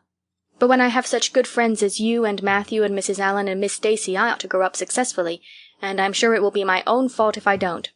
I feel it's a great responsibility because I have only the one chance. If I don't grow up right, I can't go back and begin over again. I've grown 2 inches this summer, Marilla. Mr. Gillis measured me at Ruby's party. I'm so glad you made my new dresses longer. That dark green one is so pretty, and it was sweet of you to put on the flounce. Of course, I know it wasn't really necessary, but flounces are so stylish this fall, and Josie Pye has flounces on all her dresses. I know I'll be able to study better because of mine. I shall have such a comfortable feeling deep down in my mind about that flounce." "It's worth something to have that," admitted Marilla. Miss Stacy came back to Avonlea School and found all her pupils eager for work once more. Especially did the Queen's class gird up their loins for the fray, for at the end of the coming year, dimly shadowing their pathway already, loomed up that fateful thing known as the entrance, at the thought of which one and all felt their hearts sink into their very shoes. Suppose they did not pass! That thought was doomed to haunt Anne through the waking hours of that winter, Sunday afternoons inclusive, to the almost entire exclusion of moral and theological problems. When Anne had bad dreams, she found herself staring miserably at pass lists of the entrance exams, where Gilbert Blythe's name was blazoned at the top, and in which hers did not appear at all. But it was a jolly, busy, happy, swift-flying winter. Schoolwork was as interesting, class rivalry as absorbing as of yore. New worlds of thought, feeling, and ambition, fresh, fascinating fields of unexplored knowledge, seemed to be opening out before Anne's eager eyes. Hills peeped o'er hill, and Alps on Alps arose. Much of all this was due to Miss Stacy's tactful, careful, broad-minded guidance. She led her class to think and explore and discover for themselves, and encouraged straying from the old beaten paths to a degree that quite shocked Mrs. Lynde and the school trustees, who viewed all innovations on established methods rather dubiously. Apart from her studies, Anne expanded socially, for Marilla, mindful of the Spencervale doctor's dictum, no longer vetoed occasional outings. The debating club flourished and gave several concerts. There were 1 or 2 parties almost verging on grown-up affairs. There were sleigh drives and skating frolics galore. Between times Anne grew, shooting up so rapidly that Marilla was astonished one day when they were standing side by side to find that the girl was taller than herself. "Why, Anne, how you've grown," she said almost unbelievingly. A sigh followed on the words. Marilla felt a queer regret over Anne's inches. The child she had learned to love had vanished somehow, and here was this tall, serious-eyed girl of 15, with the thoughtful brows and the proudly poised little head, in her place. Marilla loved the girl as much as she had loved the child, but she was conscious of a queer, sorrowful sense of loss. And that night, when Anne had gone to prayer-meeting with Diana, Marilla sat alone in the wintry twilight and indulged in the weakness of a cry. Matthew, coming in with a lantern, caught her at it and gazed at her in such consternation that Marilla had to laugh through her tears. "I was thinking about Anne," she explained. "She's got to be such a big girl, and she'll probably be away from us next winter. I'll miss her terrible."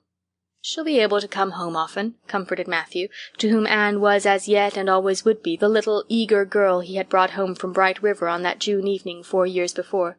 "The branch railroad will be built to Carmody by that time." "It won't be the same as having her here all the time," sighed Marilla gloomily, determined to enjoy her luxury of grief uncomforted. "But there, men can't understand these things." There were other changes in Anne, no less real than the physical change. For one thing, she became much quieter. Perhaps she thought all the more and dreamed as much as ever, but she certainly talked less. Marilla noticed and commented on this also. "You don't chatter half as much as you used to, Anne, nor use half as many big words. What has come over you?" Anne colored and laughed a little, as she dropped her book and looked dreamily out of the window, where big, fat, red buds were bursting out on the creeper in response to the lure of the spring sunshine. "I don't know. I don't want to talk as much," she said, denting her chin thoughtfully with her forefinger. "It's nicer to think dear, pretty thoughts and keep them in one's heart like treasures. I don't like to have them laughed at or wondered over, and somehow I don't want to use big words any more. It's almost a pity, isn't it, now that I'm really growing big enough to say them if I did want to? It's fun to be almost grown up in some ways, but it's not the kind of fun I expected, Marilla. There's so much to learn and do and think that there isn't time for big words. Besides, Miss Stacy says the short ones are much stronger and better. She makes us write all our essays as simply as possible. It was hard at first. I was so used to crowding in all the fine big words I could think of, and I thought of any number of them. But I've got used to it now, and I see it's so much better. What has become of your story club? I haven't heard you speak of it for a long time. The story club isn't in existence any longer. We hadn't time for it, and anyhow, I think we had got tired of it. It was silly to be writing about love and murder and elopements and mysteries. Miss Stacy sometimes has us write a story for training in composition, but she won't let us write anything but what might happen in Avonlea in our own lives, and she criticizes it very sharply and makes us criticize our own, too. I never thought my compositions had so many faults until I began to look for them myself. I felt so ashamed I wanted to give up altogether, but Miss Stacy said I could learn to write well if I only trained myself to be my own severest critic, and so I am trying to. "You've only got 2 months before the entrance," said Marilla. "Do you think you'll be able to get through?" Anne shivered. "I don't know. Sometimes I think I'll be all right, and then I get horribly afraid. We've studied hard, and Miss Stacy has drilled us thoroughly, but we mayn't get through for all that. We've each got a stumbling block. Mine is geometry, of course, and Jane's is Latin, and Ruby and Charlie's is algebra, and Josie's is arithmetic. Moody Spurgeon says he feels it in his bones that he is going to fail in English history. Miss Stacy is going to give us examinations in June just as hard as we'll have at the entrance and mark us just as strictly so we'll have some idea. I wish it was all over, Marilla. It haunts me. Sometimes I wake up in the night and wonder what I'll do if I don't pass." "Why, go to school next year and try again," said Marilla unconcernedly. "Oh, I don't believe I'd have the heart for it. It would be such a disgrace to fail, especially if the others passed. And I get so nervous in an examination that I'm likely to make a mess of it. I wish I had nerves like Jane Andrews. Nothing rattles her." Anne sighed, and dragging her eyes from the witcheries of the spring world, the beckoning day of breeze and blue, and the green things unspringing in the garden, buried herself resolutely in her book. There would be other springs, but if she did not succeed in passing the entrance, Anne felt convinced that she would never recover sufficiently to enjoy them. Chapter 32. The Pass List is Out. With the end of June came the close of the term and the close of Miss Stacy's rule in Avonlea school. Anne and Diana walked home that evening feeling very sober indeed. Red eyes and damp handkerchiefs bore convincing testimony to the fact that Miss Stacy's farewell words must have been quite as touching as Mr. Phillips had been under similar circumstances 3 years before. Diana looked back at the schoolhouse from the foot of the spruce hill and sighed deeply. "It does seem as if it was the end of everything, doesn't it?" she said dismally. "You oughtn't to feel half as badly as I do," said Anne, hunting vainly for a dry spot on her handkerchief. "You'll be back again next winter, but I suppose I've left the dear old school forever. If I have good luck, that is. It won't be a bit the same. Miss Stacy won't be there, nor you, nor Jane, nor Ruby, probably. I shall have to sit all alone, for I couldn't bear to have another deskmate after you. Oh, we have had jolly times, haven't we, Diana? It's dreadful to think they're all over." 2 big tears rolled down by Diana's nose. "If you would stop crying, I could," said Anne imploringly. "Just as soon as I put away my hanky I see you brimming up, and that starts me off again. As Mrs. Lynde says, if you can't be as cheerful as you can. After all, I dare say I'll be back next year. This is one of the times I know I'm not going to pass. They're getting alarmingly frequent." "Why, you came out splendidly in the exams Miss Stacy gave." "Yes, but those exams didn't make me nervous. When I think of the real thing you can't imagine what a horrid, cold, fluttery feeling comes around my heart. And then my number is 13, and Josie Pye says it's so unlucky. I am not superstitious, and I know it can make no difference, but I still wish it wasn't 13. "I do wish I was going in with you," said Diana. "Wouldn't we have a perfectly elegant time? But I suppose you'll have to cram in the evenings." "No. Miss Stacy has made us promise not to open a book at all. She says it would only tire and confuse us, and we are to go out walking and not think about the exams at all, and go to bed early. It's good advice, but I expect it will be hard to follow. Good advice is apt to be, I think. Prissy Andrews told me that she sat up half the night every night of her entrance week and crammed for dear life, and I had determined to sit up at least as long as she did. It was so kind of your Aunt Josephine to ask me to stay at Beechwood while I'm in town. You'll write to me while you're in, won't you?" "I'll write Tuesday night and tell you how the first day goes," promised Anne. "I'll be haunting the post office Wednesday," vowed Diana. Anne went to town the following Monday, and on Wednesday Diana haunted the post office as agreed and got her letter. "Dearest Diana," wrote Anne, Here it is Tuesday night, and I'm writing this in the library at Beechwood. Last night I was horribly lonesome all alone in my room, and wished so much you were with me. I couldn't cram because I'd promised Miss Stacy not to, but it was as hard to keep from opening my history as it used to be to keep from reading a story before my lessons were learned. This morning Miss Stacy came for me, and we went to the academy, calling for Jane and Ruby and Josie on our way. Ruby asked me to feel her hands, and they were as cold as ice. Josie said I looked as if I hadn't slept a wink, and she didn't believe I was strong enough to stand the grind of the teacher's course even if I did get through. There are times and seasons even yet when I don't feel that I've made any great headway in learning to like Josie Pye. When we reached the academy there were scores of students there from all over the island. The first person we saw was Moody Spurgeon sitting on the steps and muttering away to himself. Jane asked him what on earth he was doing, and he said he was repeating the multiplication table over and over to steady his nerves, and for pity's sake not to interrupt him, because if he stopped for a moment he got frightened and forgot everything he ever knew, but the multiplication table kept all his facts firmly in their proper place. When we were assigned to our rooms, Miss Stacy had to leave us.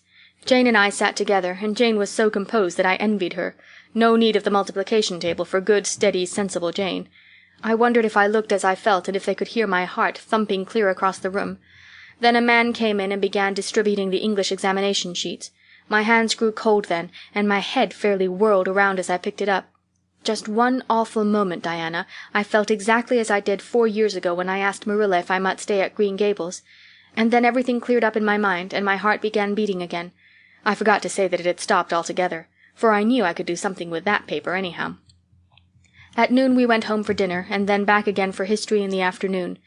The history was a pretty hard paper, and I got dreadfully mixed up in the dates. Still, I think I did fairly well today.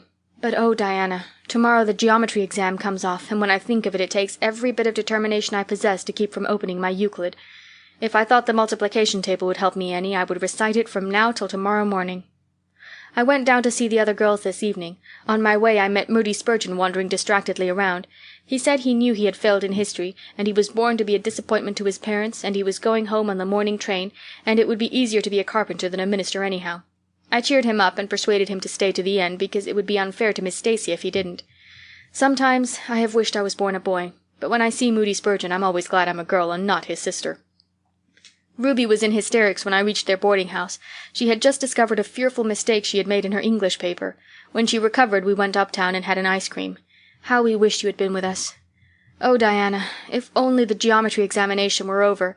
But there, as Mrs. Lynde would say, the sun will go on rising and setting whether I fail in geometry or not. That is true, but not especially comforting. I think I'd rather it didn't go on if I failed. Yours devotedly, Anne. The geometry examination and all the others were over in due time, and Anne arrived home on Friday evening, rather tired but with an air of chastened triumph about her. Diana was over at Green Gables when she arrived, and they met as if they had been parted for years. "You old darling, it's perfectly splendid to see you back again. It seems like an age since you went to town, and oh, Anne, how did you get along?" "Pretty well, I think, in everything but the geometry. I don't know whether I passed in it or not, and I have a creepy, crawly presentiment that I didn't. Oh, how good it is to be back. Green Gables is the dearest, loveliest spot in the world." "How did the others do?" "The girls say they know they didn't pass, but I think they did pretty well. Josie says the geometry was so easy a child of 10 could do it. Moody Spurgeon still thinks he failed in history, and Charlie says he failed in algebra. But we don't really know anything about it, and won't until the pass list is out. That won't be for a fortnight. Fancy living a fortnight in such suspense. I wish I could go to sleep and never wake up until it is over." Diana knew it would be useless to ask how Gilbert Blythe had fared, so she merely said, "Oh, you'll pass all right, don't worry." "I'd rather not pass at all than not come out pretty well up on the list," flashed Anne, by which she meant, and Diana knew she meant, that success would be incomplete and bitter if she did not come out ahead of Gilbert Blythe. With this end in view Anne had strained every nerve during the examinations. So had Gilbert. They had met and passed each other on the street a dozen times without any sign of recognition, and every time Anne had held her head a little higher, and wished a little more earnestly that she had made friends with Gilbert when he asked her, and vowed a little more determinedly to surpass him in the examination. She knew that all Avonlea Junior was wondering which would come out first. She even knew that Jimmy Glover and Ned Wright had a bet on the question, and that Josie Pye had said there was no doubt in the world that Gilbert would be first, and she felt that her humiliation would be unbearable if she failed. But she had another and nobler motive for wishing to do well. She wanted to pass high for the sake of Matthew and Marilla, especially Matthew. Matthew had declared to her his conviction that she would beat the whole island. That, Anne felt, was something it would be foolish to hope for, even in the wildest dreams. But she did hope fervently that she would be among the first 10 at least, so that she might see Matthew's kindly brown eyes gleam with pride in her achievement. That, she felt, would be a sweet reward indeed for all her hard work and patient grubbing among unimaginative equations and conjugations. At the end of the fortnight, Anne took to haunting the post office also, in the distracted company of Jane, Ruby, and Josie, opening the Charlottetown dailies with shaking hands and cold, sink-away feelings as bad as any experienced during the entrance week. Charlie and Gilbert were not above doing this too, but Moody Spurgeon stayed resolutely away. "I haven't got the grit to go there and look at a paper in cold blood," he told Anne. "I'm just going to wait until somebody comes and tells me suddenly whether I've passed or not." When 3 weeks had gone by without the pass list appearing, Anne began to feel that she really couldn't stand the strain much longer. Her appetite failed, and her interest in Avonlea doings languished. Mrs. Lynde wanted to know what else you could expect with a Tory superintendent of education at the head of affairs, and Matthew, noting Anne's paleness and indifference and the lagging steps that bore her home from the post office every afternoon, began seriously to wonder if he hadn't better vote Grit at the next election. But one evening the news came. Anne was sitting at her open window, for the time forgetful of the woes of examinations and the cares of the world, as she drank in the beauty of the summer dusk, sweet-scented with flower breaths from the garden below, and sibilant and rustling from the stir of poplars. The eastern sky above the firs was flushed faintly pink from the reflection of the west, and Anne was wondering dreamily if the spirit of color looked like that, when she saw Diana come flying through the firs, over the log bridge and up the slope with a fluttering newspaper in her hand. Anne sprang to her feet, knowing at once what that paper contained. The pass list was out. Her head whirled and her heart beat until it hurt her. She could not move a step. It seemed an hour to her before Diana came rushing along the hall and burst into the room without even knocking, so great was her excitement. "Anne, you passed!" she cried. "Passed the very first! You and Gilbert both. Your ties, but your name is first. Oh, I'm so proud!" Diana flung the paper on the table and herself on Anne's bed, utterly breathless and incapable of further speech. Anne lighted the lamp, oversetting the match-safe and using up 6 matches before her shaking hands could accomplish the task. Then she snatched up the paper. Yes, she had passed. There was her name at the very top of a list of 200. That moment was worth living for. "You did just splendidly, Anne," puffed Diana, recovering sufficiently to sit up and speak, for Anne, starry-eyed and rapt, had not uttered a word. "Father brought the paper home from Bright River not 10 minutes ago. It came out on the afternoon train, you know, and won't be here till tomorrow by mail. And when I saw the pass list I just rushed over like a wild thing. You've all passed, every one of you, Moody Spurgeon and all, although he's conditioned in history. Jane and Ruby did pretty well, they're halfway up, and so did Charlie. Josie just scraped through with 3 marks to spare, but you'll see she'll put on as many airs as if she'd led. Won't Miss Stacy be delighted? Oh, Anne, what does it feel like to see your name at the head of a pass list like that? If it were me, I know I'd go crazy with joy. I'm pretty near crazy as it is, but you're as calm and cool as a spring evening." "I'm just dazzled inside," said Anne. "I want to say 100 things and I can't find words to say them in. I never dreamed of this. Yes, I did too, just once. I let myself think once, what if I should come out first? Quakingly, you know, for it seemed so vain and presumptuous to think I could lead the island.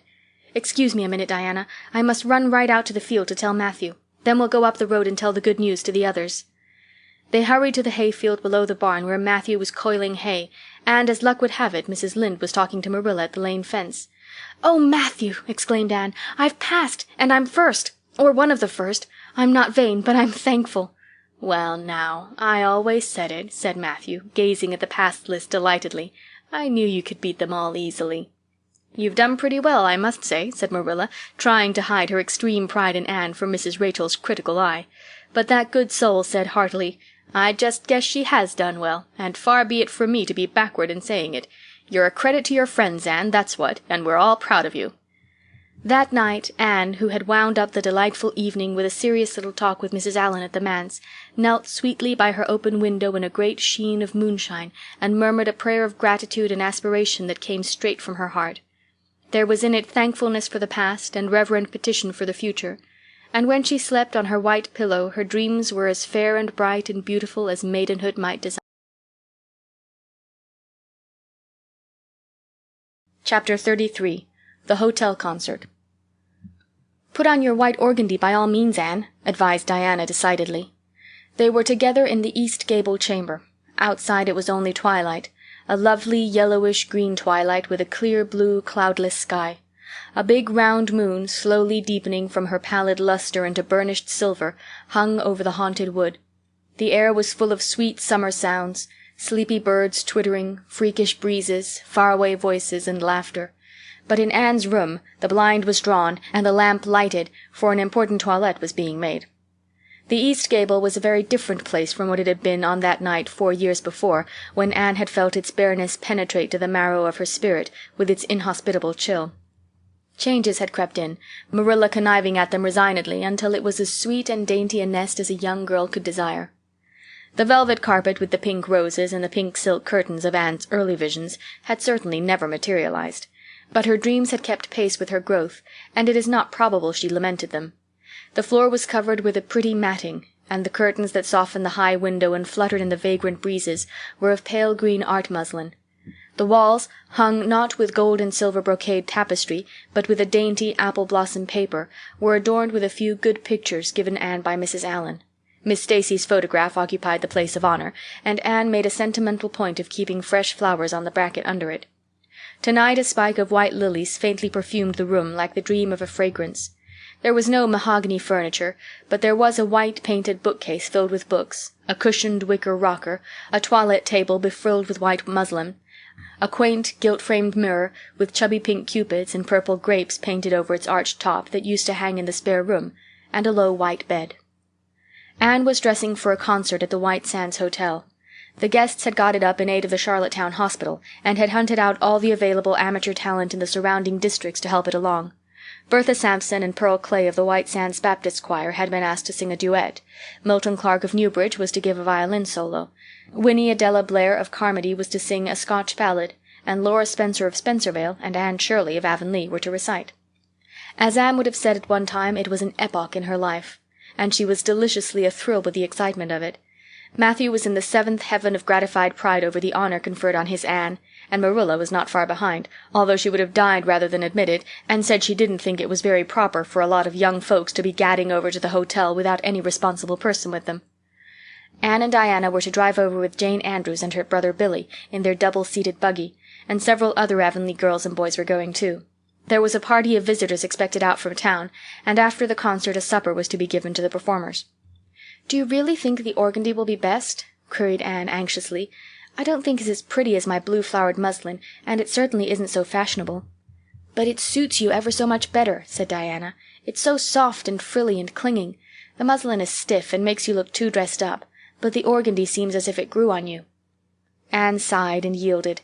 Diana was beginning to have a reputation for notable taste in dressing, and her advice on such subjects was much sought after. She was looking very pretty herself on this particular night, in a dress of the lovely wild rose pink from which Anne was forever debarred, but she was not to take any part in the concert, so her appearance was of minor importance. All her pains were bestowed upon Anne, who, she vowed, must, for the credit of Avonlea, be dressed and combed and adorned to the Queen's taste. "Pull out that frill a little more. So. Here, let me tie your sash. Now for your slippers. I'm going to braid your hair in 2 thick braids and tie them halfway up with big white bows. No, don't pull out a single curl over your forehead. Just have the soft part. There is no way you do your hair suits you so well, Anne, and Mrs. Allan says you look like a Madonna when you part it so. I shall fasten this little white house rose just behind your ear. There was just one on my bush, and I saved it for you." "Shall I put my pearl beads on?" asked Anne. "Matthew brought me a string from town last week, and I know he'd like to see them on me." Diana pursed up her lips, put her black head on one side critically, and finally pronounced in favor of the beads, which were thereupon tied around Anne's slim, milk-white throat. "There's something so stylish about you, Anne," said Diana with unenvious admiration. "You hold your head with such an air. I suppose it's your figure. I am just a dumpling.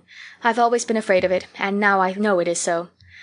Well, I suppose I shall just have to resign myself to it." "But you have such dimples," said Anne, smiling affectionately into the pretty, vivacious face so near her own. "Lovely dimples, like little dents in cream. I've given up all hope of dimples. My dimple dream will never come true. But so many of my dreams have that I mustn't complain. Am I all ready now?" "All ready," assured Diana, as Marilla appeared in the doorway, a gaunt figure with grayer hair than of yore and no fewer angles, but with a much softer face. Come right in and look at our elocutionist, Marilla. Doesn't she look lovely?" Marilla emitted a sound between a sniff and a grunt. "She looks neat and proper. I like that way of fixing her hair, but I expect she'll ruin that dress driving over there in the dust and dew with it, and it looks most too thin for these damp nights. Organdy's the most unserviceable stuff in the world, anyhow, and I told Matthew so when he got it. But there is no use in saying anything to Matthew nowadays. Time was when he would take my advice, but now he just buys things for Anne regardless, and the clerks at Carmody know they can palm anything off on him. Just let them tell him a thing is pretty and fashionable, and Matthew plunks his money down for it. Mind you keep your skirt clear of the wheel, Anne, and put your warm jacket on." Then Marilla stalked downstairs, thinking proudly how sweet Anne looked with that one moonbeam from the forehead to the crown, and regretting that she could not go to the concert herself to hear her girl recite. "I wonder if it is too damp for my dress," said Anne anxiously. "Not a bit of it," said Diana, pulling up the window blind. "It's a perfect night, and there won't be any dew. Look at the moonlight." "I'm so glad my window looks east into the sun rising," said Anne, going over to Diana. "It's so splendid to see the morning coming up over those long hills and glowing through those sharp fir tops. It's new every morning, and I feel as if I washed my very soul in that bath of earliest sunshine. Oh, Diana, I love this little room so dearly. I don't know how I'll get along without it when I go to town next month." "Don't speak of your going away tonight," begged Diana. "I don't want to think of it, it makes me so miserable, and I do want to have a good time this evening. What are you going to recite, Anne? And are you nervous?" "Not a bit. I've recited so often in public I don't mind at all now. I've decided to give The Maiden's Vow. It's so pathetic. Laura Spencer is going to give a comic recitation, but I'd rather make people cry than laugh." "What will you recite if they encore you?"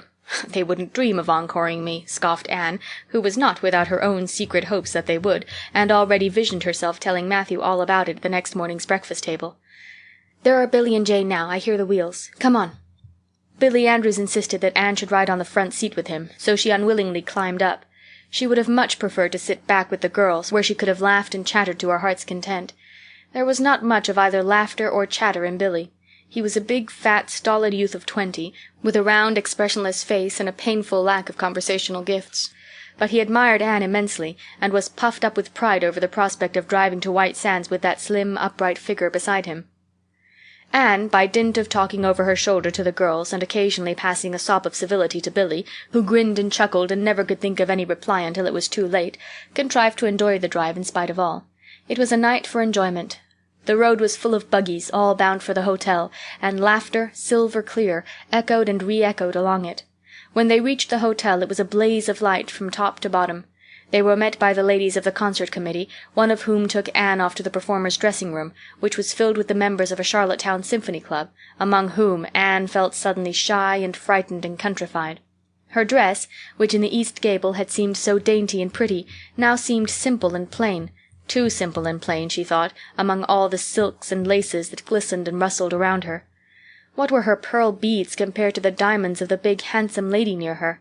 And how poor her one wee white rose must look beside all the hothouse flowers the others wore.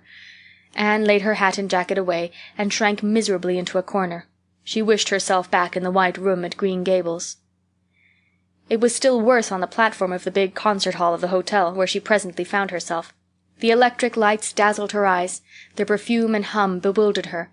She wished she were sitting down in the audience with Diana and Jane, who seemed to be having a splendid time away at the back. She was wedged in between a stout lady in pink silk and a tall, scornful-looking girl in a white lace dress. The stout lady occasionally turned her head squarely around and surveyed Anne through her eyeglasses until Anne, acutely sensitive of being so scrutinized, felt that she must scream aloud. And the white lace girl kept talking audibly to her next neighbor about the country bumpkins and rustic belles in the audience, languidly anticipating such fun from the displays of local talent on the program.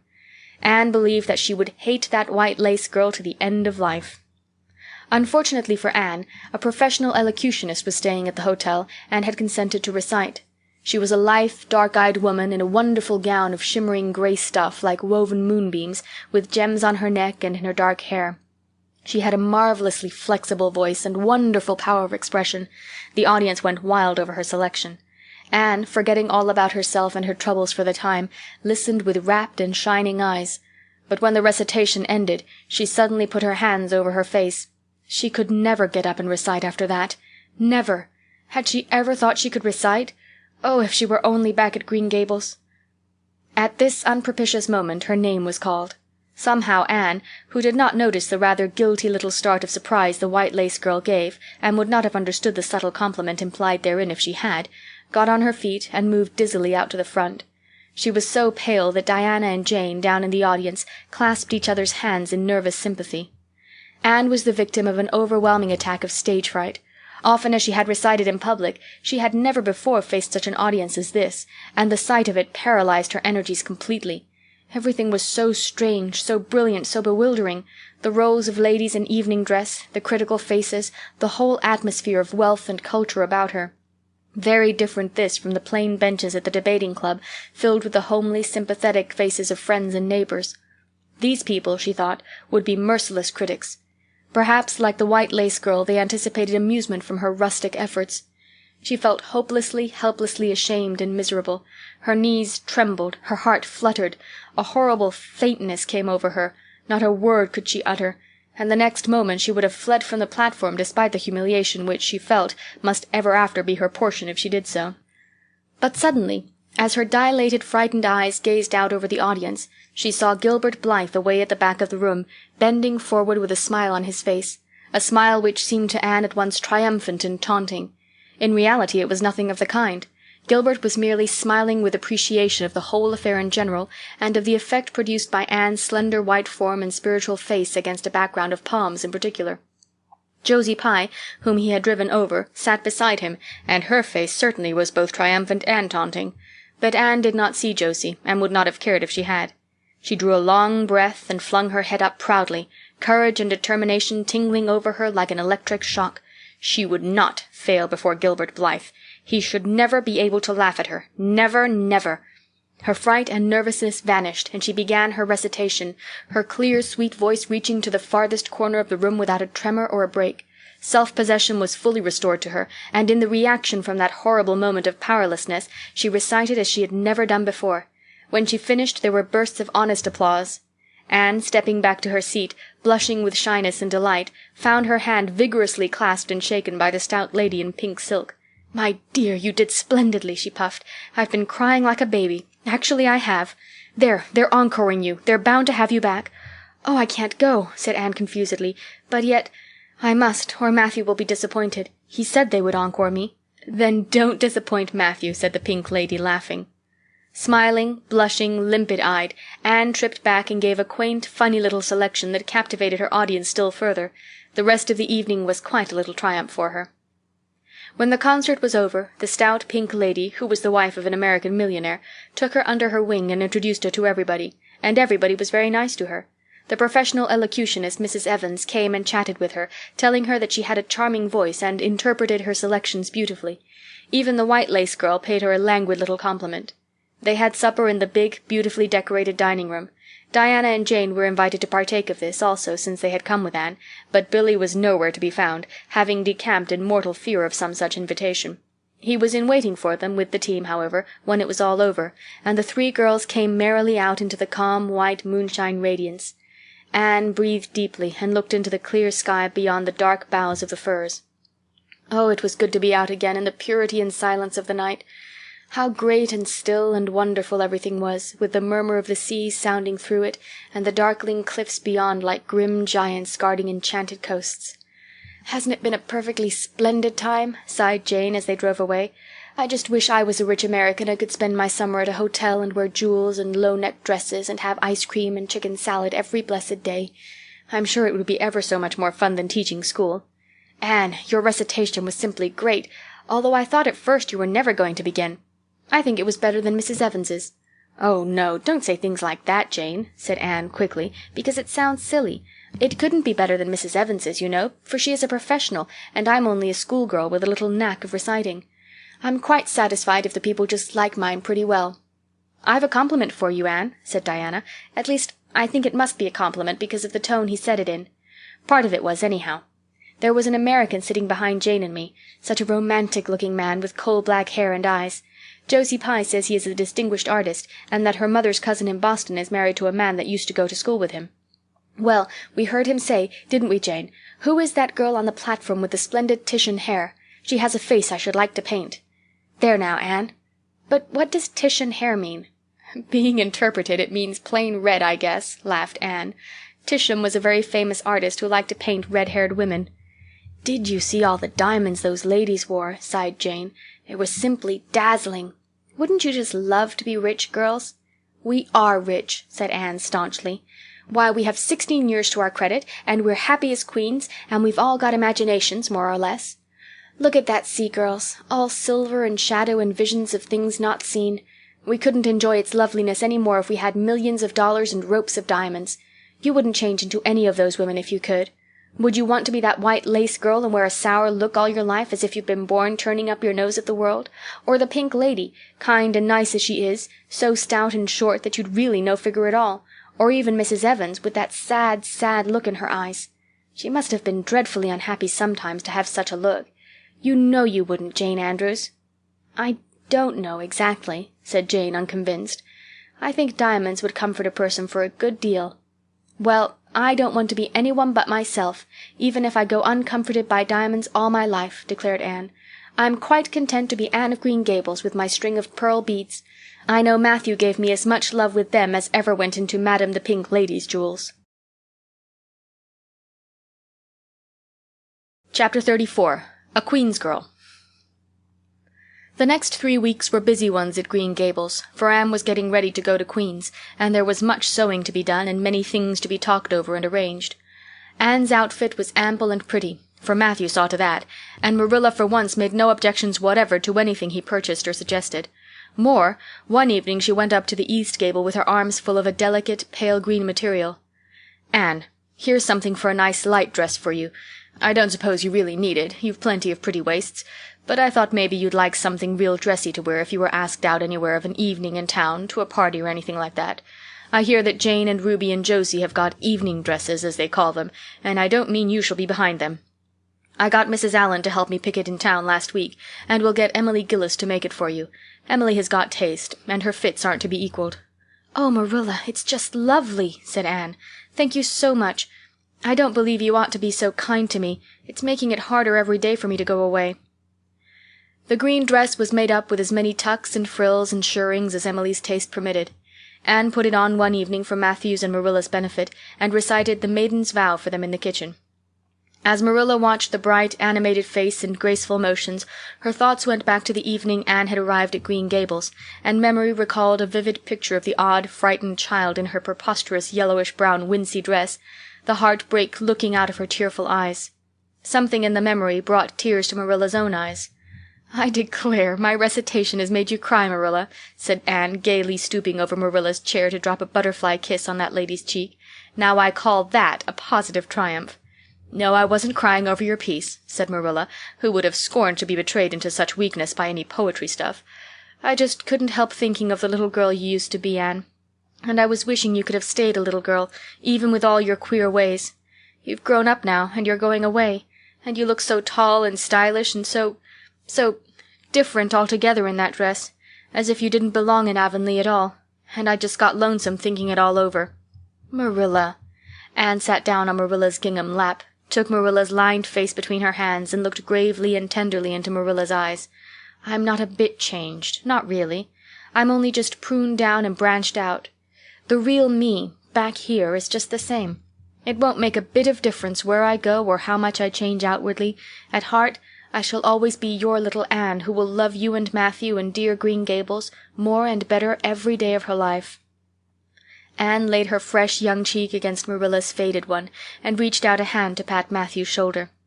Marilla would have given much just then to have possessed Anne's power of putting her feelings into words, but nature and habit had willed it otherwise, and she could only put her arms close about her girl and hold her tenderly to her heart, wishing that she need never let her go. Matthew, with a suspicious moisture in his eyes, got up and went out of doors. Under the stars of the blue summer night he walked agitatedly across the yard to the gate under the poplars. "Well now, I guess she ain't been much spoiled," he muttered proudly. "I guess my putting my oar in occasional never did much harm after all. She's smart and pretty and loving too, which is better than all the rest. She's been a blessing to us, and there never was a luckier mistake than what Mrs. Spencer made, if it was luck. I don't believe it was any such thing. It was Providence, because the Almighty saw we needed her, I reckon." The day finally came when Anne must go to town. She and Matthew drove in one fine September morning, after a tearful parting with Diana and an untearful, practical one, on Marilla's side at least, with Marilla. But when Anne had gone, Diana dried her tears and went to a beach picnic at White Sands with some of her Carmody cousins, where she contrived to enjoy herself tolerably well, while Marilla plunged fiercely into unnecessary work and kept at it all day long with the bitterest kind of heartache, the ache that burns and gnaws and cannot wash itself away in ready tears. But that night, when Marilla went to bed, acutely and miserably conscious that the little gable room at the end of the hall was untenanted by any vivid young life and unstirred by any soft breathing, she buried her face in her pillow and wept for her girl in a passion of sobs that appalled her when she grew calm enough to reflect how very wicked it must be to take on so about a sinful fellow-creature. Anne and the rest of the Avonlea scholars reached town just in time to hurry off to the academy. That first day passed pleasantly enough in a whirl of excitement, meeting all the new students, learning to know the professors by sight, and being assorted and organized into classes. Anne intended taking up the second-year work, being advised to do so by Miss Stacy. Gilbert Blythe elected to do the same. This meant getting a first-class teacher's license in 1 year instead of 2, if they were successful. But it also meant much more and harder work. Jane, Ruby, Josie, Charlie, and Moody Spurgeon, not being troubled with the stirrings of ambition, were content to take up the second-class work. Anne was conscious of a pang of loneliness when she found herself in a room with 50 other students, not one of whom she knew, except the tall, brown-haired boy across the room, and knowing him in the fashion she did not help her much, as she reflected pessimistically. Yet she was undeniably glad that they were in the same class. The old rivalry could still be carried on, and Anne would hardly have known what to do if it had been lacking. I wouldn't feel comfortable without it, she thought. Gilbert looks awfully determined. I suppose he's making up his mind here and now to win the medal. What a splendid chin he has. I never noticed it before. I do wish Jane and Ruby had gone in for first class too. I suppose I won't feel so much like a cat in a strange garret when I get acquainted, though. I wonder which of the girls here are going to be my friends. It's really an interesting speculation. Of course, I promised Diana that no Queen's girl, no matter how much I liked her, should ever be as dear to me as she is, but I've lots of second-best affections to bestow. I like the look of that girl with the brown eyes and the crimson waist. She looks vivid and red-rosy. There's that pale, fair one gazing out of the window. She has lovely hair, and looks as if she knew a thing or two about dreams. I'd like to know them both. Know them well enough to walk with my arm about their waists and call them nicknames. But just now I don't know them, and they don't know me, and probably don't want to know me particularly. Oh, it's lonesome. It was lonesomer still when Anne found herself alone in her hall bedroom that night at twilight. She was not to board with the other girls, who all had relatives in town to take pity on them. Miss Josephine Barry would have liked to board her, but Beechwood was so far from the academy that it was out of the question. So Miss Barry hunted up a boarding-house, assuring Matthew and Marilla that it was the very place for Anne. "The lady who keeps it is a reduced gentlewoman," explained Miss Barry. "Her husband was a British officer, and she is very careful what sort of boarders she takes. Anne will not meet with any objectionable persons under her roof. The table is good, and the house is near the academy in a quiet neighborhood." All this might be quite true, and indeed proved to be so, but it did not materially help Anne in the first agony of homesickness that seized upon her.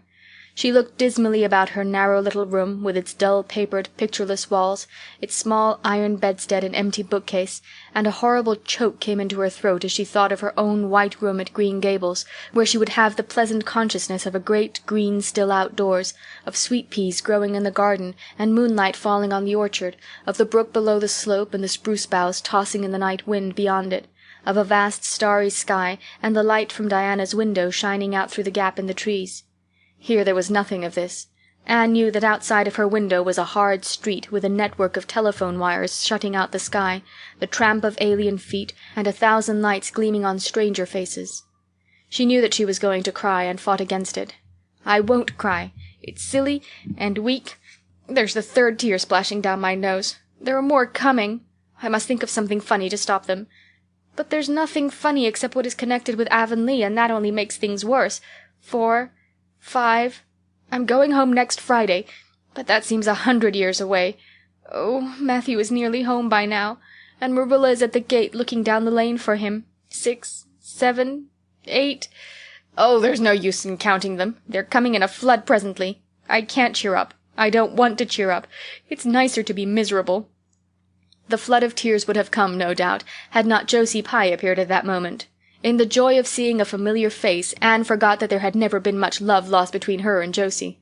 As a part of Avonlea life, even a pie was welcome. "I'm so glad you came up," Anne said sincerely. "You've been crying," remarked Josie with aggravating pity. "I suppose you're homesick. Some people have so little self-control in that respect. I've no intention of being homesick, I can tell you. Town's too jolly after that poky old Avonlea. I wonder how I ever existed there so long. You shouldn't cry, Anne, it isn't becoming, for your nose and eyes get red, and then you seem all red. I'd a perfectly scrumptious time in the academy today. Our French professor is simply a duck. His moustache would give you kerwallops of the heart. Have you anything eatable around, Anne? I'm literally starving. Ah, I guessed likely Marilla'd load you up with cake. That's why I called round. Otherwise I'd have gone to the park to hear the band play with Frank Stockley. He boards same place I do, and he's a sport. He noticed you in class today and asked me who the red-headed girl was. I told him you were an orphan that the Cuthberts had adopted, and nobody knew very much about what you'd been before that." Anne was wondering if, after all, solitude and tears were not more satisfactory than Josie Pye's companionship, when Jane and Ruby appeared, each with an inch of Queen's color ribbon, purple and scarlet, pinned proudly to her coat. As Josie was not speaking to Jane just then, she had to subside into comparative harmlessness.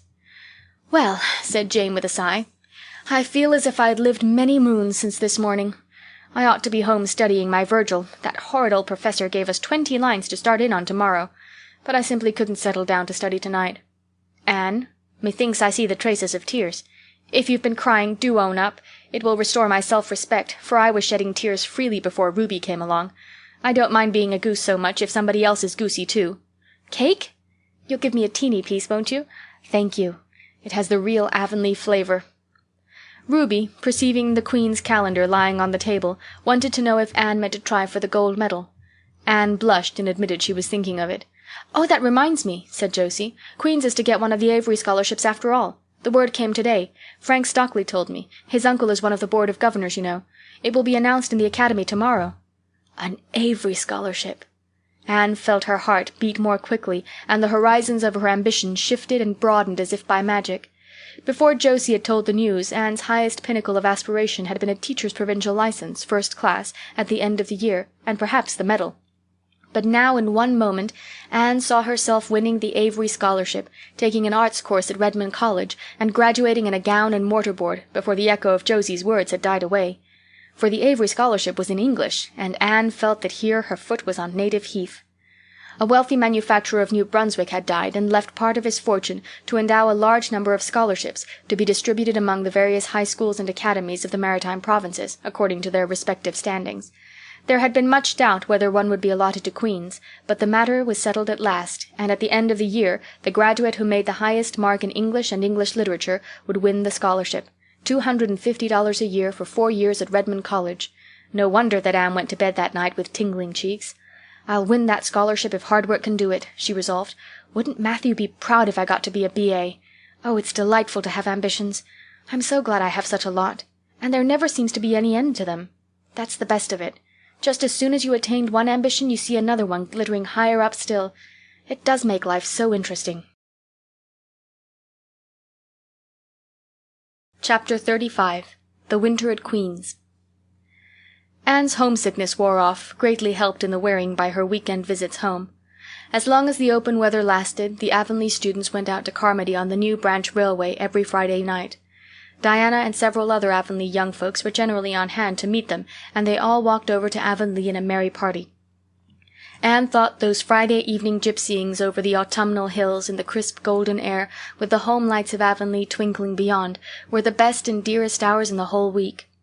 Gilbert Blythe nearly always walked with Ruby Gillis and carried her satchel for her. Ruby was a very handsome young lady, now thinking herself quite as grown up as she really was. She wore her skirts as long as her mother would let her, and did her hair up in town, though she had to take it down when she went home. She had large, bright blue eyes, a brilliant complexion, and a plump, showy figure. She laughed a great deal, was cheerful and good-tempered, and enjoyed the pleasant things of life frankly. "But I wouldn't think she was the sort of girl Gilbert would like," whispered Jane to Anne. Anne did not think so either, but she would not have said so for the Avery scholarship. She could not help thinking, too, that it would be very pleasant to have such a friend as Gilbert to jest and chatter with and exchange ideas about books and studies and ambitions. Gilbert had ambitions, she knew, and Ruby Gillis did not seem the sort of person with whom such could be profitably discussed. There was no silly sentiment in Anne's ideas concerning Gilbert. Boys were to her, when she thought about them at all, merely possible good comrades. If she and Gilbert had been friends, she would not have cared how many other friends he had, nor with whom he walked. She had a genius for friendship. Girl friends she had in plenty, but she had a vague consciousness that masculine friendship might also be a good thing to round out one's conceptions of companionship and furnish broader standpoints of judgment and comparison. Not that Anne could have put her feelings on the matter into just such clear definition, but she thought that if Gilbert had ever walked home with her from the train, over the crisp fields and along the ferny byways, they might have had many and merry and interesting conversations about the new world that was opening around them and their hopes and ambitions therein. Gilbert was a clever young fellow, with his own thoughts about things and a determination to get the best out of life and put the best into it. Ruby Gillis told Jane Andrews that she didn't understand half the things Gilbert Blythe said. He talked just like Anne Shirley did when she had a thoughtful fit on, and for her part she didn't think it any fun to be bothering about books and that sort of thing when you didn't have to. Frank Stockley had lots more dash and go, but then he wasn't half as good-looking as Gilbert, and she really couldn't decide which she liked best. In the academy Anne gradually drew a little circle of friends about her, thoughtful, imaginative, ambitious students like herself.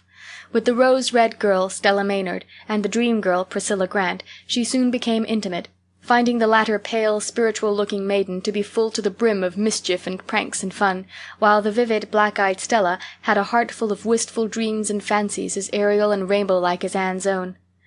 After the Christmas holidays the Avonlea students gave up going home on Fridays and settled down to hard work. By this time all the Queen's scholars had gravitated into their own places in the ranks, and the various classes had assumed distinct and settled shadings of individuality. Certain facts had become generally accepted. It was admitted that the medal contestants had practically narrowed down to three: Gilbert Blythe, Anne Shirley, and Lewis Wilson. The Avery scholarship was more doubtful, any one of a certain 6 being a possible winner. The bronze medal for mathematics was considered as good as won by a fat, funny little up-country boy with a bumpy forehead and a patched coat. Ruby Gillis was the handsomest girl of the year at the academy. In the second-year classes Stella Maynard carried off the palm for beauty, with a small but critical minority in favor of Anne Shirley.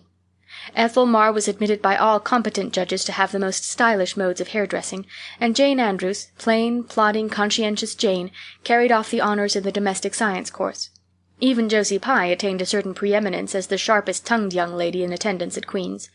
So it may be fairly stated that Miss Stacy's old pupils held their own in the wider arena of the academical course. Anne worked hard and steadily.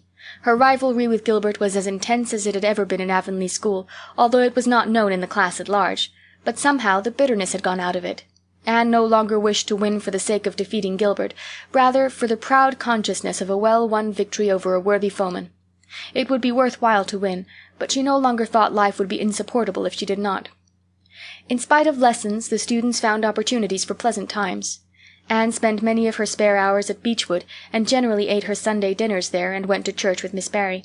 The latter was, as she admitted, growing old, but her black eyes were not dim nor the vigor of her tongue in the least abated. But she never sharpened the latter on Anne, who continued to be a prime favorite with the critical old lady. "That Anne girl improves all the time," she said. "I get tired of other girls. There is such a provoking and eternal sameness about them. Anne has as many shades as a rainbow, and every shade is the prettiest while it lasts. I don't know that she is as amusing as she was when she was a child, but she makes me love her, and I like people who make me love them. It saves me so much trouble in making myself love them." Then, almost before anybody realized it, spring had come.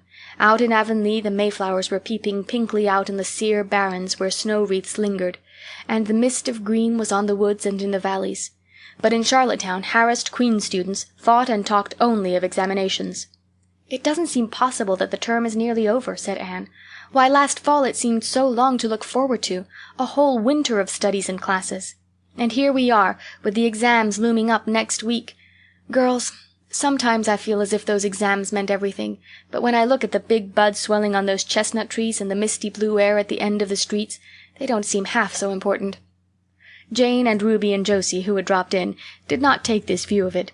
To them the coming examinations were constantly very important indeed, far more important than chestnut buds or Maytime hazes. It was all very well for Anne, who was sure of passing at least, to have her moments of belittling them, but when your whole future depended on them, as the girls truly thought theirs did, you could not regard them philosophically. "I've lost 7 pounds in the last 2 weeks," sighed Jane. It's no use to say, don't worry. I will worry. Worrying helps you some. It seems as if you were doing something when you're worrying. It would be dreadful if I failed to get my license after going to Queen's all winter and spending so much money." "I don't care," said Josie Pye. "If I don't pass this year, I'm coming back next. My father can afford to send me. Anne, Frank Stockley says that Professor Tremaine said Gilbert Blythe was sure to get the medal and that Emily Clay would likely win the Avery scholarship." "That may make me feel badly tomorrow, Josie," laughed Anne, "but just now I honestly feel that as long as I know the violets are coming out all purple down in the hollow below Green Gables, and that little ferns are poking their heads up in Lover's Lane, it's not a great deal of difference whether I win the Avery or not. I've done my best, and I begin to understand what is meant by the joy of the strife. Next to trying and winning, the best thing is trying and failing. Girls, don't talk about exams. Look at that arch of pale green sky over those houses and picture to yourself what it must look like over the purply dark beech woods back of Avonlea." "What are you going to wear for commencement, Jane?" asked Ruby practically. Jane and Josie both answered at once, and the chatter drifted into a side eddy of fashions. But Anne, with her elbows on the window-sill, her soft cheek laid against her clasped hands, and her eyes filled with visions, looked out unheedingly across city roof and spire to that glorious dome of sunset sky, and wove her dreams of a possible future from the golden tissue of youth's own optimism. All the beyond was hers, with its possibilities lurking rosily in the oncoming years, each year a rose of promise to be woven into an immortal chaplet. Chapter 36. The Glory and the Dream. On the morning when the final results of all the examinations were to be posted on the bulletin board at Queen's, Anne and Jane walked down the street together. Jane was smiling and happy. Examinations were over, and she was comfortably sure she had made a pass at least. Further considerations troubled Jane not at all. She had no soaring ambitions, and consequently was not affected with the unrest attendant thereon. For we pay a price for everything we get or take in this world, and although ambitions are well worth having, they are not to be cheaply won, but exact their dues of work and self-denial, anxiety and discouragement. Anne was pale and quiet. In 10 more minutes she would know who had won the medal and who the Avery. Beyond those 10 minutes there did not seem just then to be anything worth being called time. "Of course you'll win one of them anyhow," said Jane, who couldn't understand how the faculty could be so unfair as to order it otherwise. "I have not hope of the Avery," said Anne. "Everybody says Emily Clay will win it. And I'm not going to march up to that bulletin board and look at it before everybody. I haven't the moral courage. I'm going straight to the girls' dressing room. You must read the announcements and then come and tell me, Jane, and I implore you in the name of our old friendship to do it as quickly as possible. If I have failed, just say so without trying to break it gently. And whatever you do, don't sympathize with me. Promise me this, Jane." Jane promised solemnly, but as it happened, there was no necessity for such a promise. When they went up the entrance steps of Queen's, they found the hall full of boys who were carrying Gilbert Blythe around on their shoulders and yelling at the tops of their voices, "Hurrah for Blythe, medalist!" For a moment Anne felt one sickening pang of defeat and disappointment. So she had failed and Gilbert had won. Well, Matthew would be sorry. He had been so sure she would win. And then somebody called out, "3 cheers for Miss Shirley, winner of the Avery!" "Oh, Anne!" gasped Jane, as they fled to the girls' dressing room amid hearty cheers. "Oh, Anne, I'm so proud. Isn't it splendid?" And then the girls were around them, and Anne was the center of a laughing, congratulating group. Her shoulders were thumped and her hands shaken vigorously. She was pushed and pulled and hugged, and among it all she managed to whisper to Jane, "Oh, won't Matthew and Marilla be pleased? I must write the news home right away." Commencement was the next important happening. The exercises were held in the big assembly hall of the academy. Addresses were given, essays read, songs sung, the public award of diplomas, prizes, and medals made. Matthew and Marilla were there, with eyes and ears for only one student on the platform, a tall girl in pale green, with faintly flushed cheeks and starry eyes, who read the best essay and was pointed out and whispered about as the Avery winner. "Reckon you're glad we kept her, Marilla?" whispered Matthew, speaking for the first time since he had entered the hall, when Anne had finished her essay. "It's not the first time I've been glad," retorted Marilla. "You do like to rub things in, Matthew Cuthbert." Miss Barry, who was sitting behind them, leaned forward and poked Marilla in the back with her parasol. "Aren't you proud of that, Anne girl?" "I am," she said. Anne went home to Avonlea with Matthew and Marilla that evening. She had not been home since April, and she felt that she could not wait another day. The apple blossoms were out, and the world was fresh and young. Diana was at Green Gables to meet her. In her own white room, where Marilla had set a flowering house rose on the window-sill, Anne looked about her and drew a long breath of happiness. "Oh, Diana, it's so good to be back again. It's so good to see those pointed firs coming out against the pink sky, and that white orchard against the old Snow Queen. Isn't the breath of the mint delicious? And that tea rose, why, it's a song and a hope and a prayer all in one. And it's good to see you again, Diana." "I thought you liked that Stella Maynard better than me," said Diana reproachfully. "Josie Pye told me you did. Josie said you were infatuated with her." Anne laughed and pelted Diana with the faded June lilies of her bouquet. "Stella Maynard is the dearest girl in the world, except one, and you are that one, Diana," she said. "I love you more than ever, and I've so many things to tell you. But just now I feel as if it were joy enough to sit here and look at you. I'm tired, I think. Tired of being studious and ambitious. I mean to spend at least 2 hours tomorrow lying out in the orchard grass thinking of absolutely nothing." "You've done splendidly, Anne. I suppose you won't be teaching now that you've won the Avery." "No. I'm going to Redmond in September. Doesn't it seem wonderful? I'll have a brand new stock of ambition laid in by that time after 3 glorious golden months of vacation. Jane and Ruby are going to teach. Isn't it splendid to think we all got through, even to Moody Spurgeon and Josie Pye?" "The Newbridge trustees have offered Jane their school already," said Diana. "Gilbert Blythe is going to teach, too. He has to. His father can't afford to send him to college next year after all, so he means to earn his way through.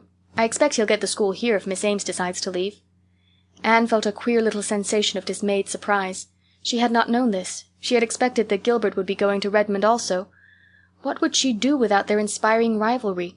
Would not work, even at a coeducational college with a real degree in prospect, be rather flat without her friend the enemy?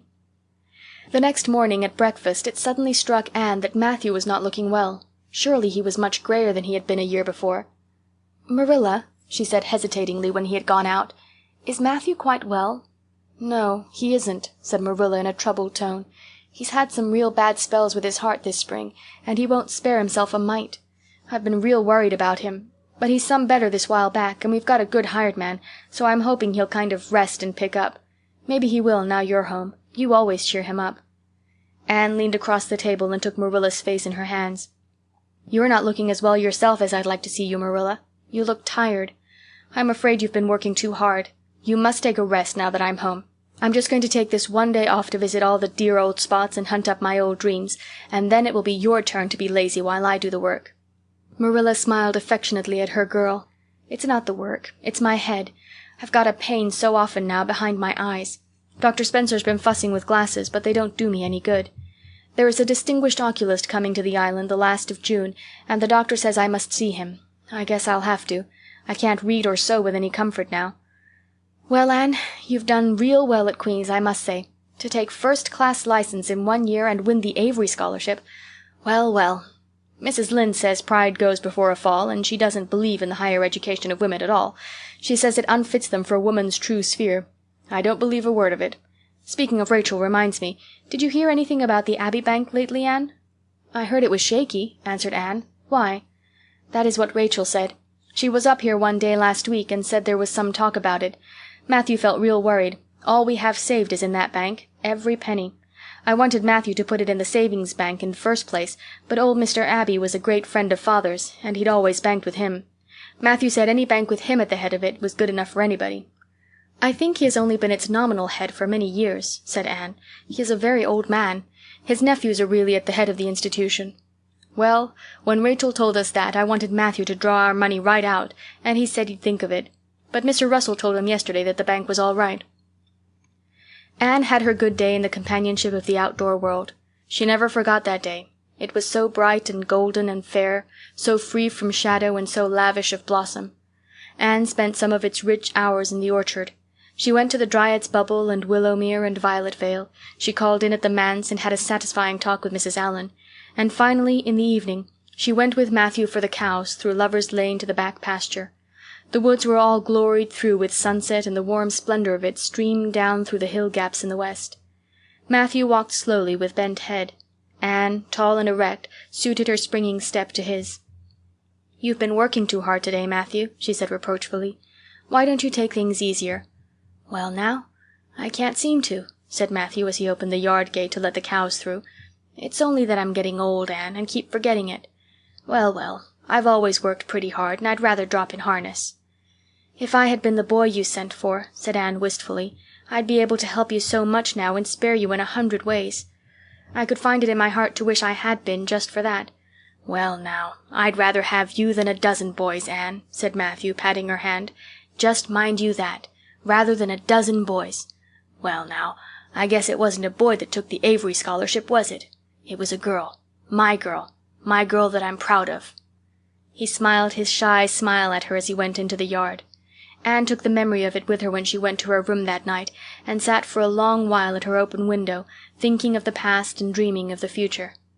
Outside, the Snow Queen was mistily white in the moonshine. The frogs were singing in the marsh beyond Orchard Slope. Anne always remembered the silvery, peaceful beauty and fragrant calm of that night. It was the last night before sorrow touched her life, and no life is ever quite the same again when once that cold, sanctifying touch has been laid upon it. Chapter 37. The Reaper Whose Name is Death. "Matthew? Matthew! What is the matter? Matthew, are you sick?" It was Marilla who spoke, alarm in every jerky word. Anne came through the hall, her hands full of white narcissus.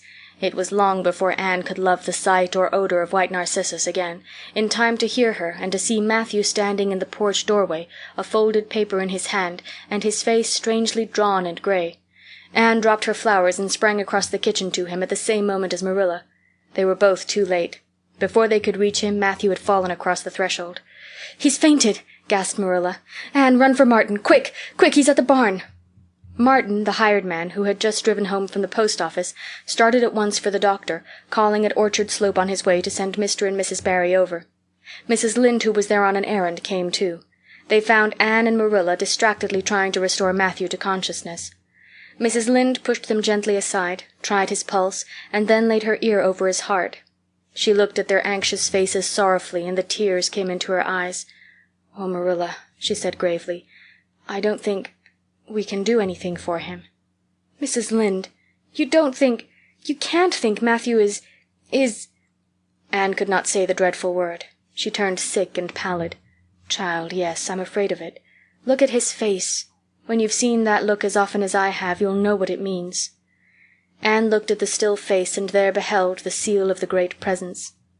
When the doctor came, he said that death had been instantaneous and probably painless, caused in all likelihood by some sudden shock. The secret of the shock was discovered to be in the paper Matthew had held, and which Martin had brought from the post office that morning. It contained an account of the failure of the Abbey Bank. The news spread quickly through Avonlea, and all day friends and neighbors thronged Green Gables and came and went on errands of kindness for the dead and living. For the first time, shy, quiet Matthew Cuthbert was a person of central importance. The white majesty of death had fallen on him and set him apart as one crowned. When the calm night came softly down over Green Gables, the old house was hushed and tranquil. In the parlor lay Matthew Cuthbert in his coffin, his long gray hair framing his placid face, on which there was a little kindly smile, as if he but slept, dreaming pleasant dreams. There were flowers about him, sweet, old-fashioned flowers which his mother had planted in the homestead garden in her bridal days, and for which Matthew had always had a secret, wordless love. Anne had gathered them and brought them to him, her anguished, tearless eyes burning in her white face. It was the last thing she could do for him. The Barrys and Mrs. Lynde stayed with them that night. Diana, going to the east gable where Anne was standing at her window, said gently, "Anne, dear, would you like to have me sleep with you tonight?" "Thank you, Diana." Anne looked earnestly into her friend's face. "I think you won't misunderstand me when I say I want to be alone. I'm not afraid. I haven't been alone 1 minute since it happened, and I want to be. I want to be quite silent and quiet and try to realize it. I can't realize it. Half the time it seems to me that Matthew can't be dead, and the other half it seems as if he must have been dead for a long time, and I've had this horrible dull ache ever since." Diana did not quite understand. Marilla's impassioned grief, breaking all the bounds of natural reserve and lifelong habit in its stormy rush, she could comprehend better than Anne's tearless agony. But she went away kindly, leaving Anne alone to keep her first vigil with sorrow. Anne hoped that the tears would come in solitude. It seemed to her a terrible thing that she could not shed a tear for Matthew, whom she had loved so much and who had been so kind to her. Matthew, who had walked with her last evening at sunset, and was now lying in the dim room below with that awful peace on his brow. But no tears came at first, even when she knelt by her window in the darkness and prayed, looking up to the stars beyond the hills. No tears, only the same horrible dull ache of misery that kept on aching until she fell asleep, worn out with the day's pain and excitement. In the night she awakened, with the stillness and the darkness about her, and the recollection of the day came over her like a wave of sorrow. She could see Matthew's face smiling at her as he had smiled when they parted at the gate the last evening. She could hear his voice saying, my girl that I'm proud of." Then the tears came, and Anne wept her heart out. Marilla heard her and crept in to comfort her. There, don't cry so, dearie. It can't bring him back.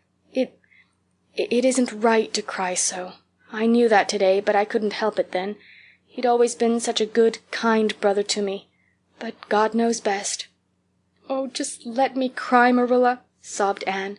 "The tears don't hurt me like that ache did. Stay here for a little while with me and keep your arm around me so.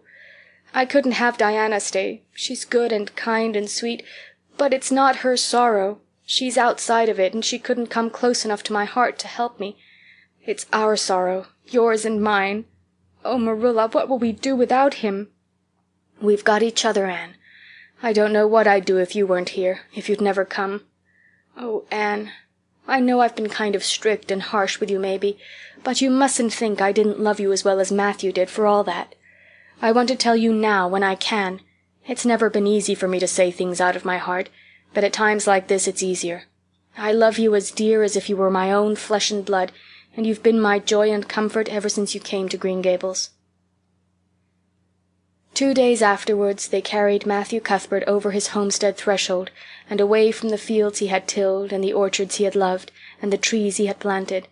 And then Avonlea settled back to its usual placidity, and even at Green Gables affairs slipped into their old groove, and work was done and duties fulfilled with regularity as before, although always with the aching sense of loss in all familiar things.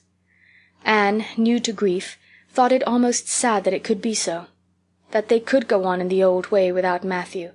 She felt something like shame and remorse when she discovered that the sunrises behind the firs and the pale pink buds opening in the garden gave her the old inrush of gladness when she saw them, that Diana's visits were pleasant to her, and that Diana's merry words and ways moved her to laughter and smiles, that, in brief, the beautiful world of blossom and love and friendship had lost none of its power to please her fancy and thrill her heart, that life still called to her with many insistent voices. "It seems like disloyalty to Matthew somehow to find pleasure in these things now that he is gone," she said wistfully to Mrs. Allan one evening when they were together in the manse garden. "I miss him so much, all the time. And yet, Mrs. Allan, the world and life seem very beautiful and interesting to me for all. Today Diana said something funny and I found myself laughing. I thought when it happened I could never laugh again, and it somehow seems as if I oughtn't to." "When Matthew was here he liked to hear you laugh, and he liked to know that you found pleasure in the pleasant things around you," said Mrs. Allan gently. "He is just away now, and he likes to know it just the same. I am sure we should not shut our hearts against the healing influences that nature offers us. But I can understand your feeling. I think we all experience the same thing. We resent the thought that anything can please us when someone we love is no longer here to share the pleasure with us, and we almost feel as if we were unfaithful to our sorrow when we find our interest in life returning to us." "I was down to the graveyard to plant a rosebush on Matthew's grave this afternoon," said Anne dreamily. "I took a slip of the little white Scotch rosebush his mother brought out from Scotland long ago. Matthew always liked those roses the best. They were so small and sweet on their thorny stems. It made me feel glad that I could plant it by his grave, as if I were doing something that must please him in taking it there to be near him. I hope he has roses like them in heaven. Perhaps the souls of all those little white roses that he has loved so many summers were all there to meet him. I must go home now. Marilla is all alone and she gets lonely at twilight." "She will be lonelier still, I fear, when you go away again to college," said Mrs. Allan. Anne did not reply. She said good night and went slowly back to Green Gables. Marilla was sitting on the front door steps, and Anne sat down beside her. The door was open behind them, held back by a big pink conch shell, with hints of sea sunsets in its smooth inner convolutions. Anne gathered some sprays of pale yellow honeysuckle and put them in her hair. She liked the delicious hint of fragrance as some aerial benediction above her every time she moved. "Dr. Spencer was here while you were away," Marilla said. "He says that the specialist will be in town tomorrow, and he insists that I must go in and have my eyes examined. I suppose I'd better go and have it over. I'll be more than thankful if the man can give me the right kind of glasses to suit my eyes. You won't mind staying here alone while I'm away, will you? Martin will have to drive me in, and there's ironing and baking to do." "I shall be all right. Diana will come over for company for me. I shall attend to the ironing and baking beautifully. You needn't fear that I'll starch the handkerchiefs or flavor the cake with liniment." Marilla laughed. "What a girl you were for making mistakes in them days, Anne. You were always getting into scrapes. I did used to think you were possessed. Do you mind the time you dyed your hair?" "Yes, indeed. I shall never forget it," smiled Anne, touching the heavy braid of hair that was wound about her shapely head. "I laugh a little now sometimes when I think what a worry my hair used to be to me, but I don't laugh much, because it was a very real trouble then. I did suffer terribly over my hair and my freckles. My freckles are really gone, and people are nice enough to tell me my hair is auburn now. All but Josie Pye. She informed me yesterday that she really thought it was redder than ever, or at least my black dress made it look redder, and she asked me if people who had red hair ever got used to having it. Marilla, I've almost decided to give up trying to like Josie Pye. I've made what I would once have called a heroic effort to like her, but Josie Pye won't be liked." "Josie is a Pye," said Marilla sharply, "so she can't help being disagreeable. I suppose people of that kind serve some useful purpose in society, but I must say I don't know what it is, any more than I know the use of thistles. Is Josie going to teach?" "No, she is going back to Queen's next year. So are Moody Spurgeon and Charlie Sloane. Jane and Ruby are going to teach, and they have both got schools, Jane at Newbridge and Ruby at some place up west." "Gilbert Blythe is going to teach, too, isn't he?" "Yes," briefly. "What a nice-looking fellow he is," said Marilla absently. "I saw him in church last Sunday, and he seemed so tall and manly. He looks a lot like his father did at the same age. John Blythe was a nice boy. We used to be real good friends, he and I. People called him my beau." Anne looked up with swift interest. "Oh, Marilla! And what happened? Why didn't you—" "We had a quarrel. I wouldn't forgive him when he asked me to. I meant to after a while, but I was sulky and angry, and I wanted to punish him first. He never came back. The Blythes were all mighty independent. But I always felt rather sorry. I've always kind of wished I'd forgiven him when I had the chance." "So you've had a bit of romance in your life, too," said Anne softly. "Yes, I suppose you might call it that. You wouldn't think so to look at me, would you? But you never can tell about people from their outsides. Everybody has forgotten about me and John.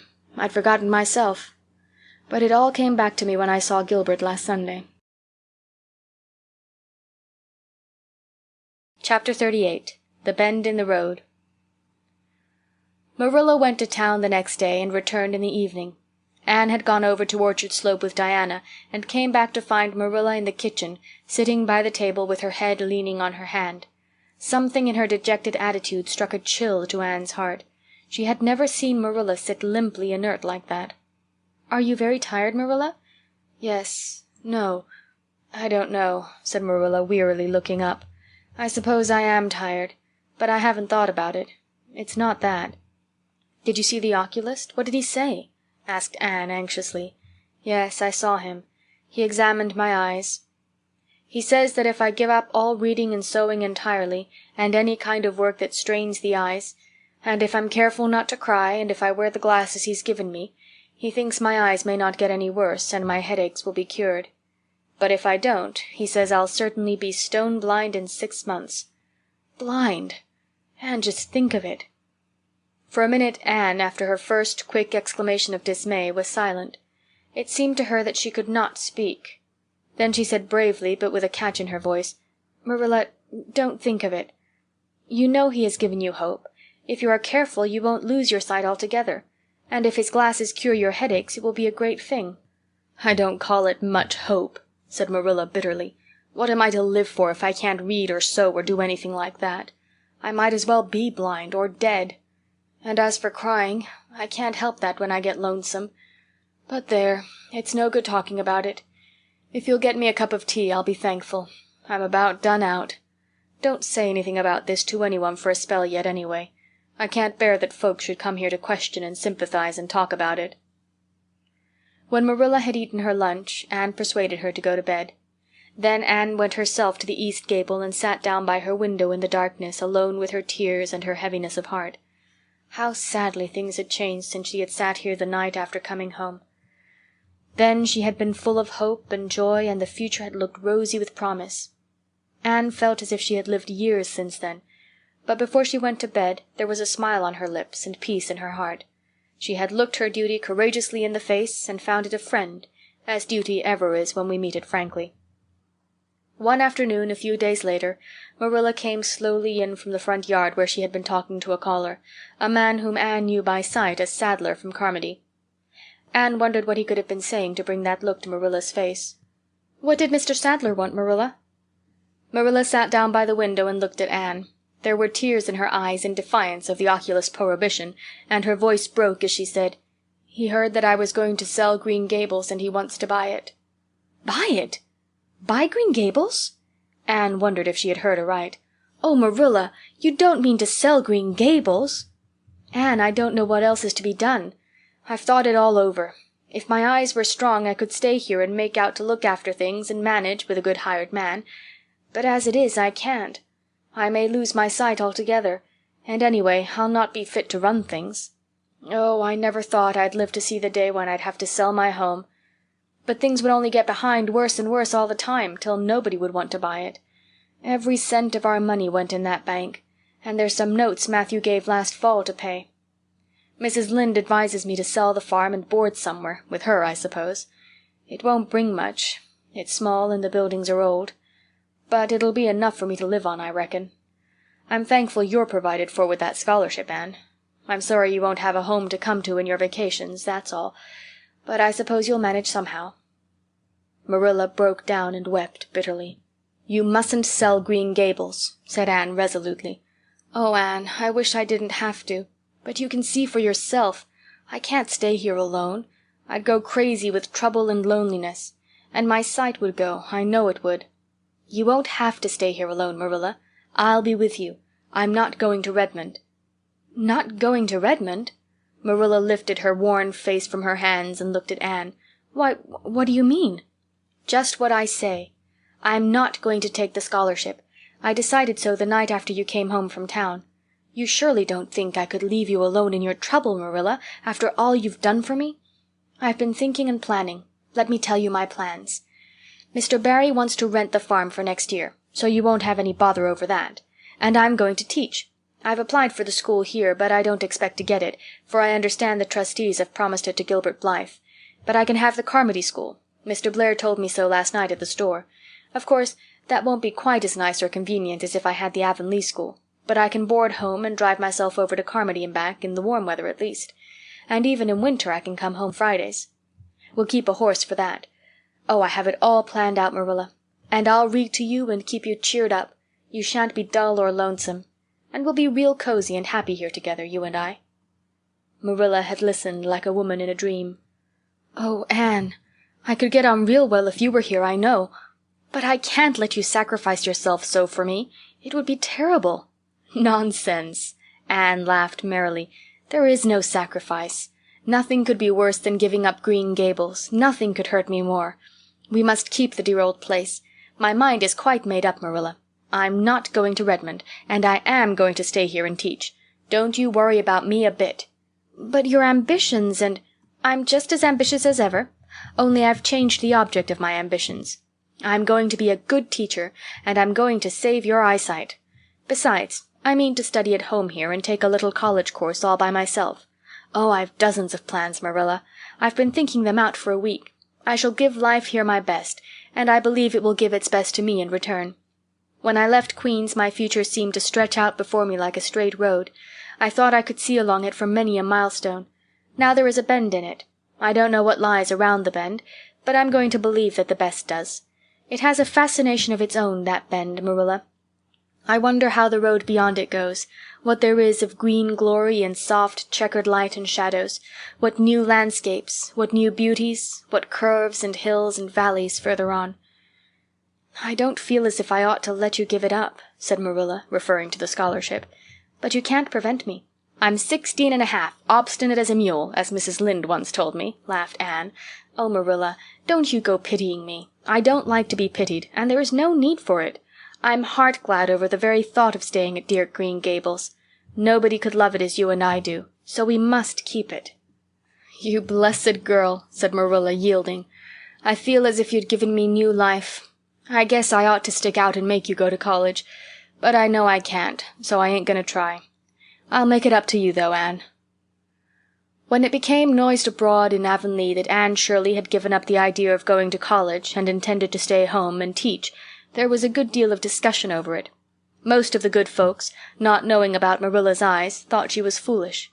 Mrs. Allan did not. She told Anne so in approving words that brought tears of pleasure to the girl's eyes. Neither did good Mrs. Lynde. She came up one evening and found Anne and Marilla sitting at the front door in the warm, scented summer dusk. They liked to sit there when the twilight came down and the white moths flew about in the garden and the odor of mint filled the dewy air.